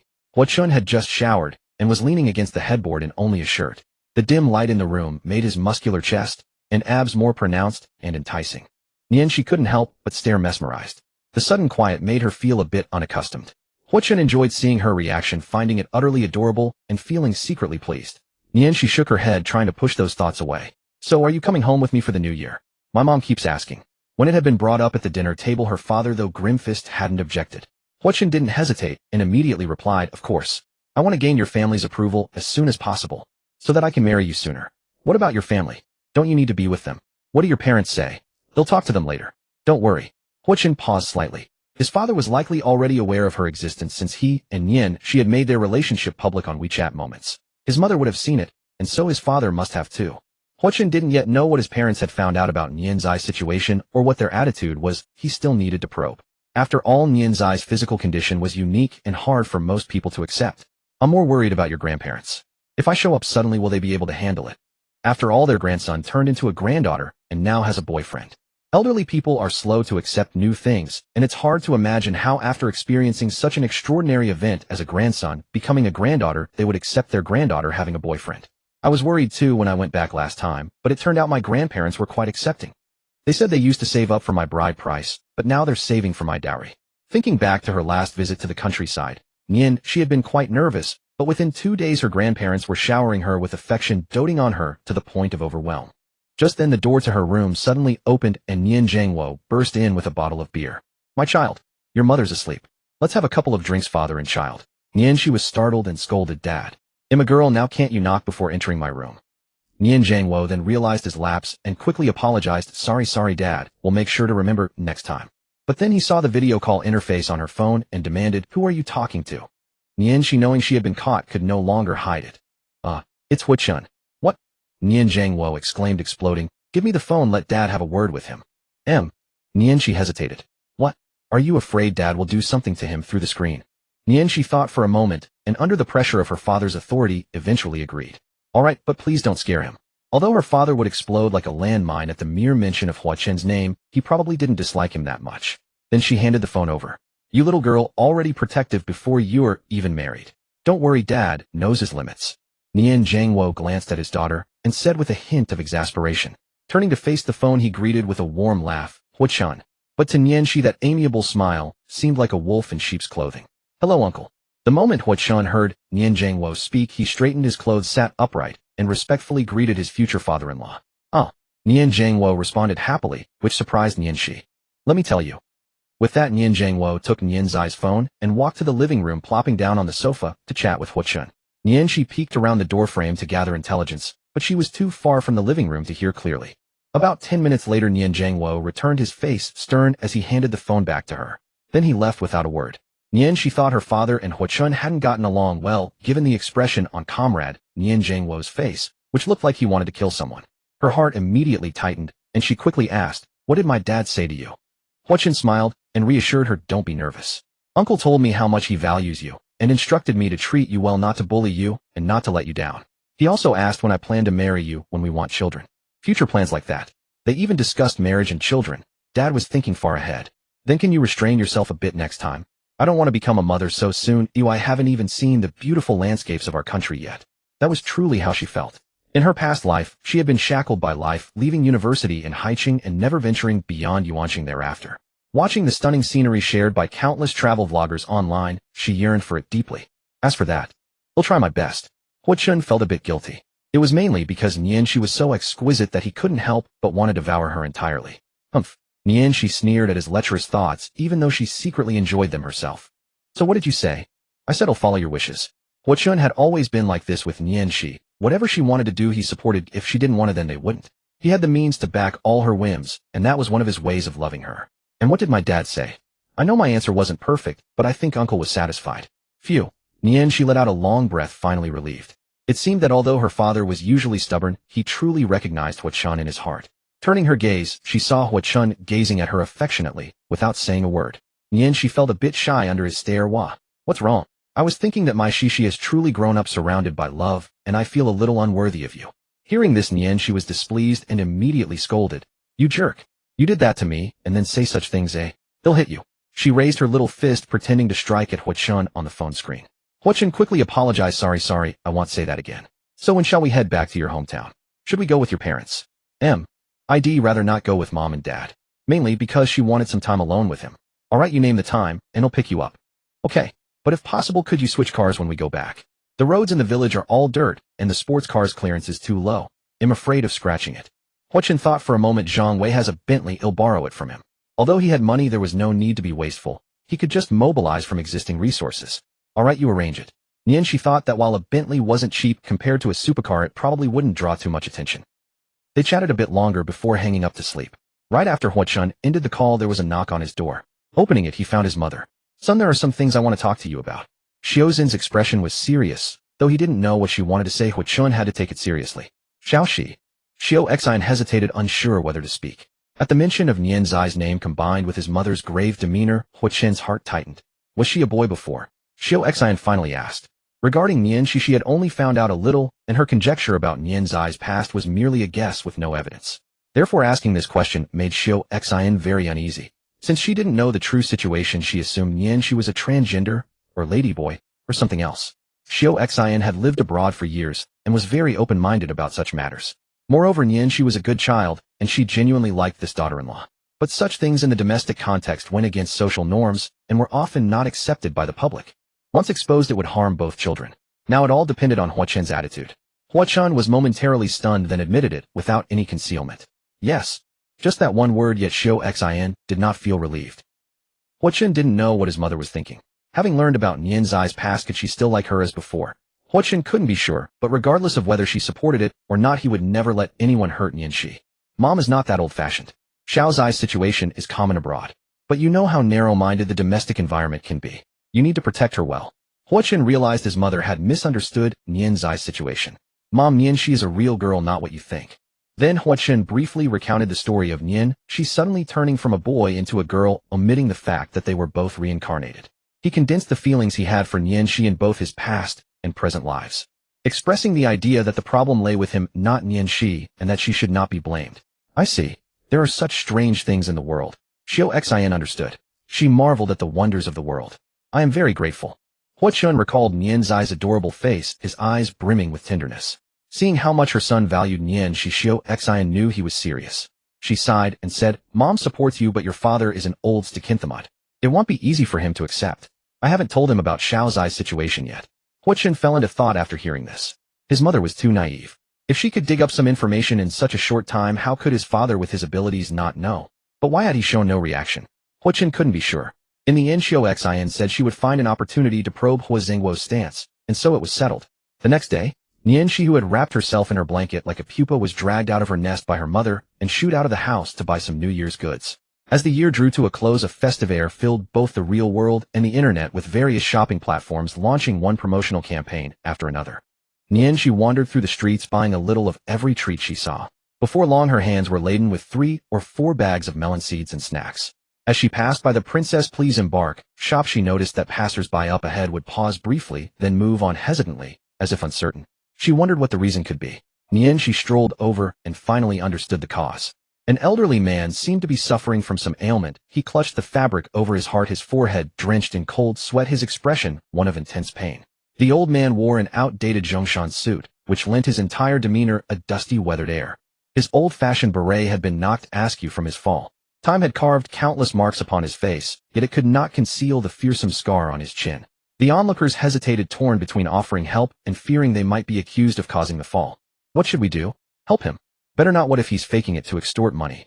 If we help, we might get blamed. That incident from years ago is still fresh in our minds. Only those with deep pockets can afford to help. The people around, one could say, reflected a decline in moral standards, or one could call it harsh reality. But it was undeniable that people feared the lessons of the past might befall them. These days, even doing a good deed required capital. Nian Shi had always been kind-hearted. Seeing someone in need, she couldn't help but stop. Yet she also hesitated. Others might have been deterred by online cases of Good Samaritans being falsely accused, but she had experienced it firsthand in her past life. In her previous life, she had also helped an elderly man who had fallen only to be classically accused of having knocked him down. Though she was eventually cleared, the ordeal chilled her heart, and she swore she would never casually help someone again. Back to the present, the old man was now struggling to move, his hands trembling as they fumbled through his pockets, yet finding nothing. Damn it, he had forgotten his medicine. His steps faltered, and he collapsed to the ground. Without a second thought, Nian Shi rushed forward to support him. If doing good required capital, then she happened to have it. Sir, can you hear me? She patted his shoulder, trying to rouse him. But the old man had already lost consciousness. The only responses were his faint breathing and barely perceptible heartbeat. Nian Shi immediately called for an ambulance. Before long, the ambulance arrived with its shrill siren as all vehicles on the road yielded way. Saving a life was of utmost urgency. The old man was taken away by the medical staff and rushed to the hospital with Nian Shi as the Good Samaritan accompanying them. The onlookers dispersed as if nothing had happened. At the second municipal hospital, fortunately the old man had his ID card on him, which allowed for swift admission. He was quickly assigned to a ward. Under the doctor's care, his breathing and heartbeat returned to normal, though he had not yet regained consciousness. Sophisticated instruments monitored his vital signs in real time. In a daze, he seemed to hear people talking nearby, though the words were indistinct. Sensing that the old man had awakened, Nian Shi and the nurse turned their attention to him. Sir, you're awake. How do you feel? The old man was still groggy and couldn't respond immediately. His eyes were clouded but held a sharp glint, suggesting he was likely out of danger. The doctor said you had a heart attack. They've given you medication, so rest assured you're fine now. You look well, so I'm relieved. Do you remember how to contact your family? Nian Shi rattled off a series of questions. The old man nodded dazedly. Nian Shi breathed a sigh of relief, glad that the old man wasn't confused enough to try to extort her. It seemed she had been overly paranoid. There were still many good people in the world. Please contact your family. They'll go pay your medical bills, and then take my leave. With that, Nian Shi turned and left. After all, she still hadn't completed the shopping tasks her mother had assigned. The old man wanted to stop her, but having just woken up, he was weak all over and could barely lift his arm, let alone prevent Nian Shi from leaving. After she left, the nurse, who was quite talkative, busied herself with work while chattering away. The old man turned out to be a bit of a playful character, getting along well with younger people. So you really shouldn't be so careless. A sudden heart attack is very dangerous. You've had this condition for a while, so why didn't you carry your medicine with you? The nurse said. The old man felt wronged. A rare look of panic flickered in his resolute eyes. He quickly explained, Miss, you're being unfair. I take a walk every day and always bring my medicine. I've never had a problem. It's only today that I forgot. Who would have thought something would happen? Oh, what a coincidence. But you really should thank the two kind souls who saved you. The doctor said if that young lady hadn't called the ambulance in time, you might not have made it to the hospital. The old man's eyes lit up. I really should thank that young lady properly. But then with a start he exclaimed, oh no. I was too dazed to ask her name. Miss, do you know what they're called? The nurse was stumped. Well, I didn't ask either. The old man was filled with regret. Seeing that he could get no more information from the nurse, he had to let it go. He thought to himself at least he had memorized her face. Using his family's resources to find her shouldn't be too difficult. The elderly man promptly contacted his family. Soon after, a middle-aged man in a navy blue pinstriped suit rushed over, urgently followed by a group of corporate elites in suits. The impeccably dressed man's anxious expression revealed his deep concern for the elder. Upon seeing the old man, he immediately rushed to his side and asked anxiously, Dad, how are you feeling? The old man smacked him on the head with a look of disappointment. You brat, what's the rush? I haven't kicked the bucket yet. A nurse interjected in time, so rest assured. Your father had a sudden heart attack, but he's fine now. That's a relief. Seeing his father still vigorous and hearing the nurse's explanation, the man finally calmed down. He straightened his slightly rumpled attire, regaining his usual elegance, and nodded politely to the nurse. Huijingwa, thank you for looking after my troublesome father. Yes, you heard correctly. This man was none other than Huichen's father, Huijingwa, genuine and unmistakable. And the fallen elder was his father, Huichen's grandfather, Huizheng. Huizheng took offense at his son's remark. What did you say, you brat? Then the nurse briefly explained what had happened before his arrival. Old Master Hui sighed again. Alas, I just forgot my medicine today, and look what happened. If it weren't for that kind-hearted girl who sent me to the hospital, we'd be separated by life and death today. Dad, don't say such unlucky things. But where is that kind person? We must thank them properly. Huijingwa, a man of gratitude, immediately arranged for his subordinates to find the two good Samaritans. Upon hearing this, afterward Huijingwa took his father for a series of medical checkups. Only after confirming he was fine did they leave the hospital. Old Master Hua had planned to return to his courtyard home, but Huijingwa insisted on taking him to the Hua mansion. Having seen his father narrowly escape death, Huijingwa couldn't bear to let him live alone. Yet Old Master Hua remained as lively as ever, making it hard to imagine him lying weakly in a hospital bed. Old Master Hua was overjoyed. His eldest grandson had returned. Though the matter with the Ji family hadn't worked out, it didn't dampen his wish for a 5-generation household. He immediately began arranging blind dates for Huichun. Since Huichun hadn't added his grandfather as a friend, the old man hadn't seen his public declaration with Nianxi. Huichun had no choice but to admit he already had a girlfriend and planned to spend the new year at her family's home. However, he didn't reveal Nian Zai's name, unsure of his father's stance, preferring to play it safe. Unexpectedly, the old man didn't follow convention, suspecting Huichun was making excuses to avoid blind dates. Adhering to the principle of seeing is believing, he continued enthusiastically finding matches for him. Huijingwa seemed to have no objection. In truth, Old Master Hui didn't care who his grandson married, as long as he was happy. But if possible, the kind-hearted girl who saved him today would be perfect. If she were single, she'd make a fine match for his eldest grandson. That was unless the girlfriend his grandson found wasn't a good girl. After lecturing his grandson, Old Master Hua instructed his son to find the contact information of the girl from earlier. Meanwhile, Nianxi returned home without giving the day's events much thought. To her, it was just a small act of kindness in her daily life. After a hearty meal, she devoured a large bag of sugar oranges, staining her thumbnail yellow. She wanted to video call Huichun, but several messages went unanswered, leaving her wondering what he was doing. Nianxi lay in bed bored. Just then a WeChat notification chimed. She jolted, thinking it was Huichun's reply. But it wasn't. It was a friend request. She glanced at the username, Wild Boy, with a profile picture of Che Guevara's blackened silhouette, looking truly wild. The request came from a WeChat ID search. Nianxi was even more confused. When had she caught the attention of a rock musician? The request read, Miss, please accept, repaying a kindness. Nianxi initially didn't intend to accept, but the word repaying caught her eye. Minutes after she accepted, Wild Boy sent a greeting, hello miss. Nianxi replied immediately, hello, who are you? After a few minutes he replied again, miss, you have a short memory. Another few minutes passed. Today on the Princess Road. Nianxi suddenly realized the only event on that road today was her helping an elderly man. Grandpa. Old Master Hua, recognizing that Nianxi had identified him, beamed with joy. He typed slowly, using his index fingers to press each letter on the phone, muttering each word aloud. After a long while he finally sent a message. It's me, old man. Miss, don't misunderstand. I mean no harm. You saved my life and I must repay you. As the saying goes, a drop of water in need shall be returned as a spring. Nianxi was surprised the old man had found her WeChat. But she had acted out of kindness, never expecting anything in return. Grandpa, you're too kind. I just called an ambulance, that was nothing. You don't need to thank me. But Old Master Hua insisted. After a few minutes. That won't do. I'm a man who repays kindness. Oh, I forgot to introduce myself. Im Huazheng living on the outskirts of Yuanxing with a house and land, a carefree life. Nianxi was amused by this playful old man. Grandpa, you're quite humorous. Both named Hua. Could it be a coincidence? Little did she know in this steel universe coincidences abound. May I ask for your name, miss? Nianxi. Please don't call me miss, oh just call me Cici or Xiaoxi. Being called miss by someone decades older felt odd to Nianxi. Alright, I'll take the liberty. Call me Grandpa Hua. Xiaoxi, is there anything you want? Just tell me. I'm not bragging, but I have some means. I can get things done for you. Grandpa Hua, really it's fine. If I may say so, just take care of yourself, and don't forget your medicine when you go out. Alright, Grandpa promises you. By the way, Xiaoxi, do you have a boyfriend? If not, my grandson is a fine young man. Nianxi broke into a sweat. Why were old folks so keen on matchmaking? She quickly replied, no need, Grandpa Hua. I have a boyfriend, and he's wonderful. Old Master Hua felt a pang of disappointment, but didn't insist. I see. What a pity. Finally, he generously sent Nianxi a red packet of 10,000 yuan as thanks. But without a second thought, Nianxi returned it. The next morning, after working through the night, Huachun saw a barrage of messages from Nianxi on his phone and felt his life was over. He hurriedly called her to apologize. It turned out that the day after Huachun returned, Hua Jinghua had appointed him as the president of the largest subsidiary under the Hua Corporation. Claiming it was to hone his abilities, Hua Jinghua then left him to his own devices. As the year-end approached, the company's affairs grew heavy, and Huachun assumed his duties without pause. With the additional companies he had developed since his rebirth, his workload became even more strenuous. However, with his past lives' experience handling it wasn't too difficult. Will you have time to spend with me during this period? Nianxi already felt a hint of loneliness. Huachun, of course, yearned for the time they spent together, which felt like paradise on earth.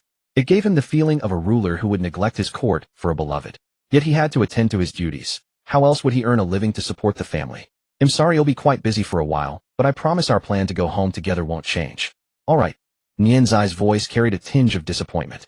Just then a knock came at the door of Huachen's office. Enter.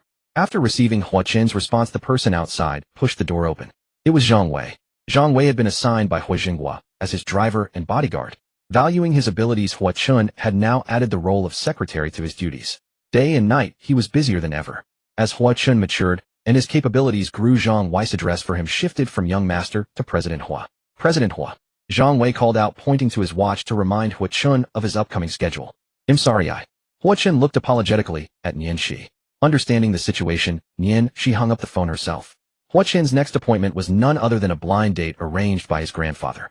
On the way to the meeting, Huachun suddenly remembered something. By the way, old Zhang, lend me your Bentley for the new year. Huh. Zhang Wei was taken aback. That car was his new purchase this year, saved up from several years of salary, and he had planned to show it off to relatives and friends when he returned home for the holiday. But when the boss asked to borrow it, how could he refuse?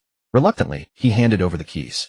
2 days later, Comrade Nian Zhangwo's factory finished work for the holidays, and the couple returned to their rural hometown the next day. Huachun still had some work to finish, and Nianxi was waiting to go with him. Just a day or two more. However, since Huachun was busy with company affairs, she couldn't directly bother him. Alone at home, Nianxi was bored to the point of wilting. In her tedium, Ji-Wen invited her for some shopping. Nianxi agreed. Ji-Wen had returned a few days earlier than them, and they hadn't had a chance to hang out yet. Nianxi also wondered how things were between Ji-Wen and Mu Huai, so this was a good opportunity to catch up. Meanwhile, at the Princess Please Go Starbucks, a man and a woman sat facing each other. The young woman wore a horizontal striped sweater that covered her shorts. Bare-legged leggings added charm to her outfit. White folded socks bunched at her ankles paired with round-toe leather shoes made her look delicate and adorable. She gracefully sipped her black coffee, every move elegant, occasionally casting flirtatious glances at the man across from her. Huachun, impeccably dressed in a suit, maintained a calm demeanor, occasionally glancing at his watch, wishing time would pass faster. This was the third blind date. His grandfather had arranged them from among his old comrades. They were either granddaughters of old comrades or daughters of his subordinates. Unfortunately, Huachun had no interest, his mind solely on his Nianxi. If not for his grandfather's demand that he stay for at least 2 hours, he would have left immediately. He had stated from the start that he had a girlfriend, yet this woman used his grandfather's request as leverage to force him to stay. It was truly torturous. The blind date clearly had a favorable impression of Huachun and kept trying to engage him in conversation. Huachun responded half-heartedly, maintaining a considerable distance, both physically and mentally. Just then a new storm arose. With a jingle and the rustle of wind chimes, the coffee shop doors slowly opened, and 2 vibrant young girls entered arm in arm. Shishi, the chocolate cake here is especially delicious. I highly recommend it, even if it's a bit pricey, Ji-Wen said, excitedly pointing at the chocolate cake sign above the counter. Eating too much cake will make you gain weight. You should eat less. Nianxi glanced at her and advised. She had been very particular about her figure lately because Hwa-chun loved to hold her waist, and she didn't want to gain weight and have him feel a spare tire. Ji-won had a different view and bluntly said, "I don't care if it's delicious, I'll eat more." As they walked further in Yin, she suddenly stopped and Ji-won, distracted by the cakes in the counter, stumbled. About to complain, she looked up and saw a shocking scene. Hwa-chun was stunned the moment he saw Yin. She never expected to run into her here. She was a homebody who rarely left the house. How could she be out shopping? It must be Ji-won's bad influence. But that wasn't the issue now. Hwa-chun hadn't told Shi about being coerced into blind dates by his grandfather because he had no intention of pursuing them, treating it as just another work task. There was no need to bother her with it. Mentioning it would only make her overthink. However, Hwa-chun hadn't anticipated that if he didn't tell her and she found out by accident, it would make her overthink even more. And now trouble had come. He couldn't explain himself. The atmosphere instantly froze like the calm before a storm. She lowered her head, her expression unreadable, but her clenched fists and trembling body showed she was suppressing her anger. "Shishi, would you believe me if I said this is a misunderstanding?" Hwa-chun asked cautiously. The woman, judging from Hwa-chun's reaction, quickly deduced his relationship with she, a hint of smugness in her eyes. Before she could speak, Ji-won was the first to protest. As Zai's best friend, how could she not be angry seeing this? She scolded Hwa-chun. "What's going on here?" She did not flare up. Instead, a gentle smile graced her face. A faint undercurrent of tension permeated the air. She asked softly, "And this is a..." Before Hwa-chun could speak, the woman volunteered. "I am Hwa-chun's blind date, and perhaps his future wife." As she spoke, she leaned slightly closer to Hwa-chun, her meaning unmistakable. Her tone was gentle, yet carried a hint of provocation. However, she paid her no mind, still smiling warmly as she said, "Oh, then good luck with that." The woman, seeing her provocation met with indifference, felt as if she had punched a cloud. She pressed on, "And who might you be, miss?" She replied with confidence, "Nothing special, just Hwa-chun's wife." With that, she leisurely walked behind Hwa-chun, placed her hands on his shoulders, and leaned down close to his ear. The girl's warm breath was distinctly perceptible. Yet Hwa-chun took no pleasure in it. An angry she was terrifying, but the calm version was far more so. "Cece, let me explain." He ventured tentatively, but before he could continue, she gently cut him off. "Shoo." Her voice was soft like a gentle breeze, soothing and refreshing. Yet her hand roughly pinched his lips together. "They'll be waiting at home. Don't keep me waiting too long." With that, she disregarded everything else, her appetite for cake lost, feeling utterly disappointed. She then pulled Ji-won and left. Outside the cafe, Ji-won was still bewildered, unable to fathom Zai's strategy. "Seriously, Cece, you're just letting that woman off. Letting Hwa-chun off. He's too timing. Aren't you angry at all?" She couldn't understand. If Mu-hwai ever pulled such stunts behind her back, she'd beat him until he couldn't take care of himself. "Don't talk nonsense.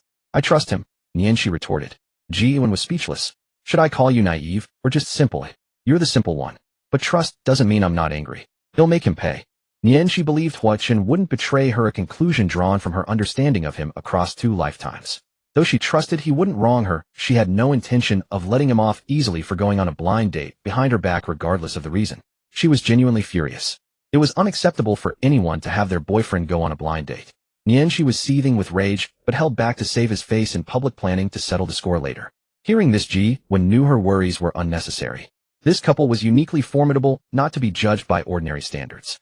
Just then, Hwa-chun rushed out, circling she as he frantically explained the situation.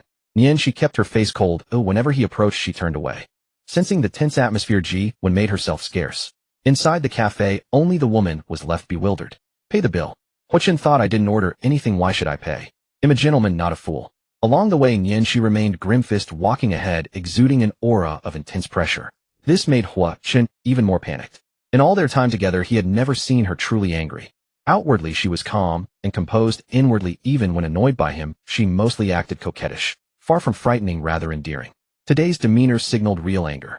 He knew the immense mental ordeal she had endured, transitioning from male to female, and the great resolve it took to choose to be with him. If she felt betrayed, he dared not imagine the consequences. But he couldn't blame others. It was his own lack of foresight, assuming he could handle everything without needing to inform anyone. Yet it led to this outcome. If she lost trust in him, it would be understandable. Now Hwa-chun could only explain, desperately trying to cheer her up, hoping to salvage their relationship. "Cece, the blind date was forced by my grandfather. I planned to make things clear and leave, but she threatened me with his words." "Oh, the great CEO Hwa can be threatened. That's a first. You knew to explain to your date, why not make it clear to your grandfather?" She said coldly. "I did, but he didn't believe me. He insisted on seeing the real person." Hwa-chun hurriedly explained, subtly hinting at his desire to introduce her to his family. Before she could respond, Hwa-chun continued, I just didn't think it was a big deal, and I always made it clear from the start that I had a girlfriend. Cece, you have to believe me. I do believe you, she said, though Hua-chun took it as sarcasm, growing more anxious. Nian, she found his flustered state unexpectedly adorable. At the doorstep, Hua-chun expected to be shut out, but instead Nian, she silently grabbed his collar and pulled him inside. Now came the real punishment. Back in the room, she grabbed a pillow and hurled it at Hua-chun, venting all her pent-up anger. Blind date, huh? Finding someone else. Have I been too gentle with you? Wife, calm down. I'm sorry. Hua-chun dodged while begging for mercy. Who's your wife? Go find your blind date, leave me alone. They brawled from the living room to the bedroom. Hua-chun stumbled and fell, but luckily Nian's room was carpeted, so he was unharmed. Seizing the opportunity, Nian, she unleashed a relentless stomping attack, her little foot repeatedly pressing into his waist while she cursed. You pervert. Bastard. Of course she held back her strength, she couldn't really hurt him. Yet the punishment seemed not to pain Hua-chun, but rather to please him, making him sense something amiss. Nian's kicks were usually powerful, as Hua-chun knew well from experience. But now, though she seemed to exert full force, the impact was featherlight, even allowing him to unconsciously enjoy it. Don't stop. Seeing him revel in it, Nian, she gasped and halted her feet. Keep going, a back rub feels nice. You freak. She recoiled in disgust, looking at him as if he were trash. Seeing a chance, Hua-chun pulled out all the stops to appease her, clowning, telling jokes, making vows, promising flowers, gifts, and the most expensive models. Of course, Nian, she had trusted him all along. She was just annoyed that he went on a blind date without telling her. Other matters might be excusable, but a blind date was different. By now, Hua-chun had apologized, whispered sweet nothings, and done nothing truly wrong. Nian's anger naturally faded. Tempted by the promised reparations and amused by his flustered attempts to cheer her up, she finally burst out laughing. Hua-chun beamed with joy, grabbing her hand. You're not angry. You believe me. I always believed you. You are just too foolish, Nian, she said with a smile, reaching up to tap his nose. Huh.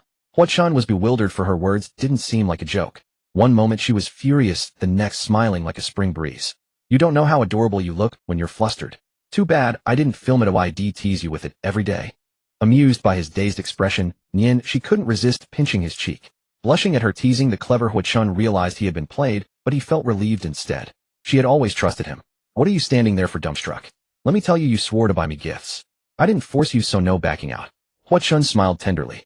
No backing out. He'll buy you everything. With that, he slowly leaned in. Nian, she quickly retreated, finally cornered against the headboard. His handsome face was inches away, and she could clearly smell his light, pleasant scent. Her face flushed crimson. Though flirtation was routine between them, close contact still made her blush furiously. What are you doing? Realizing that he had been tricked by Nian, Hua-chun taught her a harsh lesson throughout the entire night. No matter how she begged for mercy or conceded defeat, it was of no avail.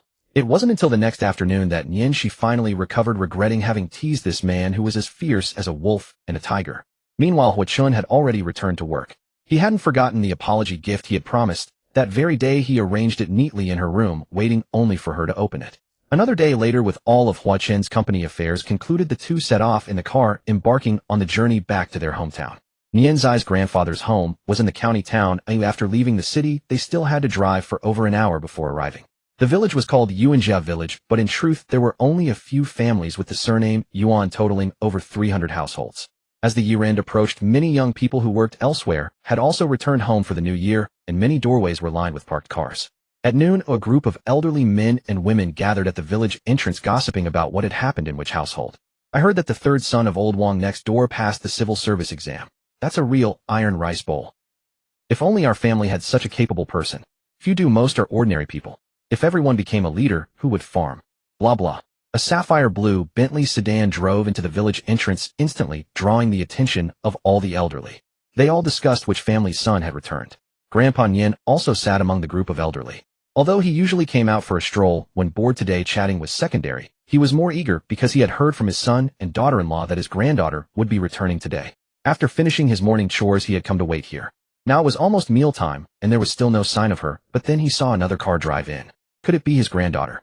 The car slowly stopped in front of the crowd, and the driver's window rolled down, revealing a handsome young man and a lovely young girl.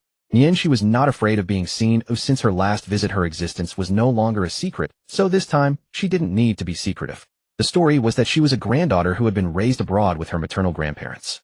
Whether others believed it or not, she didn't know, and she couldn't control what others thought. After all, her current appearance was almost a female version of Nian Yang. Claiming they were siblings, no one would doubt it. Grandpa. Nian, she sitting in the passenger seat, greeted Grandpa Nian among the crowd across Hua-chun in the middle. It had been a year since they last met, and Grandpa seemed to have gained some weight. Cece, you're back. Grandpa Nien saw that it was indeed his granddaughter, and immediately beamed with joy. He seemed like an emperor ascending the throne, rising proudly, and walking over under the envious gazes of the crowd of old men and women. His chest puffed out as if to say, "Look, this is my granddaughter. She's a college student." Nien, she quickly got out of the car and opened the rear door for her grandfather. "Get in quickly, let's go home." "All right," Grandpa Nien responded, and clumsily sat in the back seat. Nien, she then sat together with her grandfather. "Hello, Grandpa." As soon as Grandpa Nien was seated, Hua Chun greeted him politely. The car started again, turned a corner, and disappeared from everyone's sight.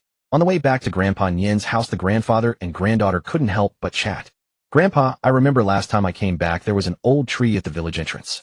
Where did it go?" "Oh, the production brigade cut it down to build a road." "What a pity, I used to play under that old tree when I was little." "Aren't you going to introduce this handsome young man to your grandpa?" Grandpa Nien was very curious about the handsome young man who had come back with his granddaughter. But Nien, she clearly wanted to keep some mystery. "Keep it a secret for now, but you'll find out later." Though she said that Grandpa Nien already had some guesses in his mind. Could it be the grandson-in-law that his daughter-in-law mentioned? Unlike Nien Zhangwo's kill-on-sight attitude, Grandpa Nien had been very curious about Hua Chun ever since he learned of his existence. He wondered whether he treated his granddaughter well, how the two got along, given her special situation, and so on. Now that he had seen him, the young man was good-looking and polite, but whether he was good to people remained to be seen. Grandpa Nien's house was located at the first house of the second row in the east end of the village. There were 4 houses in that row. The 2 adjacent houses were already empty, leaving only the last house as Grandpa Nien's neighbor. Soon the 3 of them arrived by car. The layout of every household in the village was similar, but Grandpa Nien's house was exquisitely decorated, looking quite grand. At the gate there was already a car belonging to Nien Zhangwo. The village road was too narrow to accommodate 2 cars side by side, so they could only park behind it. Grandpa Nien's house was a typical 2-courtyard house common in the village with white walls and red tiles, their colors faded over the years. The yard was actually quite large enough to park 2 cars, but the gate was too narrow for vehicles to enter. A black dog was tied at the gate, adopted by Nien Shi a few years ago, and she named it Jima Sesame. But obviously only Nien Shi called it by that name. Grandpa Nien and Grandma Nien, who raised it, usually just called it dog. Nien Shi and Hua Chun followed Grandpa Nien toward the gate. Perhaps because the master who raised it was nearby, or because Jima remembered Nien Shi. Upon seeing Hua Chun, it didn't bark, but instead wagged its tail in a fawning manner. "Shoo shoo." Grandpa Nien lightly kicked at Jima. It flinched and dodged, but still enthusiastically lunged toward them. Nien Shi was sure that if it weren't for the chain, Jima would have rushed over. The 2 followed Grandpa Nien, and the scene in the courtyard came into view. A main house facing south with a central hall connecting the rooms on both sides, and a single-door side room on the west side. On the west side of the yard was a small house, not very big. It was unclear whether it was a wing room or a side room, now used as a storage room. Wisps of cooking smoke rose from the chimney in the middle of the roof, clearly indicating that the stove was lit, and they were preparing to cook. In front of the house was a cement drying platform filled with cylindrical grain bins made of stacked corn, each bundle tightly secured with wire mesh. In the autumn and winter, everything was bleak. The yard had no vegetables or fruits, appearing somewhat desolate, with only rows of inconspicuous small earthen ridges telling people that crops had been planted here. But it didn't matter, the next year would bring the garden to life again. As soon as Grandpa Nien entered the gate, he shouted, "Old lady, come see who's here." Grandma Nien was filling a bucket with water from the well in the yard. Hearing her husband's words, she immediately became anxious. "Did you catch a snake in the field again?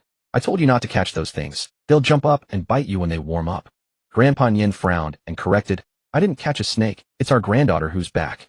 Grandma Nien saw the people following behind, and her face immediately lit up with a smile. She quickly turned off the faucet and went to greet them.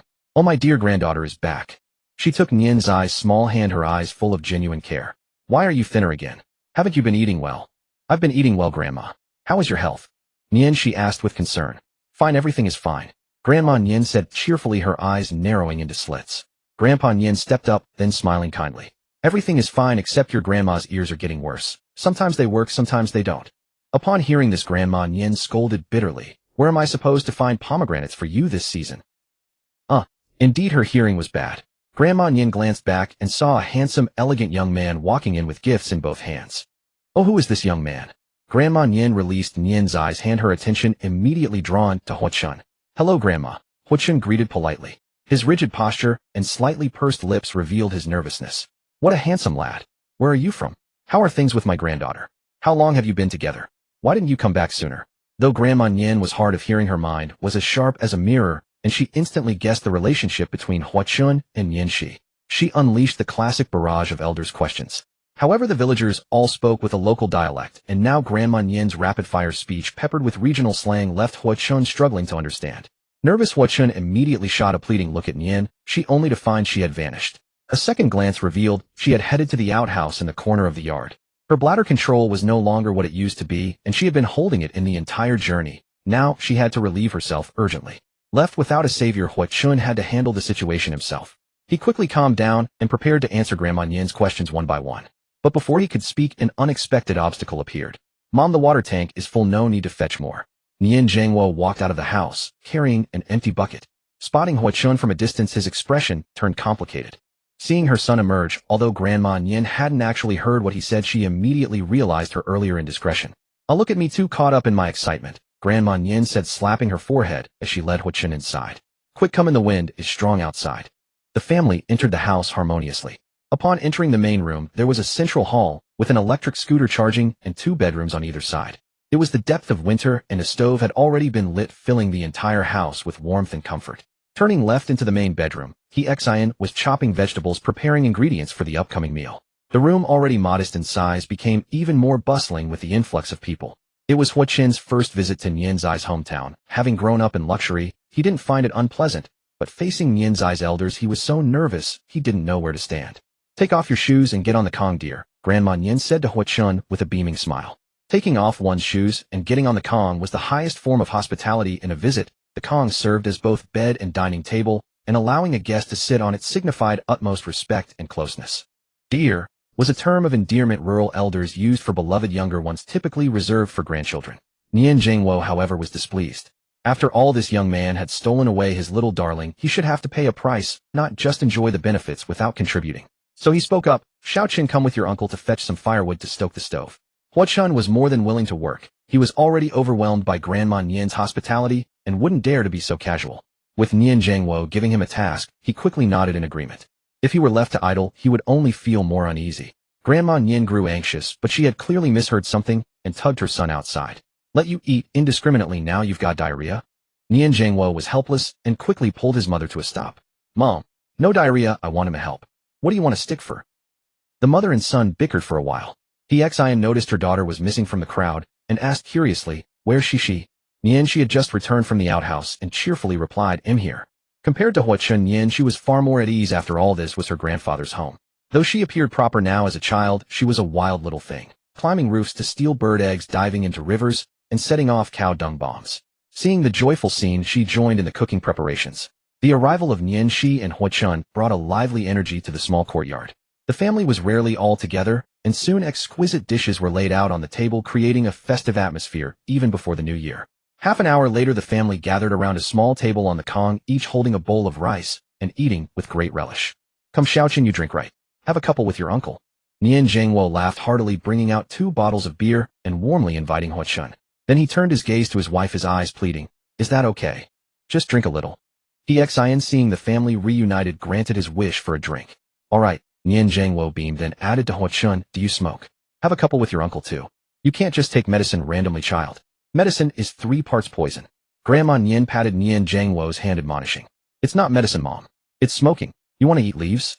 How can you have such a habit?" Nian Zhangwo was speechless, unable to retort. But the family was used to it. Nian, she spotted the cigarette pack by her father's hand and frowned, speaking up, "Dad, drinking is fine, but no smoking." Huachun doesn't either. For those who loved smoking, it was a way to relieve fatigue and numb the nerves, and an occasional cigarette was harmless. But her father was a heavy smoker who lit up every day. Nian, she disliked the smell of smoke and often urged him to quit. Now, thinking back, her father's lung cancer in his past life might have been partly due to this habit. After scolding her father, she didn't forget her grandfather. "Grandpa, you too. No smoking." Nian, she said, her brow deeply furrowed. Grandma Nian quickly chimed in, "You want to drink vinegar? That's too sour, dear." Grandpa Nian couldn't stand it anymore and leaned close to Grandma Nian's ear to emphasize, "Smoking." "Oh." Grandma Nian was startled before finally hearing clearly, "Oh, don't smoke then." Grandma Nian's hearing loss sparked a round of hearty laughter. Grandpa Nian sighed helplessly, "I smoke less now, just 1 a day." He used to be a heavy smoker. When Nian, she was young, he could go through a pack a day, and she would constantly nag him to quit. Now it was better, just 1 a day, but clearly he hadn't quit entirely. Nian's authority in the family was evident now. Facing his eldest daughter's demand, Nian Zhangwo had to give up the idea of smoking. Alright then, no smoking. Come on, let's drink. Uncle, I'm not much of a drinker either, but I'm happy to share a few sips with you, Huachan said, politely, showing respect and regard. He had no objection to not smoking and always listened to Nian Shi. He remembered in his past life when they shared a dorm there was a heavy smoker among the roommates. Nian Shi couldn't stand the smell and cursed him out every day. Unfortunately, that guy was a joker and always laughed it off. Huachan hadn't smoked either back then, but after taking over his father's company after graduation, work stress slowly led him to pick up the habit. In this life he hadn't touched a single cigarette. Seeing Huachan and Nian Zhangwo smile at each other and prepare to drink, Grandpa Nian wanted to join in. You drink less too. Grandma Nian slapped Grandpa Nian on the back, commanding. Indeed, each wife managed her own husband. Grandpa Nian chuckled and heeded Grandma Nian's words.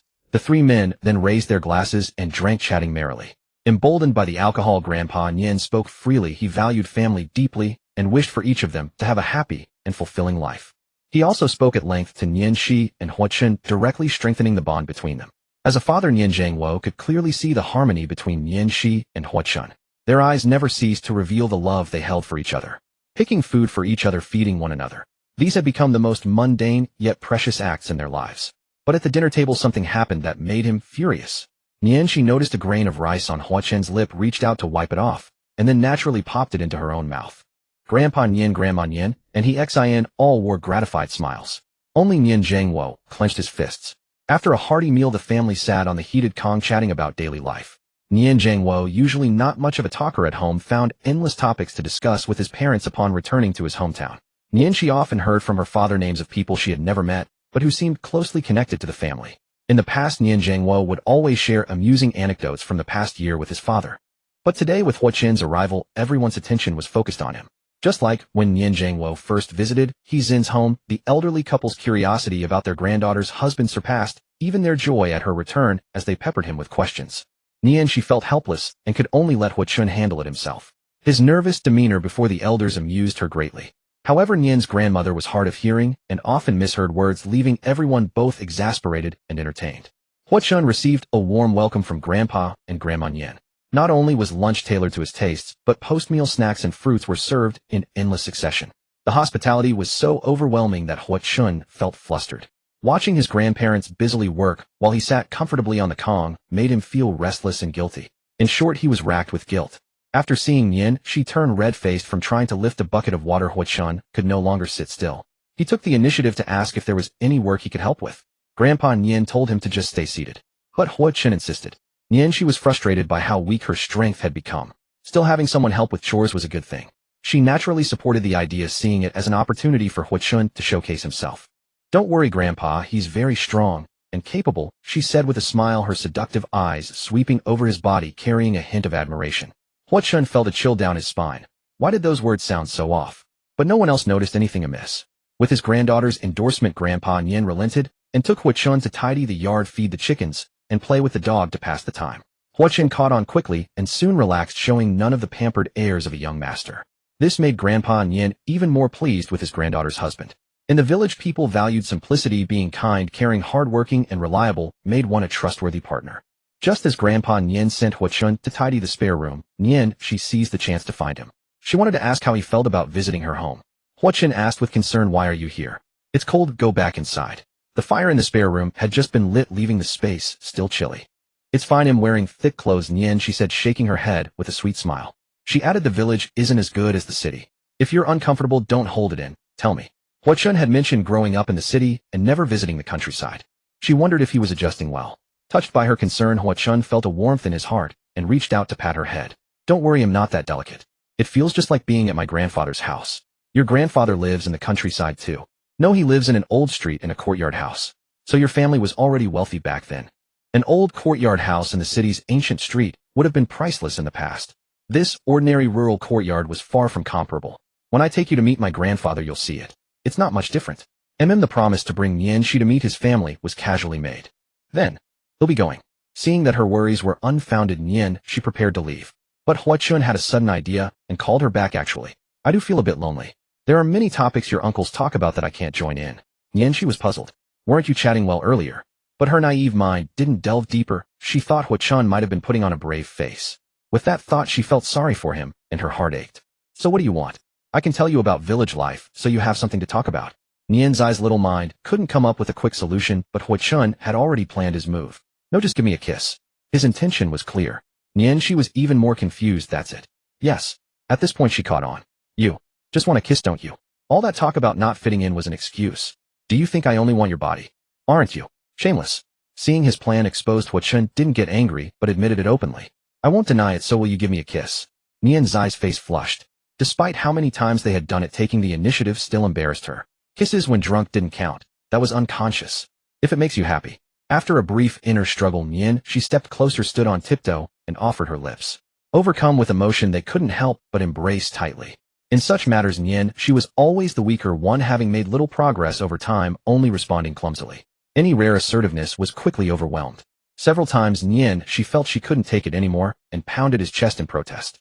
But her protests were futile. His large hand easily caught hers, and after letting her catch her breath, he launched a new assault. How infuriating. How oppressive. Yet, she loved this feeling, addicted to it. Amid their entanglement, Grandpa Nian's voice suddenly rang from outside. Xiao Chun, how's the tidying going? The next second, he pushed the door open. Startled, the two quickly parted. Their faces flushed, they looked like cats caught stealing. No, they were exactly like cats caught in the act. Cece, looking for something to eat. What do you want? Grandpa will get it for you. Grandpa Nian hadn't noticed their intimate moment, thinking Nian, she was hungry, and had come looking for food. The reason was simple, the refrigerator with snacks was in this room. No need, Grandpa, I'm not hungry. Nian, she covered her face, quickly changing the subject. Almost being caught by Grandpa was too embarrassing. All Hui Chen's fault. Just then a chubby little boy bounced in from outside, rushing straight into the central hall. Little uncle, are you back? I've come to see you. Nian, she stepped out and immediately recognized him. It was the great-grandson of grandfather Nian's second sister. A look of joy instantly lit up Nian Zai's face. The little chubby boy was about 8 or 9 years old, barely reaching Nian Zai's waist, and the blue down jacket wrapped around him made him look even rounder. His name was Ling Yunji, a rather heroic name, wasn't it? Such a heroic name naturally had to be paired with a domineering nickname, Heir Pang. But in truth, Heir Pang was an only child, so no one knew why there was an in his nickname. Grandfather Nian's real name was Nian Jiahe. He had 8 siblings and ranked 6th. Although they were collateral relatives, members of the same generation in the family still regarded each other as brothers and sisters. By seniority, Heir Pang had to call Nian Shi uncle.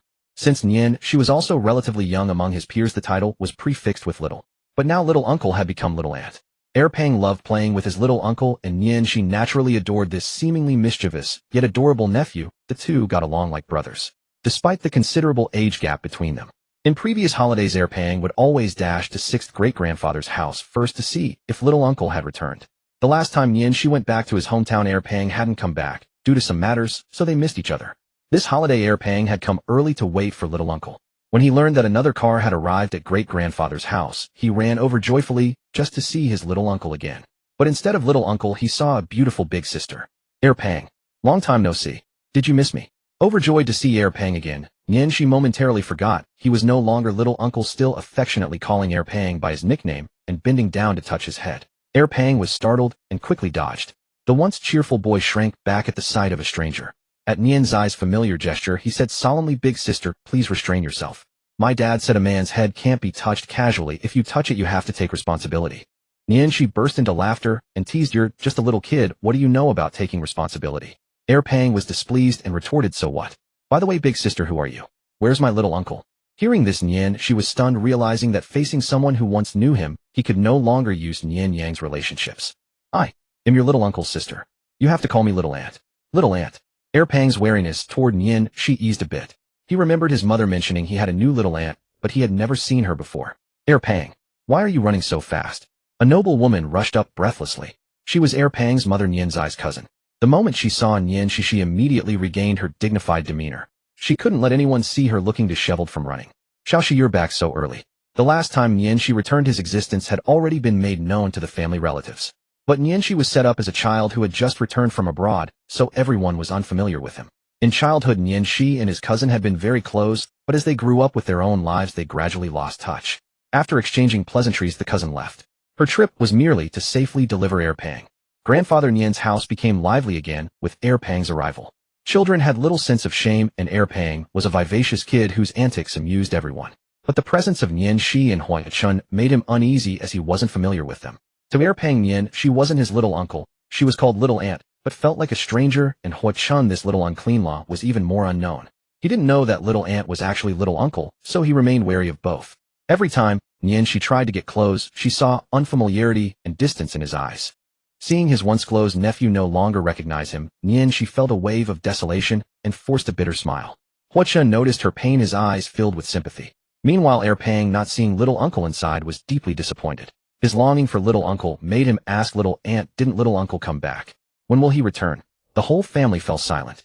The transformation from male to female was baffling even to adults, let alone a child. The truth was concealed from relatives and friends, known only to their immediate family. And since Pang was still young with an unformed worldview, they feared it might distort his perception of reality. She understood that the little uncle Pang knew could never appear again. Pang would never see his little uncle again. An excuse had been prepared long ago, but faced with Pang's innocent eyes, she couldn't bring herself to speak. Hua Chun stepped forward, gently patted Pang's head, and said softly, your little uncle has gone abroad to study. But don't be sad, Pang. He misses you very much. I see. Pang's expression fell. The little child didn't fully grasp the concept of abroad, but he knew little uncle had gone far away, leaving him with an indescribable bitterness. So I can never play with little uncle again. What did you and little uncle used to play? Little aunt will play with you. The little uncle was gone, it was okay. Little aunt was there. Pang's eyes lit up. Little aunt, can you weave grasshoppers? Little uncle used to weave grasshoppers for me all the time. She smiled. Of course, she wouldn't refuse a child's request. Yes, but there's no grass now. Next summer, when you're on break, little aunt will weave some for you, okay? In autumn and winter the grass had withered, making it hard to weave grasshoppers. Pang was disappointed to hear there were no grasshoppers. There are cornstalks. How about I weave a little horse? Okay. Pang agreed cheerfully. Nian's eyes childlike heart was rekindled, and he played with his little nephew again. Pang grew fonder of his little aunt, and in a few moments it almost felt like he saw little uncle again. But little aunt would never be the same as little uncle. The sun set beyond the western hills, yet Pang's energy seemed boundless. He wanted to keep playing until the world turned dark. Unfortunately, his mother came to pick him up, and no matter how mischievous Pang was, he wilted before his mom. Before leaving, he told Nian she had come back to play tomorrow. Watching Pang go, the family bustled about preparing to cook dinner. Grandfather Nian was itching to make some fried cakes which would produce heavy oily smoke and choke everyone. Hua Chun and Nian, she wanted to help, but were shooed to another room, told to just stay put. The elder's affection always revealed itself subtly. The two could only accept it, even secretly relieved.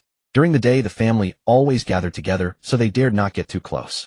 Only in fleeting moments like this could they snatch some time alone. In a couple of days, come with me to town to buy something for Grandpa and Grandma. Hua Chun thought for a moment and agreed. Sure, I was thinking earlier that what we brought back might not be enough. Nianshi cast a flirtatious glance at him. Just when she thought the topic was over, Hua Chun closed the door of the room. You? Why are you closing the door? Nianshi suddenly had a bad feeling. Could this guy possibly be bold enough to act recklessly even in her grandfather's presence? Watching the man drawing closer to her, she could only retreat step by step until she was pinned against the wall. "Cici, I'm hungry." A wicked smile hung on Hua Chun's face as if it were a hint. His gaze at Nianshi was like looking at an exquisite dish, as if he couldn't wait to devour it. "Isn't dinner soon? What's the use of telling me?" Having been together for so long, they had done everything there was to do. Nianshi naturally understood immediately what he wanted to do. It was simply to continue what had been interrupted earlier. She had thought that at her grandfather's house Hua Chun would show some restraint since there was hardly any private space. Even she herself felt lucky to hold hands, embrace, or even steal a kiss. But obviously Hua Chun was much bolder than her, and a peck on the lips was far from satisfying for him. This was only the first day? Wasn't his desire a bit too high? If she hadn't witnessed Hua Chun's business acumen, Nianshi would have truly thought he was just a lovesick fool obsessed with her body, and a rather base one at that. Of course, Nianshi herself also enjoyed this feeling of being forced. Seeing her shy reaction, Hua Chun knew she had given permission. He merely said, "You're a feast for the eyes," then his thin lips pressed against hers. As the saying goes, the Tao begets one, one begets two, two begets three, and three begets all things. Nianshi stopped struggling, since she wanted to seek thrills, she had to see it through. This was of course no ordinary kiss. But before they could get their fill, comrade, Nian Zhengwo burst in. With his uniquely loud voice, he instantly disrupted the situation. "Son, wash your hands and get ready for dinner." Since the door had no lock, Nian Zhengwo pushed it open directly. The two were startled again, their hearts nearly leaping out of their throats. Why did I say again? Anyway, they quickly parted. But Nian Zhengwo was obviously more sensitive to such matters than Grandpa Nian. From their flushed faces, the lipstick mark on Hua Chun's mouth, and his own daughter's slightly swollen lips, Nian Zhengwo immediately deduced what they had been doing. His face turned displeased. How could they be so thoughtless? Didn't they know to restrain themselves at Grandpa's house? It must be that Hua Chun who had led her astray. Thinking this, Nian Zhangwo's gaze toward Hua Chun once again brimmed with murderous intent. Nianqi pouted, very unhappy because they had been interrupted again. The moon rose high into the sky. The family was also preparing to make the beds and turn in for the night.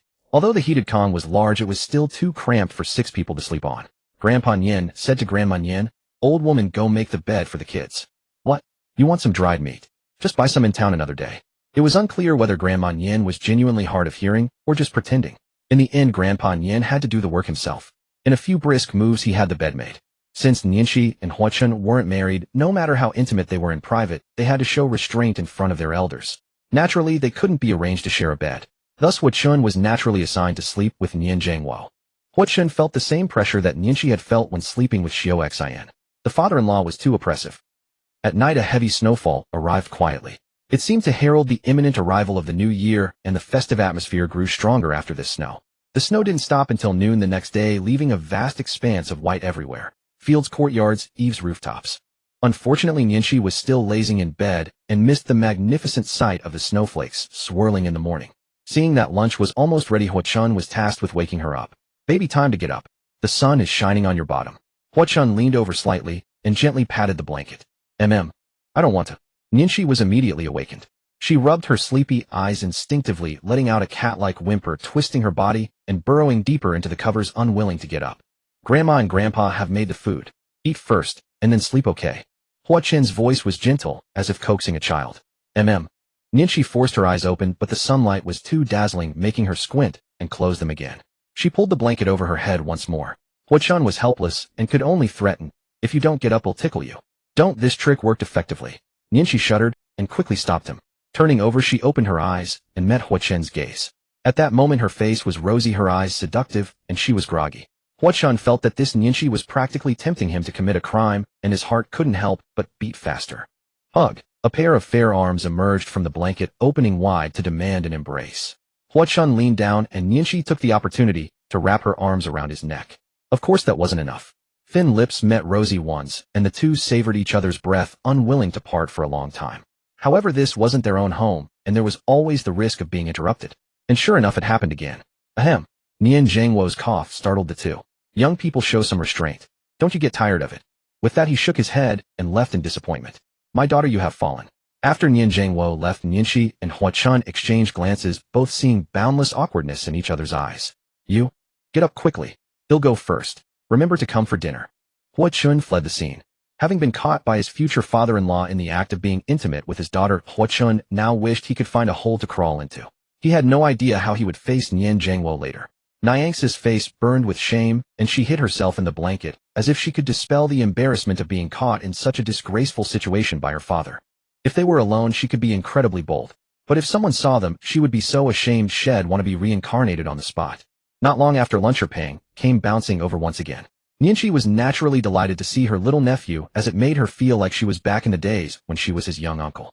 The snow in the courtyard had accumulated into a decent layer, just perfect for a snowball fight. Seeing them playing so energetically, Hua Chun rediscovered his own childlike innocence and joined the fray. However, it was evident that her Pang preferred playing with his little aunt's husband, perhaps because Hua Chun had comforted him before. This stirred a hint of jealousy in Nianqi. After playing for a while, all three grew tired.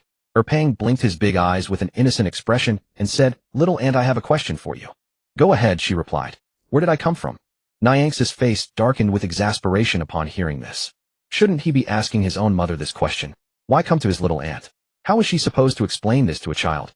Nianqi cast a glance at Hua Chun, who was off in a corner amusing Jima.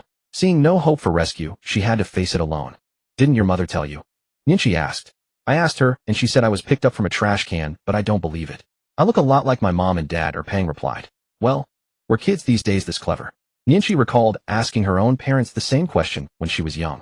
They told her she was a free gift with a phone bill. As a child, Nianqi had believed this wholeheartedly. Later, she learned the truth about such matters, but understood that her parents had lied to protect her. Now her little nephew had asked her the same question. Clearly, Erpang didn't buy the story about being found in a trash can.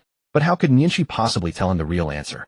Even if Erpang dared to hear it, she had to consider whether she dared to face her cousin's wrath. You were a free gift with a phone bill," Nianqi said, improvising the classic excuse.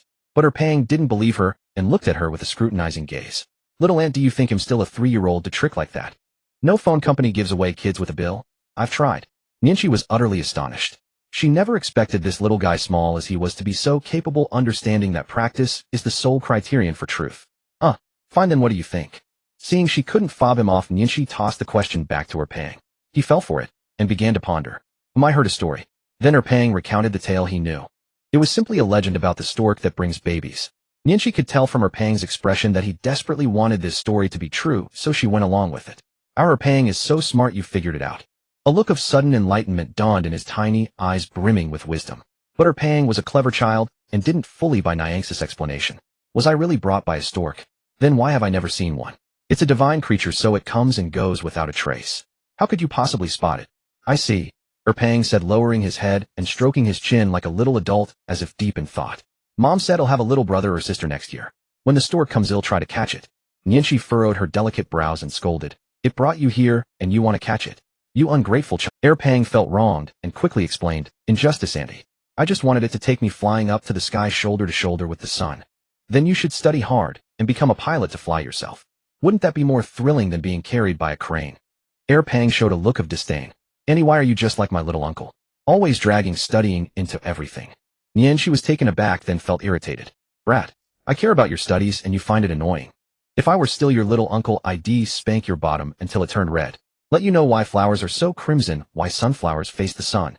But now Nianqi could only suppress her anger, and said earnestly, if you study well, maybe one day you'll see your little uncle again. Erpang's eyes lit up, and he even jumped with excitement. Really? Auntie, you promise you're not lying? Oh no, could this become an obsession for the boy? Nianqi instantly regretted mentioning little uncle. But then she dismissed the thought. No. Children forget easily. He'll meet many people and experience many things. By the time he grows up, he'll likely have forgotten he ever had a little uncle. Just then a woman's voice called out, Erpang. Time to go home. Looking up, it was his cousin's mother coming to pick him up. Unbeknownst to them, the day had passed, and the setting sun cast a golden hue over the land, accentuating the snow-covered scenery in all its grandeur. Erpang, unusually compliant, held his mother's hand with one small hand, and waved goodbye to his aunt and uncle with the other. See you tomorrow, Auntie and Uncle. I'll study hard. Watching Erpang leave, Huachun finally stopped playing with the dog, and quietly stood beside Nianqi. The child will find out eventually. Nianqi frowned, thinking he was referring to her being Erpang's little uncle. She retorted, find out what? His little uncle is gone now, there's only his aunt. You chose this uncle. Huachun couldn't deny that turning Nianqi into a woman was his doing. But he wasn't talking about that now. He explained, I mean, he'll eventually learn where he came from. Oh, that's something for when he's older. So can we discuss having children? Huachun said, moving behind Nianqi, whispering in her ear. His warm breath caressed her ear, sending a shiver through her. She blushed deeply, and with a shy rebuke said, pervert. Then she fled into the house. Huachun stood there bewildered. I just wanted to ask when you'd like to have kids, before marriage, after, or in a few years. Why the insult? On the third day after the snow, the weather warmed slightly. The snow on the roads had mostly melted, but the fields remained a vast expanse of white. Huachun, Yin Jiangwo, and Grandpa Yin, as the men of the house, took on the important tasks of putting up couplets and hanging lanterns. The festive atmosphere crept in, permeating every household. Colorful flags fluttered everywhere, and some had already started setting off firecrackers. From afar, one could hear the occasional boom and the continuous crackle of strings of firecrackers. Huachun didn't even spare Zima's nest, pasting a tiny pair of couplets on it. The next day, Nianqi and Huachun dressed in their travel clothes, ready to head to the town to purchase some more supplies, adding a bit more festive flavor to the new year. Although the annual gala was no longer as enjoyable, the culinary delights must not be neglected. Moreover, Nianqi was craving the taste of sugar oranges, eager to devour another bag. Before leaving, she conceived a mischievous plan to tease Huachun. Since Huachun had always forced her hand in the past, Nianqi, still aggrieved, decided to exact her revenge. Just kidding. This was her grandfather's home, her turf. She could certainly pull a prank on him. After getting into the car, she secretly removed her shoes, waiting only for Huachun to approach. The moment Huachun entered, he caught a familiar scent. Before he could ask, Nianqi lifted her foot across to block his path. Now the truth was revealed. Huachun's eyes lit up instantly. He felt as if he had found a treasure. Wow, what's this all about today? So proactive. I knew you had a reason for washing your feet before going out, now I see the scheme. Isn't this what you like? I wore them just for you, Nianqi said with a beaming smile. She was very pleased with his expression, like a wolf spotting a lamb, eyes gleaming green. But she wondered if he'd still be smiling later. Just the thought of it made her happy. Served him right for always bullying her. Although Nian's silky little feet had a fatal allure for Huachun, he hadn't yet been completely dominated. Her unusual behavior today reminded him of the time she first wore seductive lingerie. She must be up to something. Yet the temptation before him still made him overlook these awkward signs. Then, he admired the sight, inhaled the fragrance, tasted it, savoring the aftertaste. A perfect 10, a rare treasure. Next, of course, came more exploration, carefully pulling the pant leg upward. When the calf was revealed, Nian-shi could no longer hold back her laughter. Ta! It turned out her stockings only reached her ankles. Caught off guard, Hua Chun began to question his life. Nian-shi had exactly wanted to see him discomfited, rocking with laughter, unable to contain herself. Tisk, I knew your proactive move would be nothing good, Hua Chun grumbled. Nian-shi didn't usually wear stockings, and even if she did, she wouldn't voluntarily show him unless he asked. What? Isn't a short sock still a stocking? You love tearing them, right? I bought over 40 pairs on Pinduoduo for 20 yuan. Tear as many as you like. Nian-shi said defiantly, even offering her other little foot, which was even more provoking, a fishnet version. Utterly disappointed, Hua Chun pushed it away in disgust. Away with you, that's not even a stocking, not sexy at all. Now Nian-shi was displeased. Huh? You said you loved every inch of me, and now you're calling me not sexy. Player. Nian-shi was being unreasonable, and Hua Chun found himself at a loss for words. Watching her gleeful expression, a wicked idea crossed his mind. Suddenly his hands shot toward Nian-shi's little feet. But Nian-shi seemed to have seen through his intentions, swiftly retracting her feet to evade his grasp. Trying to tickle me. No way, I've seen through you. Seeing his plan fail, Hua Chun could only give up, turning his face away, as if sulking. Nian-shi grew even more amused, unable to resist, leaning over to tease him. What's wrong, honey? Angry. Oh dear. Who was it that said rare treasure just now? Serves you right for bullying me every day, this is your ret.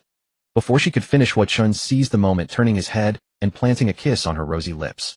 Nian-shi flinched, hastily dodging and wiping her mouth in disgust. Oh, you just kissed. There, and now you kiss me. Are you trying to kill me? Hua Chun seemed to have done it on purpose, a mischievous grin on his face. This was his revenge against her. This infuriated Nian-shi, and she punched him. She had planned to tease him, but instead he had turned the tables and retaliated. However, her little punch was nothing but a tickle to Hua Chun. Seeing her puffed up cheeks, he found her adorable and couldn't help but laugh. You're just too cute, ew, I can't resist your charm. He teasingly tapped her forehead. His voice was tender, his handsome face so close that Nian-shi blushed, hastily changing the subject. Well said. Let's drive. But Hua Chun shook his head. No, go back and change into something thicker. Isn't this outfit fine? It's below zero, darling. How can you wear so little? Didn't you feel cold when you came out? Well, kind of. Nian-shi wore a down jacket on top, which seemed fine, but her legs were only in a single layer of jeans, without even thermal leggings. Clearly not warm enough. She claimed to be full of vitality and unafraid of the cold, but Hua Chun's words made her lose confidence. You'll regret it when you're old and get arthritis. Go on, I'll wait here. Fine, fine. Unable to argue with him, Nian-shi agreed, got out of the car, and ran back into the house. Change your socks too. I know. When Nian-shi returned, Hua Chun still checked by lifting her pant leg to ensure she was warm enough before they set off. Nian-shi also sprayed some air freshener in the car, though she believed her feet had no odor, and Hua Chun agreed. But after all, it wasn't her car. If any smell were detected, it would be too embarrassing. On the road, since her lipstick had been wiped off and there was no time to reapply, while changing she had to touch up her makeup during the drive. But a sudden break caught her off guard, and the lipstick streaked from the corner of her mouth across her cheek, leaving a red mark. Looking in the mirror, she looked like a slit-mouthed woman. You did that on purpose. Nian-shi scolded. This time it was an accident. Hua Chun quickly explained. He really hadn't meant it. After 10 minutes of driving, they reached their destination. The market street was bustling with traffic, a sea of people, and a lively crowd. In the square, a Yanga dance troupe sang cheerful tunes, surrounded by a large audience. It was a spectacle of beating drums, blaring trumpets, fluttering flags, and a sea of humanity. The vehicle ahead suddenly braked, startling Hua Chun himself. That was what caused Nian-shi's unfortunate mishap. Knowing it wasn't his fault, she could only blame herself for not being alert to the surroundings. The car started moving again. Though there were many delicious stalls and fun attractions along the roadside, they first had to find a place to park. They seemed to have come at the wrong time, coinciding with the market day, making the crowds even denser and traffic worse. After another 20 minutes of stop and go, they finally found a parking spot in a courtyard. A thin layer of ice still lingered on the road, mixed with mud, making it less slippery, but still requiring careful steps. The market drew a considerable crowd, nearly clogging the path, with many young people carrying children and leading the elderly. Vendors along the roadside hawked their wares in loud voices, shouting prices of vegetables and fruits. Elderly folks bickered over a single cabbage, haggling with practiced ease. It was a scene of bustling prosperity. Nian-shi hadn't attended a hometown market in ages, and her curiosity was piqued by everything she saw. She discussed with Hua Chun what to buy as they walked.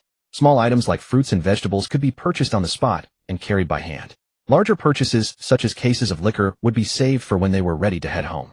Niang's playful spirit took over, her steps quickening with each stride. Hua Chun struggled to keep up the crowd, pushing them further apart. When she turned around, he was nowhere to be seen. Panic set in as she scanned left and right, but he was lost in the sea of people. Just then a passing tricycle caught her clothes with its basket, causing her to stumble. Losing her footing on the ice, she slipped and fell backward. Watch out. In that critical moment, a handsome young man appeared like a guardian angel, steadying her back. The young man had wavy permed hair, and beside him stood a woman with a pure, innocent look. They seemed around Niang's age, likely college students. Thank you, Nianqi said politely. Still shaken from the near fall, she was startled when the young man recognized her face and called out in surprise. Nianqi. Lu Zhang. Niang's eyes lit up with joy as she recognized him. Her classmate Lu Zhang. Lu Zhang had always been an average student, but his warm and outgoing personality made him well-liked by everyone. Back when she was still a man, aside from Hua Chun, Lu Zhang was her closest friend. But after her transformation, their paths had diverged. Nianqi never dreamed she had run into an old classmate at a market. Though she knew Lu Zhang's hometown was in a nearby village, the coincidence was staggering. Amidst the sea of people, their meeting felt like a plot from a melodrama. To be honest, Nianqi had come to terms with her new identity as a woman, even starting a relationship with her former best friend, now her husband. Yet she still feared societal judgment. Being spotted by an old classmate risked exposure. But she had lived as Nianyang's sister for so long without being discovered, surely nothing would go wrong now. In truth, Lu Zhang never suspected Nianqi was Nianyang. He simply thought they bore a strong resemblance. After all, they were siblings. Unless someone had a particularly twisted imagination. You know her? The woman beside Lu Zhang frowned instantly, her tone accusatory. Lu Zhang, oblivious to her jealousy, remained overjoyed at this reunion with an old friend. She's my classmate. Can't believe I ran into her here. What a coincidence. I'm just here to grab a few things. Never expected this. The old friends chatted eagerly, inadvertently, leaving Lu Zhang's companion feeling neglected. Just then Hua Chun pushed through the crowd to find her. Cici, where did you run off to? You vanished in an instant. His gaze locked onto her, his eyes seeing only her, and he pulled her into a tight embrace. Lu Zhang noticed Hua Chun and was immediately drawn to him. Isn't this brother Chun? What a coincidence. The reunion of old friends sparked intense emotion. Hua Chun cheerfully patted his arm. How have you been? This casual question struck a nerve with Lu Zhang. Not bad. His expression flickered with awkwardness, but he quickly composed himself and enthusiastically grabbed Hua Chun's arm. Come on. It's been so long. Let's grab a meal and catch up properly. My treat. Under Lu Zhang's warm insistence, they found a restaurant and booked a private room where they began to chat freely. Seeing an old friend, Lu Zhang's words flowed like a flood. As they reminisced about the past, Nianqi, playing the role of Nianyang's sister, managed to keep up with the conversation. Lu Zhang seemed none the wiser, treating her as Nianyang's sister. He offered blessings for her and Hua Chun, and even asked where Nianyang had gone. At times like this, the excuse of studying abroad came in handy.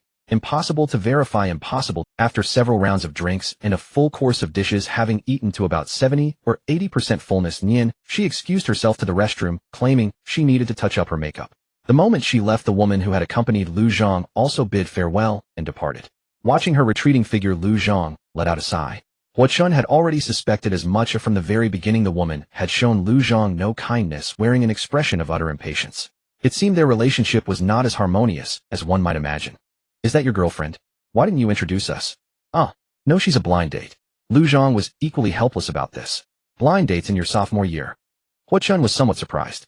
He seemed to forget that he himself was only a sophomore when his own grandfather had arranged a blind date for him. Lu Zhang waved his hand and said, my mom insisted I come. In high school, she forbade me from dating, and I listened. But as soon as I started college, she wanted me to bring a girlfriend home. Isn't that just making things difficult? She's been nagging me for 2 years. Since I didn't bring anyone home for the new year, she went straight to arranging blind dates. Such is the pressure of family. Man, I feel for you.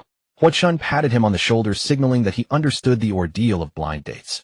When Nianqi returned, both Hua Chun and Lu Zhang tactfully avoided mentioning their earlier conversation. To ease the awkwardness, Lu Zhang brought up a major piece of news. By the way, do you remember Lu Rian? The girl in our class who was really good at studying. Nianqi couldn't recall her, though they were in the same class. They rarely interacted. She had little impression of Lu Rian. Hua Chun thought for a moment, and then remembered. I have a vague memory. Didn't she get involved with some rich second-generation guy, and was sent home for reflection? Come to think of it, why didn't she return to school in sophomore year? Speaking of which, the rich kid Lu Rian was involved with, and her childhood sweetheart, also didn't return this semester. They say she dropped out to work. Talking about Lu Rian, Lu Zhang could only sigh with regret. But don't misunderstand. Lu Zhang was not that childhood sweetheart. That role belonged to someone else. Lu Zhang continued. I heard that not long after she got with that rich kid, she became pregnant. But the guy abandoned her and ran off. Still, Lu Rian insisted on keeping the child, so her family kicked her out. Now her life is utterly miserable. What a scumbag. Nianxi clenched her fists and exclaimed, even landing a heavy punch on Huachun. Ouch! Why hit me when you're cursing him? Huachun winced in pain, protesting Nian Zai's injustice. If you ever dare to treat me like that, I'll hit you even harder. Nianxi threatened fiercely. How could I ever treat you like that? I love you more than anything. While most might prefer a gentle and considerate partner, Huachun was different. He actually enjoyed being scolded by Nianxi. After all, a beating is a sign of affection and scolding is a form of love. Hadn't she just kissed him a moment ago? Huachun spoke sweet nothings as if no one else were around, gently taking Nian Zai's small hand in his. Ahem. In the midst of their tender gazes, Lu Zhang, unable to bear it any longer, cleared his throat softly to interrupt them.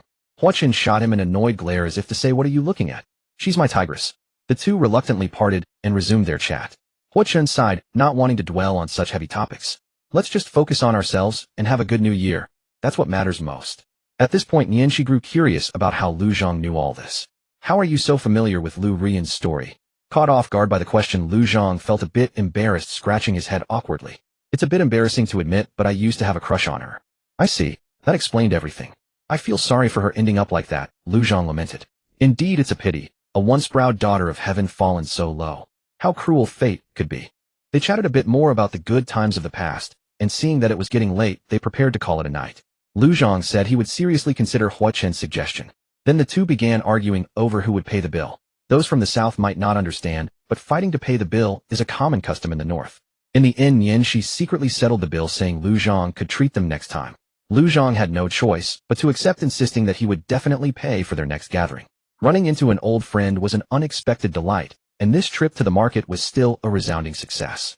They bought a large bag of dried goods, fruits, vegetables, snacks, and street food, and even bought cases of beer and soft drinks, stuffing the trunk until there was no room left. Nianxi didn't know what Lu Zhang and Huachun had talked about, but on the way back he held her hand and refused to let go, leaving her both amused and exasperated. Halfway through the drive, he even pulled over to the side of the road, hugging and kissing her fervently. Nianxi was so tormented she felt utterly helpless. If it weren't for the indecency of doing it by the roadside, she would have suspected that this dog Huachun was planning a car rendezvous right there. And this was someone else's car, even more unethical. Nianxi spent a considerable amount of time soothing this man who had been overcome with emotion. After driving for a few more minutes, they finally returned to Grandpa Nian's house. You always do this. Without a word of warning, you nearly choked me. Nian Zai's face was still flushed as she quickly spat out the moment she got out of the car. Without water in the vehicle, she could only alleviate the taste in her mouth this way. Huachun dared not look at her, knowing he had lost control again. When the spirit moves, one cannot help oneself. How elegantly put. So did I excite you? Nianxi asked crossly. Yes. Well, thank you very much. Nianxi ground her teeth, turning her face away, unwilling to pay the infuriating man any more heed. As the spring festival drew near, the daytime firecrackers grew more frequent, vividly conveying the festive joy. Despite the restrictions on fireworks, the people's enthusiasm could not be contained.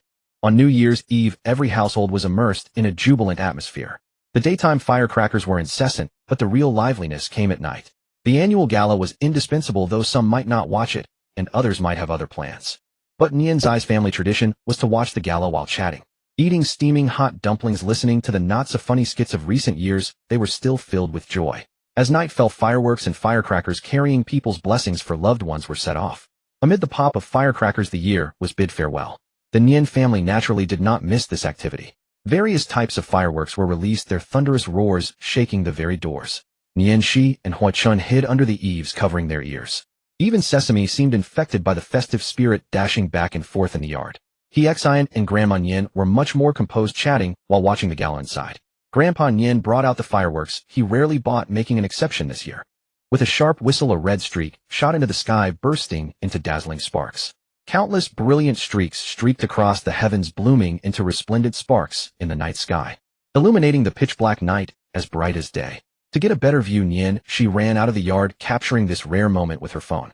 Nian Zai's eyes were on the fireworks, but Huachun's gaze was entirely on her. As she filmed the fireworks, Huachun captured her image in a photograph. The colorful flames in the sky cast their glow on the girl's delicate face, the light reflected in her eyes, making her even more captivating. Huachun quietly stepped behind her, wrapping his arms around her waist, drawing her into his embrace. The beloved in his arms was so fragile, yet so strong, making him want to protect her, yet afraid to hold too tightly. His hands clasped around her waist, touching the ring on her ring finger, deepening his love for Nianxi. This former close friend, now his sweetheart, made him think of her and miss her every moment. I'm sorry. Huachin suddenly apologized to her. She realized it had been a long time since she heard such a sincere apology from him. Most of the time his apologies were playful when he annoyed her. But such earnest words were almost always about something from their past lives. She was somewhat surprised, wondering what he was thinking about during the new year. What's wrong now? As she spoke, she turned to face him. She saw in Huachin's eyes the pain and tenderness he felt for her. You suffered so much in your past life, and I couldn't help it all. I had the means. In their past lives, Huachun had ways of knowing Nian Zai's situation, aware of Nian Zhangwo's prolonged illness. But cancer was incurable, only suppressible. All he could do was secretly pay some medical expenses, easing her financial burden, so she wouldn't be crushed by high-interest loans. Although she still had to borrow some money, at least he could ensure those people wouldn't come to her door. Otherwise, with her meager salary, how could she have held on for over a decade? But to Huachun, these were just excuses for failing to protect her. He didn't want to say it. She didn't blame him, but seeing him so downcast, she feared he would dwell on things. As if making a decision, she chopped her hand against Huachin's forehead. Her soft palm caused no harm whatsoever, making the gesture endearing instead. Consider that payback. Huachun was still dazed. He had always vowed to protect her, yet failed in their past life. Aren't you angry? Shouldn't you be hitting and kicking me, or crying out your grievances? Stop overthinking. Let the past be the past. We should look forward, shouldn't we? She said with a sweet smile. Huachun was infected by her charming smile. Yes. Let the past go. The future is what matters. She felt her heart race as the man enveloped her. Their heartbeats seemed to synchronize, indistinguishable from each other. Unconsciously, it had been so long since she became a woman. She never expected the flag she set would come true, and even more, they had done everything imaginable. It all felt so wondrous. Looking at the ring on her right ring finger, a warmth filled her heart. We'll be fine next year too, won't we? Thinking this, she turned to meet Huachin's gaze. The sparks in the sky illuminated their faces red and rosy, impossible to tell if it was a blush or just the light. On the gala, people began to count down in unison, and the midnight bell tolled. Happy New Year. The festive atmosphere reached its peak, heralding the arrival of the new year. The two hugged tightly, marking both the end of one year and the beginning of another. After a long while, they reluctantly parted. Happy New Year, she said with a rosy face and a beaming smile. Happy New Year. Huachun patted her head affectionately. After gazing deeply at each other, she suddenly extended her hand and said, "Red envelope, please." She even winked playfully at him. Have you been good? I have been good. Good, then no red envelope. She was displeased, her face turning fierce as she threw a punch at him. Go to hell. The first curse of the new year was truly refreshing. Satisfied. After a night of fireworks, the sky began to lighten with a pale dawn. At this time, the younger generation of each family would start visiting relatives and friends to pay New Year's calls.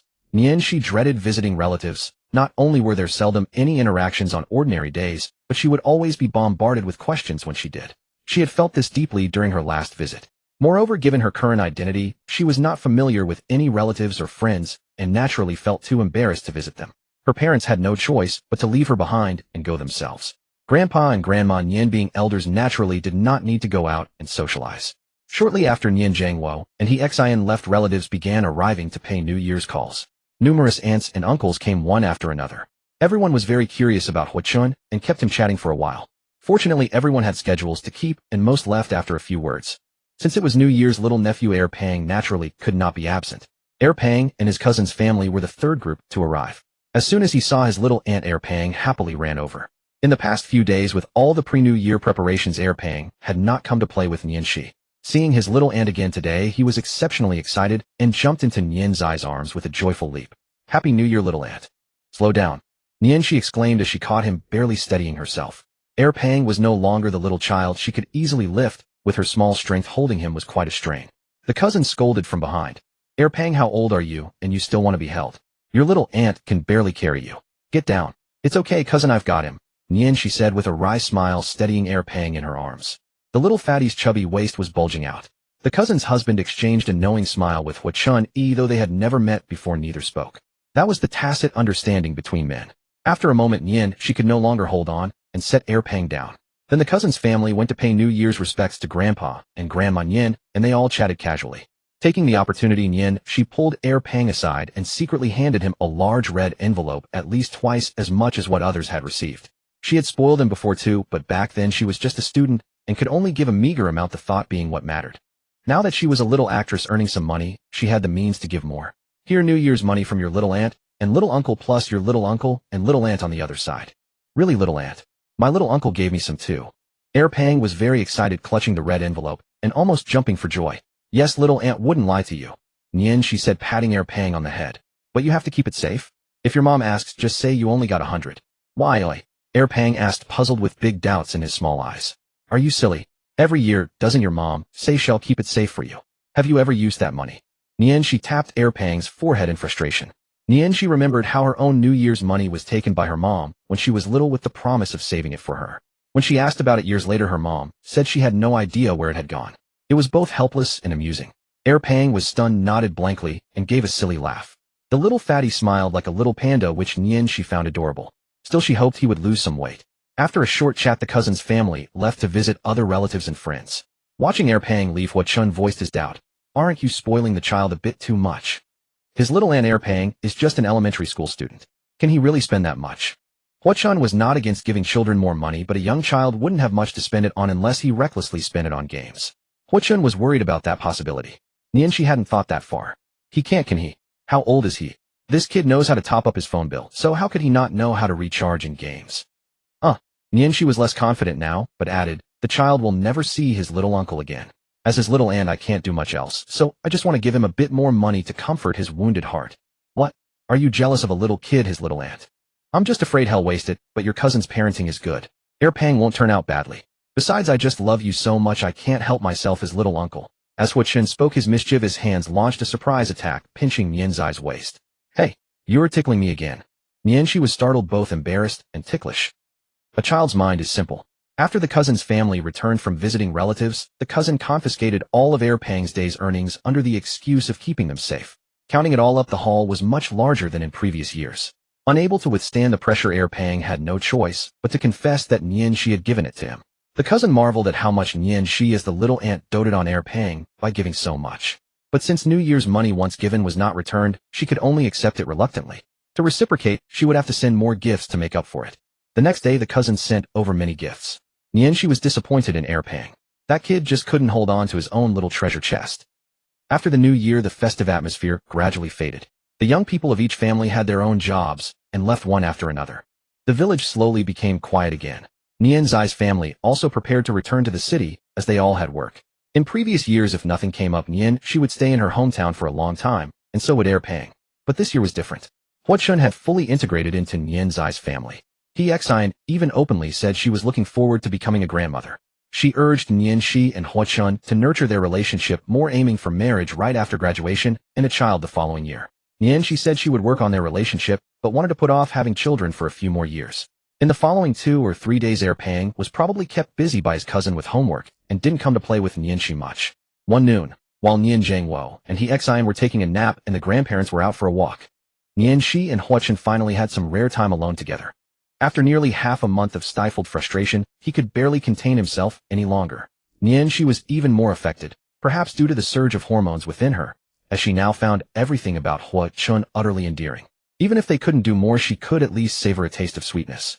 While Hua Chun lay in the other room playing on his phone, Nian she stealthily crept over to him. Like a serpent, she slithered directly into his embrace. What are you doing? The girl's limpid eyes bewitched his soul. Thinking of you. With that, Hua Chun tossed his phone aside, his iron-like arms firmly encircling her slender willow waist. It seemed Nian she had put on quite a bit of weight due to the New Year festivities, one could even pinch the soft flesh. The two of them frolicked and tumbled on the bed sheets, utterly lost in their affectionate play. Hua Chun raised his other arm, pressing down on the back of her head to prevent her escape before launching his assault. The atmosphere of intimacy escalated by the moment. Hua Chun released the hand, caressing her cheek, shifting it instead. The sudden dangerous stimulation made her cry out. Startled, Hua Chun hastily covered her mouth, his tone laced with a hint of complaint. Little ancestor, keep your voice down. If your parents hear us, we're done for. Nian she felt utterly wronged. Who told you to be so rough? This time it was Hua Chun's turn to feel guilty. Don't you want to try? Nian she whispered into his ear, her voice lowered. Try it, and we die? Truly a try would mean their doom. Just then, however, a childish voice rang out, nearly scaring the souls out of them. Annie, what are you two doing? Is it a new game? Turning their heads, they saw Air Pang standing there in his naivety, the door beside him wide open, and they had been completely oblivious. Nian she exclaimed in shock. Air Pang, what are you doing here? I came to play with you, Andy. Are you and Uncle playing some new game? Having never been exposed to the sordid world of adults, Air Pang was utterly innocent at that moment, blinking his big eyes as he gazed at them with curiosity. No. Air Pang, you go out first. This isn't something you should see. Nianshi waved her hands frantically in denial, trying to shoo him away. All right. Fortunately, Pang was an obedient child. Sensing that his aunt seemed somewhat angry, he quickly fled the scene. The two left behind were so frightened their hearts nearly leaped out of their chests. How could they let a child witness what they were doing?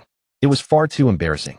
In truth, however, Pang hadn't seen anything inappropriate for minors, as both were still clothed, albeit slightly disheveled. Yet the very next second a voice, not loud but earth-shattering, rang out. Great-grandma, auntie, and uncle are playing horsey. I want to play too. After a bout of chaos, Pang, having sneaked out without doing his homework, was grabbed by the scruff of his neck and dragged back by his cousin. Xian and Nian Zhengwo were also awakened, and from Pang's brief tattling they learned of a shocking revelation. Xian was furious, grabbing Nianshi by the ear and pulling her aside. Huochen, of course, couldn't escape either. Nian Zhengwo wrapped an arm around his neck and forcibly led him away. Let's first see what happened with Nianshi. Mom. Ease up. It hurts. You know pain. Didn't it hurt when you were playing horsey? Xian looked at her daughter with a mix of frustration and disappointment, yet she couldn't bear to actually hurt her, so she finally let go. I'm sorry, Mom.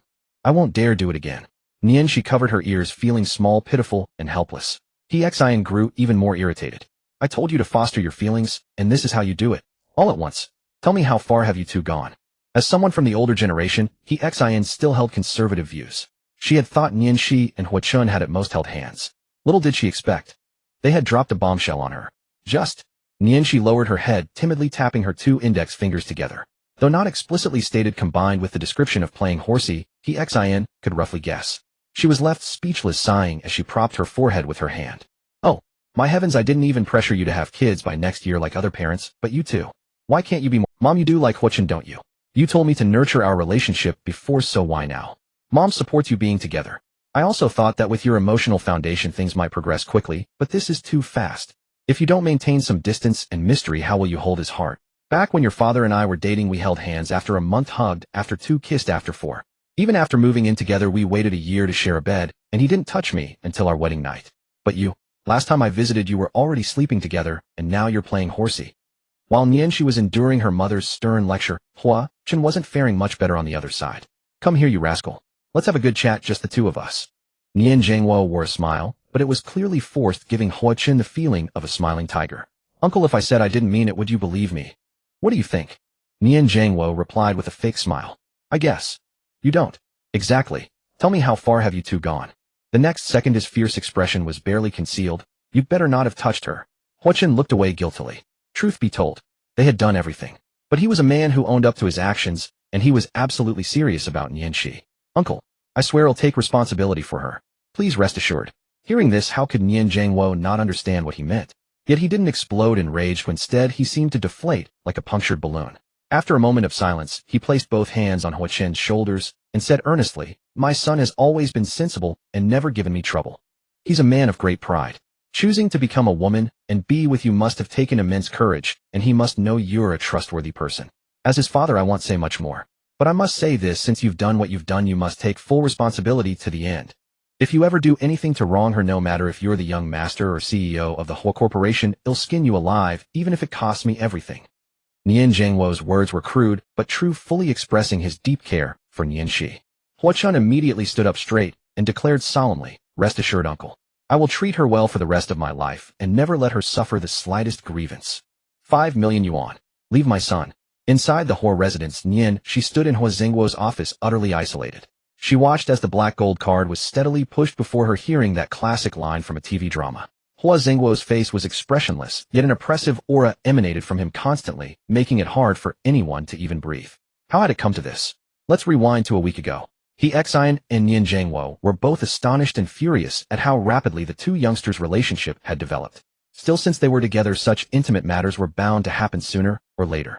Young people's passionate impulses were understandable, as was their curiosity, leading them to taste forbidden fruit. In the end, they could only advise restraint, caution about protective measures, and not to become overly indulgent. The next day, Nian Zhengwo received notice that the factory was resuming operations, so he and Xian returned to the city ahead of schedule. Nianshi and Huochun stayed on for 2 more days before preparing to leave. Sitting in the car watching the lonely figures of her grandparents at the gate, a wave of parting sorrow surged within her. Another year, and her grandparents would seem even older. Just as they left the village, Nianshi realized she had forgotten her phone. Forced to turn back, her grandparents saw her return, and upon learning she had left something behind, could only shake their heads with a wry smile. This little incident dispelled most of her melancholy. Back in the city, Huachun extended an invitation for what he called the first spark of the new year. Inspired by her mother's words, she reflected on how she had initially planned to play hard to get and take things slowly, yet had ended up completely surrendering. She felt she was truly poisoned by Huachun. She could no longer grant his every wish, otherwise she had become his slave. So she refused him with the excuse, no naughty business. Huachun feigned tears. After the new year, Huachun became busy once more, gradually shifting the company's operations to Haicheng. After all, in his past life, he had developed his career in Haicheng after graduation, and he was more familiar with that city. With some time left before school started, she planned to stay home and laze around. However, returning to the city after the new year brought new problems. She and old Master Hua had been getting along well online, giving the impression of a close grandparent-grandchild bond. Yet she still couldn't learn his true identity. A few days later, Huachun suddenly sent a message that demanded her attention. The day after tomorrow is my grandfather's 80th birthday. My father is throwing a banquet, and I want you to come. This was truly a coincidence, like chocolate meeting Kylese. Old Master Hua's birthday fell just a few days after the new year. She thought for a moment, since Huachun had already met her family, she had no reason to refuse meeting his. Of course. Then come to the company. What for? We'll discuss the details of Grandpa's banquet when you get here. All right. After a brief chat, she changed clothes, hailed a taxi, and headed straight for Huachun's company. It was the same office building as before, but with more refined decor and the Hua Corporation logo installed beside the main entrance. Her last visit was half a year ago. She was familiar with the place. The receptionist was still the same young woman. Hello, do you have an appointment? The receptionist couldn't recognize She at first, given how much she had changed in 6 months. A standard professional smile appeared on her face. But she remembered her well. The way she had defended She half a year ago was unforgettable. Strangely, the scene felt oddly familiar. Miss, do you remember me? She leaned in with a sweet smile. You are. The receptionist was momentarily stunned, searching her memory several times before finally placing her, exclaiming, "Boss lady." Ahaha, sort of. They weren't married yet. Can I go straight up? As the boss girlfriend, surely she wouldn't be stopped. She thought so. Of course. Take the elevator to the top floor and go straight ahead. The receptionist quickly pointed the way. If not for work, she would have personally escorted She up. Thanks, she said, then headed for the elevator. Riding up to the top floor, she followed her memory straight to Huachun's office. The place had also changed dramatically. The layout was more efficient, and many more employees were busy at work. Even Nian's eyes arrival only drew a brief glance before everyone returned to their tasks. Keyboards clattered, phones rang incessantly, copywriters scratched their heads for ideas, and night owl employees downed coffee to stay alert. Walking straight ahead, she reached Huachun's office. The office, once enclosed, was now a semi-open space partitioned by frosted glass. The frosted section started half a meter from the floor and ended at 1.7 meters, partially obscuring the interior while allowing a glimpse if one stood on tiptoe. She stood at the door and knocked politely, but there was no response. Didn't he hear? She knocked again. Was he not in? Standing on tiptoe, she could see the room was indeed empty. That guy. He calls her over, and then isn't even here. With no other option, she decided to ask someone about Huachun's whereabouts. Spotting an employee stretching after finishing a task, she quickly approached. Excuse me, do you know where Huachun went? For some reason, perhaps disturbed from his work, the employee's expression soured, and his tone turned harsh. Who are you? How dare you address President Hua by his name? She was taken aback. Who was she? His girlfriend. But saying that in public felt a bit embarrassing. The time Huachun called her his girlfriend during the arranged marriage encounter didn't count. That was just anger. His girlfriend. The employee clearly didn't believe her, sneering, You're the president's girlfriend. Then the Jade Emperor. She was left speechless, face dark. Was it really so absurd that she was his girlfriend? Shoo. Don't loiter here. The employee grabbed a stack of documents and hurried away. Hey, wait. She tried to say something, but he was already gone in a flash. Why was everyone so irritable these days? Frustrated she could only message Huachun to complain. Where did you go? 3-inch. Huachun was currently waiting in a custom luxury clothing store for his garment to be tailored. The previously ordered dress had gone awry, so he had no choice but to come and check on the situation. Hearing the notification sound of his phone, which was the dedicated ringtone for she quickly replied something, came up. Have you arrived? She arrived. Huachun, wait for me, you'll be right back. 10 minutes. Huachun, or maybe 20 minutes. She alright. She bring me a cup of milk tea when you come back. Huachun, drinking milk tea all the time will make you gain weight. I can already pinch some flesh on your belly. She, screw you. If you don't buy it'll hit you. Huachun, it feels pretty good. She, screw you again. For the next period, the bored she could only wander back and forth across the entire floor. By chance, she spotted a young man struggling with the writing of a plan which happened to involve knowledge in the field of finance. She felt an itch to show off her skills, and ideas instantly flooded her mind, so she couldn't help but offer a hint. The young man was immediately enlightened, his thoughts opened up, and he repeatedly thanked Nianxi. Nianxi felt immensely proud. In her past life, she had been a corporate drone for over a decade.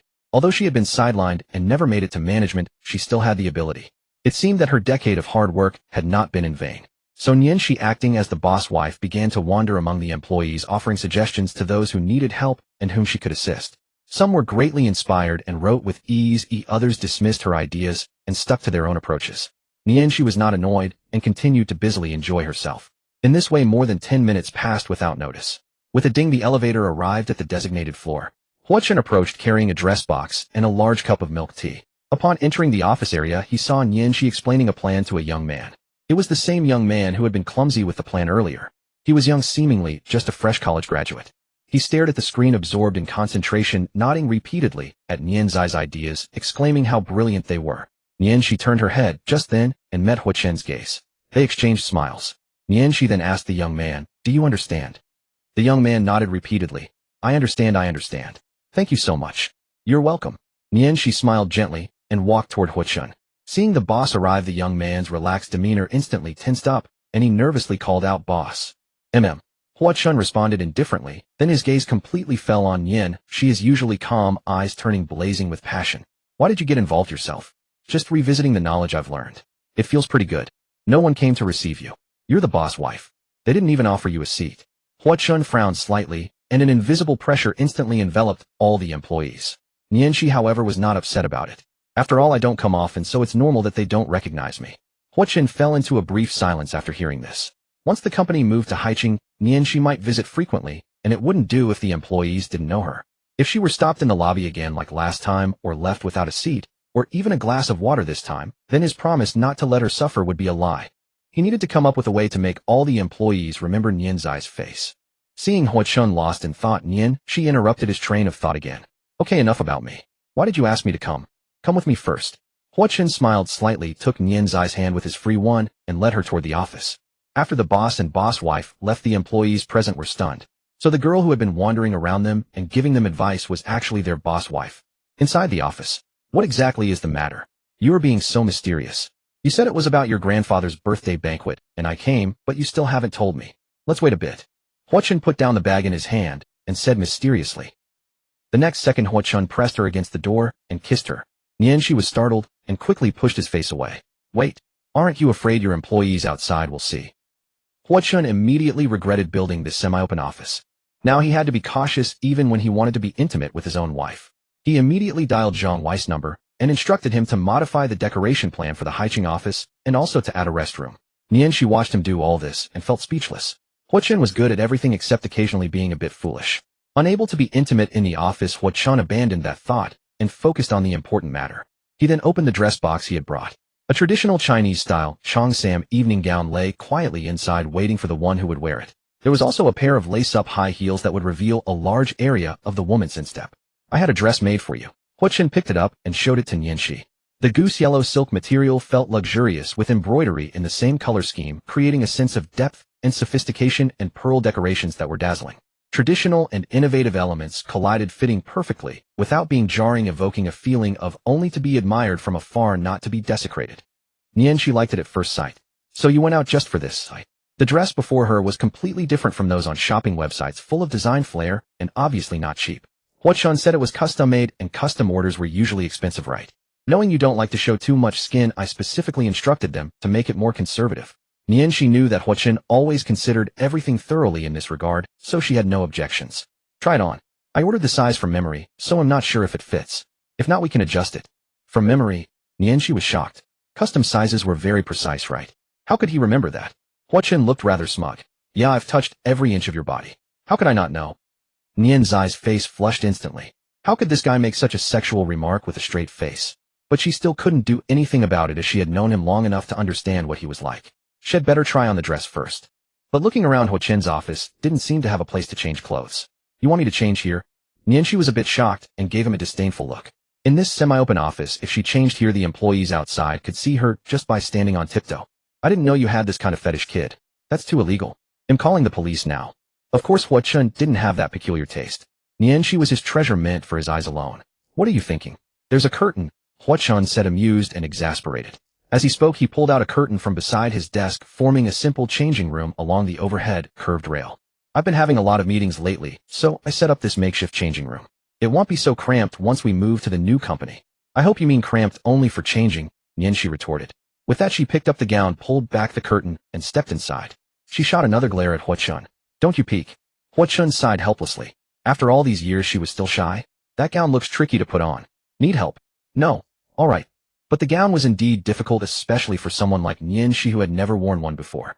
She managed to put it on with some effort, but the zipper at the back was just out of reach, and she couldn't muster the strength to pull it up. Reluctantly, she had to ask Hua Chun for help.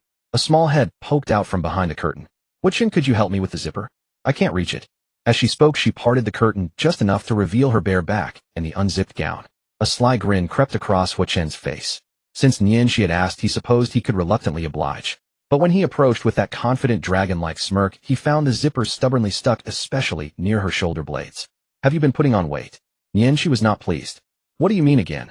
I can still fit into my waist. Though she had admittedly indulged over the new year, her waist was just fine. Wasn't that proof she hadn't gained weight? Hua Chun had a new theory. Then it's because you've grown bigger. Screw you. Nianxi cursed, elbowing him. But because of the curtain, her strike missed its target. Moving a bit, I can't get a good grip here. Nianxi reluctantly stepped forward, and Hua Chun slipped into the cramped changing space with her. They busied themselves. Then came a snippet of dialogue. Hey, where are you touching? Stop squirming, it's slipping down again. You're tickling me. Then more rustling sounds. The sounds were enough to make anyone blush and let their imagination run wild. Owing to its semi-open design, Hua Chun's office wasn't well soundproofed. The employees outside could faintly hear what was going on inside. They marveled at how deep the affection between the boss and his wife was. The younger ones were knowing smiles, shipping the couple. The older ones blushed, remarking how open-minded today's youth were. But everyone silently remembered that they had such a young mistress. The employee who had been harsh to Nianxi earlier was terrified, his heart nearly leaping out of his chest, as he wondered if the mistress would complain to the boss and get back at him. Just then Zhang Wei arrived with several company executives to discuss a contract. As they stepped out of the elevator, they caught a faint commotion. Zhang Wei drew a sharp breath and immediately redirected the guests to the meeting room. Meanwhile, after a struggle, the gown's zipper finally slid up, accentuating Nianxi's lovely figure. Hua Chun admired her from head to toe. Nianxi, wearing a gown for the first time, was shy, with a rosy blush. She hadn't expected to come here for a fitting. Her hair was unwashed, her makeup minimal. She must look awful. But to Hua Chun, she was perfect no matter what. The only thing breaking the overall image was the pair of sneakers on her feet. Sit here. Try on the shoes too. Hua Chun rolled an office chair over to Nianxi. She didn't refuse, as she was usually easygoing, but the gown's constraint forced her to sit gracefully. When she reached for the high heels on the floor, she realized the tight fabric around her waist made bending over difficult. Hua Chun understood immediately and knelt on one knee before her. His clean, crisp suit trousers gathered dust, but he paid it no mind. He gently removed her shoes and socks. To be honest, without stockings, the allure was significantly diminished for Hua Chun. Still, the effect was not negligible. Nianxi felt embarrassed under his gaze. They could do whatever they liked in private, but in public she still got shy. And there was something she was concerned about. Research suggested women's feet were more fragrant than men's. Although Hua Chun had never mentioned it, she was still worried.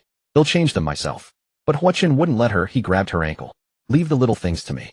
Without further delay, he picked up the high heels and gently slipped them onto her feet. The shoes fit perfectly. The silver-white surface set off her delicate fair feet, making them even more exquisite. It almost felt like a proposal. But the next second, Nianxi gasped. You pervert. Don't you already know whether I'm a pervert or not? Hua Chun said matter-of-factly. As for what he did, I won't say. Nianxi was speechless. She supposed she had no right to call him a pervert because she was quite the pervert herself. During the new year, she had provoked him in the same way. What decent person would do such things? Then, change this one too. Sundara. Nianxi, mouthing resistance, but complying, offered her other foot. Dressed in the gown and high heels, a graceful beauty now stood before him. Standing beside the impeccably suited man, they truly were a perfect match. A handsome man and a beautiful woman, the envy of all. Then, we should start practicing dancing now. We only have 2 days. Hua Chun wrapped one arm around Nianxi's waist. The day after tomorrow. Why do we need to dance at a birthday banquet? Nianxi was puzzled. How should I put it? Hua Chun pondered for a moment, as if organizing his words. My grandfather doesn't really care for these formalities.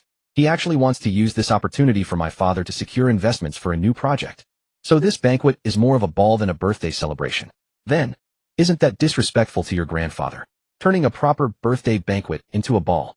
Nianxi felt that since it was an elder's birthday, it should be celebrated properly with food and drink. Turning it into a ball seemed to overshadow the main purpose. My grandfather agreed to it. I think whether it's a banquet or a ball, it's a good chance to introduce you to my family. The Hua family wasn't too particular about such things, they simply followed their preferences. Since his family felt that way, Nianxi had no objections. You've thought this through, huh? Fine. But I've never danced before. Is 2 days enough to learn? It's a waltz, very slow. Just follow my steps. As he spoke, Hua Chun wrapped one arm around Nianxi's waist and interlocked his fingers with hers, teaching her the proper dance posture. Put your other arm around my neck. Nianxi followed the instruction, clumsily placing her hand there. Just as she thought they were about to start, Hua Chun suddenly stopped. Wait a moment. He unhurriedly opened his phone, and all the messages Zhang Wei had sent him, over a dozen, popped up at once. He didn't need to guess what they said. Hua Chun couldn't be bothered to read them. He simply replied, telling Zhang Wei to stall on his own.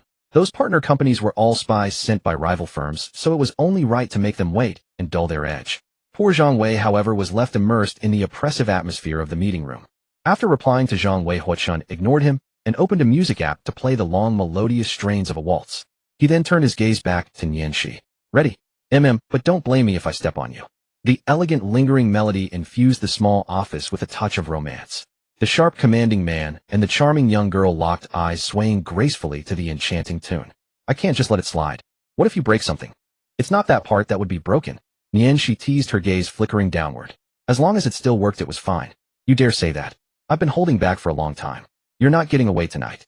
Hua Chun's eyes suddenly turned predatory and his movements became domineering. With the next move, he dipped Nianxi into a backbend, supporting her waist so she wouldn't fall. He then lowered his head and kissed her tempting lips. Can't you behave in public? After the new year, he seemed to have changed, seizing every chance to make risque jokes and touch her. This was different from their private nights. Now he took any opportunity he could. Was it because her family had approved of him, emboldening him further? Faced with Nianxi's protest, Hua Chun remained unapologetic. You started it. As he spoke, he helped her stand up. Nianxi stumbled and stomped hard on his foot. Hiss! Caught off guard, Hua Chun gasped in pain. Sorry. Nianxi felt a bit awkward, but also found it amusing. Though it wasn't intentional. It was fun to see Hua Chun lose his composure. Was this the bond between them? She enjoyed seeing him flustered. I think you did that on purpose. Hua Chun said with a smile, noticing the hint of scrutiny in Nianxi's eyes. I think you should stop thinking. Playing dumb, huh? Hua Chun's brows furrowed slightly, and he gave her waist a firm pinch. Nianxi didn't feel pain, only a ticklish sensation, and let out a startled cry. Looking up, she saw Hua Chun's face break into a grin. Had gotten his revenge, and was pleased. Seeing his childish retaliation, she smiled helplessly and continued practicing. After more than 20 minutes, she had basically mastered the steps. Though still a bit stiff, she could already dance harmoniously with Hua Chun. Soon she grew bored and wanted to try something new. I want to try leading. In the previous moves, she had been dipped and spun around. She felt too passive. Once she had been a towering, formidable man, now she was a delicate little wife, always on the receiving end. If Hua Chun knew what she was thinking, he would have protested immediately. When she got angry and kicked him, she was hardly passive. But Hua Chun clearly didn't want to be put in a submissive position either. How about this, we learn both parts? Then we can dance however we want. You just don't want to be the follower, do you? She gave him a disdainful look. Just like during intimate moments, she preferred to take the lead, as if asserting her former masculine dominance. After all, I'm not the one who turned into a girl. How dare you say that? Who's responsible for making me like this? My fault, but I'm never changing. Hua Chun was teasing her, but Nianxi's temper flared, and she stomped hard on his foot. Hiss! Hua Chun winced in pain and quickly apologized. I'm sorry, honey. As dusk fell, she had spent the afternoon practicing the waltz with Hua Chun and had grasped the basics. During breaks, Hua Chun dealt with the spies from rival companies using tough tactics to secure significant advantages. She felt she had gained a lot that day. After changing out of her dress, she prepared to leave. Hua Chun drove her to her apartment building. But just as she was about to go, he pulled her back. Beautiful, don't go home tonight. Come with me. He acted like a rogue, holding her hands and pressing her into the seat. She hesitated, but refused. No can do. Didn't we agree, eh? Who agreed to that? Oh, you mean you don't want it? Hua Chun leaned in and kissed her. She had been holding back for a long time too, and she was instantly aroused. Fine, I give in. That night they found a hotel. She once again truly understood just how usable that part really was. At noon the next day, She awoke with aching limbs, only to find Hua Chun already gone. He had, however, left a trail of love bites on her skin and a thoughtful note, saying he would pick her up tomorrow evening at her home along with a steaming cup of brown sugar water. After washing her face, She picked up her phone to check her messages.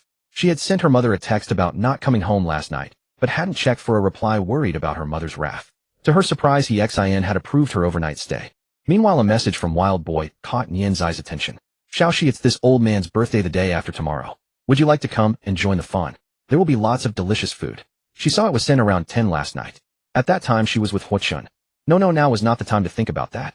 Happy birthday, Grandpa Hua. Nianxi immediately sent her birthday wishes along with an apology for the late reply. Sorry, Grandpa Hua, I went to bed early last night and didn't see your message.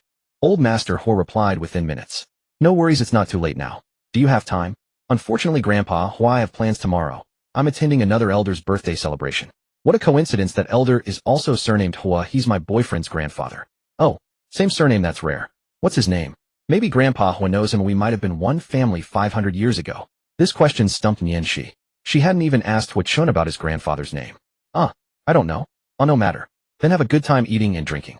It's just sad that a sick old man like me is all alone with no company. Nianxi was amused by Old Master Hua's emoticon. Who would have thought that someone with a nickname like Wild Boy and such playful text could be a man in his 70s or 80s?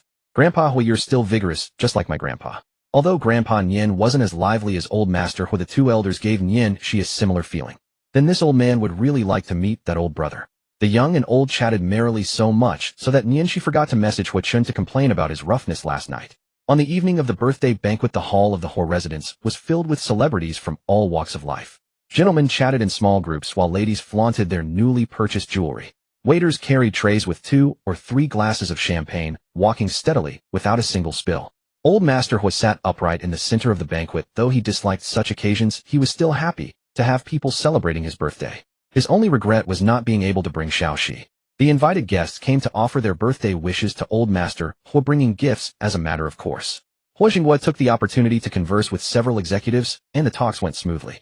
Xiao Xian, as the hostess, did not greet the guests, but stayed by Old Master Hua's side chatting with him. After all, the banquet was essentially Old Master Hua's birthday celebration, and he remained the center of attention. It was also to keep an eye on his health. Of course, the banquet had just begun, and guests continued to stream in with waiters at the door receiving them, so there was no chaos. But one thing troubled Old Master Hua. He had waited in vain for his grandson to appear. Unable to contain his curiosity, he asked Xiao Xian beside him, daughter-in-law, where is Chen Shun? Xiao Xian did not hide the truth, and said directly, he went to pick up your granddaughter-in-law. Hua Chun had only told Xiao Xian about this, intending to surprise his father and grandfather. Speak of the devil, and he appears. A crimson supercar roared to a stop at the main entrance. Hua Chun, elegantly dressed in a suit, got out and immediately ran to the passenger side to open the door for Nianxi. The young lady lifted her skirt, intending to make a graceful exit, but the low chassis of the supercar made her a bit awkward. However, Hua Chun's tender gaze comforted her. Looking at the more opulent and elegant facade of the Hua residence, she felt nervous. Last time she came to Hua Chun's home as his friend, but this time she was his girlfriend, and she had to meet his family at such a grand occasion. Sensing her anxiety, Hua Chun patted her hand and said, "Don't worry, I'm here." Then he handed the car keys to a valet and told them to park the car. Arm in arm, they walked across the red carpet into the banquet venue. There were no loud cheers or gasps from the crowd. Only those who knew Hua Chun exchanged a few words with him and politely complimented Nianxi, his companion. Everyone was gentlemanly and elegant, which surprised Nianxi. Whenever someone greeted them, she would unconsciously tighten her grip on Hua Chun's hand. But first they had to pay respects to the host of the banquet. They made their way through the crowd to Old Master Hua. To add a touch of mystery, Hua Chun first hid Nianxi behind him. "Grandpa, happy birthday." Hua Chun's greeting immediately drew Old Master Hua's attention. But more than the birthday, Old Master Hua was curious about the granddaughter-in-law he had never met. He even asked impatiently, "Chen, didn't you say there's a granddaughter-in-law? Where is she?" He only hoped she was a lovely girl. Sitting nearby, Xiao Xian, who had already seen the hem of the skirt behind Hua Chun, remained silent, thinking about how to explain things to her husband. According to her intelligence, Hua Jinghua had already looked into Nianzai's past and seemed opposed to the young couple being together. She didn't know how to tell her son or persuade her husband, and Hua Chun had simply brought the girl over. As Xiao Xian was lost in thought, Hua Chun stepped aside, revealing Nianxi behind him. "Happy birthday, Grandpa Hua." But when she saw the old man's face, clearly Nianxi was stunned. "Grandpa Hua, wasn't this the old man she had helped up the other day? He was also named Hua. What a coincidence." "Xiaoxi." Old Master Hua was equally shocked. Wasn't this the girl? Although he hadn't seen her in person that day, he had seen the photo his son had shown him. What's going on? Hua Chun was also baffled. Xiao Xian was even more confused. What did this mean? Judging by the surprised expressions of the grandfather and grandson, this clearly wasn't their first meeting. They already knew each other. After a round of explanations, the mother and son finally understood the whole story. The world is vast, yet so small. In a city this size, the odds of such a collision were 1,000,000 to 1, or even less. And yet after knowing each other for so long, they still hadn't recognized one another. Isn't that amusing? Old Master Hua took an instant liking to Nianqi holding her hand and starting to chat. Oh my, I never expected this. The world is truly small. That day it was Xiao Shi who took me to the hospital. Old Master Hua said excitedly. All the fantasies he had previously harbored about a perfect granddaughter-in-law now converged upon Nianqi. She was the very embodiment of his ideal. I never imagined you would be wild boy. I was so nervous before coming here. Hua Chun said you had served in the military and been on the battlefield, so I thought you'd be very stern. Nianqi was also delighted to meet Old Master Hua. She had feared he might be difficult to get along with, but he turned out to be such a playful old soul, instantly matching the lively character she had been chatting with on her phone. Wild boy. Grandpa, when did you get such a screen name? Hua Chun was somewhat surprised. He knew his grandfather never admitted to being old, but he hadn't expected his spirit to be so wild. Old Master Hua retorted, mind your own business. I'm happy with it. If I weren't old, I'd be traveling the world. Grandpa, you're still hale and hearty. Come travel with us. Nianqi knew just what sweet words to say, making Old Master Hua laugh heartily. Huh, I like hearing that. Amid their laughter, Xiaoxin pulled Hua Chun aside and told him that his father opposed their relationship. But Hua Chun showed little surprise. In fact, he was even less surprised than when Nianqi met his grandfather. He had anticipated this outcome. After all, with his father's abilities, uncovering Nianx's past would be simple.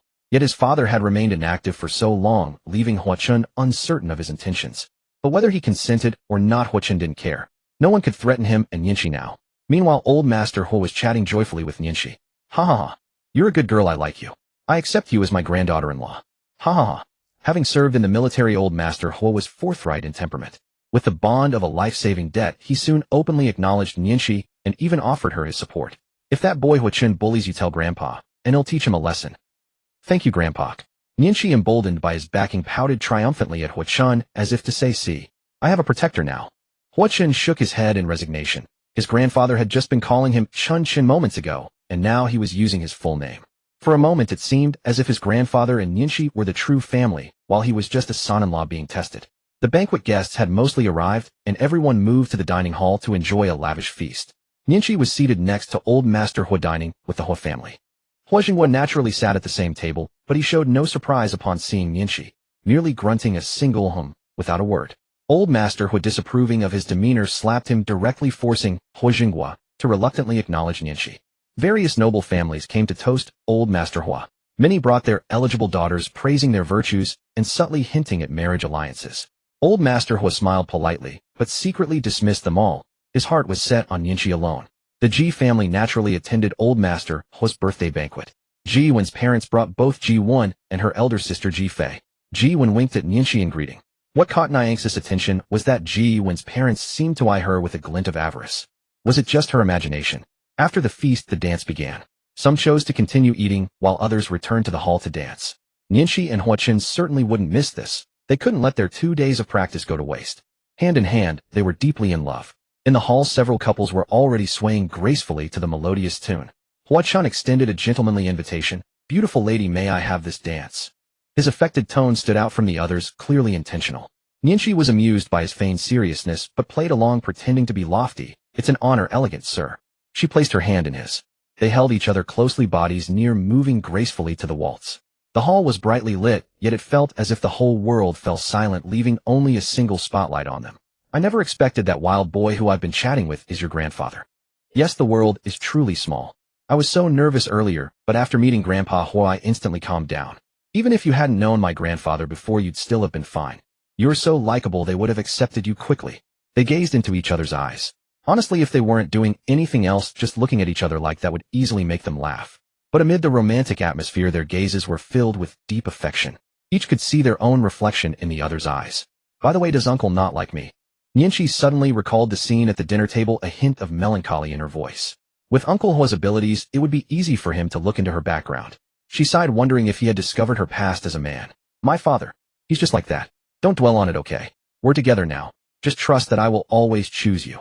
Hua Chun made a solemn promise. I've always trusted you from the past, now, and into the future. Otherwise, after I died in my past life, I wouldn't have entrusted my affairs to. Before she could finish, Hua Chun ignored the stares of those around them and kissed her directly. Whoa. The onlookers marveled at the young couple's boldness. Hua Chun had always been daring, proactive, and dominant in matters of passion, and this time, he bent Nianqi backward as he kissed her. It was as if he wanted to make it clear to everyone that he was taken. But since they were in public, they kept it relatively restrained. After a long kiss, Hwa-chun helped her up. Nyanx's face flushed crimson, utterly dazed and enchanted by the kiss. Don't talk about death. You should outlive me. Actually, maybe I should outlive you because I'd rather bear the loneliness of losing you. Hearing this, Nyanchi was displeased. She grabbed his collar and said fiercely, shut up. Neither of us will leave first. We'll grow old together. Hwa-chun gazed at her tenderly and whispered, hold your hand and grow old with you. Now you're quoting poetry. Nyanchi smiled, her eyes crescent-shaped with joy. They continued dancing to the music, their bond deepening. Yet they were unaware that a pair of eyes was watching them from upstairs all along. On the staircase of the Hua residence, Hua Jinghua leaned against a pillar, one hand in his pocket and the other savoring a glass of wine, his eyes fixed with a piercing gaze on the couple dancing in the center of the hall. Xiao Xian approached, and without warning slapped him on the head, instantly shattering the masculine aura he had just cultivated. Tell me, don't you like Nyanchi? Yes. Hua Jinghua admitted without hesitation. The two children are already together. Can you still tear them apart? Unlike Grandpa, Hua Xiao Xian still didn't fully accept Nyanchi. But she had come to understand that life was the children's own affair, parents shouldn't meddle too much. As long as they were happy, that was enough, regardless of whether they were worthy. Happiness couldn't be bought with gold. Hua Jinghua clearly had a different view from his wife. Why not? I can't persuade Hua-chun, but that boy, how much temptation can he really resist? With that, Hua Jinghua raised his glass high. The wine in the goblet reflected the image of Nyanchi and Hua-chun dancing together. Xiao Xian rolled her eyes at him. Her husband, despite his age, was still acting like a melodramatic fool. She's a girl now, completely and truly a girl. But she used to be a man. What will others think of our Hua family if word gets out? Since when do you care about others' opinions? Hua Jinghua made it clear he didn't support his son being with Nyanchi. Xiao Xian argued passionately, but still couldn't convince him. In the center of the dance floor, several couples moved in harmony, drawing applause from the crowd. Hua-chun and Nyanchi were having fun. Nyanchi occasionally switched to the male steps, her transitions incredibly smooth. Even Hua-chun couldn't help but praise, you're getting better and better. Are you mocking me? Nyanchi frowned, sensing a hint of sarcasm in his words. No. Hua-chun quickly denied it. It's also because the teacher taught well. Nyanchi wasn't stingy with compliments. Hearing this, Hua-chun leaned down and whispered in her ear, want me to teach you more tonight? His warm breath brushed past her ear, carrying a breeze into her ear canal. Nyanchi felt a shiver of numbness and complained, you're being dirty again. Don't think I can't tell. However, she wasn't afraid of his teasing her. In fact, she quite liked it. As the saying goes, what's wrong with a man being a little perverse? If Hua-chun ever stopped being perverse or lost interest in her, that would truly be a sign to check his head or his body. She hoped that day would never come. But online people said that in middle-aged women become insatiable while men gradually lose their vigor. Nyanchi, still young, was already worrying about a midlife crisis. This was evident from her increasing demands at night as she grew more and more proactive. Knowing you don't enjoy such details, I'll spare you. Facing Nyanx's accusations, Hua-chun was equally unconvinced. After all, when it came to being dirty, they were evenly matched. Who's dirtier is debatable. I remember every word you say at night. Wait, what did I say? I don't recall. Nyanx's mind flooded with memories of their nightly conversations and scenes, and her face flushed as she quickly turned away. Seeing her adorable reaction, Hua-chun had an idea. Oh really? I recorded everything on my phone. Want to listen later? Nyanchi panicked. You recorded it. Delete it. Now you're the one with a weakness in my hands. Is that how you beg? Nyanchi didn't know if Hua-chun had actually recorded it, but given his perverse nature, it was possible. She couldn't let such leverage exist. I was wrong. Please delete it. Nyanchi said the most cowardly words in a threatening tone. But Hua-chun pushed further. Call me something nice and I'll let it go. Nyanx's eye twitched, but she had to relent. Good brother, dear husband, please. She blinked her big adorable eyes, using her charming appearance to deal a devastating blow to Hua-chun. Hua-chun blushed from her teasing, but to avoid losing face in front of her, he pretended to be calm. Ahem. You'll see how I feel. You son of a... After all her sweet talk and endearments, all she got was, you'll see how I feel. Nyanx's temper flared, and she stomped her foot. Hiss. Her strength was no joke. Hua-chun winced in pain, and instinctively released his hold on her waist. Hey. Nyanchi lost her balance. She could have steadied herself, but the thin heel of her high heel added fuel to the fire. Whether due to poor material or something else, the heel snapped with a crack. Nyanchi had shot herself in the foot, falling backward. In the nick of time, a graceful figure appeared and caught her in a dashing heroic pose. Be careful. A closer look revealed it was an acquaintance. Ji-won helped Nyanchi up and teased them. Your lovey-dovey display made me jealous. Now you've been struck down. Hua-chun quickly steadied Nyanchi, gently wrapping his arm around her waist. Nyanchi was used to this. It's not my fault, the heel was too thin. She wobbled her foot. The heel of her right shoe was broken, making it impossible to walk properly. Fortunately, the left one was fine, so she could hobble along, albeit like a limp. I have a spare pair in the car. They'll get them for you. Hua-chun, ever prepared, had brought an extra pair, and it came in handy. They'll borrow your wife for now. Come find us later. Ji-wen pointed to the sofa where her family was seated, including the other Ji family members. Though the phrasing was a bit ambiguous, the meaning was clear. Hua-chun wasn't overly jealous. He wouldn't get possessive over Nianqi interacting with women, especially since they were best friends. So he trusted Nianqi to Ji-wen and headed out to the garage. But he didn't know that Ji-wen's appearance was premeditated. The reason was that Ji-wen's parents, both medical giants, were deeply interested in Nianx's body. The condition, named after Nianqi, Nian's syndrome, a sudden transformation from male to female, was no secret in the upper echelons of the medical world. Due to work commitments, they had never found time to meet her. Today at Grandpa Hua's birthday banquet, they happened to encounter her. Ji Fei didn't know what academic questions her parents would discuss, but she was very curious. To protect Nianx's secret, Ji-wen had gone to great lengths to pull her sister away. Then the Ji couple bombarded Nianqi with questions, many of which made her blush. Ji-wen's mother even touched her, causing Nianqi considerable panic. After a while, the Ji parents finally calmed down, leaving Nianqi thoroughly exhausted. If she hadn't known they were doctors, she would have thought they were traffickers trying to sell her off to some remote mountain village.